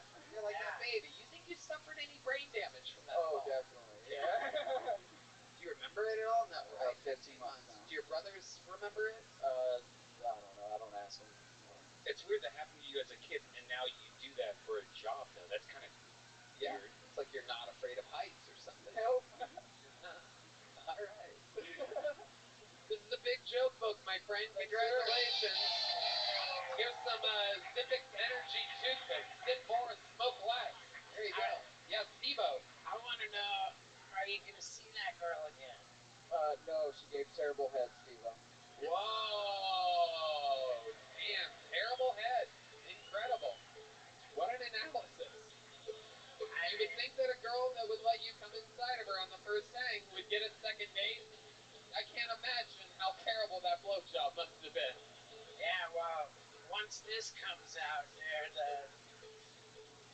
who won't he be able to get? Make some noise for your next fucking hole. Bill Carroll, everybody. Bill Carroll. Here he is, everybody. Make some noise one more time for Bill Carroll, everyone. What's up, y'all? How's everyone doing? What's up, Steve-O? Yeah, so I lose stuff all the time. I lose my wallet, my keys. I'm the kind of guy who's got his passport out with him when he goes to the bar. I recently bought an air tag for my girlfriend's clitoris. Caught it running errands last time we were having sex. It's hanging out with its friend, the G-Spot, who I haven't met yet. The other day I saw a sign. I was driving, I saw a sign that said Free Palestine. Read the sign, Free Palestine. I didn't even know it was for sale. It's not bad. Hey, I'm a cisgender male. I'm getting tired of being a cisgender male. So I'm changing my gender to Gmail. And and my pronouns are send and receive. If you don't accept me for who I am, I will archive you. Yeah, last up, that the sound? Okay, cool. Thank you. Sound? Yes, it is indeed the sound. Bill Carroll, I do believe this is your first time on the show, correct? Yeah, first time doing stand-up. Wow, congratulations. There it is, the goat of the first time. Bill Carroll, one of the surviving members of the Murdoch family. Congratulations. Unbelievable. Look at you, you doofy, normal white guy. Look at you, just plain as it gets. Just a fucking normal old white guy. Bland, Absolutely. Parents are still together? No, sir. Really? Yeah, When did they break up? My senior year of college. Okay, yeah, that's pretty late. That kind of explains it. Okay. The younger you are when your parents break up normally makes you funnier. Sorry about that. Yeah, no, it's okay.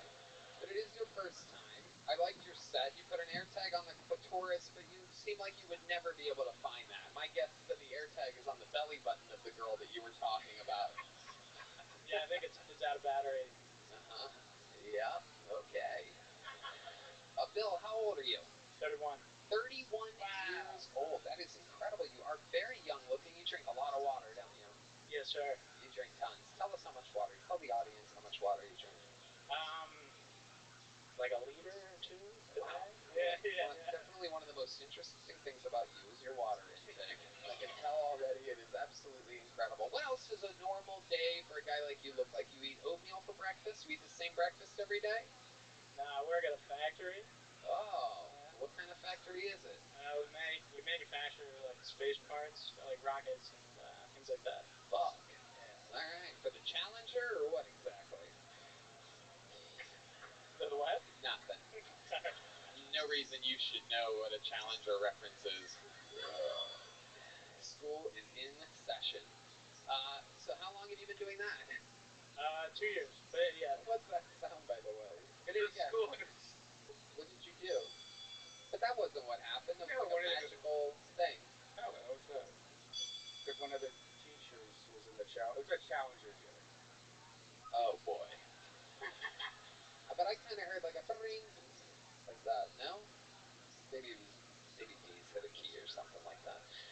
Okay, over here, buddy. Stop looking at D-Mad. He's trying to fucking read D-Madness's lips over here. So Bill Carroll, what's interesting about you? Tell us something. You seem like a real fucking normie.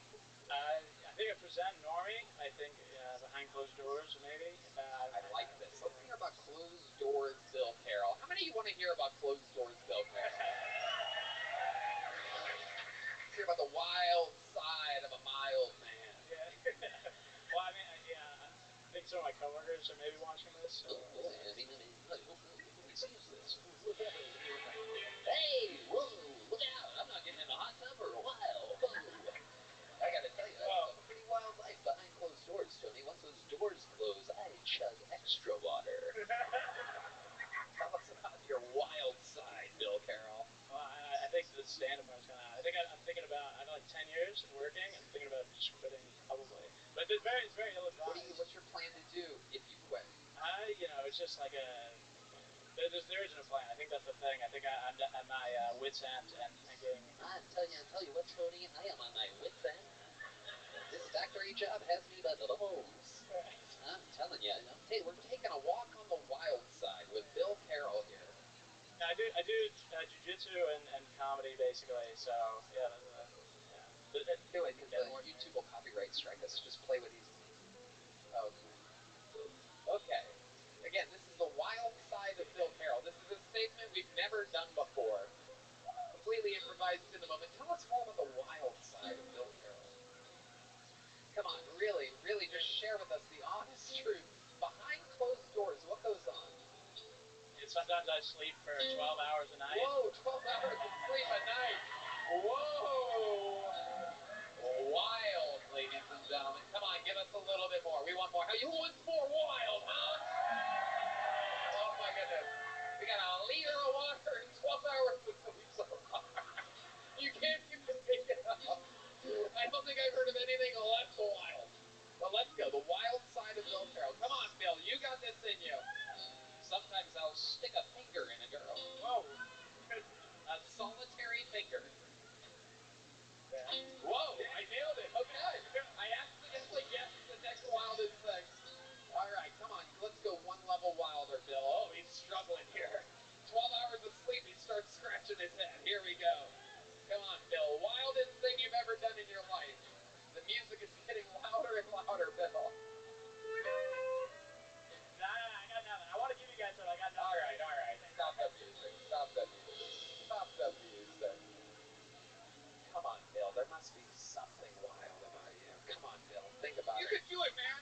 take suggestions from the audience now. This has turned into a Price is Right episode.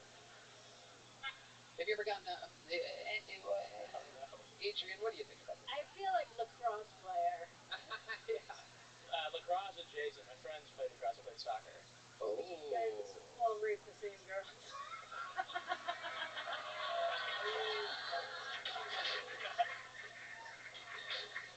Yes. Yes. Are you in a relationship? Yes, sir. Okay. Tell us about it. Her name is Selena. Whoa, that sounds wild for you. That would have been one of those. That would have been the wildest thing about you. Yeah, I should have mentioned that. We accidentally found that out. Sorry. Yeah. But I'm guessing, believe it or not, that's what I was thinking too. So here we go. I'm going to take a wild guess here, and I'm going to guess that she's not actually Latina, but that she is a white girl named Selena. Am I correct? Nice. No, actually. She is Latina. She claims she's half Asian, half white. This is actually not a joke. Her dad's name is Rico Suarez. I might have the last name wrong. I swear to God, but she's Filipino, and in Los Angeles it just kind of blends in. You don't know if this is it's crazy. It's unreal. Well, if his scent didn't end the relationship. Absolutely incredible. Have you ever done anything other than missionary position with her? Ever? Actually, I rarely do the missionary. It's too much for me. I can't. What do you mean? Everybody stop. Do not hit a fucking button for a second. Just get your stupid hand off of the fucking board. Wait, what is too much? The eye contact?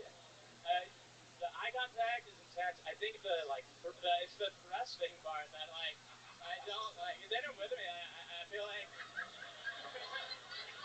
Wait. Yeah. That's real. I get it, dude. It's a lot of fucking work, man. Yeah. That is so funny, dude. This is like your brand. You're like in it, dude. This is like you. Like you would never would have talked about that on stage, right? Well, yeah, I don't think enough people are talking about this. That's hilarious. You have a little something in you there. Thank you. There's a little fucking glimpse. So, no missionary. What's your go-to? Right. I try missionary. I do a couple of the things for a good measure. Hold on a second. I'm about to die from the inside out. Like I'm not even of laughter. Like I'm just gonna faint or something. Like someone that's on one of those rides at a festival. I'm just gonna fucking die right now. Internal combustion is on the table right now because what are the things that you try if missionary is too extreme? My guess is through a glory hole or something like that. Yeah, there's a sheet involved. Orthodox Jewish. Oh my goodness, absolutely incredible. So, what are the things that you actually try? Let's just keep covering the truth here, because truth is funnier than fiction with you, my friend. That's what we're finding out. There's no joke. I'm slowly falling in love with this guy. You're amazing. It's getting good. You're getting more comfortable up here and sharing the truth. So what are the things that you try that are not missionary, because missionary is too extreme? Eye contact, overload. What's the longest you've ever lasted? 7, 8, 9 seconds? The missionary, I really don't. I think you count thrusts. I won't do more than 7, and I'm kind of right. I'm pitching myself, trying to distract myself. But then this is true. The average. I'm sorry, Selena, she's watching. But wait, is she here? No. She comes tonight at 5 a.m. And she had no idea I was going to come for the first time ever. That's incredible. She comes at 5 a.m. You come at 5:01. That's incredible. She's taking a red eye. Indeed. From Los Angeles. Yes, sir. You gonna pick her up? Yeah, I got an alarm set. Wow, you're goddamn right. Maybe I'm gonna drink a liter of water and get as many hours of sleep as I can. I want to be well rested for this before I get my Chevy Wagoneer and go pick her up. Wait, I have a question. Yeah. Do those pants have a latch?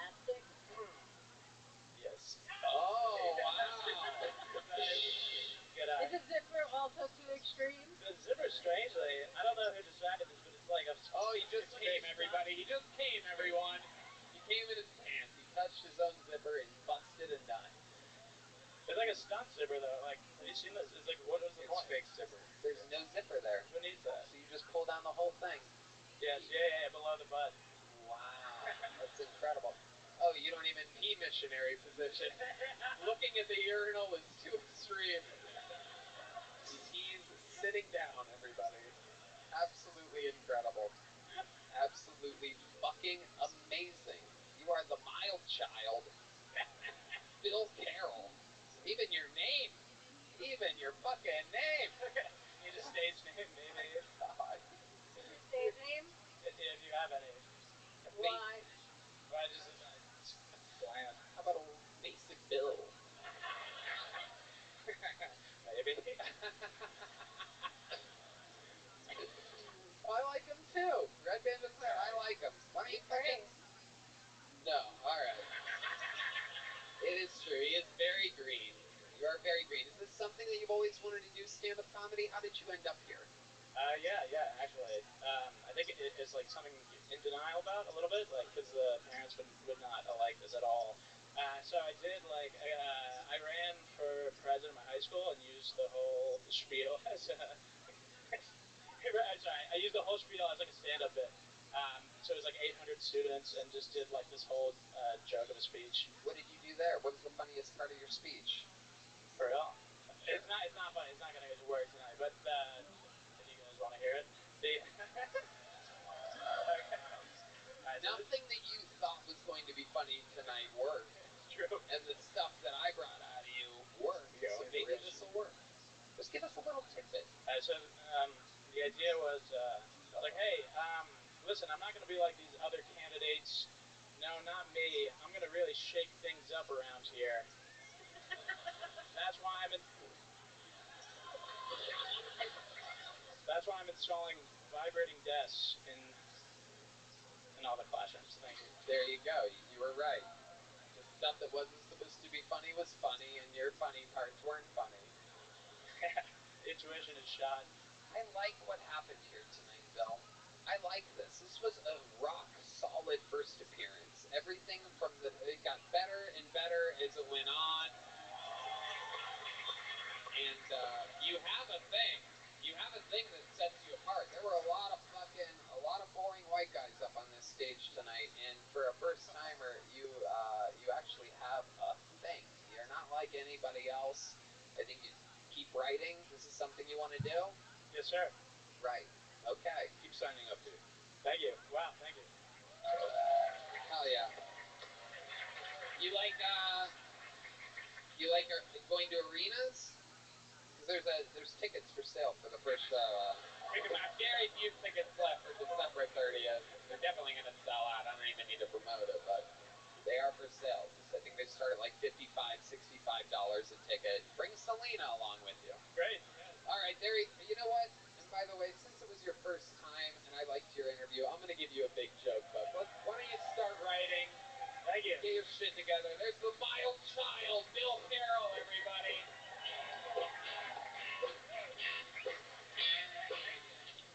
Wow.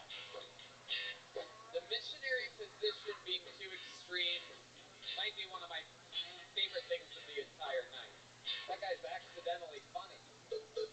Alright, I'll tell you who's not a mild child, and that's one of the wildest children that have ever come onto the show, from the show. Living Hilltony Hall of Fame member. You know him. You love him. I could go on and on. The Tijuana Tarantula, the St. Louis Suffocator, the Memphis Strangler, the Vanilla Gorilla, the Big Red Machine. Ladies and gentlemen, this is the great and powerful William Montgomery, everybody.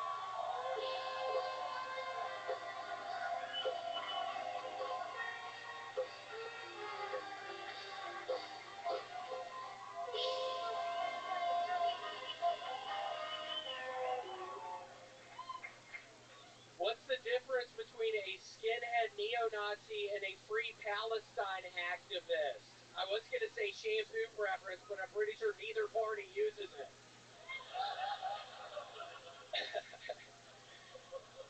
So I Shazammed a song at the coffee shop yesterday that started off kind of good, and then come to find out it was Harry Styles. kind of guy who bets parlays on esports.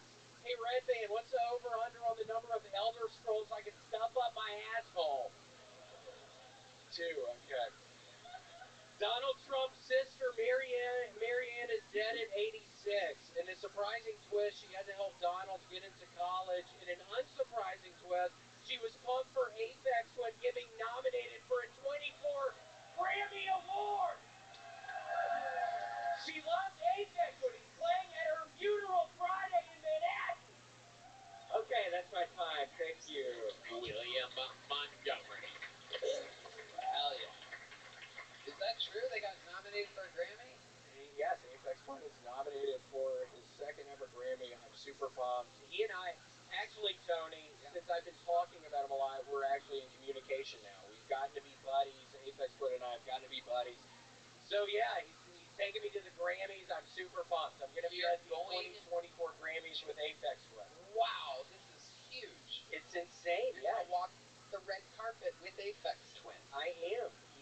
He loves the jokes. I tell about him. We've gotten to be really good friends over the past 6 months, I would say. Not a lot of people know that, but yeah, Apex Twin and I are very dear friends now, so pretty pumped about all that. Absolutely incredible. Fresh off of a multi-million-dollar deal with Dude Wipes. How's that going? It's very exciting. My life has changed. I installed a escalator at my house, so things are looking up. I was getting tired of taking the stairs. They asked if are you sure not an elevator? And I said, no, I want an escalator. They're telling me it's $250,000. I'm saying I don't give a fuck. I'm not taking the stairs. I'm scared of elevators. Install an escalator. So I have an escalator installed at my house, Tony. So I want to thank you for that. Absolutely incredible. That is amazing. I happen to know for a fact that you live in a one-bedroom apartment, so that is one story. And so the fact that you bought a $250,000 escalator is fucking just a frivolous spending of money. It's to get up to my apartment. So that is true. It is on the second floor. You got me. Yep. Touche. Yeah, it's for my apartment. Okay. So yeah, very exciting. I go under the knife tomorrow. I have surgery tomorrow. They have explain to us more about what you're doing. Who's even laughing at that? It's very true. I'm very scared. Yeah, they're cutting off more skin cancer off of my face, so I have to go under the knife tomorrow. They're saying it's a 50-50 shot of surviving the treatment tomorrow. So if this is it, Tony, I've had a wonderful time. I'm excited. Steve-O, Miss Palucci, Lalo Palucci, it's so nice you've been here as well. It's probably my last. I love your stuff, Miss Lalo Palucci, but it's nice y'all can be here, share the stage with me on potentially my last night ever on Kill Tony again. It's a 50-50 shot. Wow, and that's tomorrow. It's tomorrow at 2:30. 2:30, and there's a 50-50 chance of survival? Correct, and I might not even make it. I have a weird blood type, so it's because of my blood type. If something happens and I lose blood, they don't have any of that blood type here in Austin. So it is going to be the end of the line for me. What is the blood type that you are? It's like a AC or an HIV. Whoa, HIV, Red Band says. What are your thoughts about Red Band? Well, what my thoughts are about Red Band is I texted you something at 1:30 today, you fucking idiot, and you never responded. You always respond to my text messages, Red Band. I was legitimately pissed. 2 hours before he wakes up, 1:30 p.m., you have to wait till about 3:40. Maybe that was it. Yeah, he's a lazy fucking piece of shit. So that's probably the reason. And he looks as worse as ever tonight. What are you drinking? What are you drinking? Diet Coke. I'm sure. How much whiskey is in that, dude? Your drinking is out of control these days. You have to fucking stop. Wow, I'm sorry. What did you text him and ask him? Yeah. What did you text him? Yeah, see how that goes. Wait, what? What I texted him. It's kind of, You're gonna die. Ooh. This is a good, yeah. Cameron, stay in your lane. Cameron, please stay in your lane. Wait, what does that mean? Do you think I'm black? What is your name? Cameron Lalapaloochie? What is your name? Yeah, that's it. Okay, that's it. William, what are you doing? I don't know. I mean, she's saying something. Go under the fucking knife tomorrow. I don't even I don't need this weird. It doesn't matter. It's none of your concern what I texted Red Band. I want to know, William. Yeah, none of my kids. None of. William, I want to know. Stop looking at Adrian Iafolucci like that. Look at me. Look at me. Look up here. William. Yeah. William. Sometimes William misbehaves with the guests. Mad? No. That's the funniest thing you said all night. Shit! Oh my God, William. Holy shit! William, stop it. William, stop. No. It's like a pit bull. He's normally very well behaved, very good. I could die tomorrow. No. Shit! At the wrong blood type. This is one of the rare times that I forgot to warn the new guests about William Montgomery. This is I just normally... installed an escalator in my apartment, man. It was 300,000. It wasn't even 250. It was 300,000. A little fun fact that I never talk about is I always give every guest the same, very quick, it's a 30-second speech. So here's a little behind-the-scenes Tony for you people. I give the guests the same speech. Remember, you guys remember back there when I go, there's one thing I'm forgetting, I can't fucking remember what it is. It's always, we never interrupt the 60 seconds. If you look at me and you seem like you have something, I'll set you up. I ask the questions. Don't feel like you need to ask the questions. And the one thing I forgot is William's fucking crazy. And I literally forgot that tonight. I'm sorry, Adrian. I think that he's nuts. It's totally okay. He's gonna die.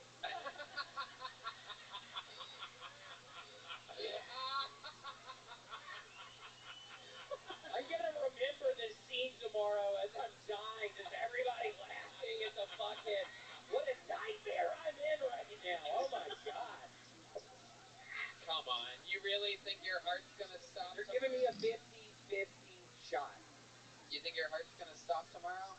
I don't think my heart's ever gonna stop. William Montgomery has done it again. An absolute fucking shooting star. Tour dates available everywhere. The cameo's blowing up. New wife's endorsement. Absolute. What's the name of the company? What's the company that makes the basic shit? Kirkland. Kirkland signature. Kirkland's looking up. And Adidas. I'm back with Adidas. I'm talking with Nike as well. I'm going to be one of the first people to ever be sponsored by Adidas and Nike at the same time. That's true.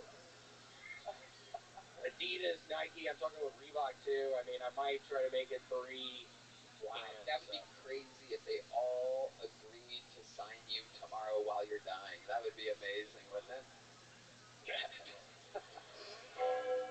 Oh, we hear that the Grim Reaper has arrived. Grim Reaper, right? I'll be in Rosemont, Illinois, middle of December, so... Maybe. Maybe, she said. What did you say? I said maybe. You might die. There's nothing funnier to end a chaotic fucking interview than... By the way, I'm going to be at the Zanies by the Chicago airport. the Rosemont Zanies. Nothing, close to nothing. Close to nothing. I'll be there, yeah, laugh it up. That's where I'm going to be. Trust me, I didn't want to go, but they're making it. What are the dates that you're at the Rosemont Zanies? 16th and 15th, 16th.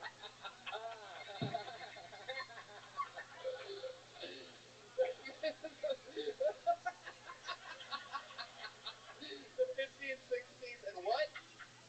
I think it's just that. Of what? November? Like you're not even... December.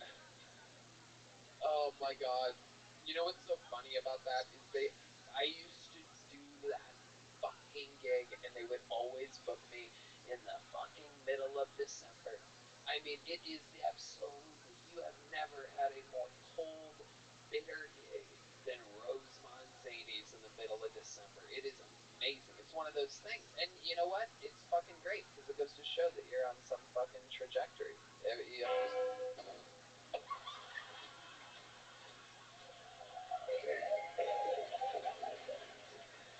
Don't clap at that. Don't fucking clap at that. What the fuck?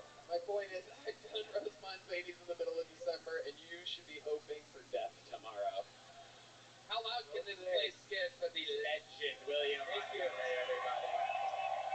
The drawing is in for Brian Jaibo. While everybody else sat there, he drew tonight's episode. That's Steve-O and Adrian Palucci.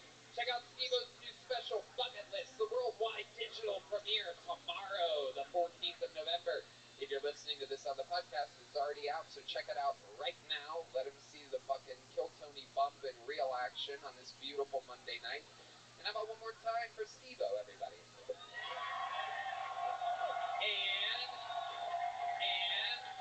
how about one more time for the Kill Tony panel debut of Adrian Palucci, everybody? The Comedy Cellar, December 3rd and 4th, taping a huge special. The Dark Queen of New York, catch her on the road with Ari Shaffir, Louis C.K., and a lot of your favorite comedians. Thank you to Joe Blaster, Red Rose, Yellow Rose, Austin Security Guard, Service Connect, Global Health, NinjaBusters.com, and Hall Law Firm, Sub-70s, Golf Clubs. How about one more hand for the amazing staff here at the Mothership? Mercedes is back. The team is in full effect. How about a hand for local artist Chris Rogers with his drawing of Uh-Oh. Wow, that's about to be worth a lot more money tomorrow night.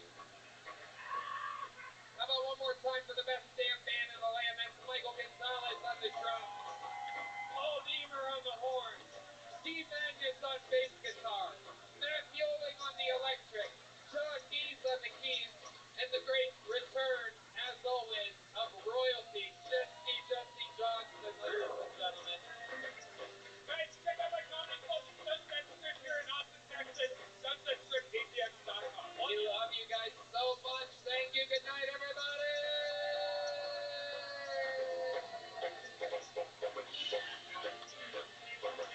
So much fun.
Tony.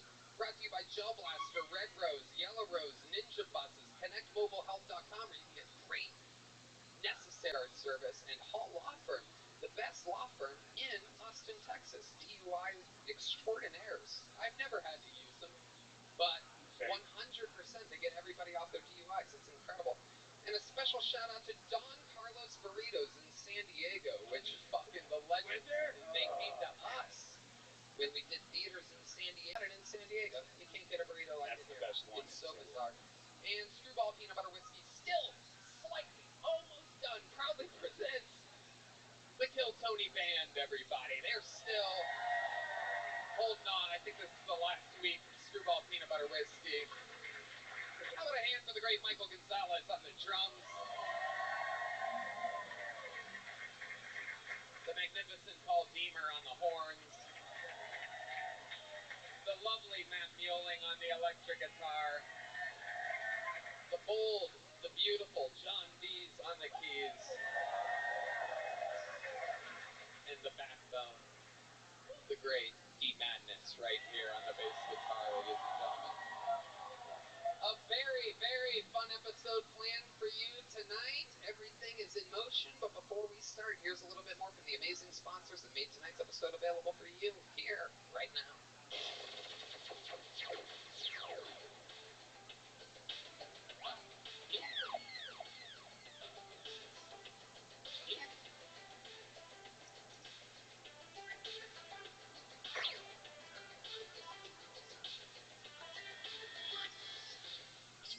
You know, after a long night of being one of the funniest stand-up comedians in the world, I just want to sit back, relax, and unwind. And no brand makes unwinding easier than Freeze Pipe. The old way of taking your medicine led to harsh clouds and coughing fits. Freeze Pipe cools things down by over 300 degrees, so you can breathe clouds in and exhale like Godzilla. Red Band. Freeze Pipe has the best gear in the game, from full-size pieces to attachments. Just pop in your Freeze Pipe into the freezer for an hour for a night of icy cold hits. Be the best host in town and always have a Freeze Pipe ready to go when company arrives this holiday season. Shop the smoothest pieces and more at thefreezepipe.com and use code TONY for 10% off your entire order. That's thefreezepipe.com, code TONY for 10% off your entire order. Shop today and start fighting fire with ice. Hey y'all, when you're the parent who packs the lunches, chauffeurs the kids, and gets everyone out the door on time, you need a calendar that keeps up with you.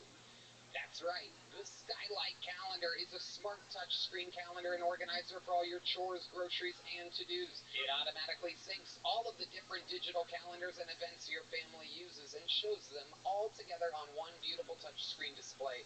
Skylight Calendar is the best way to give your family peace of mind to enjoy the things that matter the most. The Skylight Calendar syncs events from your already existing Google Outlook and Apple calendars. Add events directly using the touchscreen or with the Skylight mobile app. Color-coded events visually map out your plans for the week while you can coordinate everyone and everything easily. It even turns into a digital photo frame when not in use. If you don't love the Skylight Calendar, you'll receive a full refund with a 120-day money-back guarantee and free returns. Skylight Calendar is a no-brainer. Look, I got one of these. It wires directly to my phone. I have pictures flowing. It's a big, giant, cool picture frame. It is awesome. It's huge and amazing. And as a special limited-time offer for Kill Tony listeners, get $15 off your purchase of a Skylight Calendar when you go to skylightcal.com/Tony. To get $15 off your purchase of a Skylight Calendar, just go to skylightcal.com/Tony. That's skylightcal.com/Tony. Hey y'all, the lines at the grocery store are already ridiculous, and it isn't even the holiday season yet. It's only going to get worse. Save time and skip those crazy lines with HelloFresh, America's #1 meal kit. They deliver pre-portioned ingredients and recipes straight to your doors so you can get right to cooking. If you need to save even more time, they have 15-minute meals that get delicious food on the table faster than you can order delivery. You know, my mom just sent me sauce from Youngstown, Ohio, frozen, and it thawed out on the trip here, and I got home the other day, boiled some noodles, threw it on, and I couldn't taste the difference between HelloFresh and my mom's spaghetti sauce. Oh, what? With over 45 weekly recipes to choose from and over 100 curated picks from the HelloFresh Fresh Market, you'll never run out of incredible food to try. They even have easy breakfasts, lunches, and snacks that can be delivered along with your weekly box, so you never have to stress about what to cook or eat. So go to HelloFresh.com/KTShowFree and use code KTShowFree for free breakfast for life. One breakfast item per box while subscription is active. That's free breakfast for life at HelloFresh.com/KTShowFree with code KTShowFree, all one word. That's KTShowFree. HelloFresh, America's #1 meal kit. Hey y'all, decorating your home can be overwhelming. Between the pictures your kids draw and generic mountain scene art people keep giving you, it's easy for your house to have no personal style. Displate has you covered. They create awesome metal posters that take just 20 seconds to install and won't damage your walls. Red Band. With licensed designs from brands like Star Wars, Marvel, and League of Legends, your house is about to get a serious upgrade. Displays also make incredible holiday gifts. You can even submit your own artwork to be turned into a display for something completely personalized. And I'm telling you right now, I know we always say we use the product, blah, blah, blah, blah. I've said this before, but listen to this. My entire place is covered in display artwork. It is seriously the coolest stuff. It's metal. It's extended from the wall. You can do it yourself. It comes with everything you need to hang it immediately. Just pop the included magnet onto your wall, stick your display to it, and you're all set. I have cool Tarantino movie artwork, very cool quotes and things like that. It's just awesome. Save up to 30% off when you click the link in our description and get ready to hang art. The discount will be automatically applied to your cart when you click the link, or use code TONY when you visit displate.com. That's displate.com, code TONY, or click the link in our show notes. You guys ready to start tonight's episode? You guys are in for a real special treat. These are two of the greatest guests in the show's history. Very, very exciting. Make some noise for the return of the great and powerful Greg Fitzsimmons and Dave Smith, everybody. Fuck yeah. Greg Fitzsimmons, Kill Tony royalty. Greg, you sit next to me. Dave, you sit over there. Greg Fitzsimmons, one of my favorite comedians. Make some fucking noise for Greg Fitzsimmons. You guys have no idea what you're in for. Dave Smith, Greg Fitzsimmons. This is an exciting booking for me. I begged Greg to stay. He was here all weekend doing sold-out shows at the Mothership.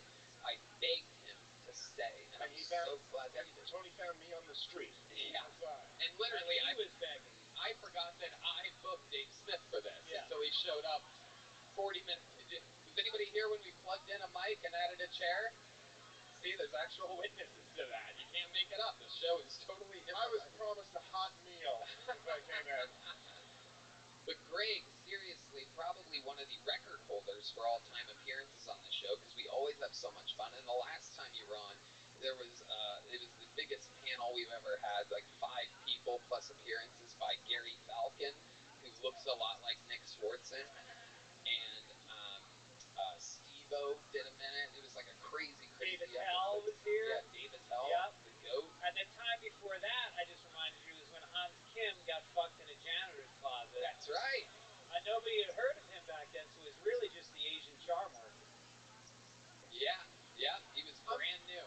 I'm sorry, quick follow-up question to that. Like, he fucked a chick?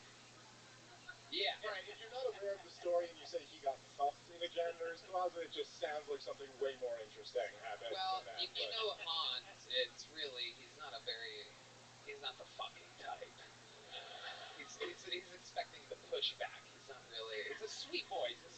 We're going to find out more about him in just a second. Yeah. But you guys know how this show works. You've both been on multiple times. I've been told 197 people exactly signed up for tonight's show. There's a ton more names than even this in the bucket. I mean, it goes on and on. I mean, you can't even really, okay, there's but anyway, I pull a name out of the bucket, they get 60 seconds, you know their time is up when you hear the sound of a kitten. That means they have to wrap it up then, or else they bring out the angry West Hollywood bear, which just interrupts their set if they've gone over their time. And that's how it works. Then it's followed up by an interview. We find out more about them. The entire thing is improvised. Anything can happen. Sometimes we find the absolute future of comedy on the show. Sometimes it's absolutely insane people that can't answer questions, and the whole thing goes off the tracks. And sometimes both. That is true. Yeah. And many of your regulars. Thank you so much, Dave Smith. Just adding my hot meal, so I'm cool. All right. So I'm pre-pulling a name here. There's our first bucket pull, and while we go wrangle that person from the bar next door, what do you think? Should we start the show with something special tonight, huh? I mean, there's only one way to start a show like this, really, and it is with the man who was made a regular 2.5 years ago. Boy, oh boy, how time fucking flies. And now he's headlining all over the world. How many of you are big fans of the show? So maybe you guys know the words of this song. You guys want to sing?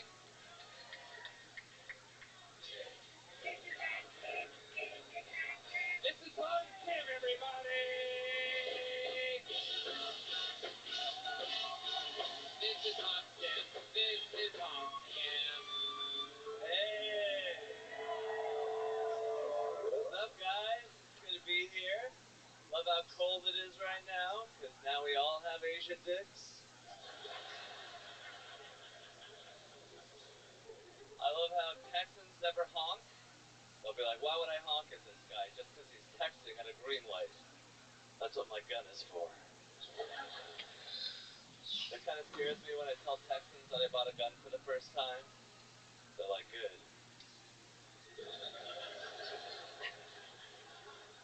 Let the games begin.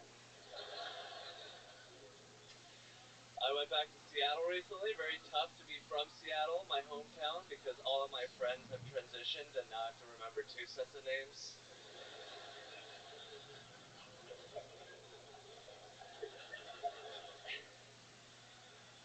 All right, that should be about 60 seconds, right? All right, yeah, 55 seconds from Hans Kim. I love it. All right, jet lag. Red Band waits until the initial applause die out. He waits until you start talking. So whatever you're trying to milk over there, I don't know what's going on, but we got through it. How about one more time for Hans Kim, everybody? Cold Asian dicks checks out, absolutely. The honking thing is a weird thing here in Texas. That is a thing. I remember when I first got here, I was like I was doing something. I was at a hotel or something, and somebody wouldn't move. I was like dropping somebody off, and the car wouldn't move, and I go, beep, beep. Exactly, that's the horn on my car. Thank you, Red Band. This show is so stupid. There you go. Thank you. Yes. That's my Corvette engine and my horn. So I start the car and it goes, and then I go, all right. And some lady was like, we don't honk here in Texas. And I'm like, what? And I didn't know I didn't know how to respond to that, but I've realized since then people really don't honk. You guys know about this? This fucking guy said, yeah, quick. Was that you? You born and raised in Texas? Why do you think that is? That it's a Texas thing not to honk? Courtesy. What a bunch of homos. Jesus. Courtesy. How about you courteously get the fuck out of my way? Courteously. What the fuck? Oh shit, marijuana. You ever heard of something so crazy? No honking? No, it sounds gay. Yeah, that's what I'm saying. It sounds like the only time you really hear the horn is coming off the guy's forehead when he's going down on you. That is true. You know what that sounds like? Okay, that is not alright. So Hans, how's it going? What else is going on with you? I'm doing good. I fucked a stripper in a broom closet. That is true. Back in the day. The rumor is you got fucked by a stripper in a broom closet. Yeah, can you explain so that Dave understands what it's like having sex with Hans? Because Greg said that you got fucked, and I kind of agree with that. Can you explain? Yeah, well, I agree with Dave as well. I did not consent for a lot of it. She was very forceful. She's like, this is going to happen. And there's a guy that can watch us while we're doing it, too. And I was like, I'm good on the guy. Yeah. They say you never forget the first time you get pegged. No? Don't be judgmental. Yeah, there you go. Honking of the horn. So, I don't think I remember that part. She invited a guy to come into the broom closet with you? It's her boyfriend. That's a lot. That's a tight squeeze. Not her vagina, but the closet. Anybody that would fuck you, it's probably like throwing a fucking ramen noodle into a bowl, you know what I mean? It's just a lot of extra space there. What is your dick to vagina ratio, Hans? I don't think I've asked you that. I have one dick, and I'm a huge pussy. There you go. There you go. Perfect. I love it. What else is going on? Enough about the past. What about this week, Hans? I went to the Renaissance Festival with my girlfriend.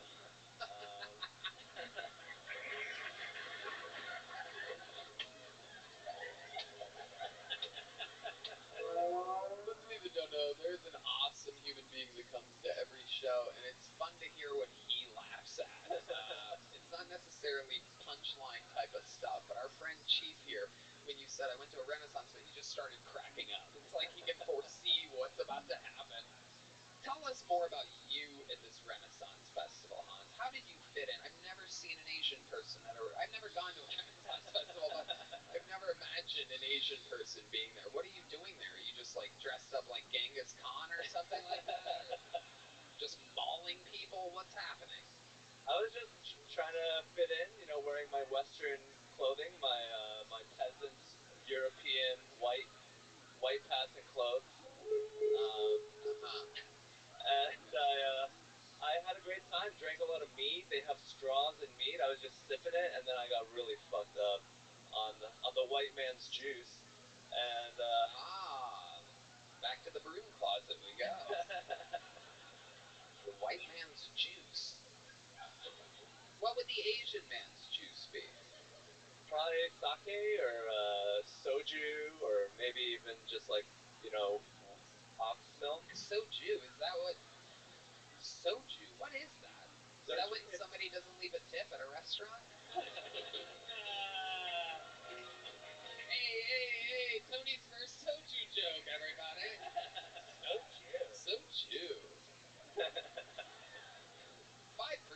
soju.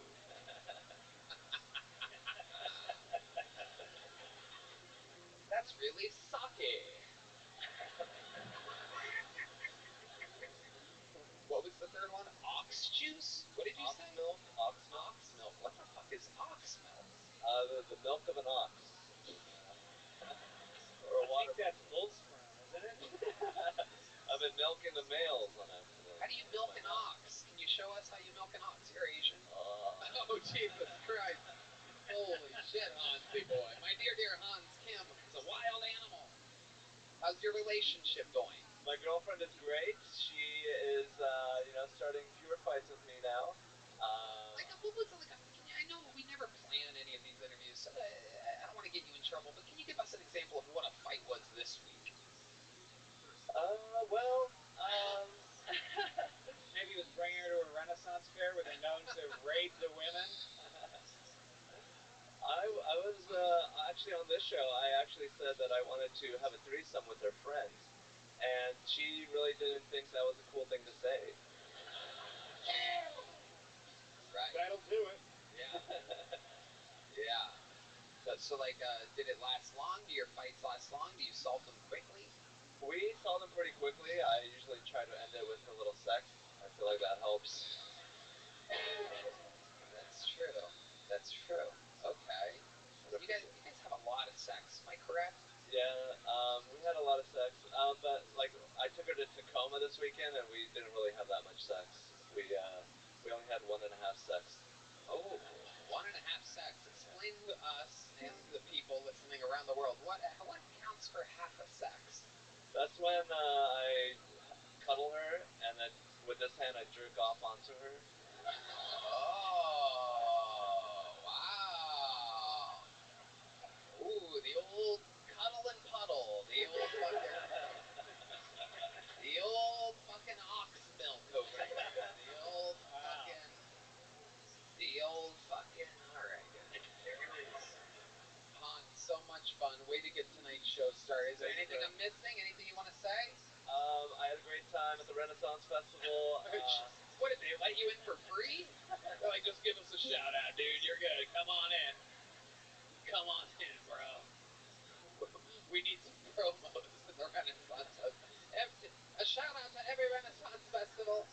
You'll never hear that on a black radio station where they actually give shout outs. Like, yo, shout out to my fucking Uncle Charles and the Renaissance Festival on Martin Luther King Drive. Did you do stand up at the festivals? No. I was just a peasant. Oh. Walking around. You weren't the court jester. I wish that was some white guy. Yeah. Amazing. Yeah, was there a court jester? Yeah, there was a whole show. They were swallowing swords and, doing all that stuff. Enough about your girlfriend. Nice. All right. We love you, Hans. Way to get it started. There he goes. Thank you, Tom. New minute from the legendary regular Hans Pym. Okay, here we go. Keep it moving here. It's another name. And so we go to the bucket. I mean, this is where shit gets crazy. This is where anything can happen. Maybe I think you guys get it. You're all fans of the show, right? All right, we'll try to whisper in the person's ear next to you. Catch them up. This is where things are a little bit off the rails. Make some noise for the Kill Tony debut. One minute uninterrupted, going to Zach Vandergrift, everybody. Zach Vandergrift. And here we go. What's happening, Comedy Mothership? Whoop, whoop. Not energetic at all. Alrighty. This lady. Nice to be here. Just got back from hunting. Very nice. Alright, no hunters here. Okay. I'm just trying to meet a lady, a lady that'll rub my back and I'll wipe off hers. I like a good joke. I am trying to hit it off with a lady. Last time I hit it off with a lady was at our friend's funeral. And not to brag, but his casket was the only thing that closed. R.I.P. man. I remember in middle school they tried to guess my race. They deserve that. They deserve these jokes. Trying to guess my race. They go, are you mainly Mexican? Or mainly Middle Eastern? Mainly Caucasian. Okay. Hispanic and Native American. They go, Native American? What tribe? These surviving ones? What do you want me to say? Windstar? 20% Hard Rock Casino? Thank you, my name's Zach Vandergrift. Okie dokie. Zach Vandergrift. All right, an Yes, sir. interesting minute. How long you been doing stand-up? 2 years in February, throughout the week. 2 years in February. Throughout the week, what does that mean to you? Just more than once a week. Have you ever done stand-up outside of the week? I've done it, no, not that I know of, no. Well, yeah, everybody does it throughout the week. I'm interested to know why you threw that in there. Years throughout the week. Sometimes you gotta say things that other people can understand in different ways, and I didn't say it the right way. Too highbrow for me. I noticed that you keep doing that. You keep saying too highbrow, this and that. Oh, you guys have low energy. Yeah. I've been hunting. Well, no hunting fans. Like, you're like surprised that people aren't reacting to things that they shouldn't react to. That's very true. That's very true. Do you do that a lot? I try to get a reaction out of my dad all the time, and he does not.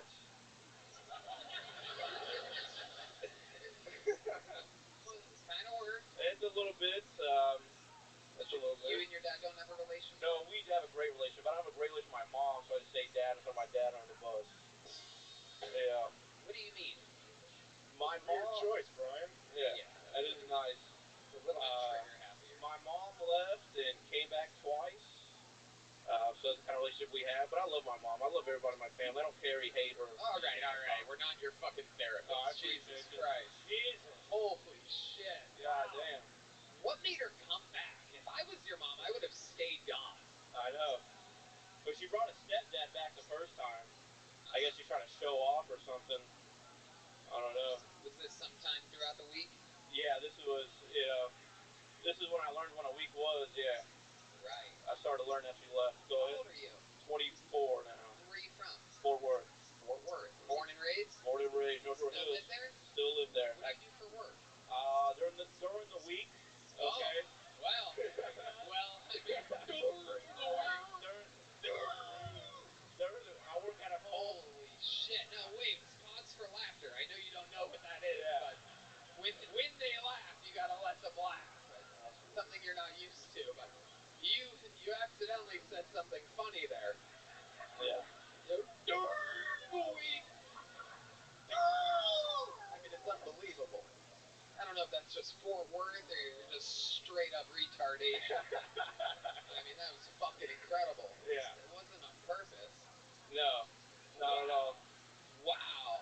Wow, that's incredible. But to answer your question, I work at a call center, and then on Saturdays I change tires. Oh, okay. Yeah, Bruce. Okay. Why do you only work 1 day a week changing tires? Because I got a better job at a call center, and I still love the job, telling jokes at the, in the back with the boys versus an office. Right, absolutely. Yeah. And on Saturdays, you're tire changing. Right. So you're tiring. Yeah, tiring. That's what I thought when I first heard your jokes. I'm like, this guy is tiring. And now to find out that you're tiring as well. Yeah. Double tiring. I'm Double tired of you. Damn. Damn. Hell yeah. Okay, tell us something interesting about your life, Zach Vandegrift. Your name does not match your look at all. Not at all. So I don't know. Like Vandegrift is a known name at Vandegrift Honda and the dealership and all this stuff, and they always ask me if I'm related. And I got to break the news to them. I'm a little too brown for the Vandegrifts over there, and so there's not, something interesting about my life here,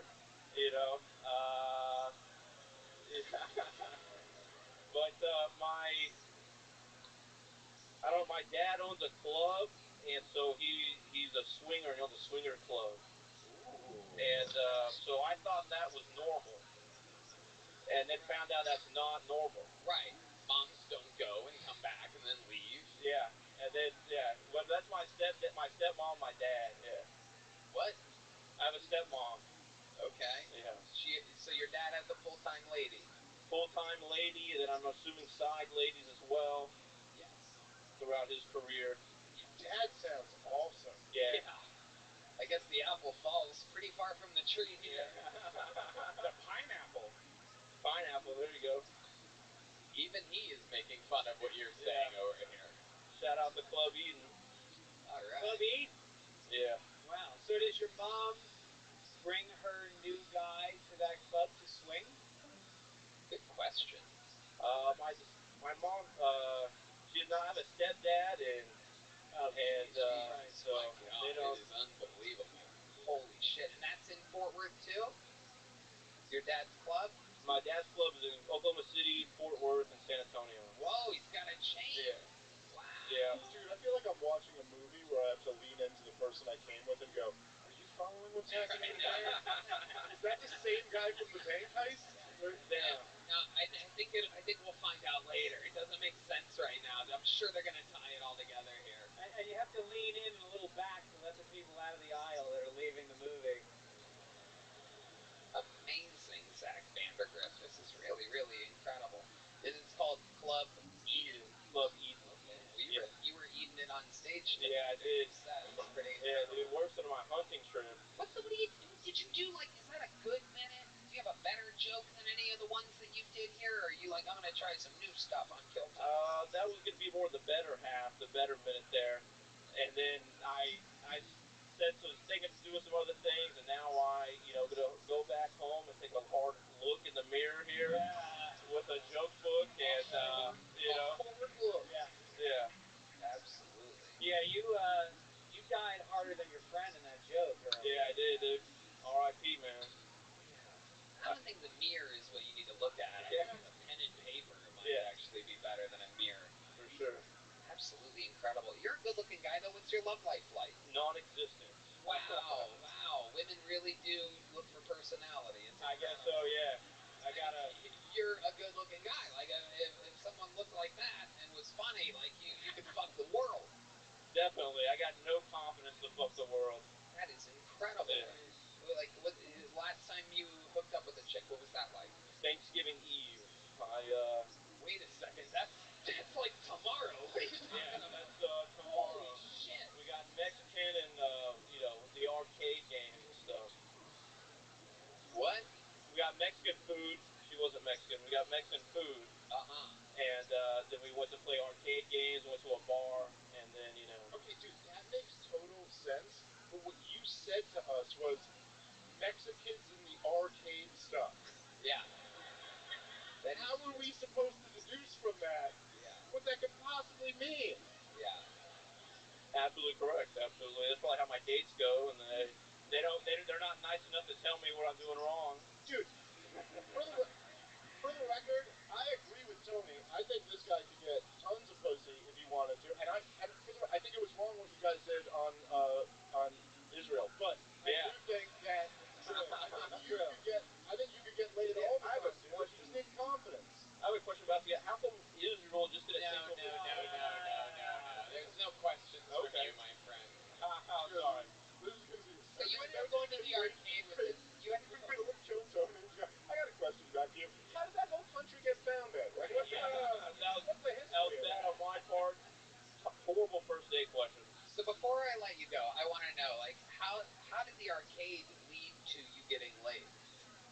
So you want to?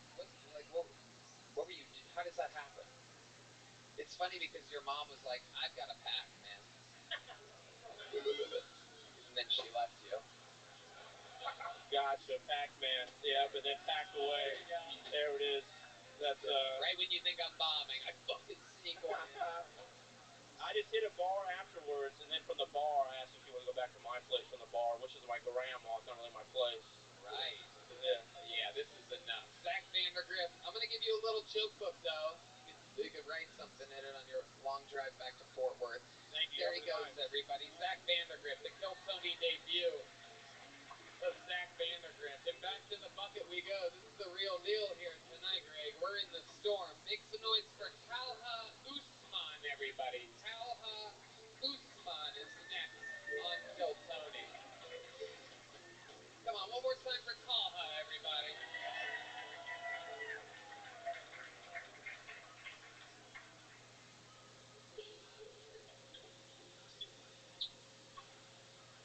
There's a guy at work.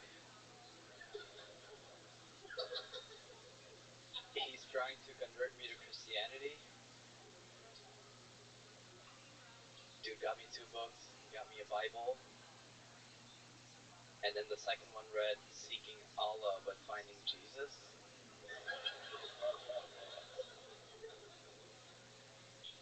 It was really awkward. I had to explain to the guy that I'm a Hindu.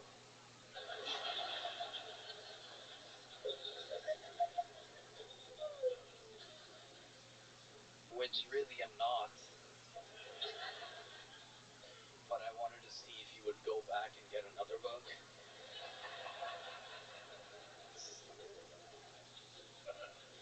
Seeking Bhagwan but Finding Jesus. That's my time. Thanks. Wow. Okay. You spent all your time doing that Allah joke. That's incredible. That's amazing. Very, very slow. Do you normally start that slow? Generally, yes. Why? It just kind of gives us time to settle down a little bit. You know, okay. More like him don't. Take a second. Yeah, that was absolutely incredible. So, how long you been doing stand-up? Been doing stand-up for 3 years. 3 years. Where at? First year in Dallas, and then the rest are here. What's the rest? The rest in Austin. You said, wait, 3 years? 3 years, first in Dallas. Gotcha. Gotcha. Okay. Now, what do you do for a living? What call center do you work at? It's very weird, because the last guy looks like he would work in a call center, and I bet your job is something that the last guy looks like he would do. Am I correct? What do you do? I do cold calling. You really do? I really do. Oh, my goodness. When people answer the phone, is there like a 30-second pause before you say anything?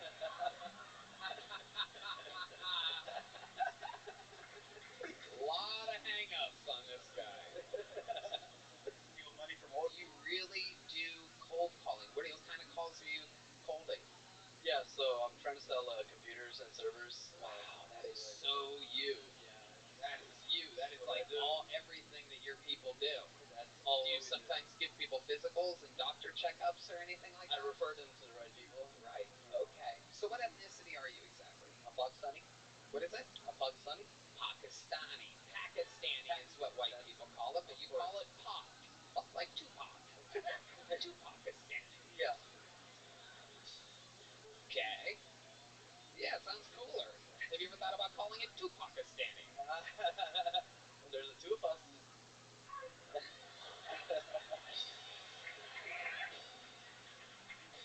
All right. Talha, what do you like to do for fun? Tell us more about your life. Yeah, so I like to do this for fun. I like to stand up for we fun. got that part knocked out. You can see the joy on your face. And then on the weekends, I like to go out and talk to strangers while they're, out of their mind. And I'm just like, what's going on with you? You just walk up to strangers and you say that. I don't say that. I just say hello, like a cold call. Where at? Where do you do this at? We're in West 6, East 6, wherever that's. So on 6th Street, you walk around and you go, what's going on with you? What's going on with you? Does that work? For the most part, no. of both girls and boys? Just girls. Just girls? Yeah. Okay. And it works sometimes. Like, the percentage is fairly low, but it has worked. You seem like you would know the exact percentage. What is that percentage? Yeah, so I've been doing this for a couple of years now, maybe 2.5, and then I think I've had about 2 or 3 successes here. Okay. Wait, hold on. I'm sorry. What's a success? Success is you approach someone, you talk, you like them, you get their number. Did you say court someone? Approach someone. Oh, okay. Maybe that too. But and then eventually, they hang out with you, and then eventually she invites you back to her place, and it's a good situation. Invites you back to her place? Is that what you just said? Wow. What's your living situation where you wouldn't take them back to their place? What type of dwelling do you live in? Yeah, so I got my own place now. That's a good situation. I got a little studio. But before this, I was with. Is it underneath a hospital? Is it? Dude, I swear to God, when he walked on stage, I went, I fucking burned my Hamas joke on the last guy. I knew I should have held it in the tank. Yeah. It is incredible. By the way, with that shirt, if I squint really hard, will I see Ringo Starr's face or something? It's magic shirt.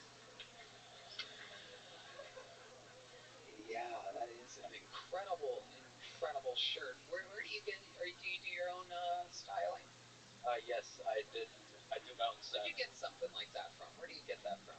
Yeah, so actually I got this from Sweden. A friend gifted it to me. So yeah, that's where I got this from. Where'd you meet this friend? I met this friend in college when I started doing the random people thing. When I would go approach, I told him the first time I did it. What's up with you? Yeah. Right. Yeah. Okay. Do you have any special moves in the bedroom that you do when this all goes perfectly well for you? No. Generally, my special move is to pretend like I didn't. He's straight. What the fuck are you plugging your ears for? You can't just pick and choose. You're homophobic. God damn it! Your character is that you're homophobic. Wait, why are you plugging your ears for this guy? I want to know. Why? I just didn't want to hear that. Why? He gets nervous, I think. I think he gets nervous. I don't get it. I don't understand. D is an interesting character. Single people are very interesting too. Oh shit, he just called us the V word, everybody. The visual people. Oh my goodness. What type of hatred? Did you hear the hatred behind that? Can you just point us cisgenders so fucking see him?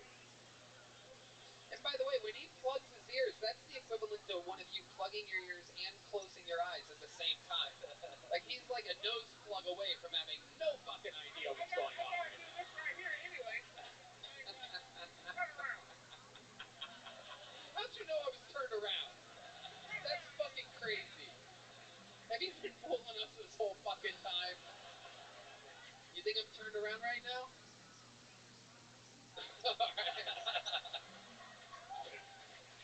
Alright. Wait, I had one quick. There's a game I like to play with the guests sometimes where I ask your last name and then Tony gives you what your nickname was in 8th grade. What was your last name? Usman. What? Usman.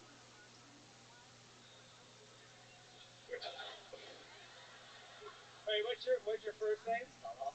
Huh? Talha Usman. Maybe go with the first name. It's easier. Yeah, I think I would go with the first name on that. And what is it again? It's Talha Usman. Jesus Christ. What the fuck was that? You don't hear a towel head? You don't hear a towel head?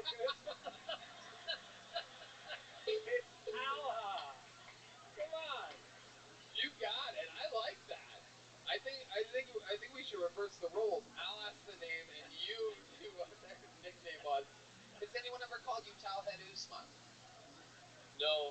That's amazing. That's actually amazing. Sitting It's right there. I can't believe I didn't fucking think of it. Yeah, especially I'm not even in 8th grade anymore and I saw it. My nickname was Taliban. That makes sense. That was hot at the time. Yeah.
this weekend with Tony.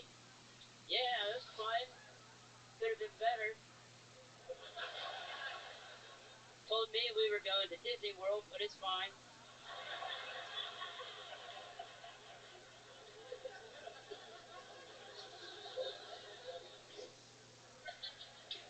Took me on a private plane too, and I think I prefer Delta.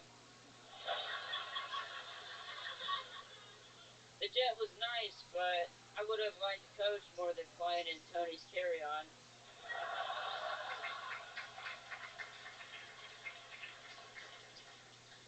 When we got to our hotel, it didn't take more than 30 minutes until some creep was hitting on me with a belt while he squeezed my nutsack until I said uncle. It was my idea, actually. Thank you, guys. Wow, exactly 1 minute. Bing, bing, boom. Heath Portals. Talking about this weekend, here on a Monday. Best weekend of my life, Tony. You're the man. Fuck yeah. Heath was a very last minute addition to the show. I think I found out on Wednesday that William, who had an operation on his skin cancer last week, had a little bit of a problem, had to go back under the knife, wasn't able to make the weekend, and I tried to figure out who would be a great, perfect replacement for him, and I figured why not give the new guy a short set to get things started, and Heath absolutely took the ball and fucking ran with it. 3 sold-out theaters, 2 in San Diego, 1 in the round in Phoenix, Arizona. Constant improvement each show, more comfortable, more relaxed, and he's a fucking grower, believe it or not. Yeah. Amazing stuff. Yeah, growing it is also when you get better at something, not just fatter or taller or anything like that. Red Man's like, what? What's growing? Yeah, fucking amazing adjustments were made. Moved the closer to the opener, took his time. You know, it was actually incredible to watch. It's fun to bring people with you that listen and can fucking make the adjustments, and you get to watch them have that kind of fun. First show to third show, tell the people what I'm talking about. Can you kind of explain in your own words? Yeah, it started off pretty strong every single time, but those first 2 shows, it always ended weak, and by the third one, it was all the way up, baby. That's right. That's right. Didn't you give him some advice, though? And he took the advice and went with it? That's it. Yeah. Advice went well. Tony gets it. Yep. And what else? What were some other highlights of the trip for you? He taught me how to make a girl squirt on the plane. That's right. Yeah. That's right. Papa Tony out here doing the fucking Lord's work. That's right. The ladies are clapping. That's right. Would you like to show everybody what I'm gonna do? Like that. And then you speed it up. You're going to have to go faster than that, son. Still working on it. The general technique was right, but... Oh, we got some squirt music going here. Hey! There you go. There you go. That's right. The old Tickle Me Elmo. Sesame squirt, everybody. How adorable. This is the cutest episode of Blue's Clues I've ever seen. How do we make someone squirt? Wow. That is hilarious. That could be your new gang sign or something like that. Fucking, what's up? Yeah. Heath Portals, represent. That's right. Raise the roof. The old top of the morning to you. Yeah. The old fucking, alright. What else? What else stood out to you this weekend, Heath? Big ass grown up fucking gigs. Yeah, I got to sleep in a king size bed. That was cool. I didn't need any of it. That is amazing. You were in king size rooms, really nice hotels. Did you do anything weird in the hotels? No, Nothing particularly weird, but I did the normal and I whacked off. But oh yeah, I picture you doing like some Home Alone 2 style shit, where you throw on the robe and some fucking slippers, start ordering too much ice cream at the end of the night. I don't know why I pictured you fucking misbehaving out there, but I'm a good boy, Tony. You know that. Trump made a cameo for some reason. Yeah. Tell me you used a big bath towel just as a fuck you to the staff. No, I never did. I didn't even think about it. I did. I dipped into like the candies and stuff. I got all the candy. That's good candy. Where was their candy at? Oh, in the thing. In the hotel, yeah. Oh, okay, well, I'm gonna be getting that call for my business, man. It's good candy. Thank you, Tony. Didn't really tell you could do that, but that's okay. Yeah, have you told him about moving items off that thing that like counts the price? It's all good. You're a naughty little boy, aren't you? Yeah. You're kind of a little misbehavior, huh? I take you on private jets, I get you fancy hotel rooms, but that's just not enough, is it? Just had to get some candy. It's like Adam and Eve over here. I'm sorry, Tony. If Adam was the size of an atom. Stupid. Got him. All right. Keith, what else? Anything else we should know about? You're a fucking cold-blooded assassin. No, nothing I can think of. You absolutely killed, dude. It's fucking incredible, and it's so much fun to be on the road with people that are appreciative and gracious and having a fucking blast and wowed by everything, and we're definitely going to do a lot more of those. Hell yeah. You surprised me with how great you did, so I'm very excited. Yeah. Make some noise for him. Golden ticket winner, Keith Cordis, ladies and gentlemen. Yeah. And now, with no hesitation, some Home Alone music.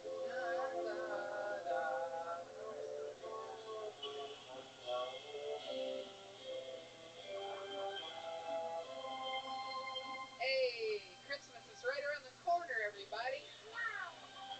It's what's the guy say? What's the bird? What's the bird? It's a fucking.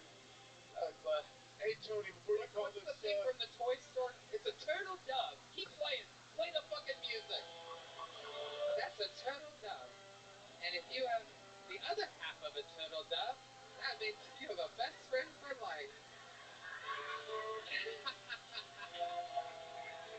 All right, we're going to get right into it. Ladies and gentlemen, shock and awe. From the man that started those shows at the theaters to the man that brought me up in those theaters.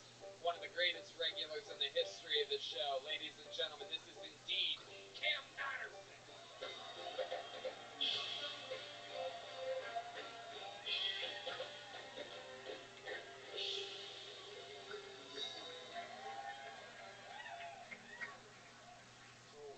I'm getting used to white culture now since I'm around so many of y'all, and I used the bidet for the first time. I didn't like it. Y'all putting water in your ass. You gotta put water. Fuck you with that goddamn water, nigga. I was taking a shit, right? I had a fresh shit. I was trying to use the bidet, and I couldn't figure out the buttons on it, so I was just doing this for a minute, and then water just started shooting in my ass. It didn't stop for 2 minutes. And I couldn't just get up and let the water go everywhere. I was going to fuck out the bathroom. So the toilet molested me. And it's one of those smart AI toilets. Like, nigga, take the water, nigga. Take the water.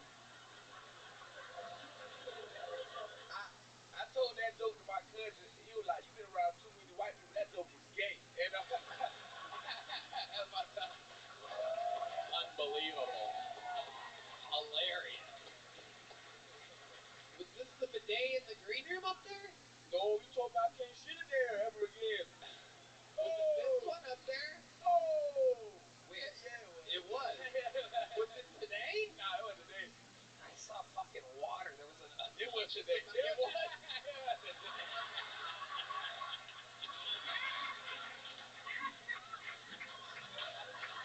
That is so funny. It's crazy that you could take material and just fucking be doing it in front of however a million people are going to end up seeing this.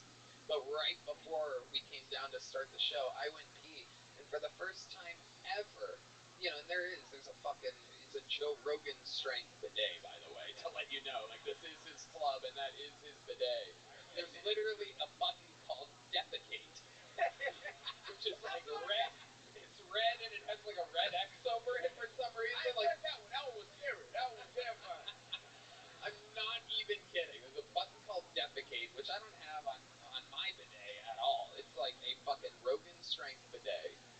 And anyway, but there's like there's a wall right across from the toilet. It's so real. Like, this is all fucking. I never. It's like Joe needs a spinning back kick to the asshole. And it is all over. He is in big trouble. It's just this thing cleaning your ass. When you clean Rogan's ass, 3 people have to watch it and go, Ow! And here we go, the start of the 5th round. Holy shit. But anyway, there's literally a fucking puddle, and I thought to myself, because I'm like, I look at this place as my home too. I thought to myself, I'm like, man, I need to mention to somebody that needs to be cleaned up, because I don't want the fucking Kill Tony crew being blamed for anything, and to find out that it's you, and you're just out here confessing it to the world. Not only did you take it, but you turned it straight into material. Yeah, that shit. I saw your fucking butt puddle up there. Yeah, the toilet tried to touch me, man. That shit was That crazy. is hilarious. That shit was fucked up, man. A forced molestation by Rogan's toilet. That is absolutely incredible. At Comedy Mothership Court, you can go, okay, listen, in my client's defense, the bit was hilarious. Yeah. No, dude. It was. Yeah. So you were trying to get up, and that's how that water got there, and you're like, fuck. Yeah, I realized I can't get up or it's going to go everywhere else. So I had to just sit there and just take the water in my ass for a minute. Because the bidet wasn't fucking stop. So it just kept fucking. Why it go for that long, bro? Oh, yeah. Why you need water in your ass for that long? It was a long time, bro. You just gotta let it happen. No, the fuck you don't. See, here's the thing. Next time you do it, you have to relax. It's like a cold plunge or something like that. Like, if you tighten up, you're just wasting everything. You have to relax and really let it just fucking. You have to let it go up there. You have to fucking let it. You would say that, Tony. You have to let it breathe. Oh, it's amazing. I'm a huge bidet guy. Huge. It's what goes up my ass. A lot of people wonder, is it dicks? Is it fingers? It's water. That's it. The secret to life. Water. We're made of it. The earth is made of it. Straight up my ass. I love it. Can't get enough of it. In fact, I was telling my crew earlier, because, we just got back from the road yesterday, and my favorite thing when I get back on the road is going to my fucking toilet and pressing fucking buttons. Buttons are scary. Them scary buttons. You can take a second shit. You don't know about the second shit. You got scared. You got scared. You thought it was gay. You thought it was gay. Shit touched me. It touched you? It touched me. Oh my god. The toilet touched me. You were touched by an angel. Water is life, my friend. It usually jiggles a second shit, like if you keep it going. I can't even imagine how many shits Redman can take on a... It gets the corners. Yeah. Corners. He has an octagon for an asshole. Are you ready? Great Fitzsimmons, what do you think about all this bidet talk? Well, I had a cold water bidet. That one's probably got the heat on it. Yeah. I didn't try to press that, but I think it was like lukewarm or some shit. No, you got Lukewarm heat. good. You know when it's cold. I disagree. But my asshole's pretty hot after a good dump, and I like the cold water black. It's like getting ass right by a popsicle. It just cools everything down. I enjoy that. When I said I don't. See, I had at one point, there wasn't, when I got my new place, there wasn't an electrical outlet on, in that area, so I had to have a cold bidet for a while, and every time I did it, I was like one of the villains from Home Alone, where I'm just sitting there like, oh! Every time. Still let it happen, but it shocked me every time. Oh, it's crazy every time. There's no getting used to it. Yeah.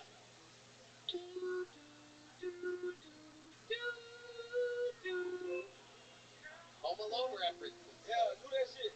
It never gets old. All right. Great stuff. Brought to you by Screwball Peanut Butter Whiskey. else we need to talk about? You had your first jet ride this weekend. Yeah, that shit, this nigga just farted in my ear, you know? The old Deemer Squeamer over there. Nah, that shit was crazy, but I really enjoyed that shit, bro.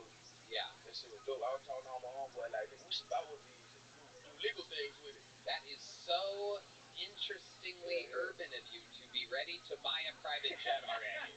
I've opened up 9 theaters. Time to go buy jets. Yeah, I was talking for the future. Right. For the future, yeah. Right. We're gonna do legal things with it, because no, there's no TSA there. That's right. Yeah. Absolutely. 100% legal thing. 100%. Totally legal. 100% legal thing. No one's checking for any. Nothing at all. At all. At all. You can walk straight through there. You walk with 12 pounds, whatever you want. You know? That's right. 12 pounds. I know because I carried Heath in my fucking... I'm sorry. I'm just trying to get this straight. So your plan is to get so successful that you can buy a private jet and then start selling drugs. I didn't say that at all. That wasn't said at all. You made it already, dude. I didn't. So good. Look at me. I didn't say that at all. That was not what I said at all. All right. For the record, you didn't say that. I said nothing like that ever. You don't know what those sounds are filled with, sir. I could like candy or not. You don't know that. All right, case dismissed. 100%. Very good. Very good. Let him go. He's getting too close to me. Let him go. Not guilty. Thank you so much. I love it. Absolutely amazing. Unbelievable from, having an incident up in the restroom to bringing it on stage and another fantastic interview. The great and powerful. Oh, wait. My mom is there. What's up, Mama? Oh, yeah, that's right. Mama Patterson in the house tonight. I love you. That's it. Yeah, she's the best. We got her up on the fucking super duper VIP balcony up there. And all moms care about is that you wash your ass, right? That's right. Goddamn right. Yeah. That's right. And don't be gay. Don't be gay, 100%. Well, you can be gay. I love gay people. I'm Cam Patterson. That's right. There he goes, Cam Patterson. On his way to buy a jet. The best. My man. The great. The powerful. Cam Patterson. All night. All right. Back to the bucket we go, ladies and gentlemen. And this looks like another new name. 60 seconds uninterrupted. Make some noise for Layla Inglis, everybody. Layla Inglis. Hi, guys. Hi. My name is Layla. I think the only thing sadder than rape is attempted rape.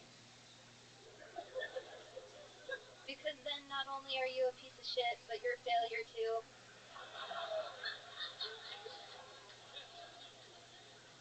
I know I sound like a girl that might do eeny, meeny, miny, moe to decide what kind of gas to put in my car.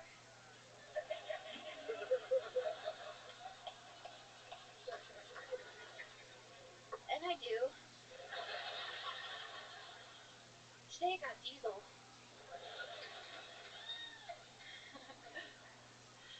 When I first started my period, I treated pads like diapers. I know. I thought we could just let anything go in them.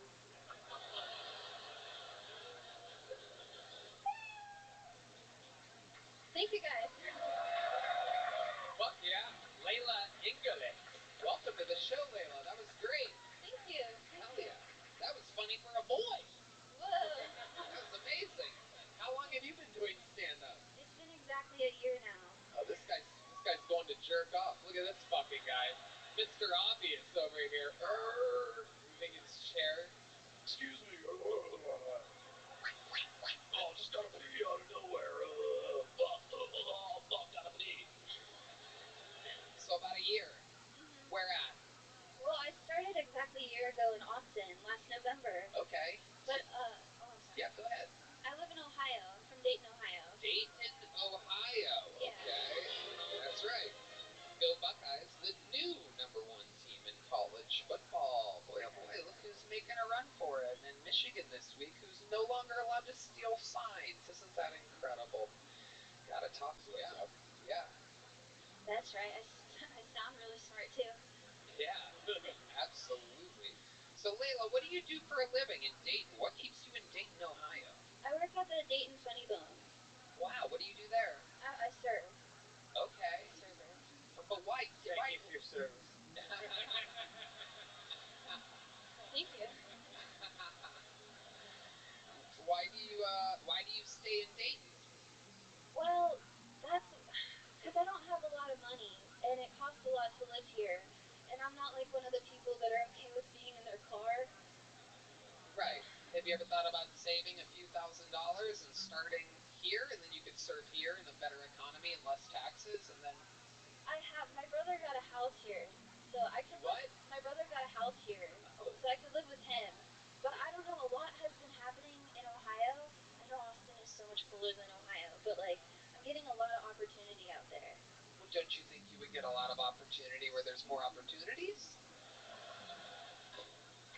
Yeah. Hey, Antarctica's great. I've been having a lot of opportunities here. You're right. Maybe I should do eeny, meeny, miny, mo about it. That's probably a better idea than nothing at all. Eeny, miny, mo. Austin or slowly dying. Dayton is actually one of the worst places in Ohio. It is. It's horrible. Yes. Yeah. That also applies to every question a dude asks. Right. Yes. And Not just writing. And in any industry, exactly. If you work at a gas station and someone's like, hey, do you want to drink coffee and talk about stuff tomorrow? They don't really want to talk to you. They want to do things with you. Because boys and girls, they do things. Well, that would happen here too, right? Yeah, that would happen. Yeah, that would happen on top of other things. There's just no escaping it, I guess. That's true. That's true. You could buy a Coke. Yeah. That is true. That is indeed. That's how Red Band covers up his tits, so. Very easy. I did it to see if you would make a comment about it. You And did. you did. You did. That's incredible. Lawsuit incoming. Okay. There you go. Layla, I want to know more about you. Tell us some interesting fun facts about your life or anything like that. I have weird talents. Like, I can talk with my mouth closed. It's not like ventriloquism. My cheeks get puffy. It's something. Let's see it. Absolutely. How many of you want to see that, huh? Okay, I've never done it into a microphone, so hopefully it's okay. Hey guys, what's up? What's going on? Oh, whoa. That's amazing. Joe. Oh, my goodness. Do you have a bit about that? You have to have a bit about that. I've been trying to make a bit about it. I'm not sure exactly how to work it out, though. Can you try? Can I just hear you say, "Don't come in my mouth" while you do it? We can meet at a coffee shop and write about it. Okay. All right. Yeah. It'll be Red Band's first time writing in 8 years, so it's going to be pretty exciting. Can you actually write with Red Band, please? It'll be good for him.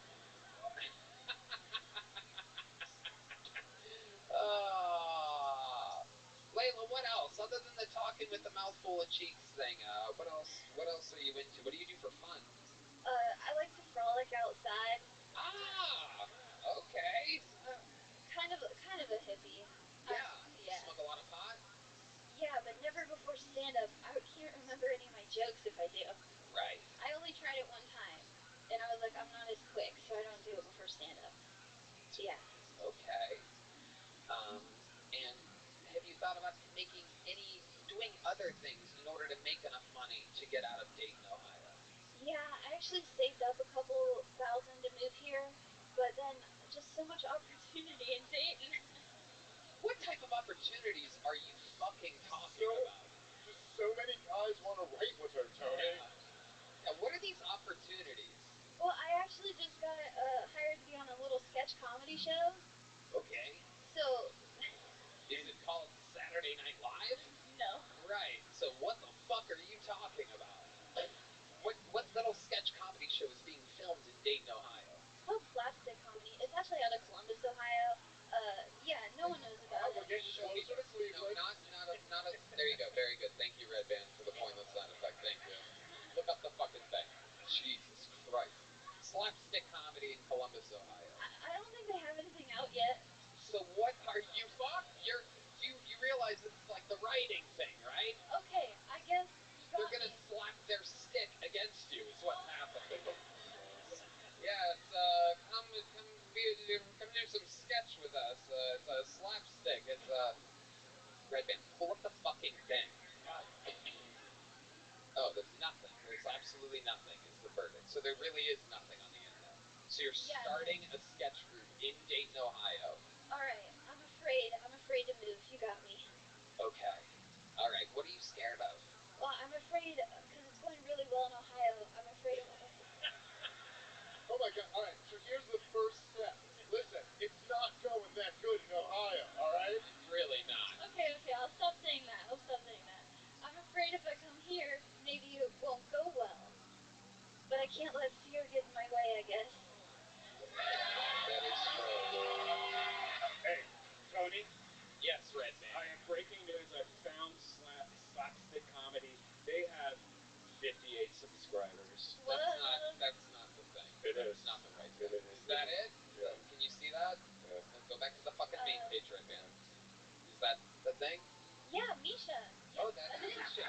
91 views 1 year ago. It is the promo video for Slapstick Comedy. 91 views in 1 All right, year. you know what, Tony? You're wrong. You're gonna have to ride this thing out. Yeah. It's a no-brainer. You gotta see where this is going.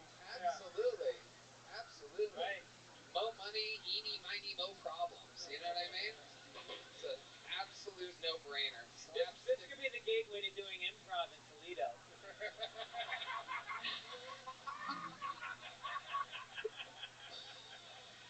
Great Ohio show. Oh my goodness. Who knows? If you can make it here, you can make it. Woo! Yeah. Well, not because I wanted to. My drug dealer, he overdosed and he died. And like, it was intentional and everything. So like, if he knew he was going out like that, he couldn't have us going out of business though. Selfish if you ask me. Like he knew that social anxiety, he's just gonna leave me hanging like that. How am I gonna find another drug dealer? Right? I got slightly better news than that. My girlfriend recently cheated on me. She cheated on me in rehab, so I guess she was getting better. Just better dick. Yeah. And I should have got suspicious when she would call and talk about AA, and she would say things like, things are getting really deep with AA. Things are really opening up with AA. At this point, AA was just code word for African American. Hell yeah. My name's Filiberto. I thought it was obvious I was Mexican, but I sometimes appreciate y'all. Thank you. All right, Filiberto. Okay. So wait, she went to rehab and was cheating on you? Yeah. She found a rehab boyfriend and everything and ran off with him for sure. All right. What was she on? Oh, she was alcoholic.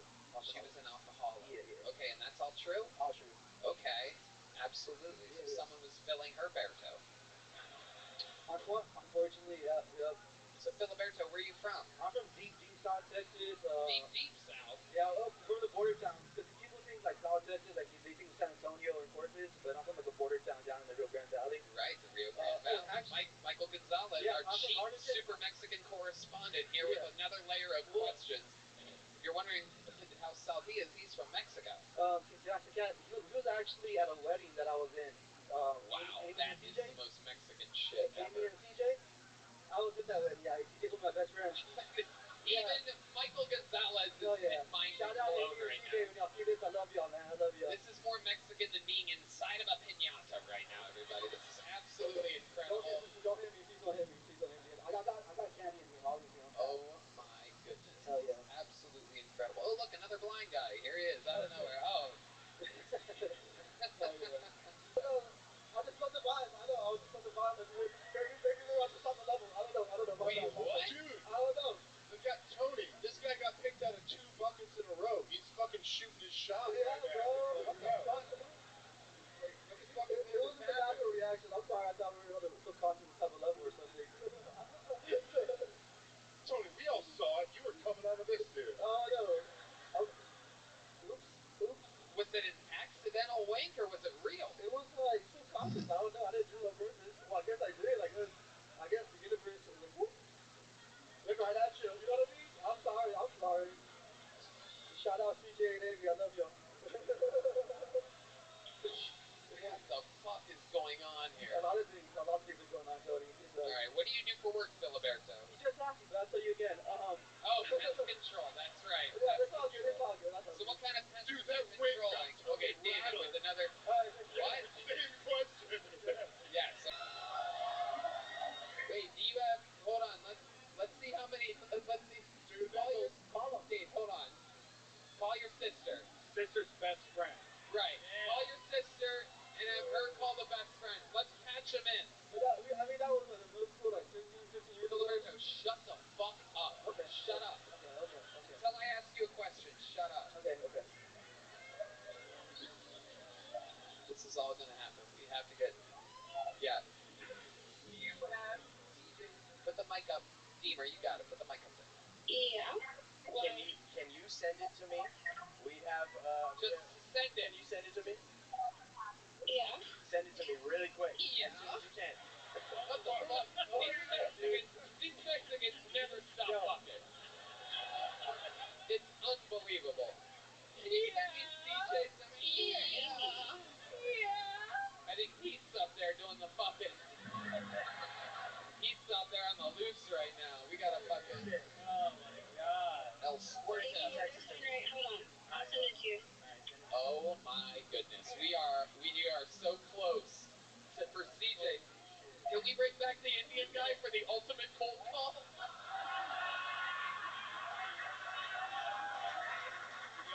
Just a long pause. Hello, CJ. Oh my god. Oh, look at Filiberto regretting his decision tremendously, right? I got it. Oh my god. I got it. Hold on. Okay. Wait. Everybody stop. Hold on a second. Here we go. This is the part where we have to. Wait. Don't hit it. Did you already hit it? Okay. That mic isn't on the pod, right? No, is it on the podcast or no? It is? It is? Are you positive? Oh, shit. But you're sure that's on the track for the pod? You're 100% sure. Okay. All right. You know what to do, Here Michael. we go. Right This up to is the front of that phone. Woo! Here we go. Kino on the lighting. Filiberto, take a half a step this way.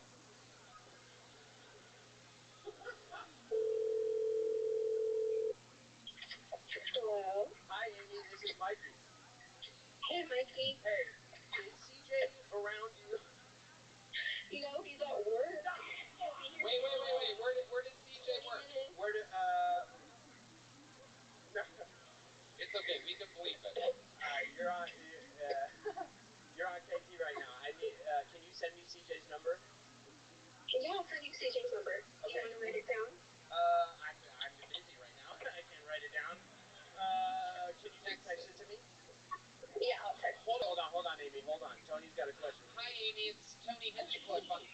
You're on Kill Tony right now. How are you? I'm doing good. So. Oh yeah. All right, I got it. and here we go. Keep it going. Keep it up. Who wants to be a middle school jerk-off guy?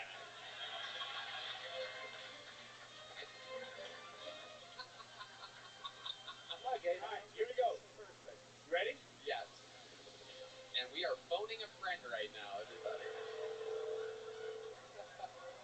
All right, lower it.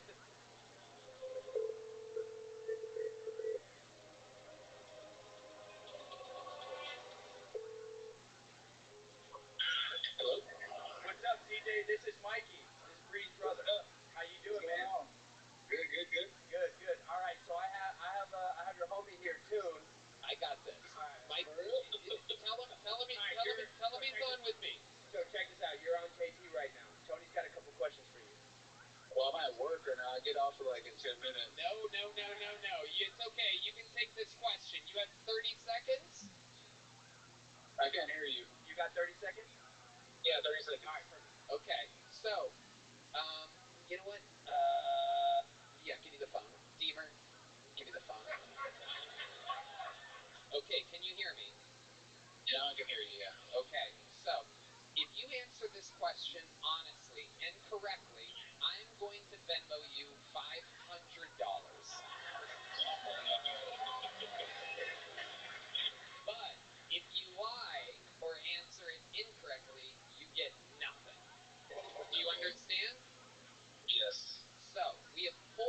the bucket, your friend, Filiberto. Do you remember Filiberto from middle school? Oh, yeah, I remember him.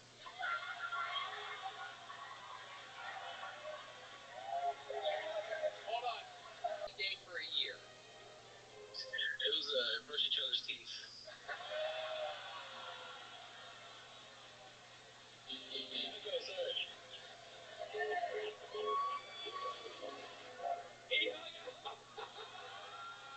That's not boring, bro. That's my lifelong best friend. That's my lifelong best friend. I love that guy. Oh my God, and I am $500 richer. Holy shit. This show. Oh, he's calling back. Hit the fucking music.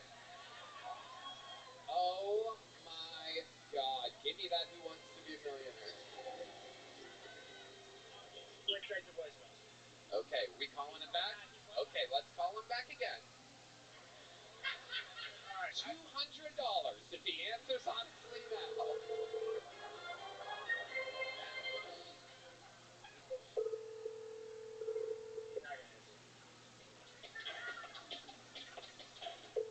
He has a serious job, Filiberto says. Is it a hand job? You son of a bitch. A serious job. Oh my goodness. Alright. How many of you think we should call him back in 10 minutes with Alright. Filiberto, you hang out back. We're going to bring you back at the end of tonight's episode, and we're going to see if, Michael, you know... Wait, what's his name again? CJ. You know CJ. Is this like a devastating blow for him? I mean, you had to go to his house. Okay, alright, well... Wait, how about that shit might get you promoted today? Yeah, that is true. That is true. He has an open mind and a closed hand. Let me ask you this, Filiberto. Who do you think gave the better hand job, you or him? I think he did. I came faster. Whoa, very good. Okay. And when he would do that, where would you come? Would you just keep? Where was your standing position? I'll be like, I'm about to come. You run? You run away? I don't want to come on him. Like it wasn't. Oh, now you're trying to cover your bases. You're like, oh, I'm gonna come. We're helping each other out, bro. Girls get each other's friends back. Yeah, it wasn't gay. It wasn't gay. Yeah, it's not gay if you go come in the corner. Wow, I can't believe he went with we brushed each other's teeth. That is absolutely incredible. Of all the responses, you would think maybe the breakfast every day for a year. I mean, I did kind of like, I was pretty good at disguising the gave each other a hand job. Like, I said it fast and went. Did anyone else catch the point when Tony went, I'll give you 4 options, and he went, make it quick? Like, yeah. Like he felt the walls closing in on him. Unbelievable. Well, Filiberto, I will tell you this. We're going to let CJ, you're not going to offer him a secret chef? Jesus Christ. You were a fantastic interview, Filiberto. Being honest and sharing things about your real life is everything that the interview on this show is all about. I love all of y'all, bro. I love this show. Your interview was so good that you're getting a big joke book. And a single one of my teachers that wanted to fuck me. And I'm not saying that I didn't have a chance of hooking up with a teacher back then, but my chances were way higher when I was 16. Just saying, dude. The crazy thing about that, though, is like, I don't know, man. I'm not saying that this wasn't a possibility for me. I was failing chemistry pretty bad. But every guy that ever banged this teacher went exactly like how that porn was supposed to go. Kid comes in after school, trying to get some extra credit, worried about his financial and, his educational career, and then, boom, he's getting a hand job from his teacher. I'm just saying, man, I don't know. That could have been me. I probably missed an opportunity, but fuck it. That's my time. I'm guacamole sad boy. Thank you so much. Okay. Wow. Andy Garcia getting absolute 0 laughs throughout that set. I mean, that is incredible. Holy shit. Holy shit, indeed. It's a shutout. It really is. It was bad, dude. Absolutely incredible. Whatever our version of a no-hitter, a no-laugher. Yeah. Absolute zero. I mean, nothing based on cadence alone, nothing based on the moments, the windows that you opened, and opportunities. It is hard to follow a guy throwing his best friend under the bus for giving him a hand job. Yeah, but there's no reason why your teachers would want to fuck you, and there was really nothing funny anywhere in between and or around the middle there. How long you been doing stand-up, Andy? About 4 months. Okay, that's a good answer for a set like that. That's not bad. Yeah, this is pretty harsh, man. I drank a little bit before this, didn't think I was going to get called. What did you drink before this? Rumplements. Oh, yeah, you gotta be careful. Yeah, I don't have a good relationship with my dad, I'm sorry. Yeah, but you gotta save Rumplements. You gotta save those nasty, cheap liquors for after the show. Yeah. Rumplements, not a sponsor of Kill Tony whatsoever, as you could tell. Absolutely incredible. It was insane, yeah. But this is weird coming up here because you're sitting in a room of 75 I know, we know what's happening. You're sitting in a room, you're waiting, and then someone says it's you, and then here you are. Oh, shit. Do you do this a lot with unbelievable opportunities that you're given in life? No, I don't. What's another amazing opportunity that you've had in life? You ever have a chance to completely change your life like this? No, I didn't, no. This is it. Here I am. This is literally the biggest stuff. How old are you? I am 31 years old. 31, so you're even older than you look. It's been a long time, and this is it. What do you do for a living? I bartend. I'm bar manage and stuff like that. Yeah. Okay, bar manage. Rumplements is the choice of industry people. Industry people love Rumplements. One of the best bar backs in the world here at the mothership is a Rumplements guy, the great and powerful Hayden, a very fun guy to drink with. The owner of Vulcan, Nick, is a Rumplements guy. It's a very big 6th Street drink. Disgusting to people that have been drinking since they were 21. When did you start drinking? Probably when normal, like 18, 19, like normal people. Okay. But when did Rumplements start? Just a few years ago. Probably like mid-20s, 25. Right, yeah. No one starts with Rumplements. It's a backwards thing. Very interesting. Very interesting. What do you do for fun? I don't really do much, man. I bartend. I fucking come down here to 6th Street. I live in Austin. All the same bullshit. I coach boxing and kickboxing. Okay. All right. Are you good at boxing? I'm a good coach, yeah. I am a good coach. I never wanted to fight. Okay. Yeah. Have you gotten into any fights on 6th Street? Oh, yeah, dude. Yeah, I mean, it's 6th Street. Yeah. It's fucking pretty easy to do. Yes. Yeah. And your mom's also been around? My mom's also been around, too. See, this proves the theory about people that have both moms and dads in their lives being unfunny. Yeah. It is incredible. It's a thing. You know that? It makes a lot more sense. I need more hardship in my life. Right. Yeah. Okay. I'm not a recovering addict or anything, so I got really nothing going. 4 months, what do you think the best joke you've written is? Did you do it in that minute? Is that it? Is that your best minute that you think you have? No, dude, because... Okay, can we hear your best joke? Fuck. How many you want to hear his best joke? You still have a chance here. Andy, do not give up. You still have a chance. Okay. I'm trying to save you here. Yeah, dude, here we go. This is it. 4 months in the game, not long at all. Very hard to have one good joke in 4 months. But here he goes, giving it to us now. This is Andy Garcia. Okay. Fuck. Well, me and my girlfriend were super high the other day. We're watching 50 First Dates, classic movie, and my thing is that we need to stop romanticizing movies, because, like, any girl who watches 50 First Dates with her man, they're going to ask you the most obvious question.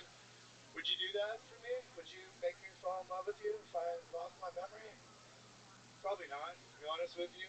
It's really hard to be that honest because I don't feel like ruining the rest of my day, but I'm not going to say that. I'm going to be like, yeah, of course I would make you fall in love with me even though I have a full-time job. I love starting a video game over after I just beat it. All right. Okay, you know who's funnier than you? Go ahead, hit me. Andy Garcia. The dramatic actor, Andy Garcia. Andy Garcia. The actual actor. Absolutely. Is it weird having the name of someone talented? Yes, it is. Yeah. Yeah. Sure is. Yeah. Okay. Do you like your job? Do you like working at a bar? No. What do you want to do? Man, well, I was going to say comedy, but this isn't going fucking... That is correct. Probably just keep doing bartending till I have a better performance than this. 31. You're 4 months in. Hard to start at 31. Is there any job other than bartending or comedy that you would like to have? Probably go back to just selling weed, you know what I mean? It is less game than soccer. That is true. I'm really scrambling on how to give this little storyline a happy ending here, Andy. You're really leaving me with nothing at all. No options whatsoever. Every opportunity that I've given you from the second that I called your name, you have completely floundered. I know, dude. It's pretty thin. Do you have any other special skills or talents other than boxing, Coach? Man, no. Did you teach yourself how to box? No, that comes from my dad. Oh, your dad taught you how to box, so your father was very close with you your whole life. Yeah, like most Hispanic fathers teaching their son how to box. Michael, did your Hispanic... Michael, very talented artist. Michael saying no, his dad did not teach him how to box. What did your dad teach you, Michael? Well, you can give me a little bass drum because I am indeed about to do the unthinkable, ladies and gentlemen. I present to you, I mean, how do you close a show like this? It's incredible. I was worried that this part of the show wouldn't even possibly be here tonight. Coming off of 2 operations, actual, legitimate, fully verified skin cancer, and yet here he is, a man of the people, here for you, as he has been, more sets than anyone ever in the history of the show, the only living member of the Kill Tony Hall of Fame, the Tijuana Tarantula, the Vanilla Gorilla, the New Orleans Saint, the Memphis Strangler, the Big Red Machine. This is indeed William Montgomery.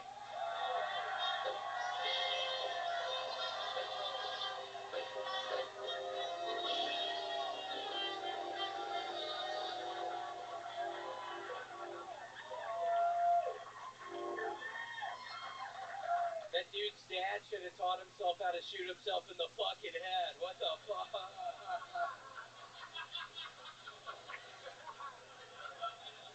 So I'm very excited to be here tonight after having cancer removed from my face twice last week. But I think y'all would like to know the doctor said I may be the best pound for pound cancer fighter he's ever seen.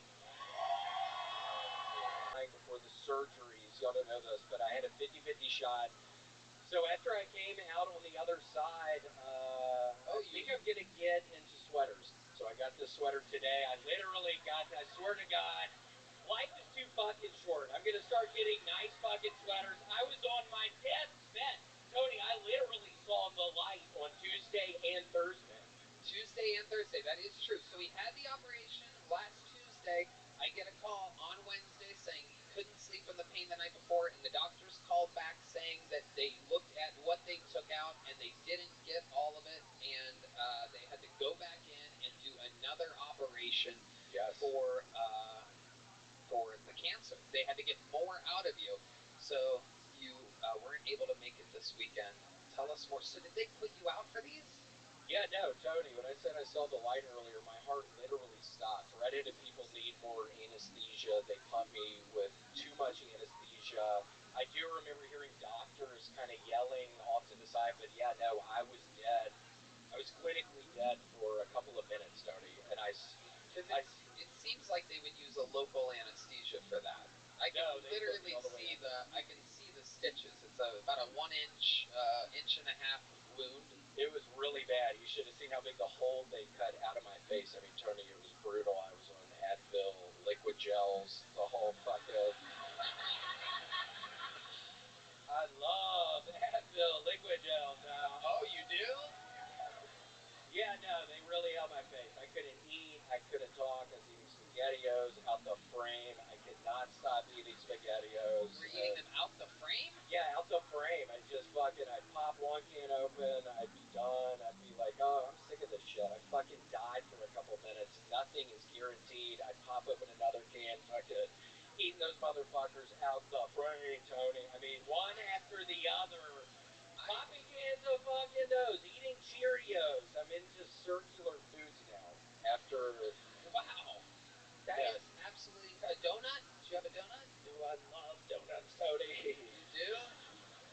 You eat them? Do you believe me, bitch? Why are you looking at me like that? I can't stand donuts, bitch!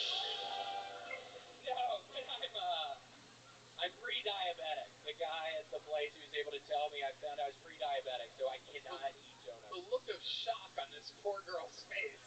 She looked to her left and her right, when you were so blatantly looking directly at her. Yeah, she's been throwing me off all fucking night. Right when I came out here, I couldn't put my finger on what the problem was, but I knew there was a problem right there. Oh my goodness, this is incredible. She seems like she's a fan of yours, William. You're being rude. No, I don't think so. Right off the bat, right when I was getting weird fucking, what's in your purse, bitch? I mean, why are you fucking holding it like that? I had skin cancer removed. She has to die. That would be kind of funny if that really was the case.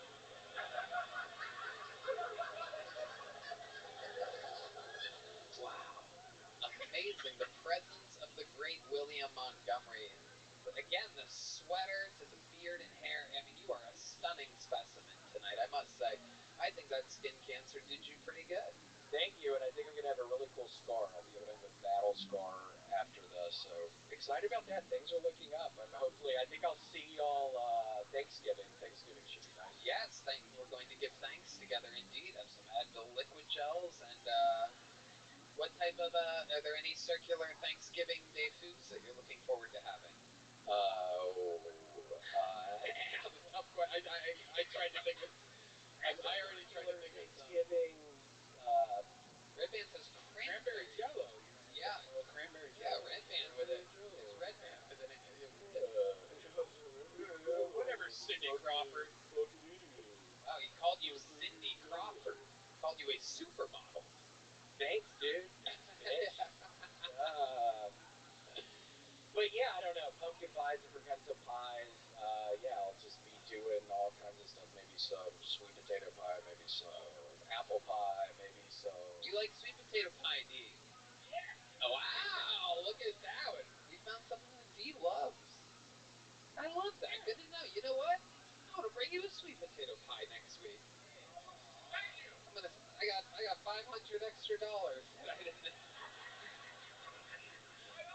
All because somebody brushed each other's teeth for a full year. Well, it's the same motion. Same motion. Little foam at the end. Yeah.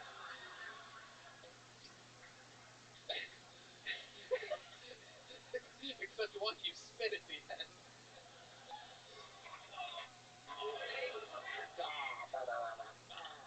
We've been through. William, anything else going on in your life? No, what? Redman dying again at Thanksgiving. There's one at Christmas where he actually gets shot by somebody when he's leaving some venue. So, but yeah, but then happy ones. Me and Redman's mom getting married. I've been having a lot of those. I think maybe in April, dude, we're gonna tie the knot. You didn't know this, Rabbi, but your mom and I have been speaking. I was feeling really bad about all the mom jokes, but we actually hit it off when we started talking, and we're gonna tell your ass in maybe April, but we're gonna go forward with the relationship, Redman. And I've been having dreams of the wedding day, and you officiate, and you look like a bitch, but you look pretty cool. But you look pretty cool, and you marry us, Redman. She would never date a ginger cancer fuck like you, man. He would never marry a ginger cancer. God, you sound like a monster.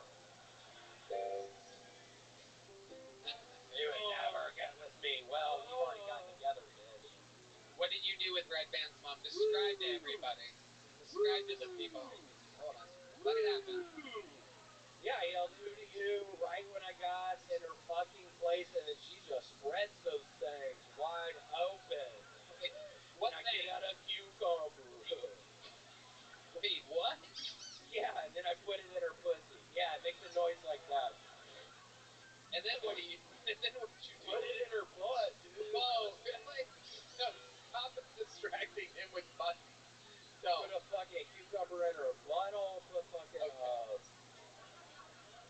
fucking lemon lime Starburst in her pussy.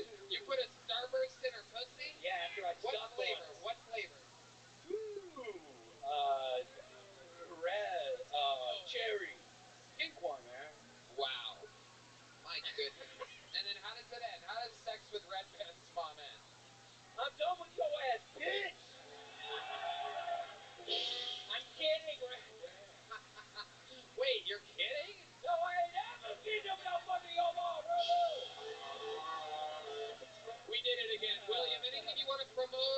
or anything? You're one of the biggest people on Cameo right now.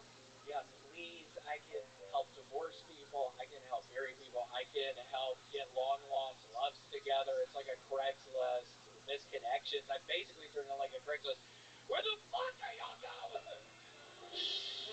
Oh, they're sneaking out. See ya in Rosemont, Chicago in the middle of December. William Montgomery, ladies and gentlemen. There he goes, the living legend. Guys, Greg Fitzsimmons, San Francisco, November 30th, December 1st and 2nd. He's in Fort Worth, December 15th, 16th, and 17th. He's at the Den Theater in Chicago, the 13th of January. San Francisco, Fort Worth, Chicago. The website is Fitzdog.com. Fitzdog.com. That's FITZDOG.com. One of my favorite comedians of all time. Make some noise for Greg Fitzsimmons, everybody. Dave Smith on YouTube. 30 Minutes with Dave Smith. The new special is out. I do believe he is the future President of the United States of America. Make some noise for Dave Smith, everybody. A lot of common sense. If you're into politics and fucking humor, follow his shit. Very, very, very smart man. A lot of fun stuff happening. The drawing from Ryan J. Ebelt is in. It is absolutely incredible. The drawing from Chris Rogers, local artist. Look at that, a new Cam Patterson. Oh shit. Oh, we might have to give that one to Mama tonight. How about a hand for Mrs. Cam Patterson up in the balcony tonight? Thank you to Gel Blaster, Red Rose, Yellow Rose, NinjaBuses.com, Connect Mobile Health, Austin Security Guard Service, Hall Law Firm, Don Carlos Burritos. How about one more time for the best damn band in the land? Michael Gonzalez on the drums, Paul Deemer on the horns, Matt Mueling on the electric, John Dees on the keys, and D Madness on the bass guitar. We did it again. Check out the Sunset Strip Comedy Club, SunsetStripATX.com. I love you guys. We love you. New York City, I'm with you December 1st. 2 shows at the Town Hall. Florida, mid-December, Clearwater, and some other places. TonyHinchcliffe.com for very few tickets remaining for those shows. I love you guys. Thank you so much. Good night, everybody. Some exclusive Kill Tony merch for sale on your way out. Thank you. Go enjoy Austin, Texas.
Gel Blaster, Red Rose, Yellow Rose, ConnectMobileHealth.com, where you can use the promo code KILL10 and get 10% off your IV drip. Full recovery here in Austin, Texas. NinjaPartyBuses.com, where you can reserve your ride to the arena on the 30th and 31st. Sold out shows in Austin, Texas for this show. How about that? Doing arena. It's pretty cool, right? And you're here in a fucking, basically a tiny box with us. Paul Law Firm and Austin Security Guard Service. How about a hand for the best damn band in the land, everybody? That's the great Michael Gonzalez on the drums. Paul Deemer on the horns. Matt Muling on the electric guitar. The great John Dees on the keys. And the undeniable D Madness on the bass guitar, everybody. Live in the flesh. A lot of fun stuff happening tonight. Before we get started, here's a little bit more from the amazing sponsors that made tonight's episode available for you here right now.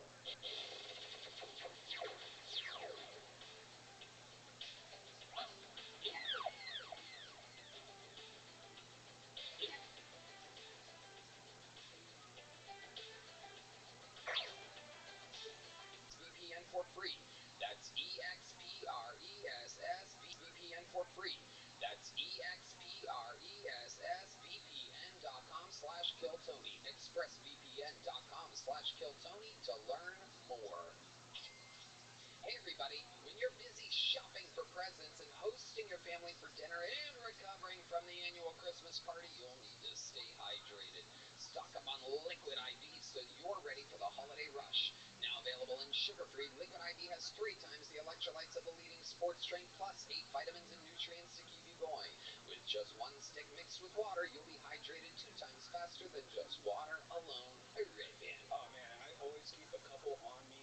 You just have that little packet, you put it in a little water bottle, shake it, and yum yum. It has no artificial sweeteners, 0 sugar, no gluten, dairy, soy, or GMOs.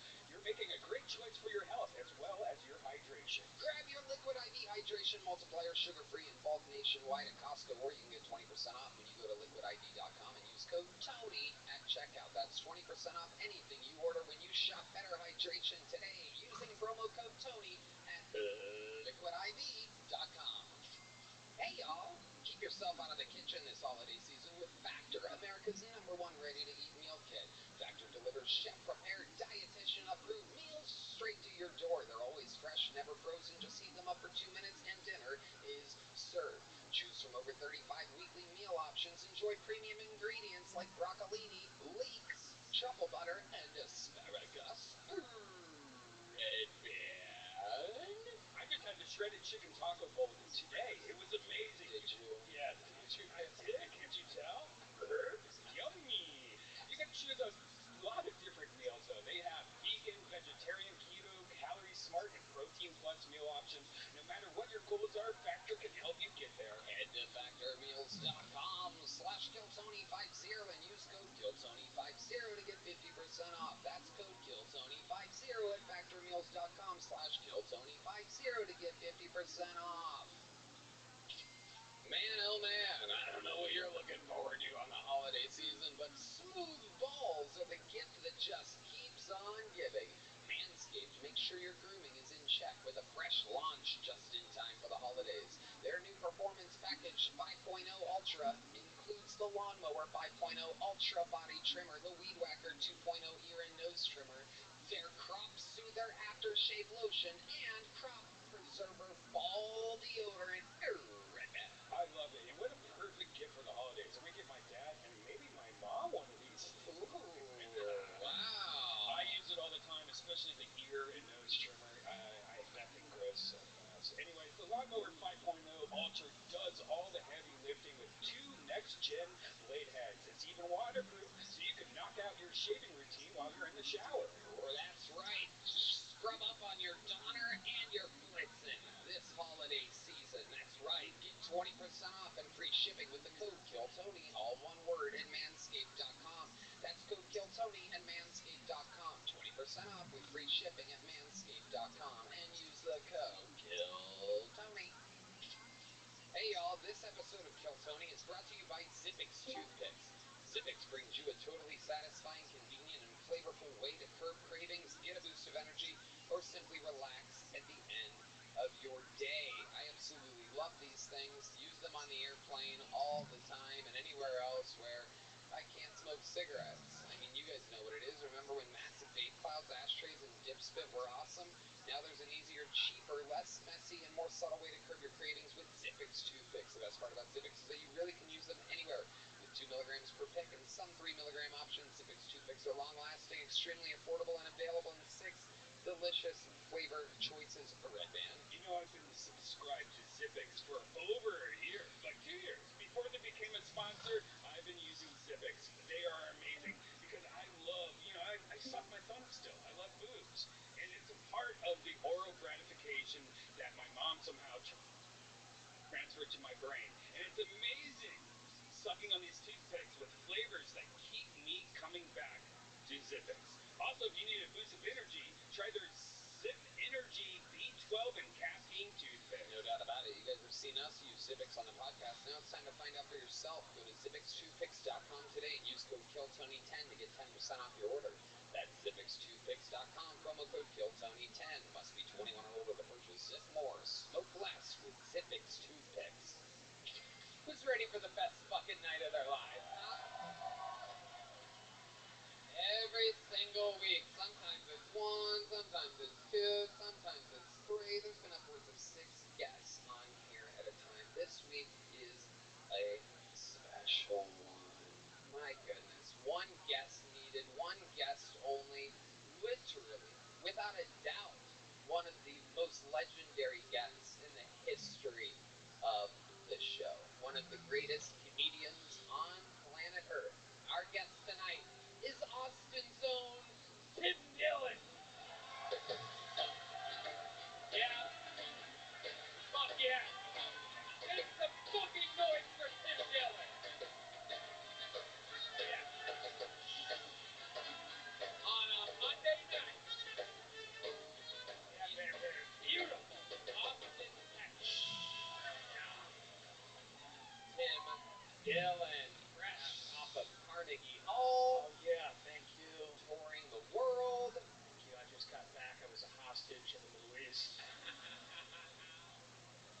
Just doing my part. I love it. You're absolutely everywhere, and now you are here. We couldn't be happier. I'm excited. You know the show. You know it well. You've done it in the belly room, the main room, fucking everywhere that we've done it in Austin, Texas, Vulcan Gas Company. Maybe there was another place, I don't remember. And here at the mothership. Very, very exciting. We're going to have a lot of fun. Luckily, you know how it works. I don't have to explain it, but just in case somebody brought a wonky girlfriend or something that doesn't know how it works, a ton of people signed up for the opportunity to get 60 seconds uninterrupted on this stage. If I pull their name out, you know their time is up when you hear the sound of a kitten. That means they have to wrap it up then, or else they bring out the Angry West Hollywood Bear, which interrupts them and leads us into the interview portion of the show where we find out more about them and what makes them special. You guys ready to start the show? Well, I could go to the bucket, and I will, in order to pre-pick, and we're going to grab the person from next door. Looks like a good one. They're going to be waiting, but in the meanwhile, we're going to start the show with one of our esteemed regulars, everybody. You know him. You love him. I present to you the man defending his regularship on New Year's Eve. This is the great Hans Kim, everybody.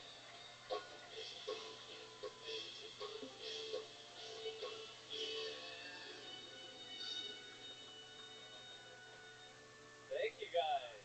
Good to be here. How was the food? The pad thai tasted a little bit Mexican. It's like a little sweet, but the curry was great. So I don't know what it is with Mexicans and curry, but they really got away with curry, these Mexicans. Okay, well, this is all very interesting.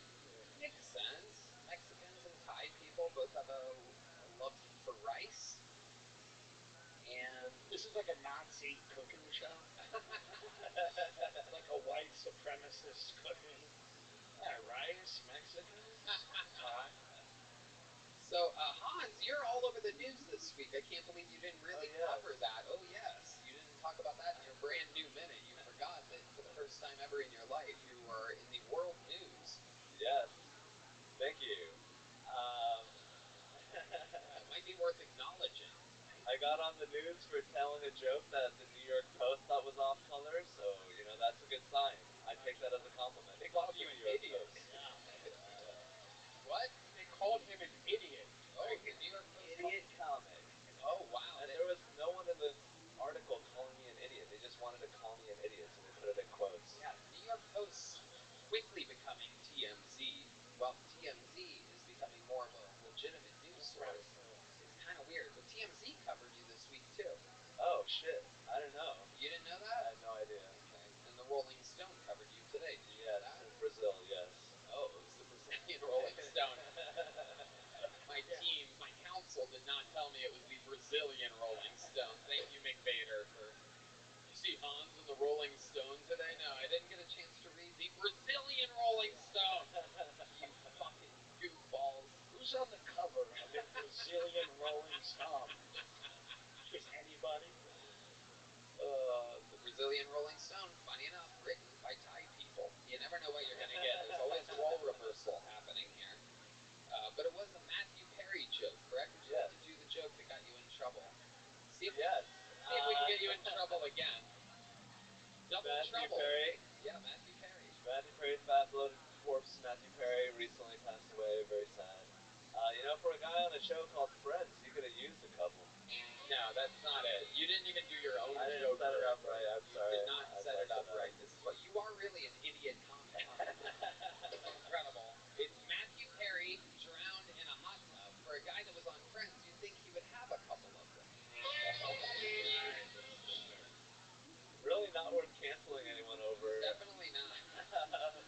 The only person that ended up canceled in the whole thing was Matthew Perry. You survived. Your head above water. Yes, I mean, the New York Post... Yeah. The New York Post made Matthew Perry's life miserable when he was alive. I'm just talking about it when he's dead. That's a really good point. Yeah. Who cares if you're dead? You can say anything, like, fuck Bob Barker. Whoa! Wait a minute. Beloved Bob Barker Triple B has been brought into the field. This play is under review. How dare you talk about being unbelievably cool? The man that was there with us on all of our sick days as a child. You went straight for Bob Barker? Normally when a Korean's roasting a Barker, they're about to eat a dog. Oh! Thank you, thank you. Oh, that wasn't cheese, okay.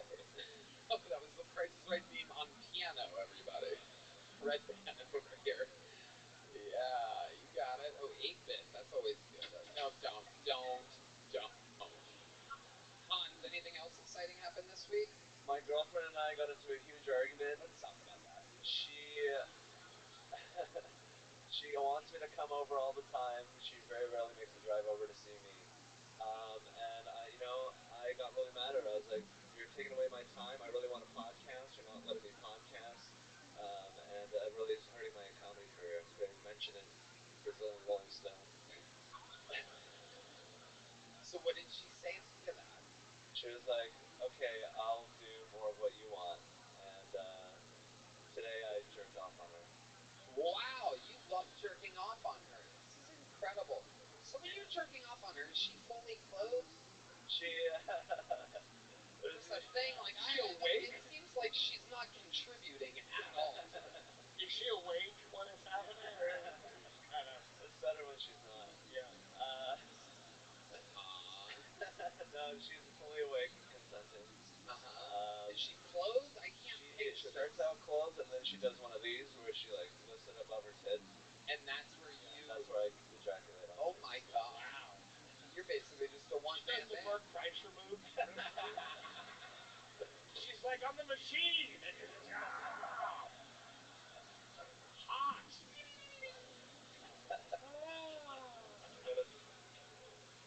And that's how it goes. So then what? Do you get her like a towel or something like that? What do you have? Like one of those fucking little wet naps or something? I have a little towelette I got.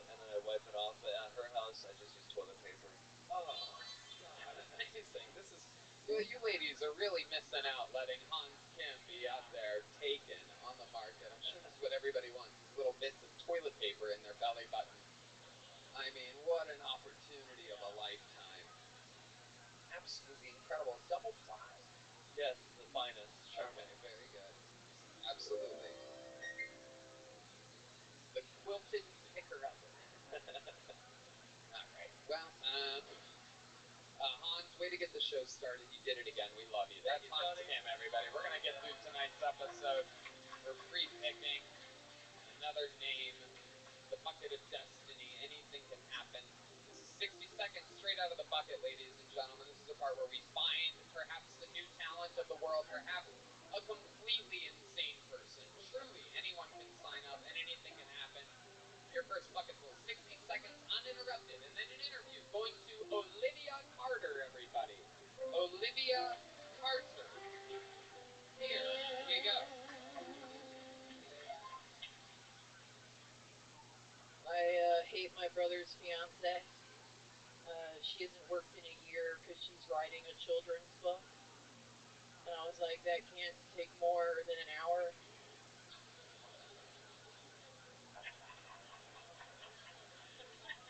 What? And I know she doesn't like me either because she's always like, God, you're so thin. And I'm like, so are children's books.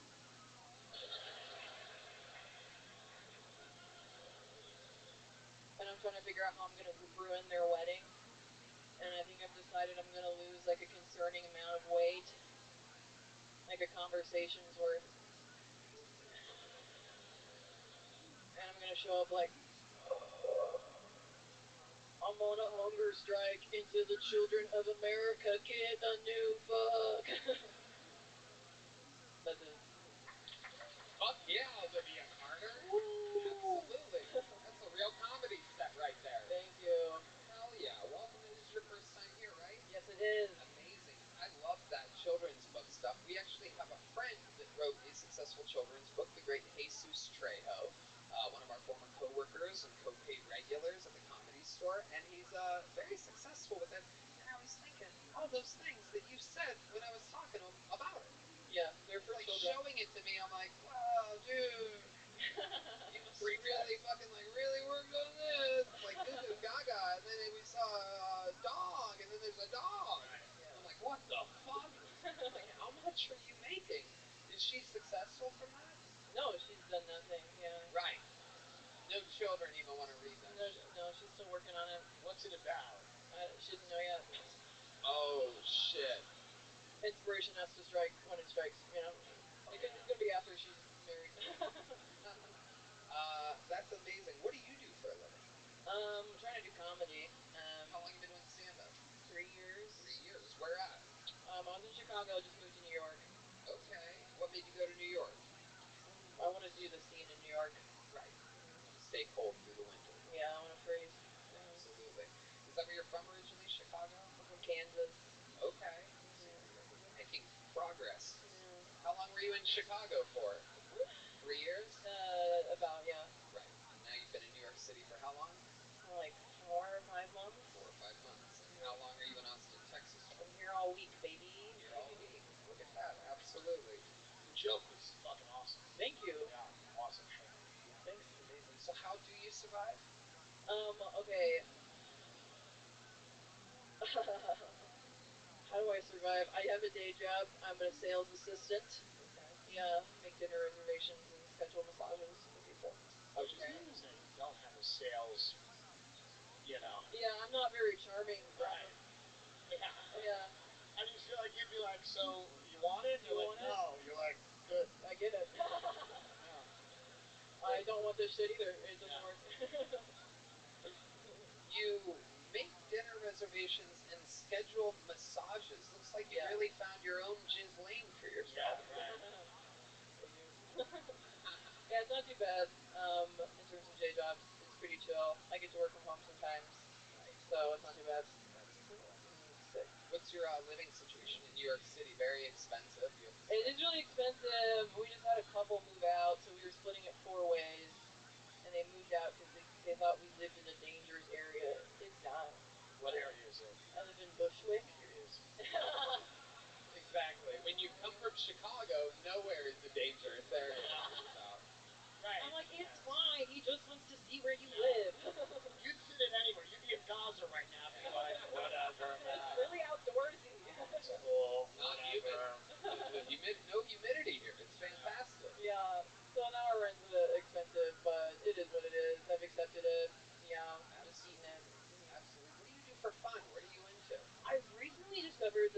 with mushrooms.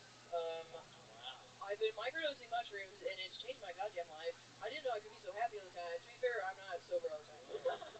But it's really like, I feel like it's like a cure for anxiety. It seems to be. It's definitely not. It's certainly not a cure for it. There's no doctor saying that.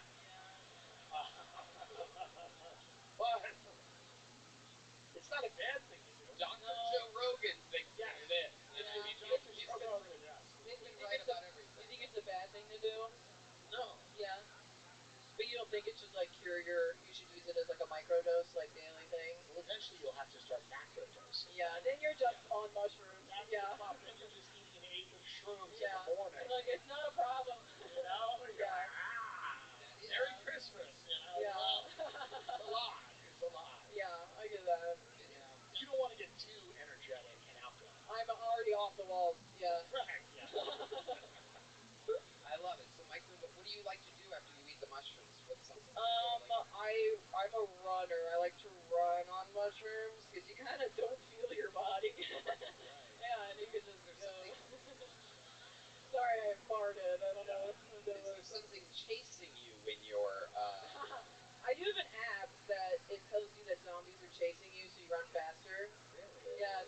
You're like an episode of Black Mirror. I have an app. Yeah, zombie run. Okay. You put it. You know, during sex, I'm sure people have that problem. Waiting for me to come is like waiting for Jimmy Carter to die. Like, it seems like it should have happened a while ago, but I'm still just like lying there. Yeah, I'm divorced, obviously. Yeah, the worst part is my ex got custody of the kid. That really hurt. To be fair, it was her daughter from a previous marriage, but I probably should have got something, something out of this. But I'm dating single moms now. That's just the lane I'm in. Dating single moms is kind of like dating a prisoner, you know? You see them like once a month for 30 minutes. You gotta talk in like hushed tones, like, shh, it'll be okay, I love you. Just a couple more years, you know? The kid's like the warden, like, hurry it up! Let's watch SpongeBob, I need Peppa Pig, let's go! Chicken nuggets, no touchy! Get off my mom. Learn to come quicker, you know? Thank you. There it is, Matt Robertson with exactly a minute. Oh, It's your first time on the show, right, Matt? No, I was on with Grapefruit, Rick Fitzsimmons at Woken. Yeah, I wore the Superman shirt. Okay. She said the only thing I had in common with Superman is that we both look like we got changed in that telephone. That's right. That's right. Yeah. I said it funnier. I enunciated into the microphone when I did that, and it went boom. The whole crowd went wild. So, Matt Robertson, how long you been doing stand-up? Probably like 6-7 years. Wow. Yeah. How often do you perform? Not as often lately. Just been busy with work. But What kind of work are we talking about?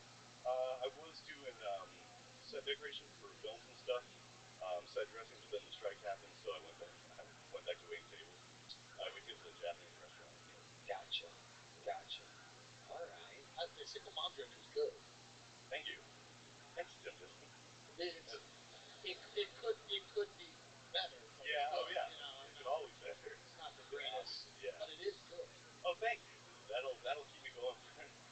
That'll keep suicide on for a while. Jesus. I feel like you are standing on the Golden Gate Bridge as we have this conversation. I'm like, it's good. You're like, yeah, all right. You have those vibes. Why a Japanese restaurant? Why do you... It was the only place that hired me. I applied everywhere. What do you think you did to get the job there? I showed up.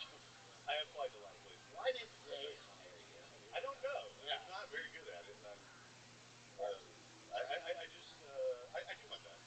I'm not a very good waiter, but I'm personable. I try to have fun. And because that culture, let's be honest, it's, you know what I mean? It's not the most warm. No. They're very... Have you not been anywhere? They're not the most, but they're efficient. Yeah, even a lot of Japanese people show up, and right before you say the name, they're like, 3 waters, 2 beers. No, they know what they're doing. Yeah, there's no ice. Yeah. No. They're very put together. Yeah. And you're admitting to being a bad server.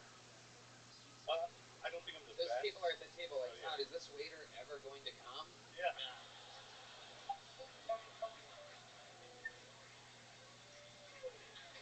Set them up, you knock them down. Yeah, no, I'm good at it. I do my best, and I haven't been fired or disciplined, so, you know.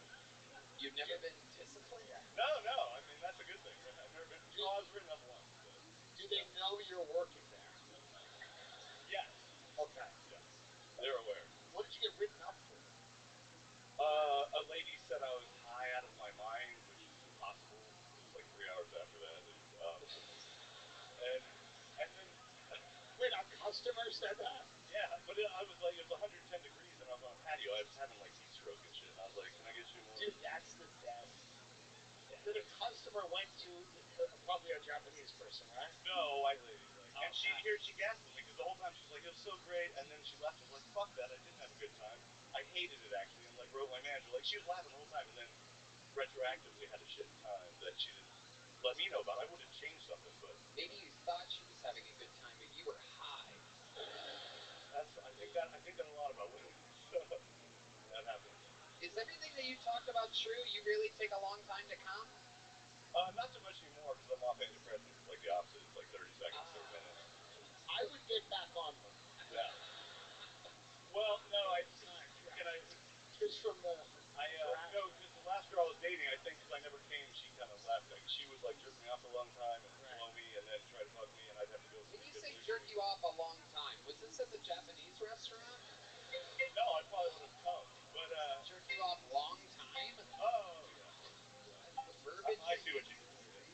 Yeah, you did it. I just noticed it. I know. I didn't even do it. I just repeated back what you said. You're like, she jerked me off a long time. I'm like, whoa. All right. Japanese. Yeah. They're very good people. My dad, granddad actually fought the Japanese in World War II, so... You might not want to tell your employers about that. Oh, they know. I'm bringing it up all the time. These guys hate me. Yeah, he killed a lot of them, like 19, 100 pounds soaking wet. Yeah, well, yeah. They were high, too. He was in the Air Force. Yeah. Oh, yeah, Army. So, all right. So when's the last time you hooked up with a woman? Let's hear when did you get off the antidepressants? About 15 years ago.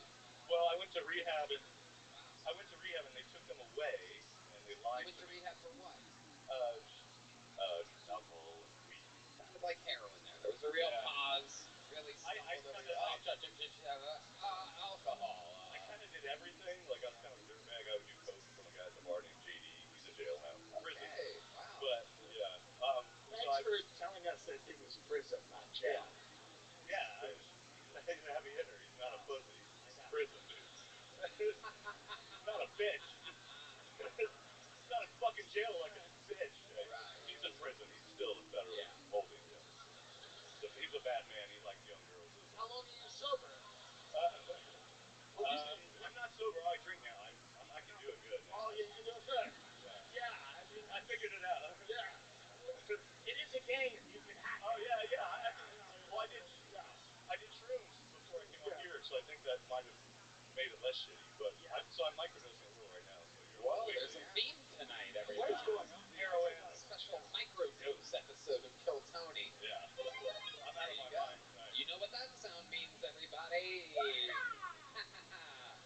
A lot of mushrooms here tonight. I'm losing it a little bit. Losing what? Just a lot. No, it's fun. Oh, did you hear that? Yeah. Yeah. The Nintendo sound, Yeah, Nintendo stuff. What are you talking about? Right. You guys hear it, right? Not just me.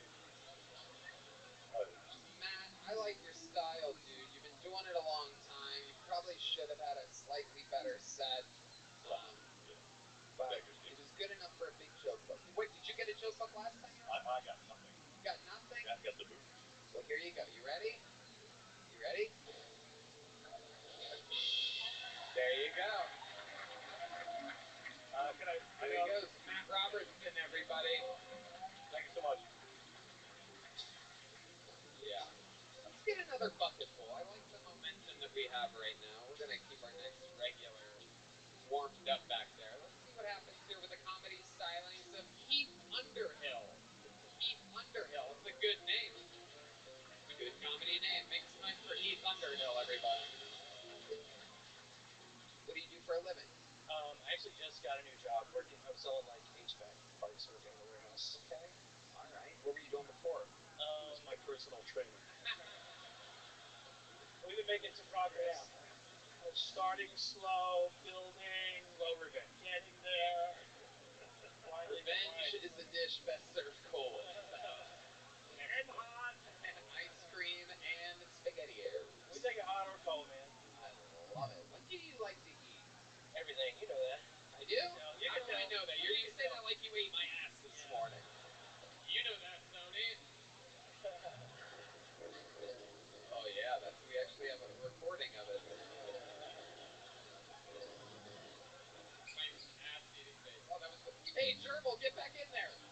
Wait, Gerbil. Gerbil? Get over here. Hey, get back in there. All right, Red Man, relax. Okay. Oh, here's D Madness's first pee break of the night. Here we go.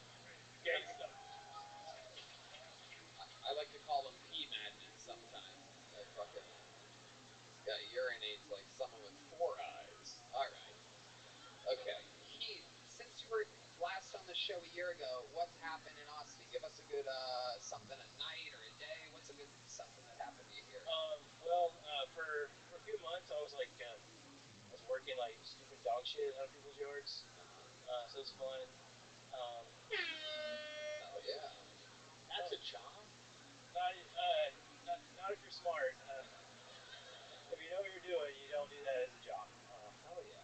Okay, so then what happened? I got bit by a pit bull. What ethnicity was the owner of that pit bull? He's alright. He's a good guy. Thank you, so right. One of the good ones. You're holding back laughter right now, which leads me to believe you're not gonna say. It's okay.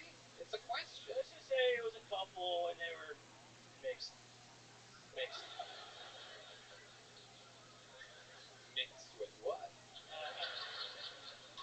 Each other. Oh, you son of a bitch.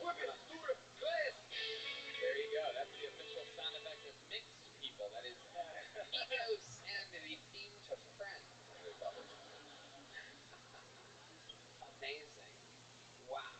I like your joke about the weight loss revenge. I actually did that once. I was engaged to a girl for like 9 years.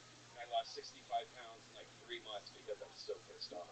And cocaine and Adderall. Yeah, I remember it was Weight Watchers, you were alive.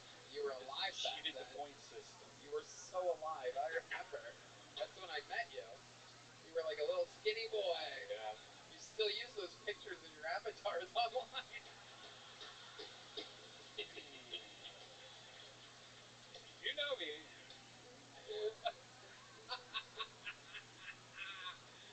Hell yeah. You ever catfish anybody?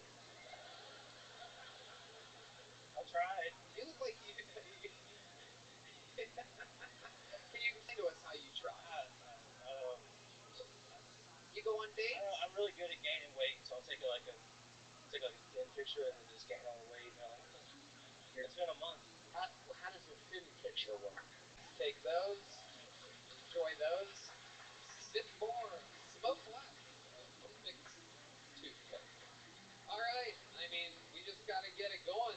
Even though everything's business is booming, we're gonna bring up one of our regulars right now, everybody. This guy's an absolute fucking star. It's crazy to watch. Perhaps the fastest growing fucking talent in the history of the show. Make some noise for him. This is a brand new minute from the great regular Cam Patterson, everybody.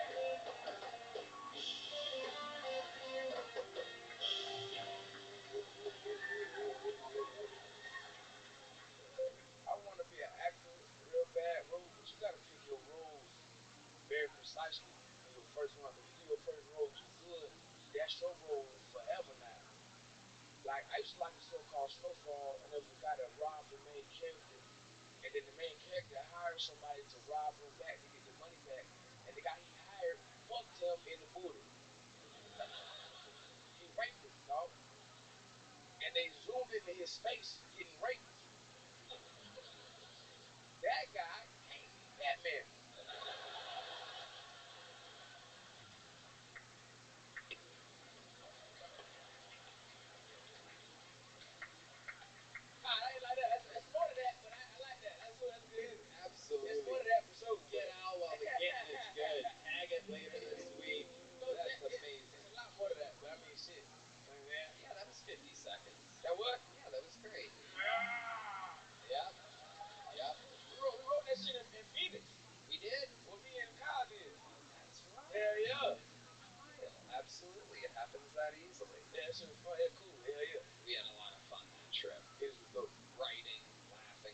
same shit when you're doing what we're doing. So, yeah, who was it? They played that scene for me. Yeah, I played it for you. I showed you that scene. We got fucked in the movie. I played it for you. That was crazy. Yeah. What show is that? Snowfall. Netflix? No, Hulu. Hulu. Yeah, they zoomed in his face and he played it real well, bro. Like, that's hard. Game of Thrones would be a great album. It would be a great album. Yeah, that would be Yeah, the yeah. Game, Jay-Z and Kanye West on a Talk to unified him. front. See, Talk I to him. speak both languages. Tony a real nigga. Y'all don't know that. Tony a real nigga, man. You know what I'm saying? Did you hear that, everybody? Did you hear that? It's one of my favorite compliments that I get, and I get it all the time. From, specifically, cool black people. So, it's not the same when white people tell you that at all. You're a real... You a real nigga. What the fuck does that mean? Hey, that seems disrespectful. Yeah, nigga. What the fuck? What the fuck? Red man, what the Wait a fuck, second. Red man? Wait a second. Did we just crack a code? We can't say it, but the soundboard can. It took us 10.5 years to realize this. That is amazing. What the fuck? That is unbelievable. We need different versions of that. Don't press it again, Red man. Don't you press that shit no more, nigga. Got an itchy trigger finger over here. D-Man is threatening to urinate twice in 7 minutes. Absolutely incredible. Cam, what else is going on in life? Anything else interesting? I went back home for Thanksgiving. Okay. That was cool. Back to Orlando, Florida. Yeah, I went back to Orlando, but I like to go to my grandma's house from home. She live in Gainesville, so I went back home to see my grandma. I love my grandma. She the best. But the only thing about going home for Thanksgiving is like the food was terrible. Really? I Yeah. thought black people used a lot of seasoning. No, we the best at it, but they old now. All the elderly people in my family old as shit. You know what I'm saying? The cookers old, so I'm not a cook no more. Right. So all I ate was greens and rice. That's all I ate for Thanksgiving, and that hurt my soul. You know what I'm saying? Damn. Greens and rice. Shit sucked, nigga. Damn. All right. What the fuck? You have to find when the N-word is on there. You can't just play NWA at random times.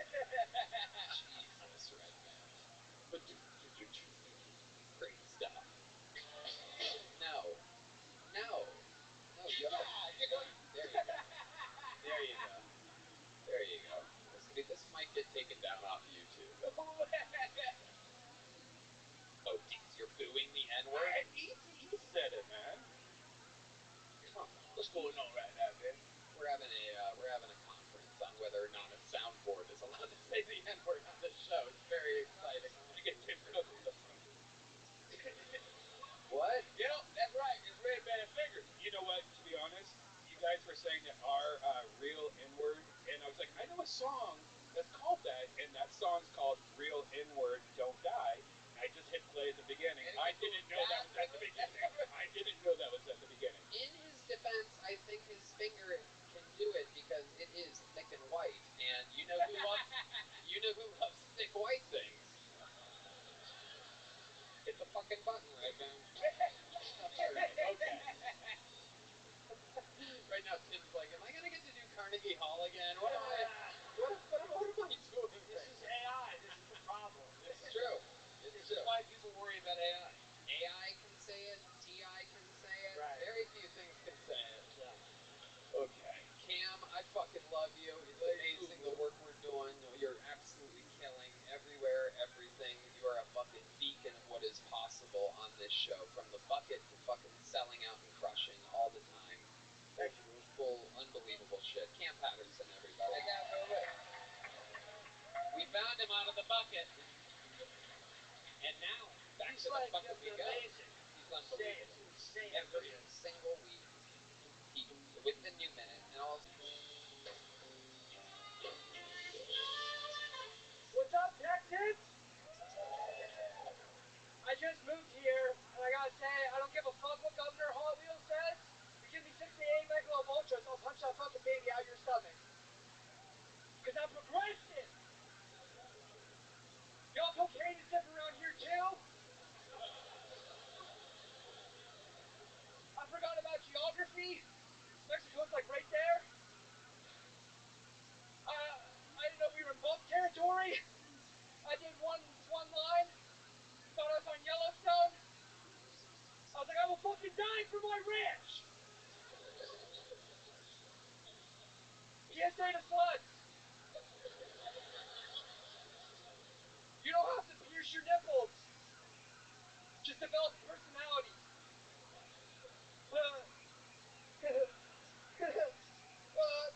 My girlfriend's mom showed me pictures of her on Facebook of her in high school, and I don't know how to say that she was hotter in high school. She fell off a little bit.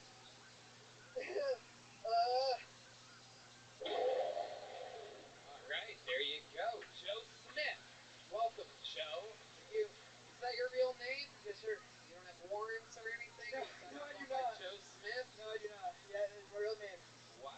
Yeah. Okay, where are you from? Minersville, Pennsylvania. Minersville? Yes, sir. Wow, it's a land of pedophiles. Yeah. Yeah. A guy's been on here. The big rib guy. Who? Big rib guy. Like Quinn. Quinn. It's been a lot of episodes. I know. What happened? Yeah, what happened? Remind us what you're There's a dude from my hometown. He went up on here and he liked his big rib joke. Okay. Hey, wait a minute. Oh, he's from your hometown. Yes, sir. Okay, he's not a pedophile. No, I don't think so. All right. That got real confusing. Talking about the land of pedophiles. You're like, Mike Quinn. Whoa. Hold on. I was like, wait a minute. Yeah, it is. Clear that up. That was a confusing exchange, Joe. So, how long have you been here in Austin? 3 weeks. You live here now? I live in Waco. Okay, what made you move to Waco? I got dumped. So the girlfriend's mom, blah blah blah blah. That's over now. Yeah, that's made up. Right. Did she break up with you? She broke up with same girl broke up with me. Okay, well, okay. So you got ghosted by the owner, and then you moved to Waco. Yeah, after she broke up with me the second time. Why Waco? Oh, that's where my cousin lives. Okay, so you live with your cousin. Yeah, and his 2-year-old son. Okay, so you're crashing on the couch? Air mattress. In the living room? I have my own room, just air mattress. Okay. So you're an uncle. Kinda, yeah. Yeah. That's cool. Yeah, it's looking up. Family shit. Yeah. It's looking up. Yeah, it is looking up. It is indeed looking up. An air mattress in Waco. It's looking up. That's right.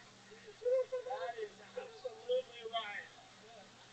There are people who would rather go back into the Hamas tunnel than live in Waco on an air mattress. It is true.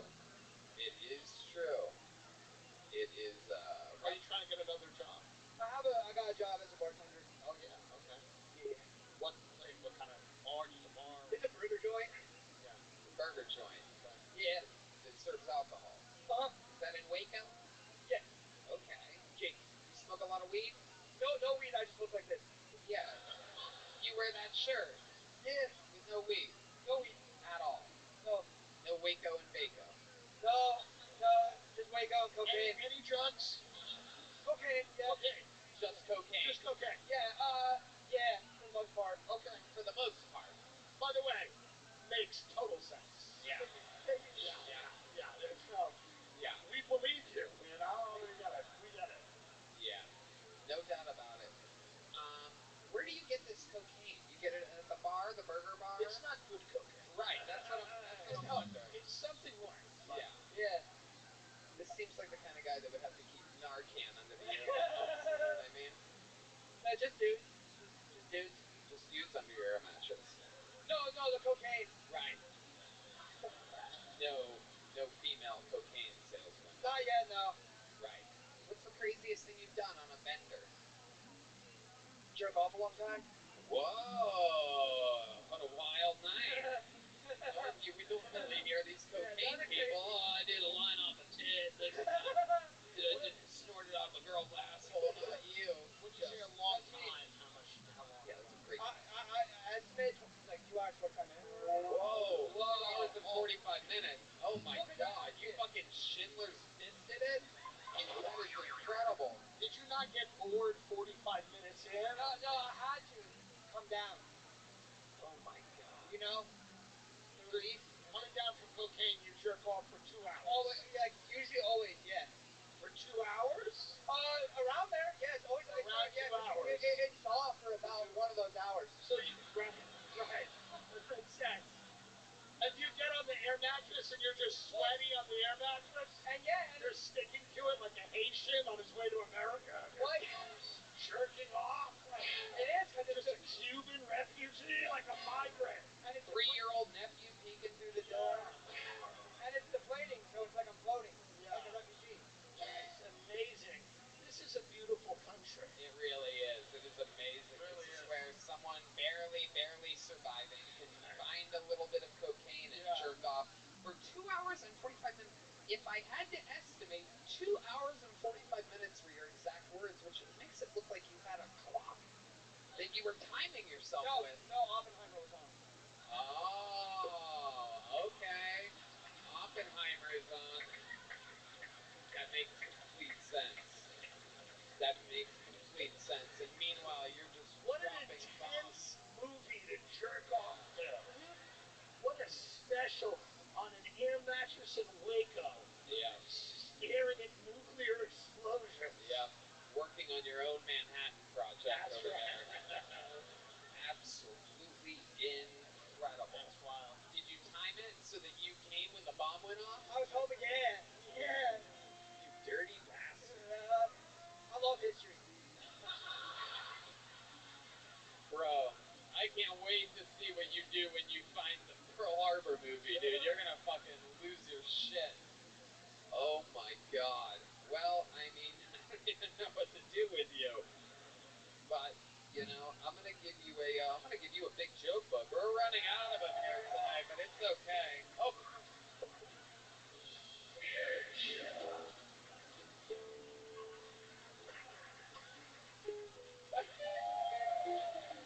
That is the least responsive catch I've ever seen in my entire life. I just assaulted that man with a joke book. I feel nervous about letting him back out into the world. It's wild, dude. Yeah. It's wild, dude. Good that he's in Waco. Yeah. Give us a little space. All right. You guys are in for a special treat. This next comedian is one of the top young rising door people here at the Comedy Mothership. An absolute sensation. You're going to love the comedy stylings of Ryer Cameraman, everybody. Ryer Cameraman. Here, live on Kill Tony.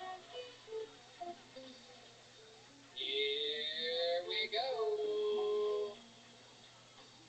A true sensation. Make some noise. This is a minute from Ryer Cameraman, everyone.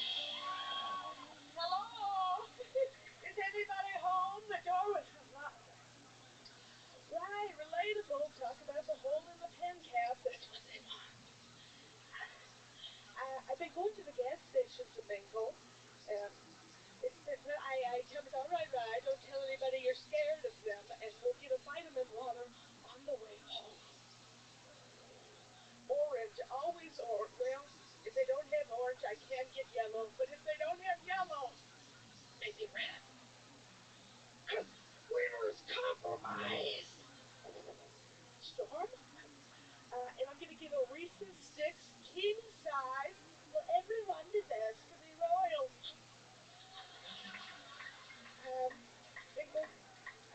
The woman at the store is really kind. She asked me what my pronouns were so that she didn't offend me.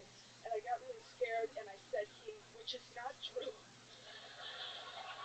So now, for the past 2.5 months, I've been pretending to be a man only at the gas station. Hey, man. Fucking amazing. Ryer Cameraman.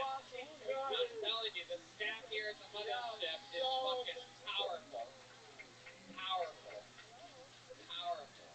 I say it all the time. I think some of the door people here at the Mothership are funnier than a lot of the people on a lot of the lineups all around the country right now. They're really the great Adam Egan, Carrie Mitchell. Hollywood Improv. It's inside. They pick them here. They pick them. Adam, tons of people to go through, and Ryer is an instant legend. Have you been on this show before? You have, right? Yeah, about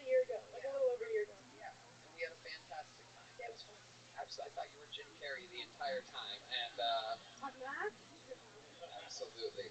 So Ryer, tell us about your life. What are your actual pronouns? I'm a woman.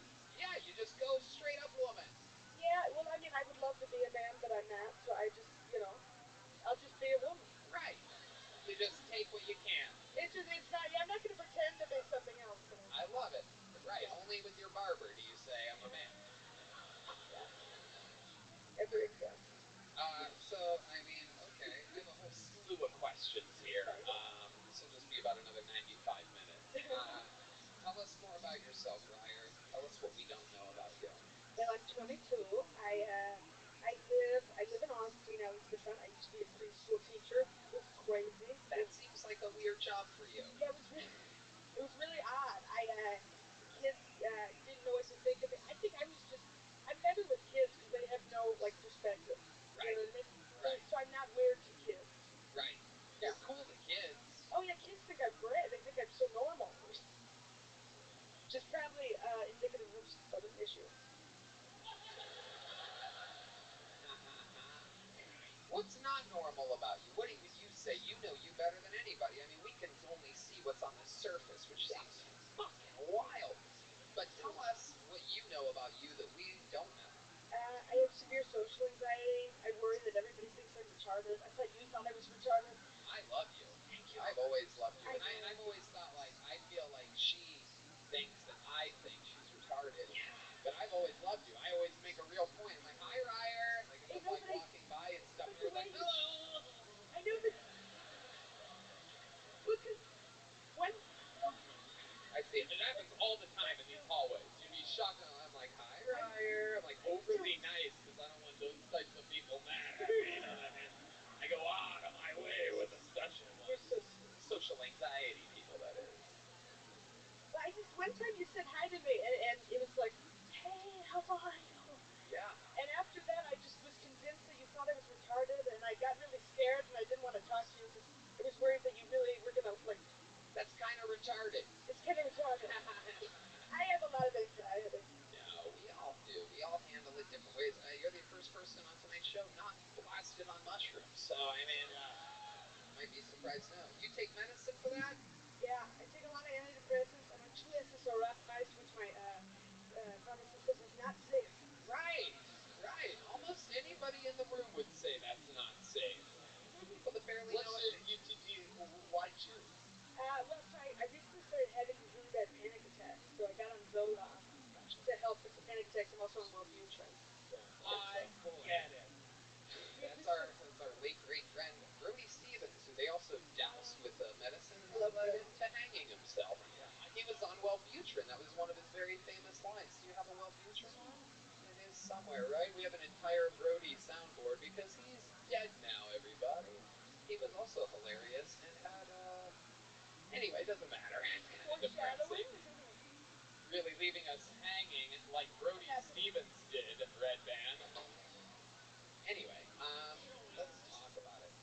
These panic attacks, I'm a huge fan of The Sopranos, and panic attacks run in my very Italian family. I'm interested to know, can you describe what happens during your panic attacks to these people? I forget how to breathe. It's really scary. I'll forget how to breathe, and then I'll just start, everything kind of shuts off, and I can't sleep, and I can't walk, and I called the ambulance, the one a month ago. Yeah, that's what happens. You're positive that you're done. Oh, you think you're done? Yeah. I used to do it. I used to get panic attacks, and I would go to the ER. They actually get mad at you. No. I'm sorry. They get pissed off. Yeah. They're like, oh, no, they do. Yeah, they don't. They don't I'm want you I'm there. having a heart attack. They're like, you should be, but you're not. Right, they do.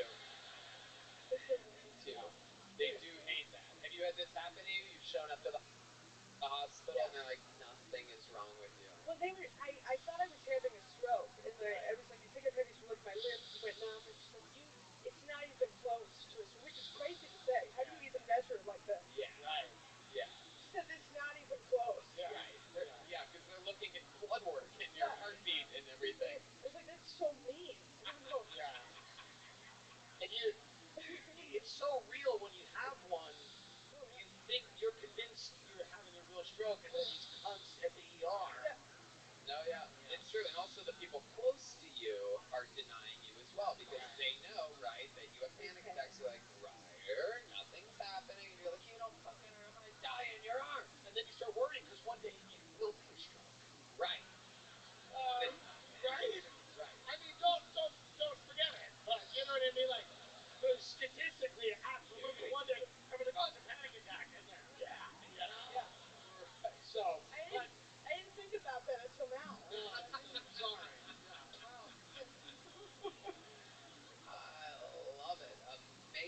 So, when's the last time you had one of these panic attacks? Like last week. I'm on Xanax. I get them really bad. Just keep naming medicines. I know. Yeah. It is Because incredible. I went to the ER and I like itched. That's Brody talking about another medicine that he used to take. Zoloft, and Wellbutrin. And what's the last? I have on one more for antidepressant. I get really sad sometimes in a really funny way, and I just want to die so bad. So I take these antidepressants, and I spend a lot of therapy. You seem like one of the riskier people here. A lot of stand-up comedians kill themselves, and never the ones we want. And that would be terrible if you were one of the ones. So sweet. That would be terrible. Your shit is so funny. Yeah. It reminds me of Maria Manford, which is the best comic. I love Maria so much. She's the best. She's so funny. She's a genius, and like, please do whatever you have to do to feel good, because you're like truly amazing, and we want you to perform for us for many, many years. Yes, absolutely. And you're a huge part of the Comedy Mothership family that we have here, and everybody loves you here. No one thinks you're retarded. We all think you're really funny and charismatic. So you have to remember that all the time, even when you think you're having a stroke. I'd love to have you on the Secret Chef. Whoa, look at that. Walk it in. Book for a gig. Hell yeah. Xanax. Wellbutrin. Secret show. Yes.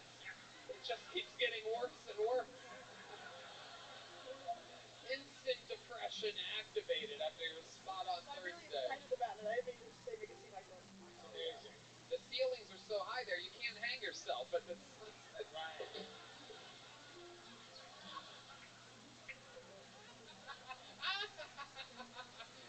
You want to club with high ceilings. This is higher ceilings here, dude. I don't know what you're talking about.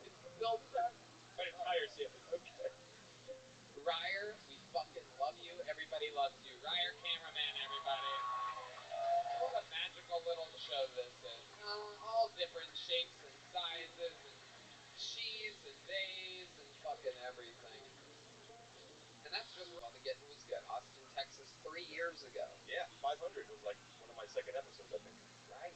Yeah. There you go. Absolutely. And so what do you do for a living? Right now, I'm doing comedy. I'm serving over at Brian's Club at Sunset Strip. Yeah. Oh, look at Second highest ceilings in Austin. True. Hell yeah. Every time I ask someone what they want to drink, I hear myself say it 2 more times. Where did that go? Ginger ale. Absolutely. Oops. Right. I love it. And you look like a thick Weird Al Yankovic.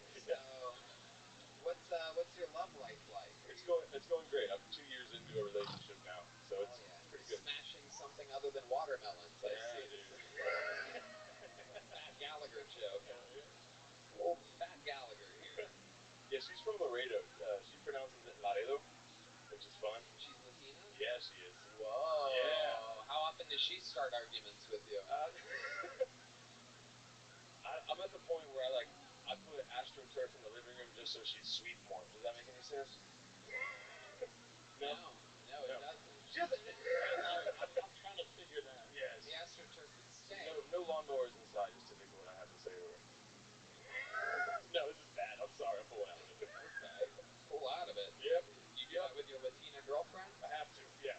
I'd have 8 kids by now if I didn't pull out of it. Absolutely. Yeah. And what does she do? She's a server and a singer and songwriter. Oh, so she's a server. Yeah. Okay. Yeah. Full time, yeah. Does she sing in English or Spanish? English, yeah. Okay, good. She's betraying her people. That is the correct language to speak in. Philip, what's something crazy that we would be surprised to know about you or your life? Any special skills or talents or anything at all? Let me see. I mean, any special skills or talents? I have a club foot. I don't know if we've ever talked about this before. What is that? What does that mean? How many of you think you should pull out his weird foot? Club foot? It's been a long time since we've had a weird foot on this show. Whoa. Oh my god, what is that? Oh, wow. It's like the penguin. Wait, is that the weird one? Look at the size of the legs. They're like completely different colors. Or not color, but... Yeah, you have a weird tiny foot. Now what happened? Why is that like that? My mom smokes Pall Malls when she was pregnant. Slims, and now I have a Virginia Slim leg. Is basically Do what I ended up you with. ever say, is she still alive? Yeah, she's still alive. You ever say, Mom, what the fuck? Yes. She told me recently that she quit smoking after she, like, 2 weeks after she found out she was pregnant. Which means she missed, like, a period, and then had a whole other period, and then was like, I should probably wrap this up pretty soon. Yeah. She's like, well, he's probably only going to end up with a club foot. Which is not horrible, though. No, I mean, clearly it's pretty fucking bad. Why do you think they call it a club foot? Because it looks like something you'd bludgeon somebody with. Interesting. So you have the right amount of toes. Yes. Yeah. That's from alcohol, not cigarettes, man. That's why it's called a club foot. That's where you get all the alcohol. That's the club. It's a nightclub. Yeah, a nightclub foot. Yep. Go look it up. That's why your eyes are farther apart than normal people. You're like Chance the Rapper over here. I'm a goddamn.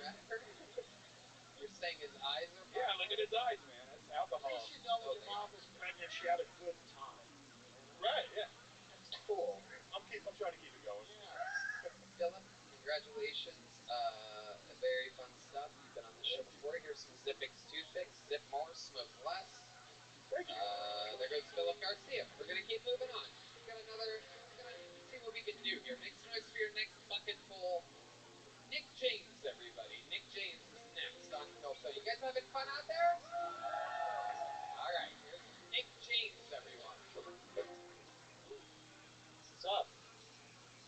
So it seems like a good crowd. You guys ever been to the Titty Bar before? All right, Red Rose crowd, love it. I used to live a white homeless person. Do not look away from that camera. By the way, there's a way to do it the right way. It's just very, it makes me sad, you know? Yes, the question is why does it make you sadder than a white homeless person? I expect more from you, I guess. No, that's so bad way to put it. Keep going. You know what? No, fuck it. I'm gonna double down. Keep going. Fuck it. I'm gonna double down. You know, you should have known better. You know, you could have made something of your life, but you didn't. And skin color has nothing to do with it. It's just the way I was raised. Really, it has nothing. Tony, forget comedy. Now he can't get any job. You've ruined his entire. He's gonna get fired from IKEA tomorrow morning. You had like a fun American Psycho energy. If Patrick Bateman were like 4. Yeah. Yeah. That sweater is really something else. It's my favorite sweater. Yeah. Do you wear that a lot? When it gets cold. Yeah. Where'd you get that from? Where do you get something like that from? I got it for Christmas from my mother. Right. I asked her, get me a Cosby sweater, and she gave me this. Yeah, and then you put everybody to sleep. You got half and half. It's amazing. Very Cosby-esque. Absolutely. Where are you from? Connecticut.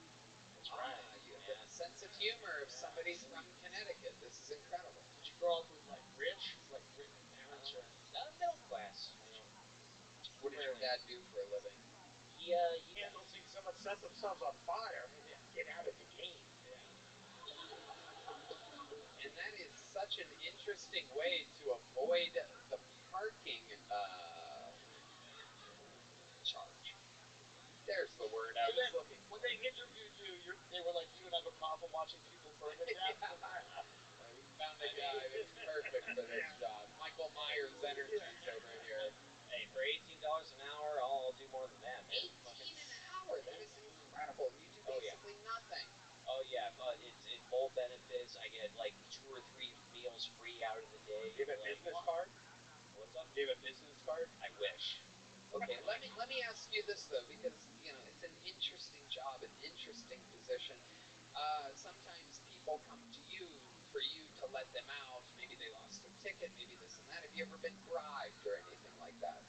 No, I just had like people yell at me sometimes. What's the meanest thing somebody said to you?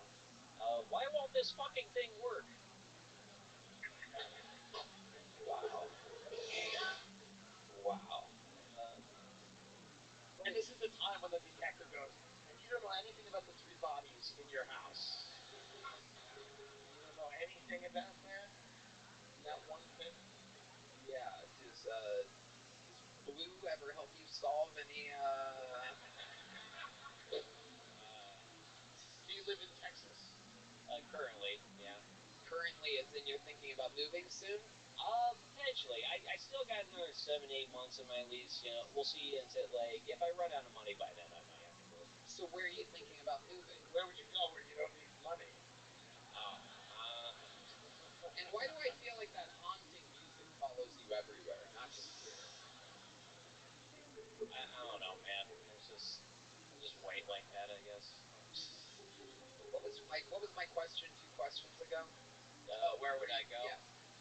See, I think I'll probably go back home for a little bit, you know, get back on my feet. I was thinking like Boston, maybe. That's another comedy scene. Do the parents want you to come back home? They wouldn't mind it, but, you know. How old are you? I'm 29, gonna be 30 next month. Yeah. Merry Christmas, Mom. That's his back. That's his back. You could be a parking attendant in the driveway.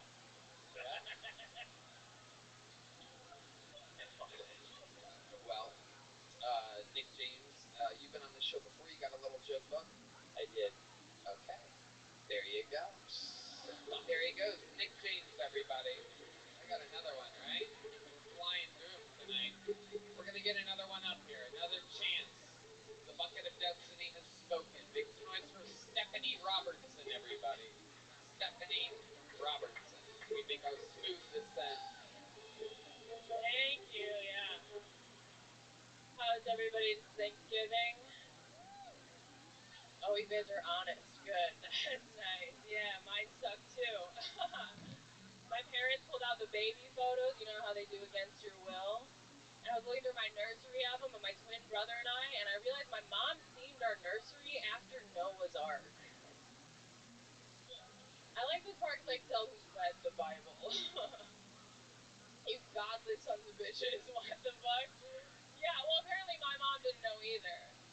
I don't know if you guys know this, but in the story, God floods the earth because of sinners like you. And he tells Noah to put these animals on a ship. I don't know if you guys know this, but those animals aren't a ship because they're family.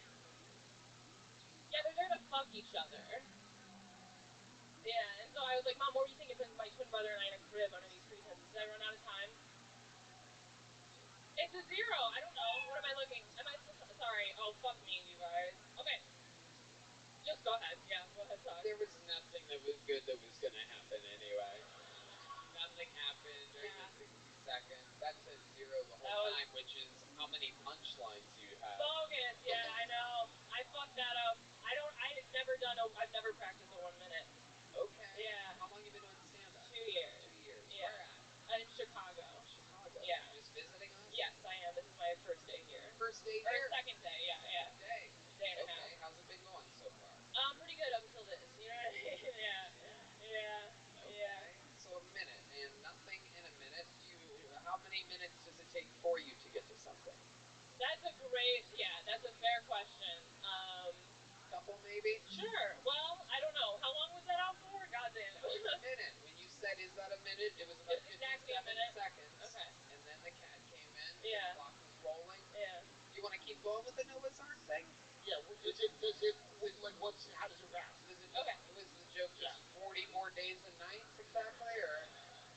Yeah. No, so I told my mom, I was like, Mom, what were you thinking? Is this ridiculous to do? No. This feels a little fucked. And they're like, Better than bombing for a minute. All Save right. yourself. You're right. Alright. I'm giving you a chance. You are, Tony. God bless. Okay, Alright, so I was like, Mom, what were you thinking putting my twin brother and I in a crib under those pretenses, you know? And she was like, No. Those animals come in two. 1 boy and 1 girl. Like you and your brother. And I was like, Mom, those animals come into each other. Like, I don't know how you missed that part in the Bible. It's one of the easier reads, you know? I think your mother's right, because no one thinks about the animals fucking. But that's why they were on the ship. They were on the ship to make more babies once they got off the ship. Yeah, but the stories kind of pretend. Yeah. You know what I mean? It's not real. People. Yeah. Yeah, no one. Catholics believe it. It's like The Catholics believe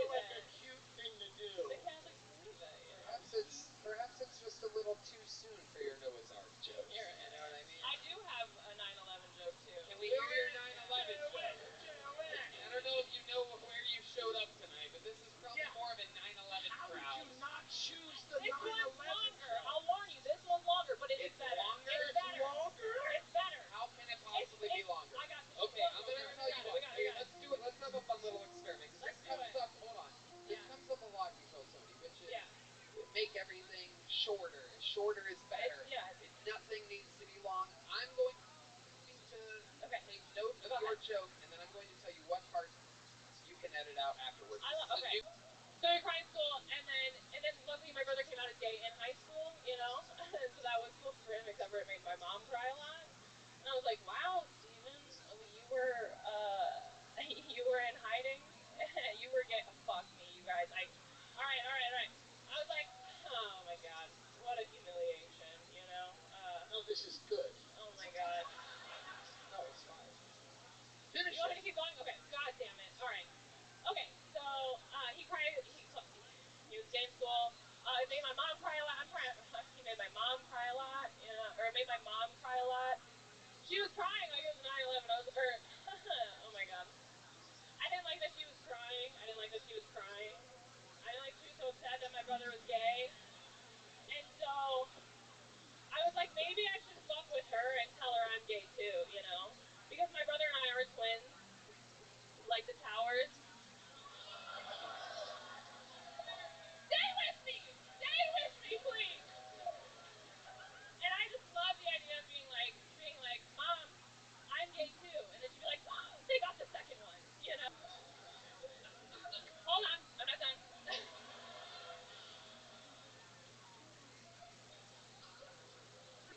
Stay with me doesn't really work in the big. We'll be. You also feel I should have just angry cut. at the audience. Huh? You also feel like totally you're angry at the crowd. You're like, stay with me, you know? Right. Yeah. Yeah, I'm something. All right.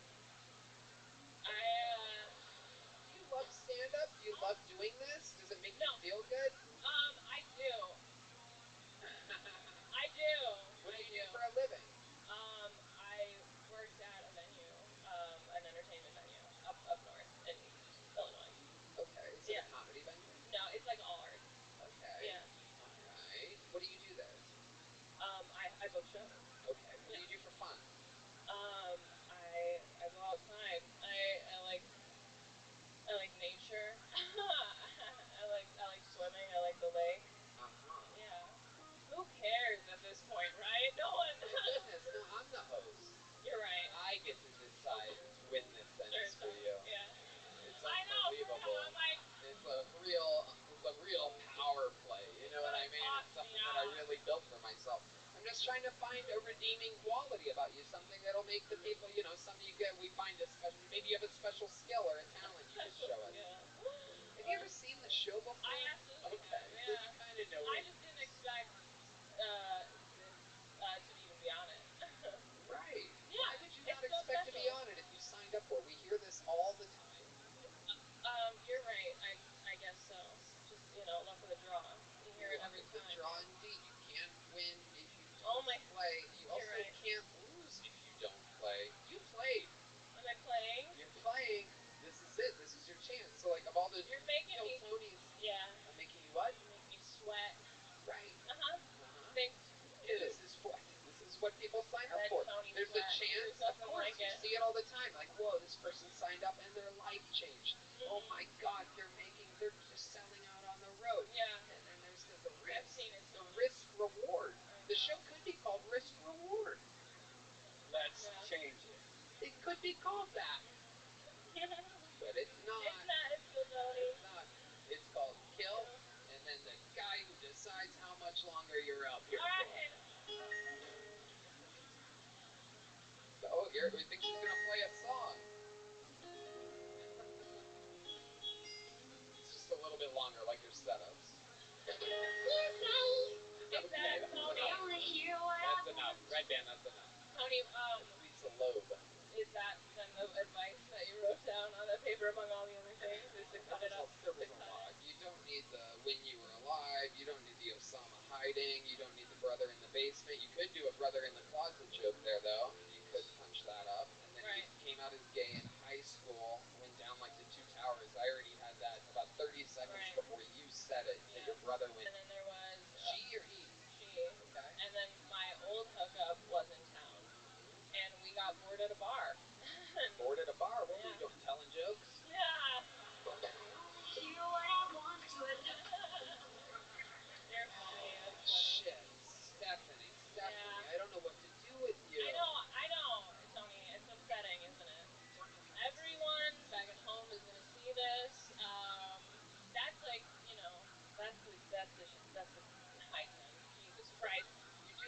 You do a lot of spots throughout the week. You work hard Yeah. at this. Yeah, I do a lot of spots. It just didn't go good, but that doesn't mean anything. I appreciate that. Yeah. Yeah, I mean, It's just in this one instance. it's the most important. I watched this show. This is the most important instance as far as I'm let's hope concerned. not. Well, no, not for me. God, You might no. want to skip next week's Not episode. for me. Yeah. Oh, I fucking know, dude. But whatever. I mean, it was a learning experience. Thanks so much, Tony. Well, it really should be, you know. Yeah, I mean what I said, you know. I mean, there's guys that write a brand new minute every single week on this show. You're it's right. an incredibly hard job, It's and in those minutes, they have to have things that connect. Yeah. And when we go on the road and they do 15 minutes or 20 minutes, or they're on their own for an hour, they're lining those things all up together, and those minutes become longer sets. So you should have more opportunities for laughter in those minutes. Thanks, Tony. And when you're doing all those spots that you do, you have to apply what you learned here to those. You're devastated, but meanwhile, you don't really have the funny part. I know.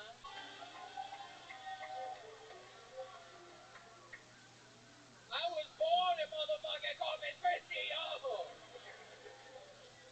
Amish people in Pennsylvania are starting to grow and sell marijuana. Apparently, you can tell an Amish family sells weed if their wagon is rolling on dubs.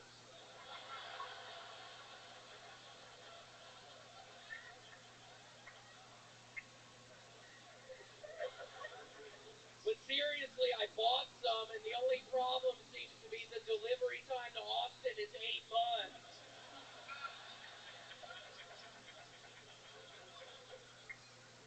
To all of the Amish people watching at home, I'm very disappointed. What's next? Making softcore? Instead of it being on OnlyFans, you can watch it on Mostly Cousin. Comedian Tiffany Haddish was just arrested for being asleep in her car. Luckily, she's got an airtight defense because it has come out she was listening to Red Band stand-up.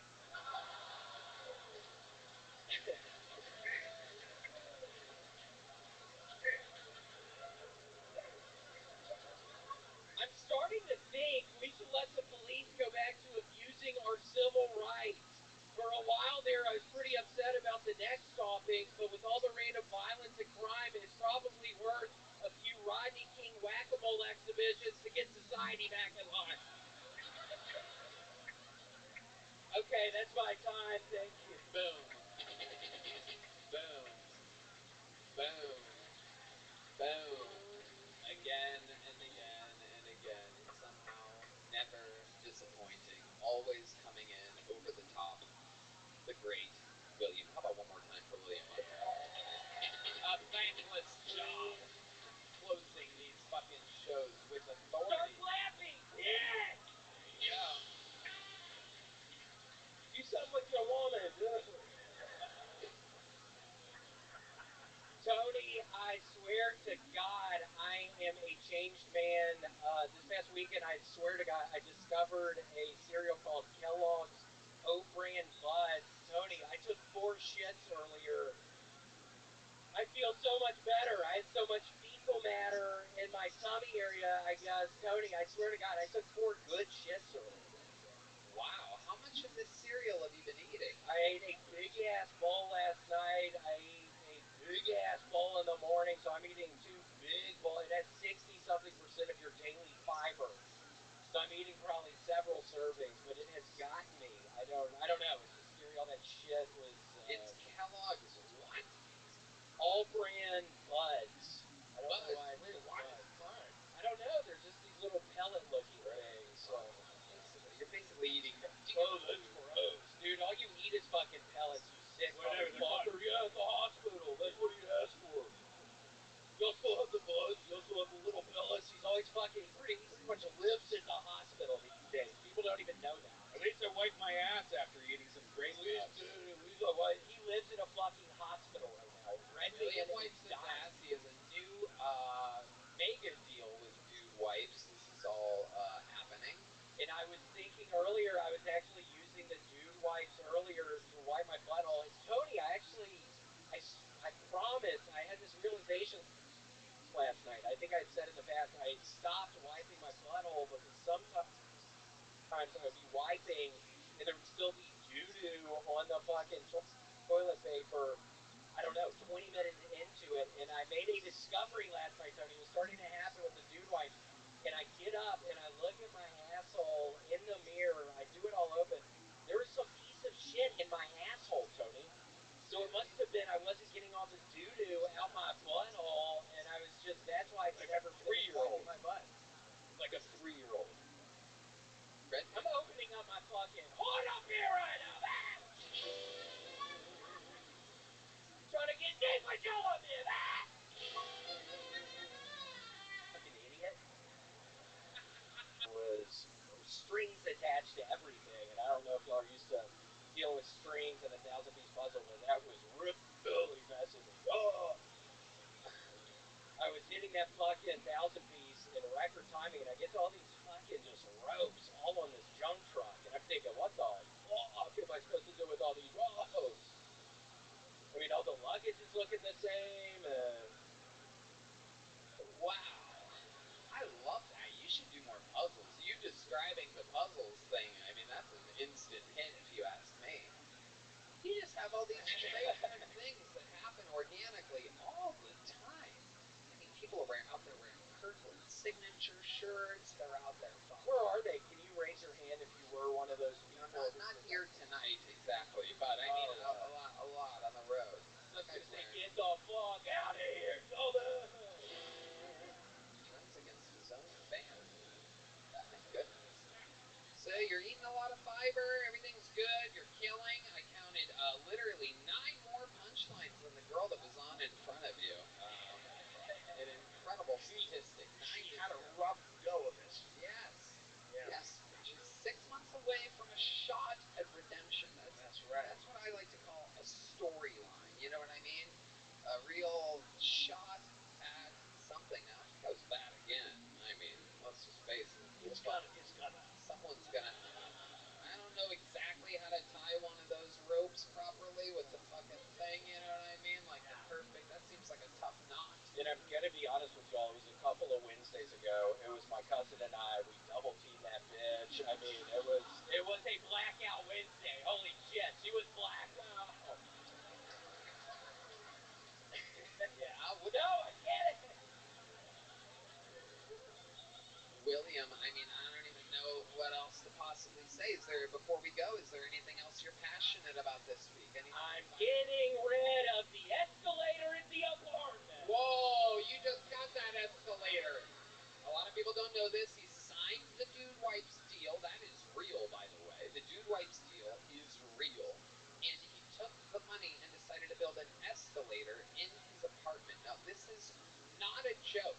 I know it seems like, whoa, did you really? $200,000 fucking dollars. Yeah. That's how good I'm doing right now, okay?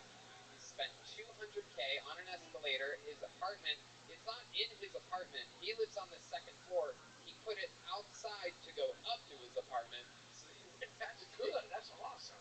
It's pretty smart. Pretty baller. But we're getting rid of it. It's not. It's still in boxes. Nobody's gonna come and help take it out of the boxes. So we're getting the pod people to come take it back. It's in pods. We hired pods. I swear, if anybody ever gets an escalator, don't hire pods to move it. They're fucking. It's a bunch of dumbasses working at the fucking customer service up at pods. I don't even know who runs that company anymore. Well, looks like we might have another sponsor next week. This is what happens. All it takes is one family member to tell the owner of Pods that William talked shit. And then nowadays, deals just come around the corner. I think I see what you're doing. You're making a lot of side cash here. Naming brands, calling them shit, and then then a couple weeks later you go, Tony, you know I talked shit about Pods. I fucking love Pods. I fucking love it, Jack. I would love to honestly be sponsored by the Kellogg's all-brand. Kellogg's, I swear. Kellogg's ain't happening, dude. I'm on my 2nd box. It ain't gonna happen. I know Kellogg's and it ain't happening. I love you, William, but I don't know if you saw It's almost Christmas, Tony. Aww. You don't think they'd be up for it? I mean, it's almost Christmas. You know what? I think Santa Claus works at Kellogg's. Maybe a few boxes. Can William sing a song to the Kellogg's Corporation? Why don't you sing a song to Kellogg's? I actually like this idea. Why don't you guys improvise a Christmas song, and this will take us out tonight. We had an unbelievably compelling episode. I mean, who could forget? I want to fucking shoot you right now, Red Man. I'm just thinking. We started with Olivia Carter. We started with Hans, who's in the news. Philip Garcia, Matt Robertson. Remember Ryer Cameraman, the door girl, Nick James, Joe Smith, Stephanie Robertson. We've had so much fun here tonight. I think a little Christmas song to Kellogg's, improvised on the spot by William Montgomery. Can we get a spot like Keno, who started drinking before tonight's show? So there you go. He's drinking Jameson. I caught him in the service bar, just drinking a giant glass of Jameson. How about a hand for Keno on sound and lights back there? He has to get liquored up to do this job. He's so miserable. Where's William? I drank half a bottle of Jameson. No, that was Keno. You're getting confused. You're singing about Kellogg's and Christmas. Oh. That's a different person that did that. That would be.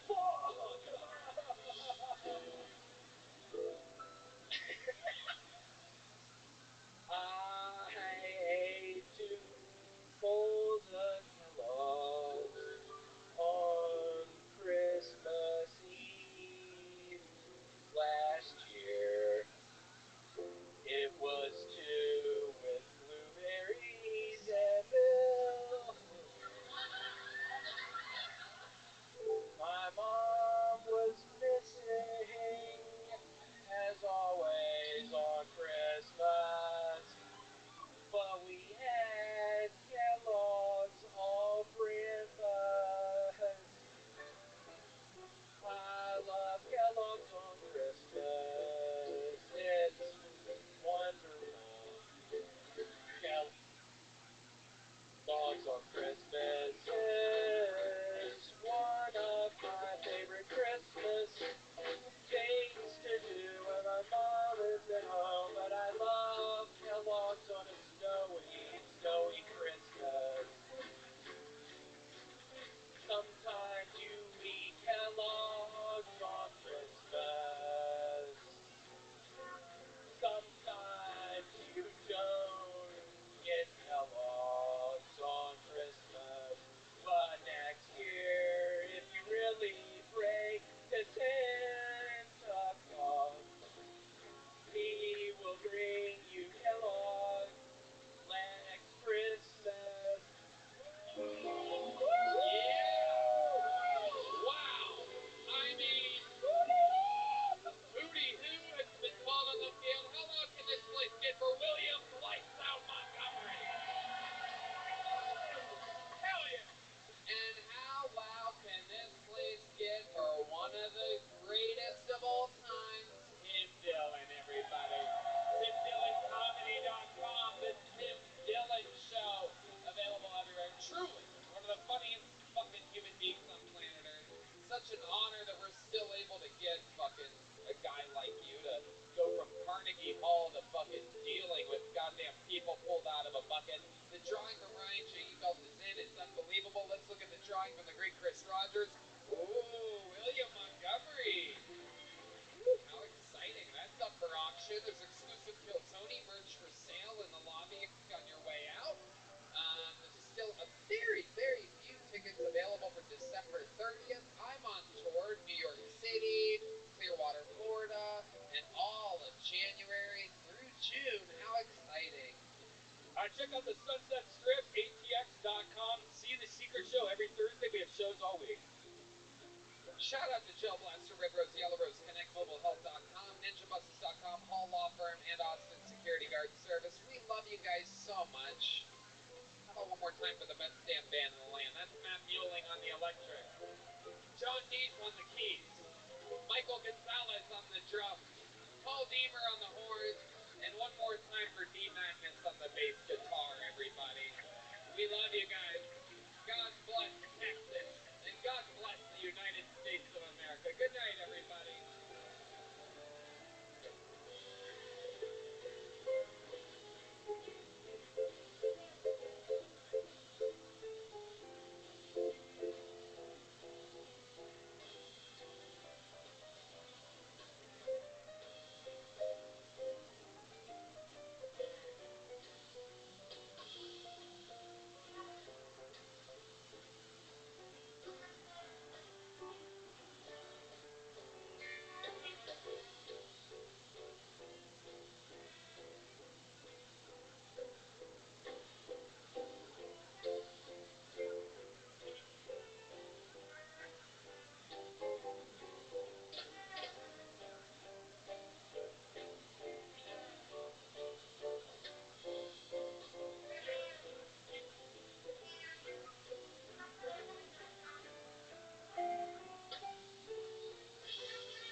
stupid. The good guy. Right. Allegedly. Robert Paul Champagne. Huh? Thanks for rappers enjoying pickleball. Michael Jordan makes enjoy pickleball. Merry Christmas, you guys. We sound like every day in Manhattan. Yeah, dude. Try it out. Are washcloths made of wood? And how much is it going to hurt again?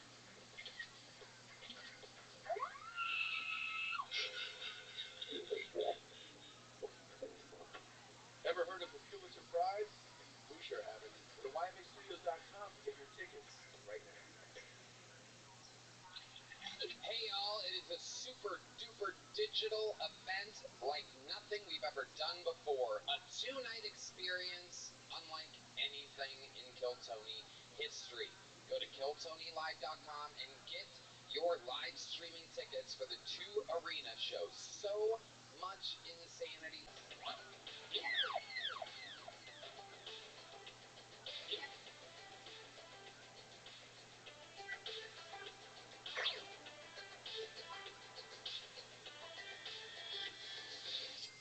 Hey y'all, are you really a fan of the show if you don't have the official Kiltony Christmas tree ornament?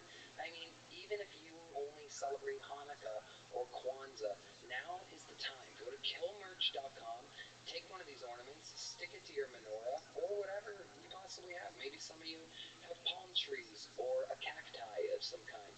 Get a Kiltony Christmas tree ornament and help put food on Red Band's table now. Hey y'all, this episode of Kiltony is brought to you by Zippix Toothpicks. Zippix brings you a totally satisfying, convenient, and flavorful way to curb cravings, get a boost of energy, or simply relax at the end of your day. I absolutely love these things, use them on the airplane all the time and anywhere else where I can't smoke cigarettes. I mean, you guys know what it is. Remember when massive vape clouds, ashtrays, and dip spit were awesome? Now there's an easier, cheaper, less messy, and more subtle way to curb your cravings with Zippix Toothpicks. The best part about Zippix is that you really can use them anywhere. With 2 milligrams per pick and some 3 milligram options, Zippix Toothpicks are long-lasting, extremely affordable, and available in 6 delicious flavor choices. A Red Band. You know, I've been subscribed to Zippix for over a year, like 2 years. Before they became a sponsor, I've been using Zippix. They are amazing because I love, I suck my thumb still. I love booze. And it's a part of the oral gratification that my mom somehow transferred to my brain. And it's amazing sucking on these toothpicks with flavors that keep me coming back to Zippix. Also, if you need a boost of energy, try their Zip Energy B12 and caffeine toothpicks. No doubt about it. You guys have seen us use Zippix on the podcast. Now it's time to find out for yourself. Go to ZippixToothpicks.com today and use code KILLTONY10 to get 10% off your order.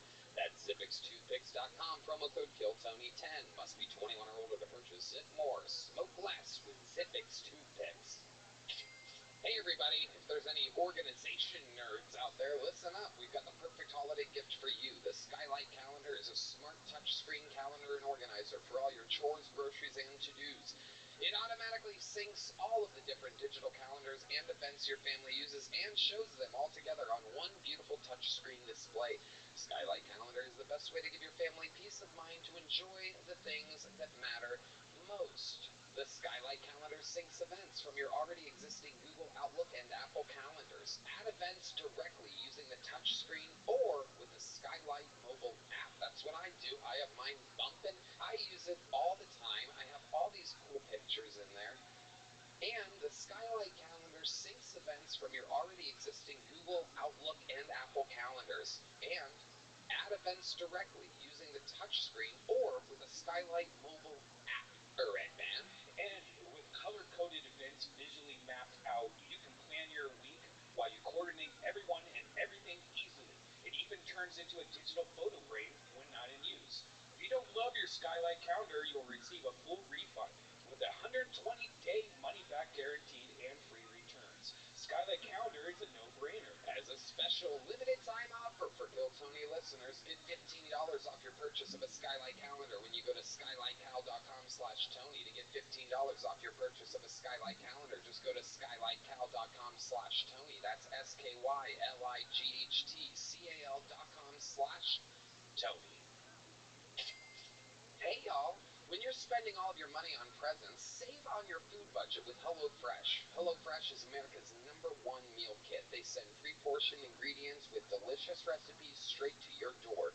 It's way cheaper than takeout, and you'll never waste money on excess food. They have over 45 recipes and more than 100 seasonal add-on items to choose from every week, so you won't feel like you're eating the same thing all the time. Red Band. I just got a new box, and I'm telling you what, all 3 different menu items that I got were some of the best meals I've ever made. The caramelized onion meatloaf sandwich, oh my god, amazing. HelloFresh even has easy breakfasts that you can quickly whip up before you run to work, and fast 10-minute lunches. You're saving money, you're saving time, not having to go to the grocery store, and you're saving your body from the consequences of those late-night fast food runs. So go to HelloFresh.com/KTShowFree and use code KTShowFree for free breakfast for life. 1 breakfast item per box while subscription is active. That's free breakfast for life at HelloFresh.com/KTShowFree with code KTShowFree. Hey, music and comedy fans, aren't you tired of all the bad ticketing apps with hidden fees and horrible seat selections? Game Time is the fast and easy way to buy all the tickets you need for all the sports, music, and comedy near you. They have killer deals on last-minute tickets and a best price guarantee, so you can relax and focus on having fun. There's no doubt about it. I went to see some shows this weekend. I saw the Black Pumas last night at the ACL Live Theater, where we did the 10-year anniversary. An unbelievable show. And I did it with Game Time. I love it. I just saw Book of Mormon, one of the best things I've ever seen. I finally got to see it. Game Time helped me out. Game Time has deals on tickets right up to the day of the event, exclusive flash deals you won't find anywhere else. If you find tickets in the same section and row for less, Game Time will credit you 110% of the difference. That's the Game Time guarantee. It's funny, you saw Book of Mormon. You know where I'm going to be next weekend? Orlando. Take the guesswork out of buying tickets with Game Time. Download the Game Time app, create an account, and use code KILLTONY for $20 off your first purchase. Terms apply. Again, create an account, redeem code KILLTONY for $20 off.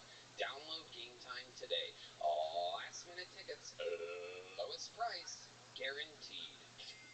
Hey y'all, I want to introduce you to our newest sponsor on Kill Tony, Backscape. Do you have a hairy back? I know Red Band does. Are you embarrassed by your disgusting back hair? I know Red Band is. Well, here is the product for you. It's Backscape. No doubt about it. Red Band. I actually have 2 of these. I used to have, have a hairy back when I was single. I didn't want to have the ladies see it, so I'd put Nair on a trash bag and just wiggle around on the floor. It hurt. But Backscape's amazing. It's the fastest growing male grooming company on the planet. It's hassle-free back grooming. You do it in the shower before you get dressed, do it at the gym, do it solo. Bid farewell to your back hair with Backscape. So go to Backscape.com/Tony, and if you follow our link, Backscape will provide a special offer just for you. That's Backscape.com/KillTony. Hey y'all, I'm here to tell you about Bub's Naturals. It's a tribute to former Navy SEAL Glenn Bub Doherty, a national hero who laid down his life saving Americans in Benghazi, Libya. No doubt about it, this stuff is amazing. Feel great, do good, and Bub's collagen peptides are the best collagen on the planet. Bub's is truly unflavored, exceedingly soluble, better than all the other guys. And it's got 20 grams of protein and 7 essential amino acids per serving. It's Whole30 approved, single source, the same quality every time, great amino acid profile, and collagen is the glue that holds us together. Red Band. Yes, they also have Halo Creamer, MCT oil powder, your new favorite functional coffee creamer, 2 simple ingredients. All right. We've been waiting a long time for this, Stavros Halkias. Let's do it. I can't. Fat Rascal, out now on Netflix, absolutely killing it. Life is good. Stavros, welcome to Kill Tony. How you doing? Good, man. I can't wait to say retard and call you gay for 2 hours. Yeah, he gets it. He already knew. Sometimes I book a guest, they don't know what about the show, they don't know what to do. He already has it figured out. Which means you also know, and this is a special night, 201, exactly, 201 human beings signed up for their opportunity, perhaps, to get pulled out of this bucket. If that happens, they get 60 seconds uninterrupted. You know their time is up, and you hear the sound of a kitten. That means they have to wrap it up then, or else they bring out the angry West Hollywood bear. And then I interview them. We find out more about them, usually funnier stuff than they've had a chance to talk about. We find out more about them and their lives and what makes them interesting. We have a few regulars mixed in that Do a new minute every single week. Very tough job. Amazing stuff. You guys ready to start?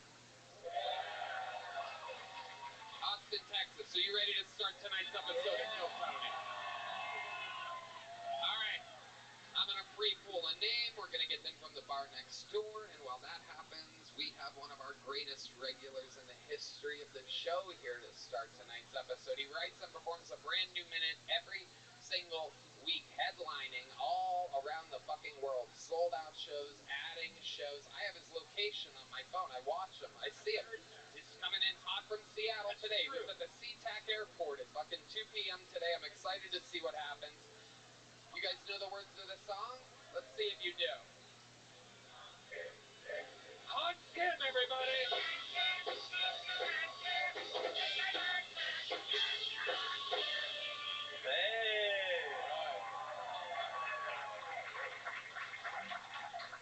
It's good to be here. I'd like to thank Matt Wright for getting canceled on the first joke of his special. So I don't have to watch the rest of that shit. Guess I'll never find out what that guy does for a living. Like Matt Rife, I am the Matt Rife of ugly people. I actually have a lot of sex. It's pretty cool. I used to date a beauty pageant winner from El Salvador. Yeah. She had Miss 13 tattooed on her forehead.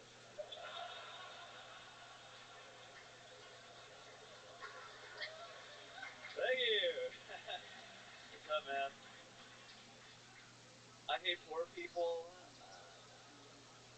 They're always trying to make me feel bad for growing up rich. Sorry my parents had their shit together. They didn't have a panic baby. I can't take care of myself. Maybe this baby can. All right, thank you. All right, Hans Kim shooting his shot against Matt Rife this week for some reason. What do you have against Matt Rife? I have a lot of minutes to write, and everyone is fair game. I love Matt Rife. I think he's great. I just I don't watch a lot of specials, but I watched Stavros' special. He got me tickets. It's one of the best specials I've ever seen. Go check it out. Oh yeah. I was about to call Howard for backtracking on the Matt Rife thing, but now I love the guy. We're just a few weeks away. Anything can happen. Speaking of the arena, I mean, the whole world is talking, the whole Kill Tony universe, at least, is talking about this upcoming battle. It's the first thing like this we've ever done. And your regular ship is on the line. How's things going with that? How do you feel leading It's going into great. You know, I love negativity and hatred in my life. And somehow you're the good guy in this. D-Madness, your guitar is literally, I mean, you have to go like sideways. It's more this way. I don't know if you feel that, but it's got to be like that way a little bit. I know, but this.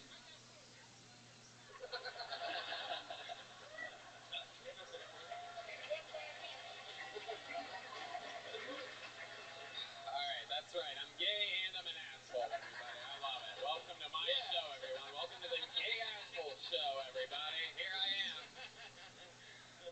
The old gay asshole. Put a dick in me, because I'm a gay asshole. You know what I'm saying? Alright. Hans, what else is going on in your world? Let's talk about it.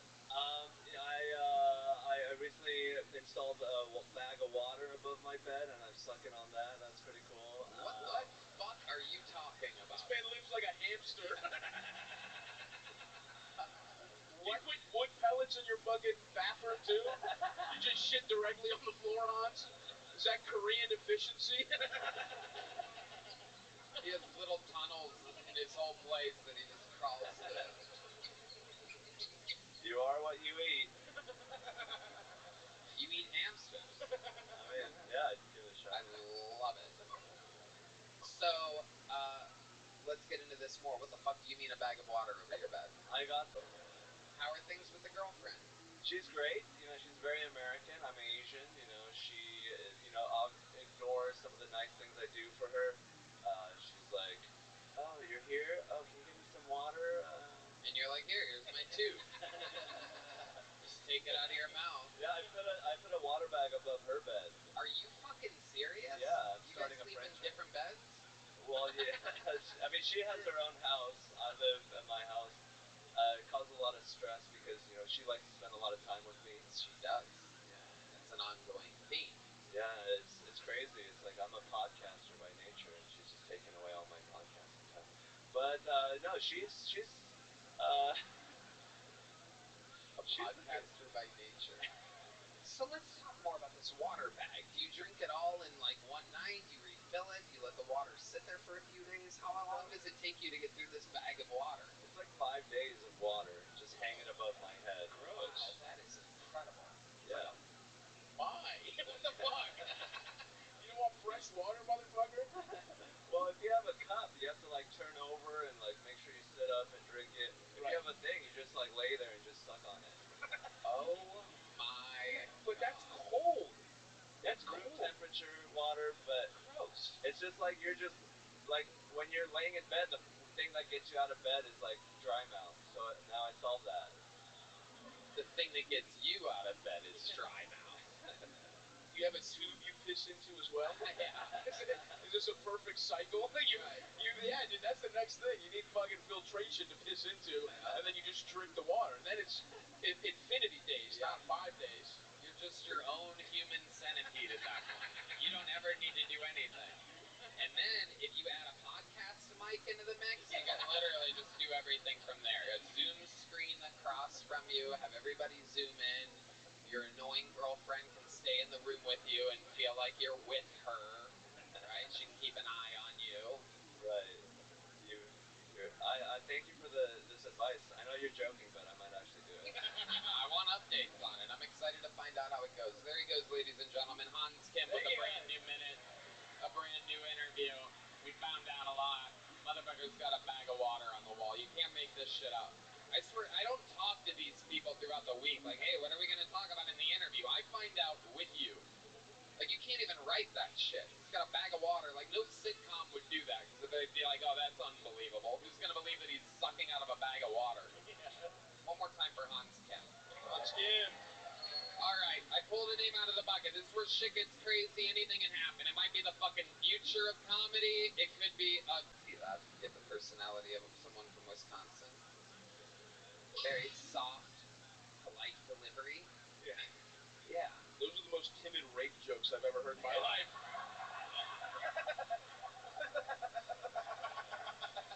You really sold them.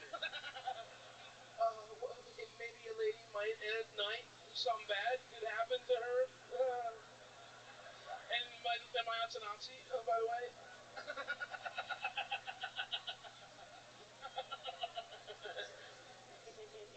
It's fair. Yeah. Has anyone ever blown a rape whistle near you, Spencer? No, not that I'm aware of. No. Nice. Okay. What do you do for a living? Work in IT. Right. There you go. The rape whistle right on cue. That famous red band timing. Exactly.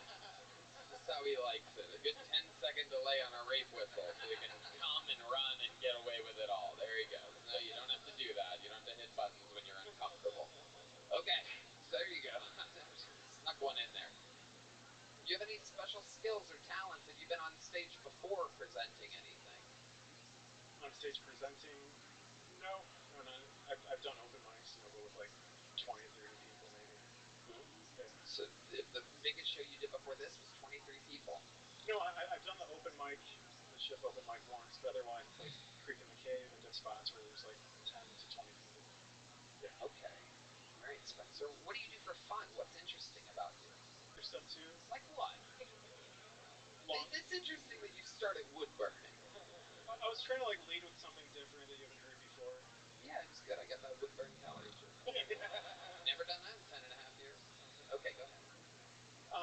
Long runs around Lady Bird Lake. I've met interesting people. Yeah. I've met Lex on the Lady Bird Lake Trail. You met Lex Friedman? Yeah. Right. Okay, I can't imagine what you two glasses of water talked about. Hello. Hello.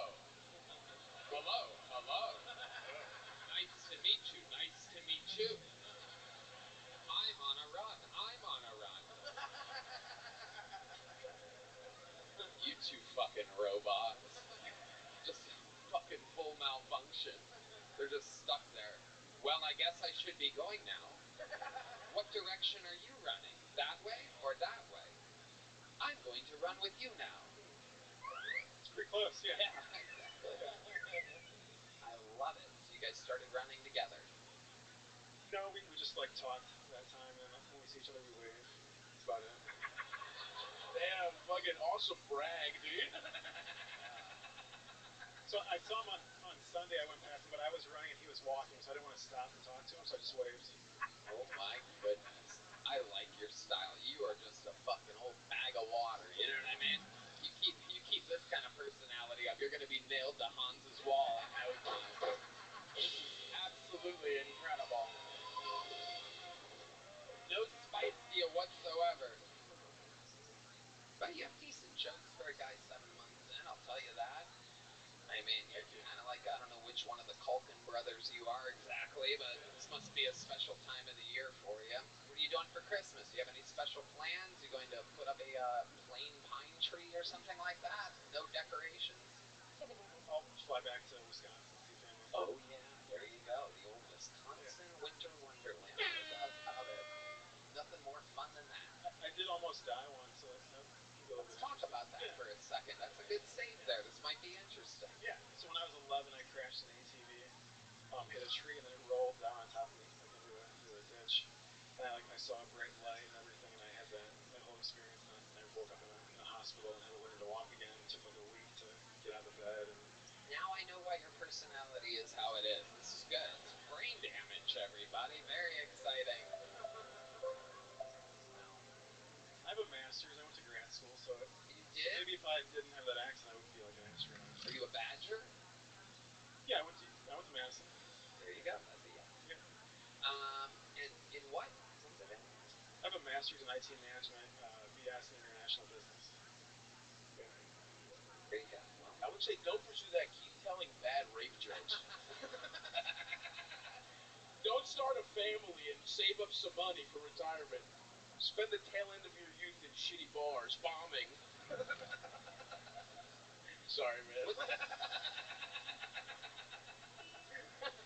What's your love life like? You seem like you could be good looking in the right lighting. I got like 3 hours of sleep, so that's my excuse. Okay. But yeah, no, I'm just not pursuing anybody. Is anybody pursuing you? When I go out, y'all like to open my God. All right. On and on we go.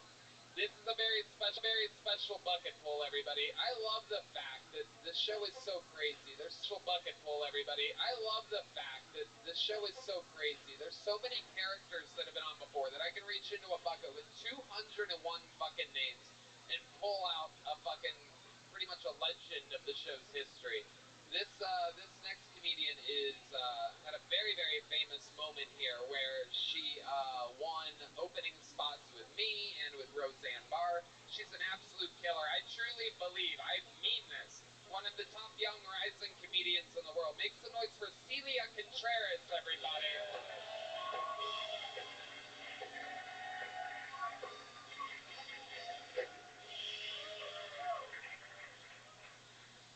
Alright, so I had a very open-minded stepdad, especially when that .45 caliber tore through the back of his head.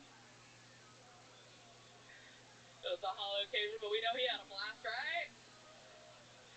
Suicide. Alright, let's talk about something worse. White women. It's not that I hate you bitches, I've just worked a lot of customer service jobs. That being said, I don't think my own people, Mexican women, are shit either. I want to know why we shave off our eyebrows and draw them back on.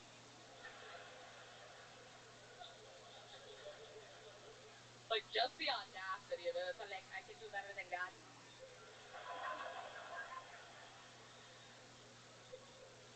So I'm at my brother.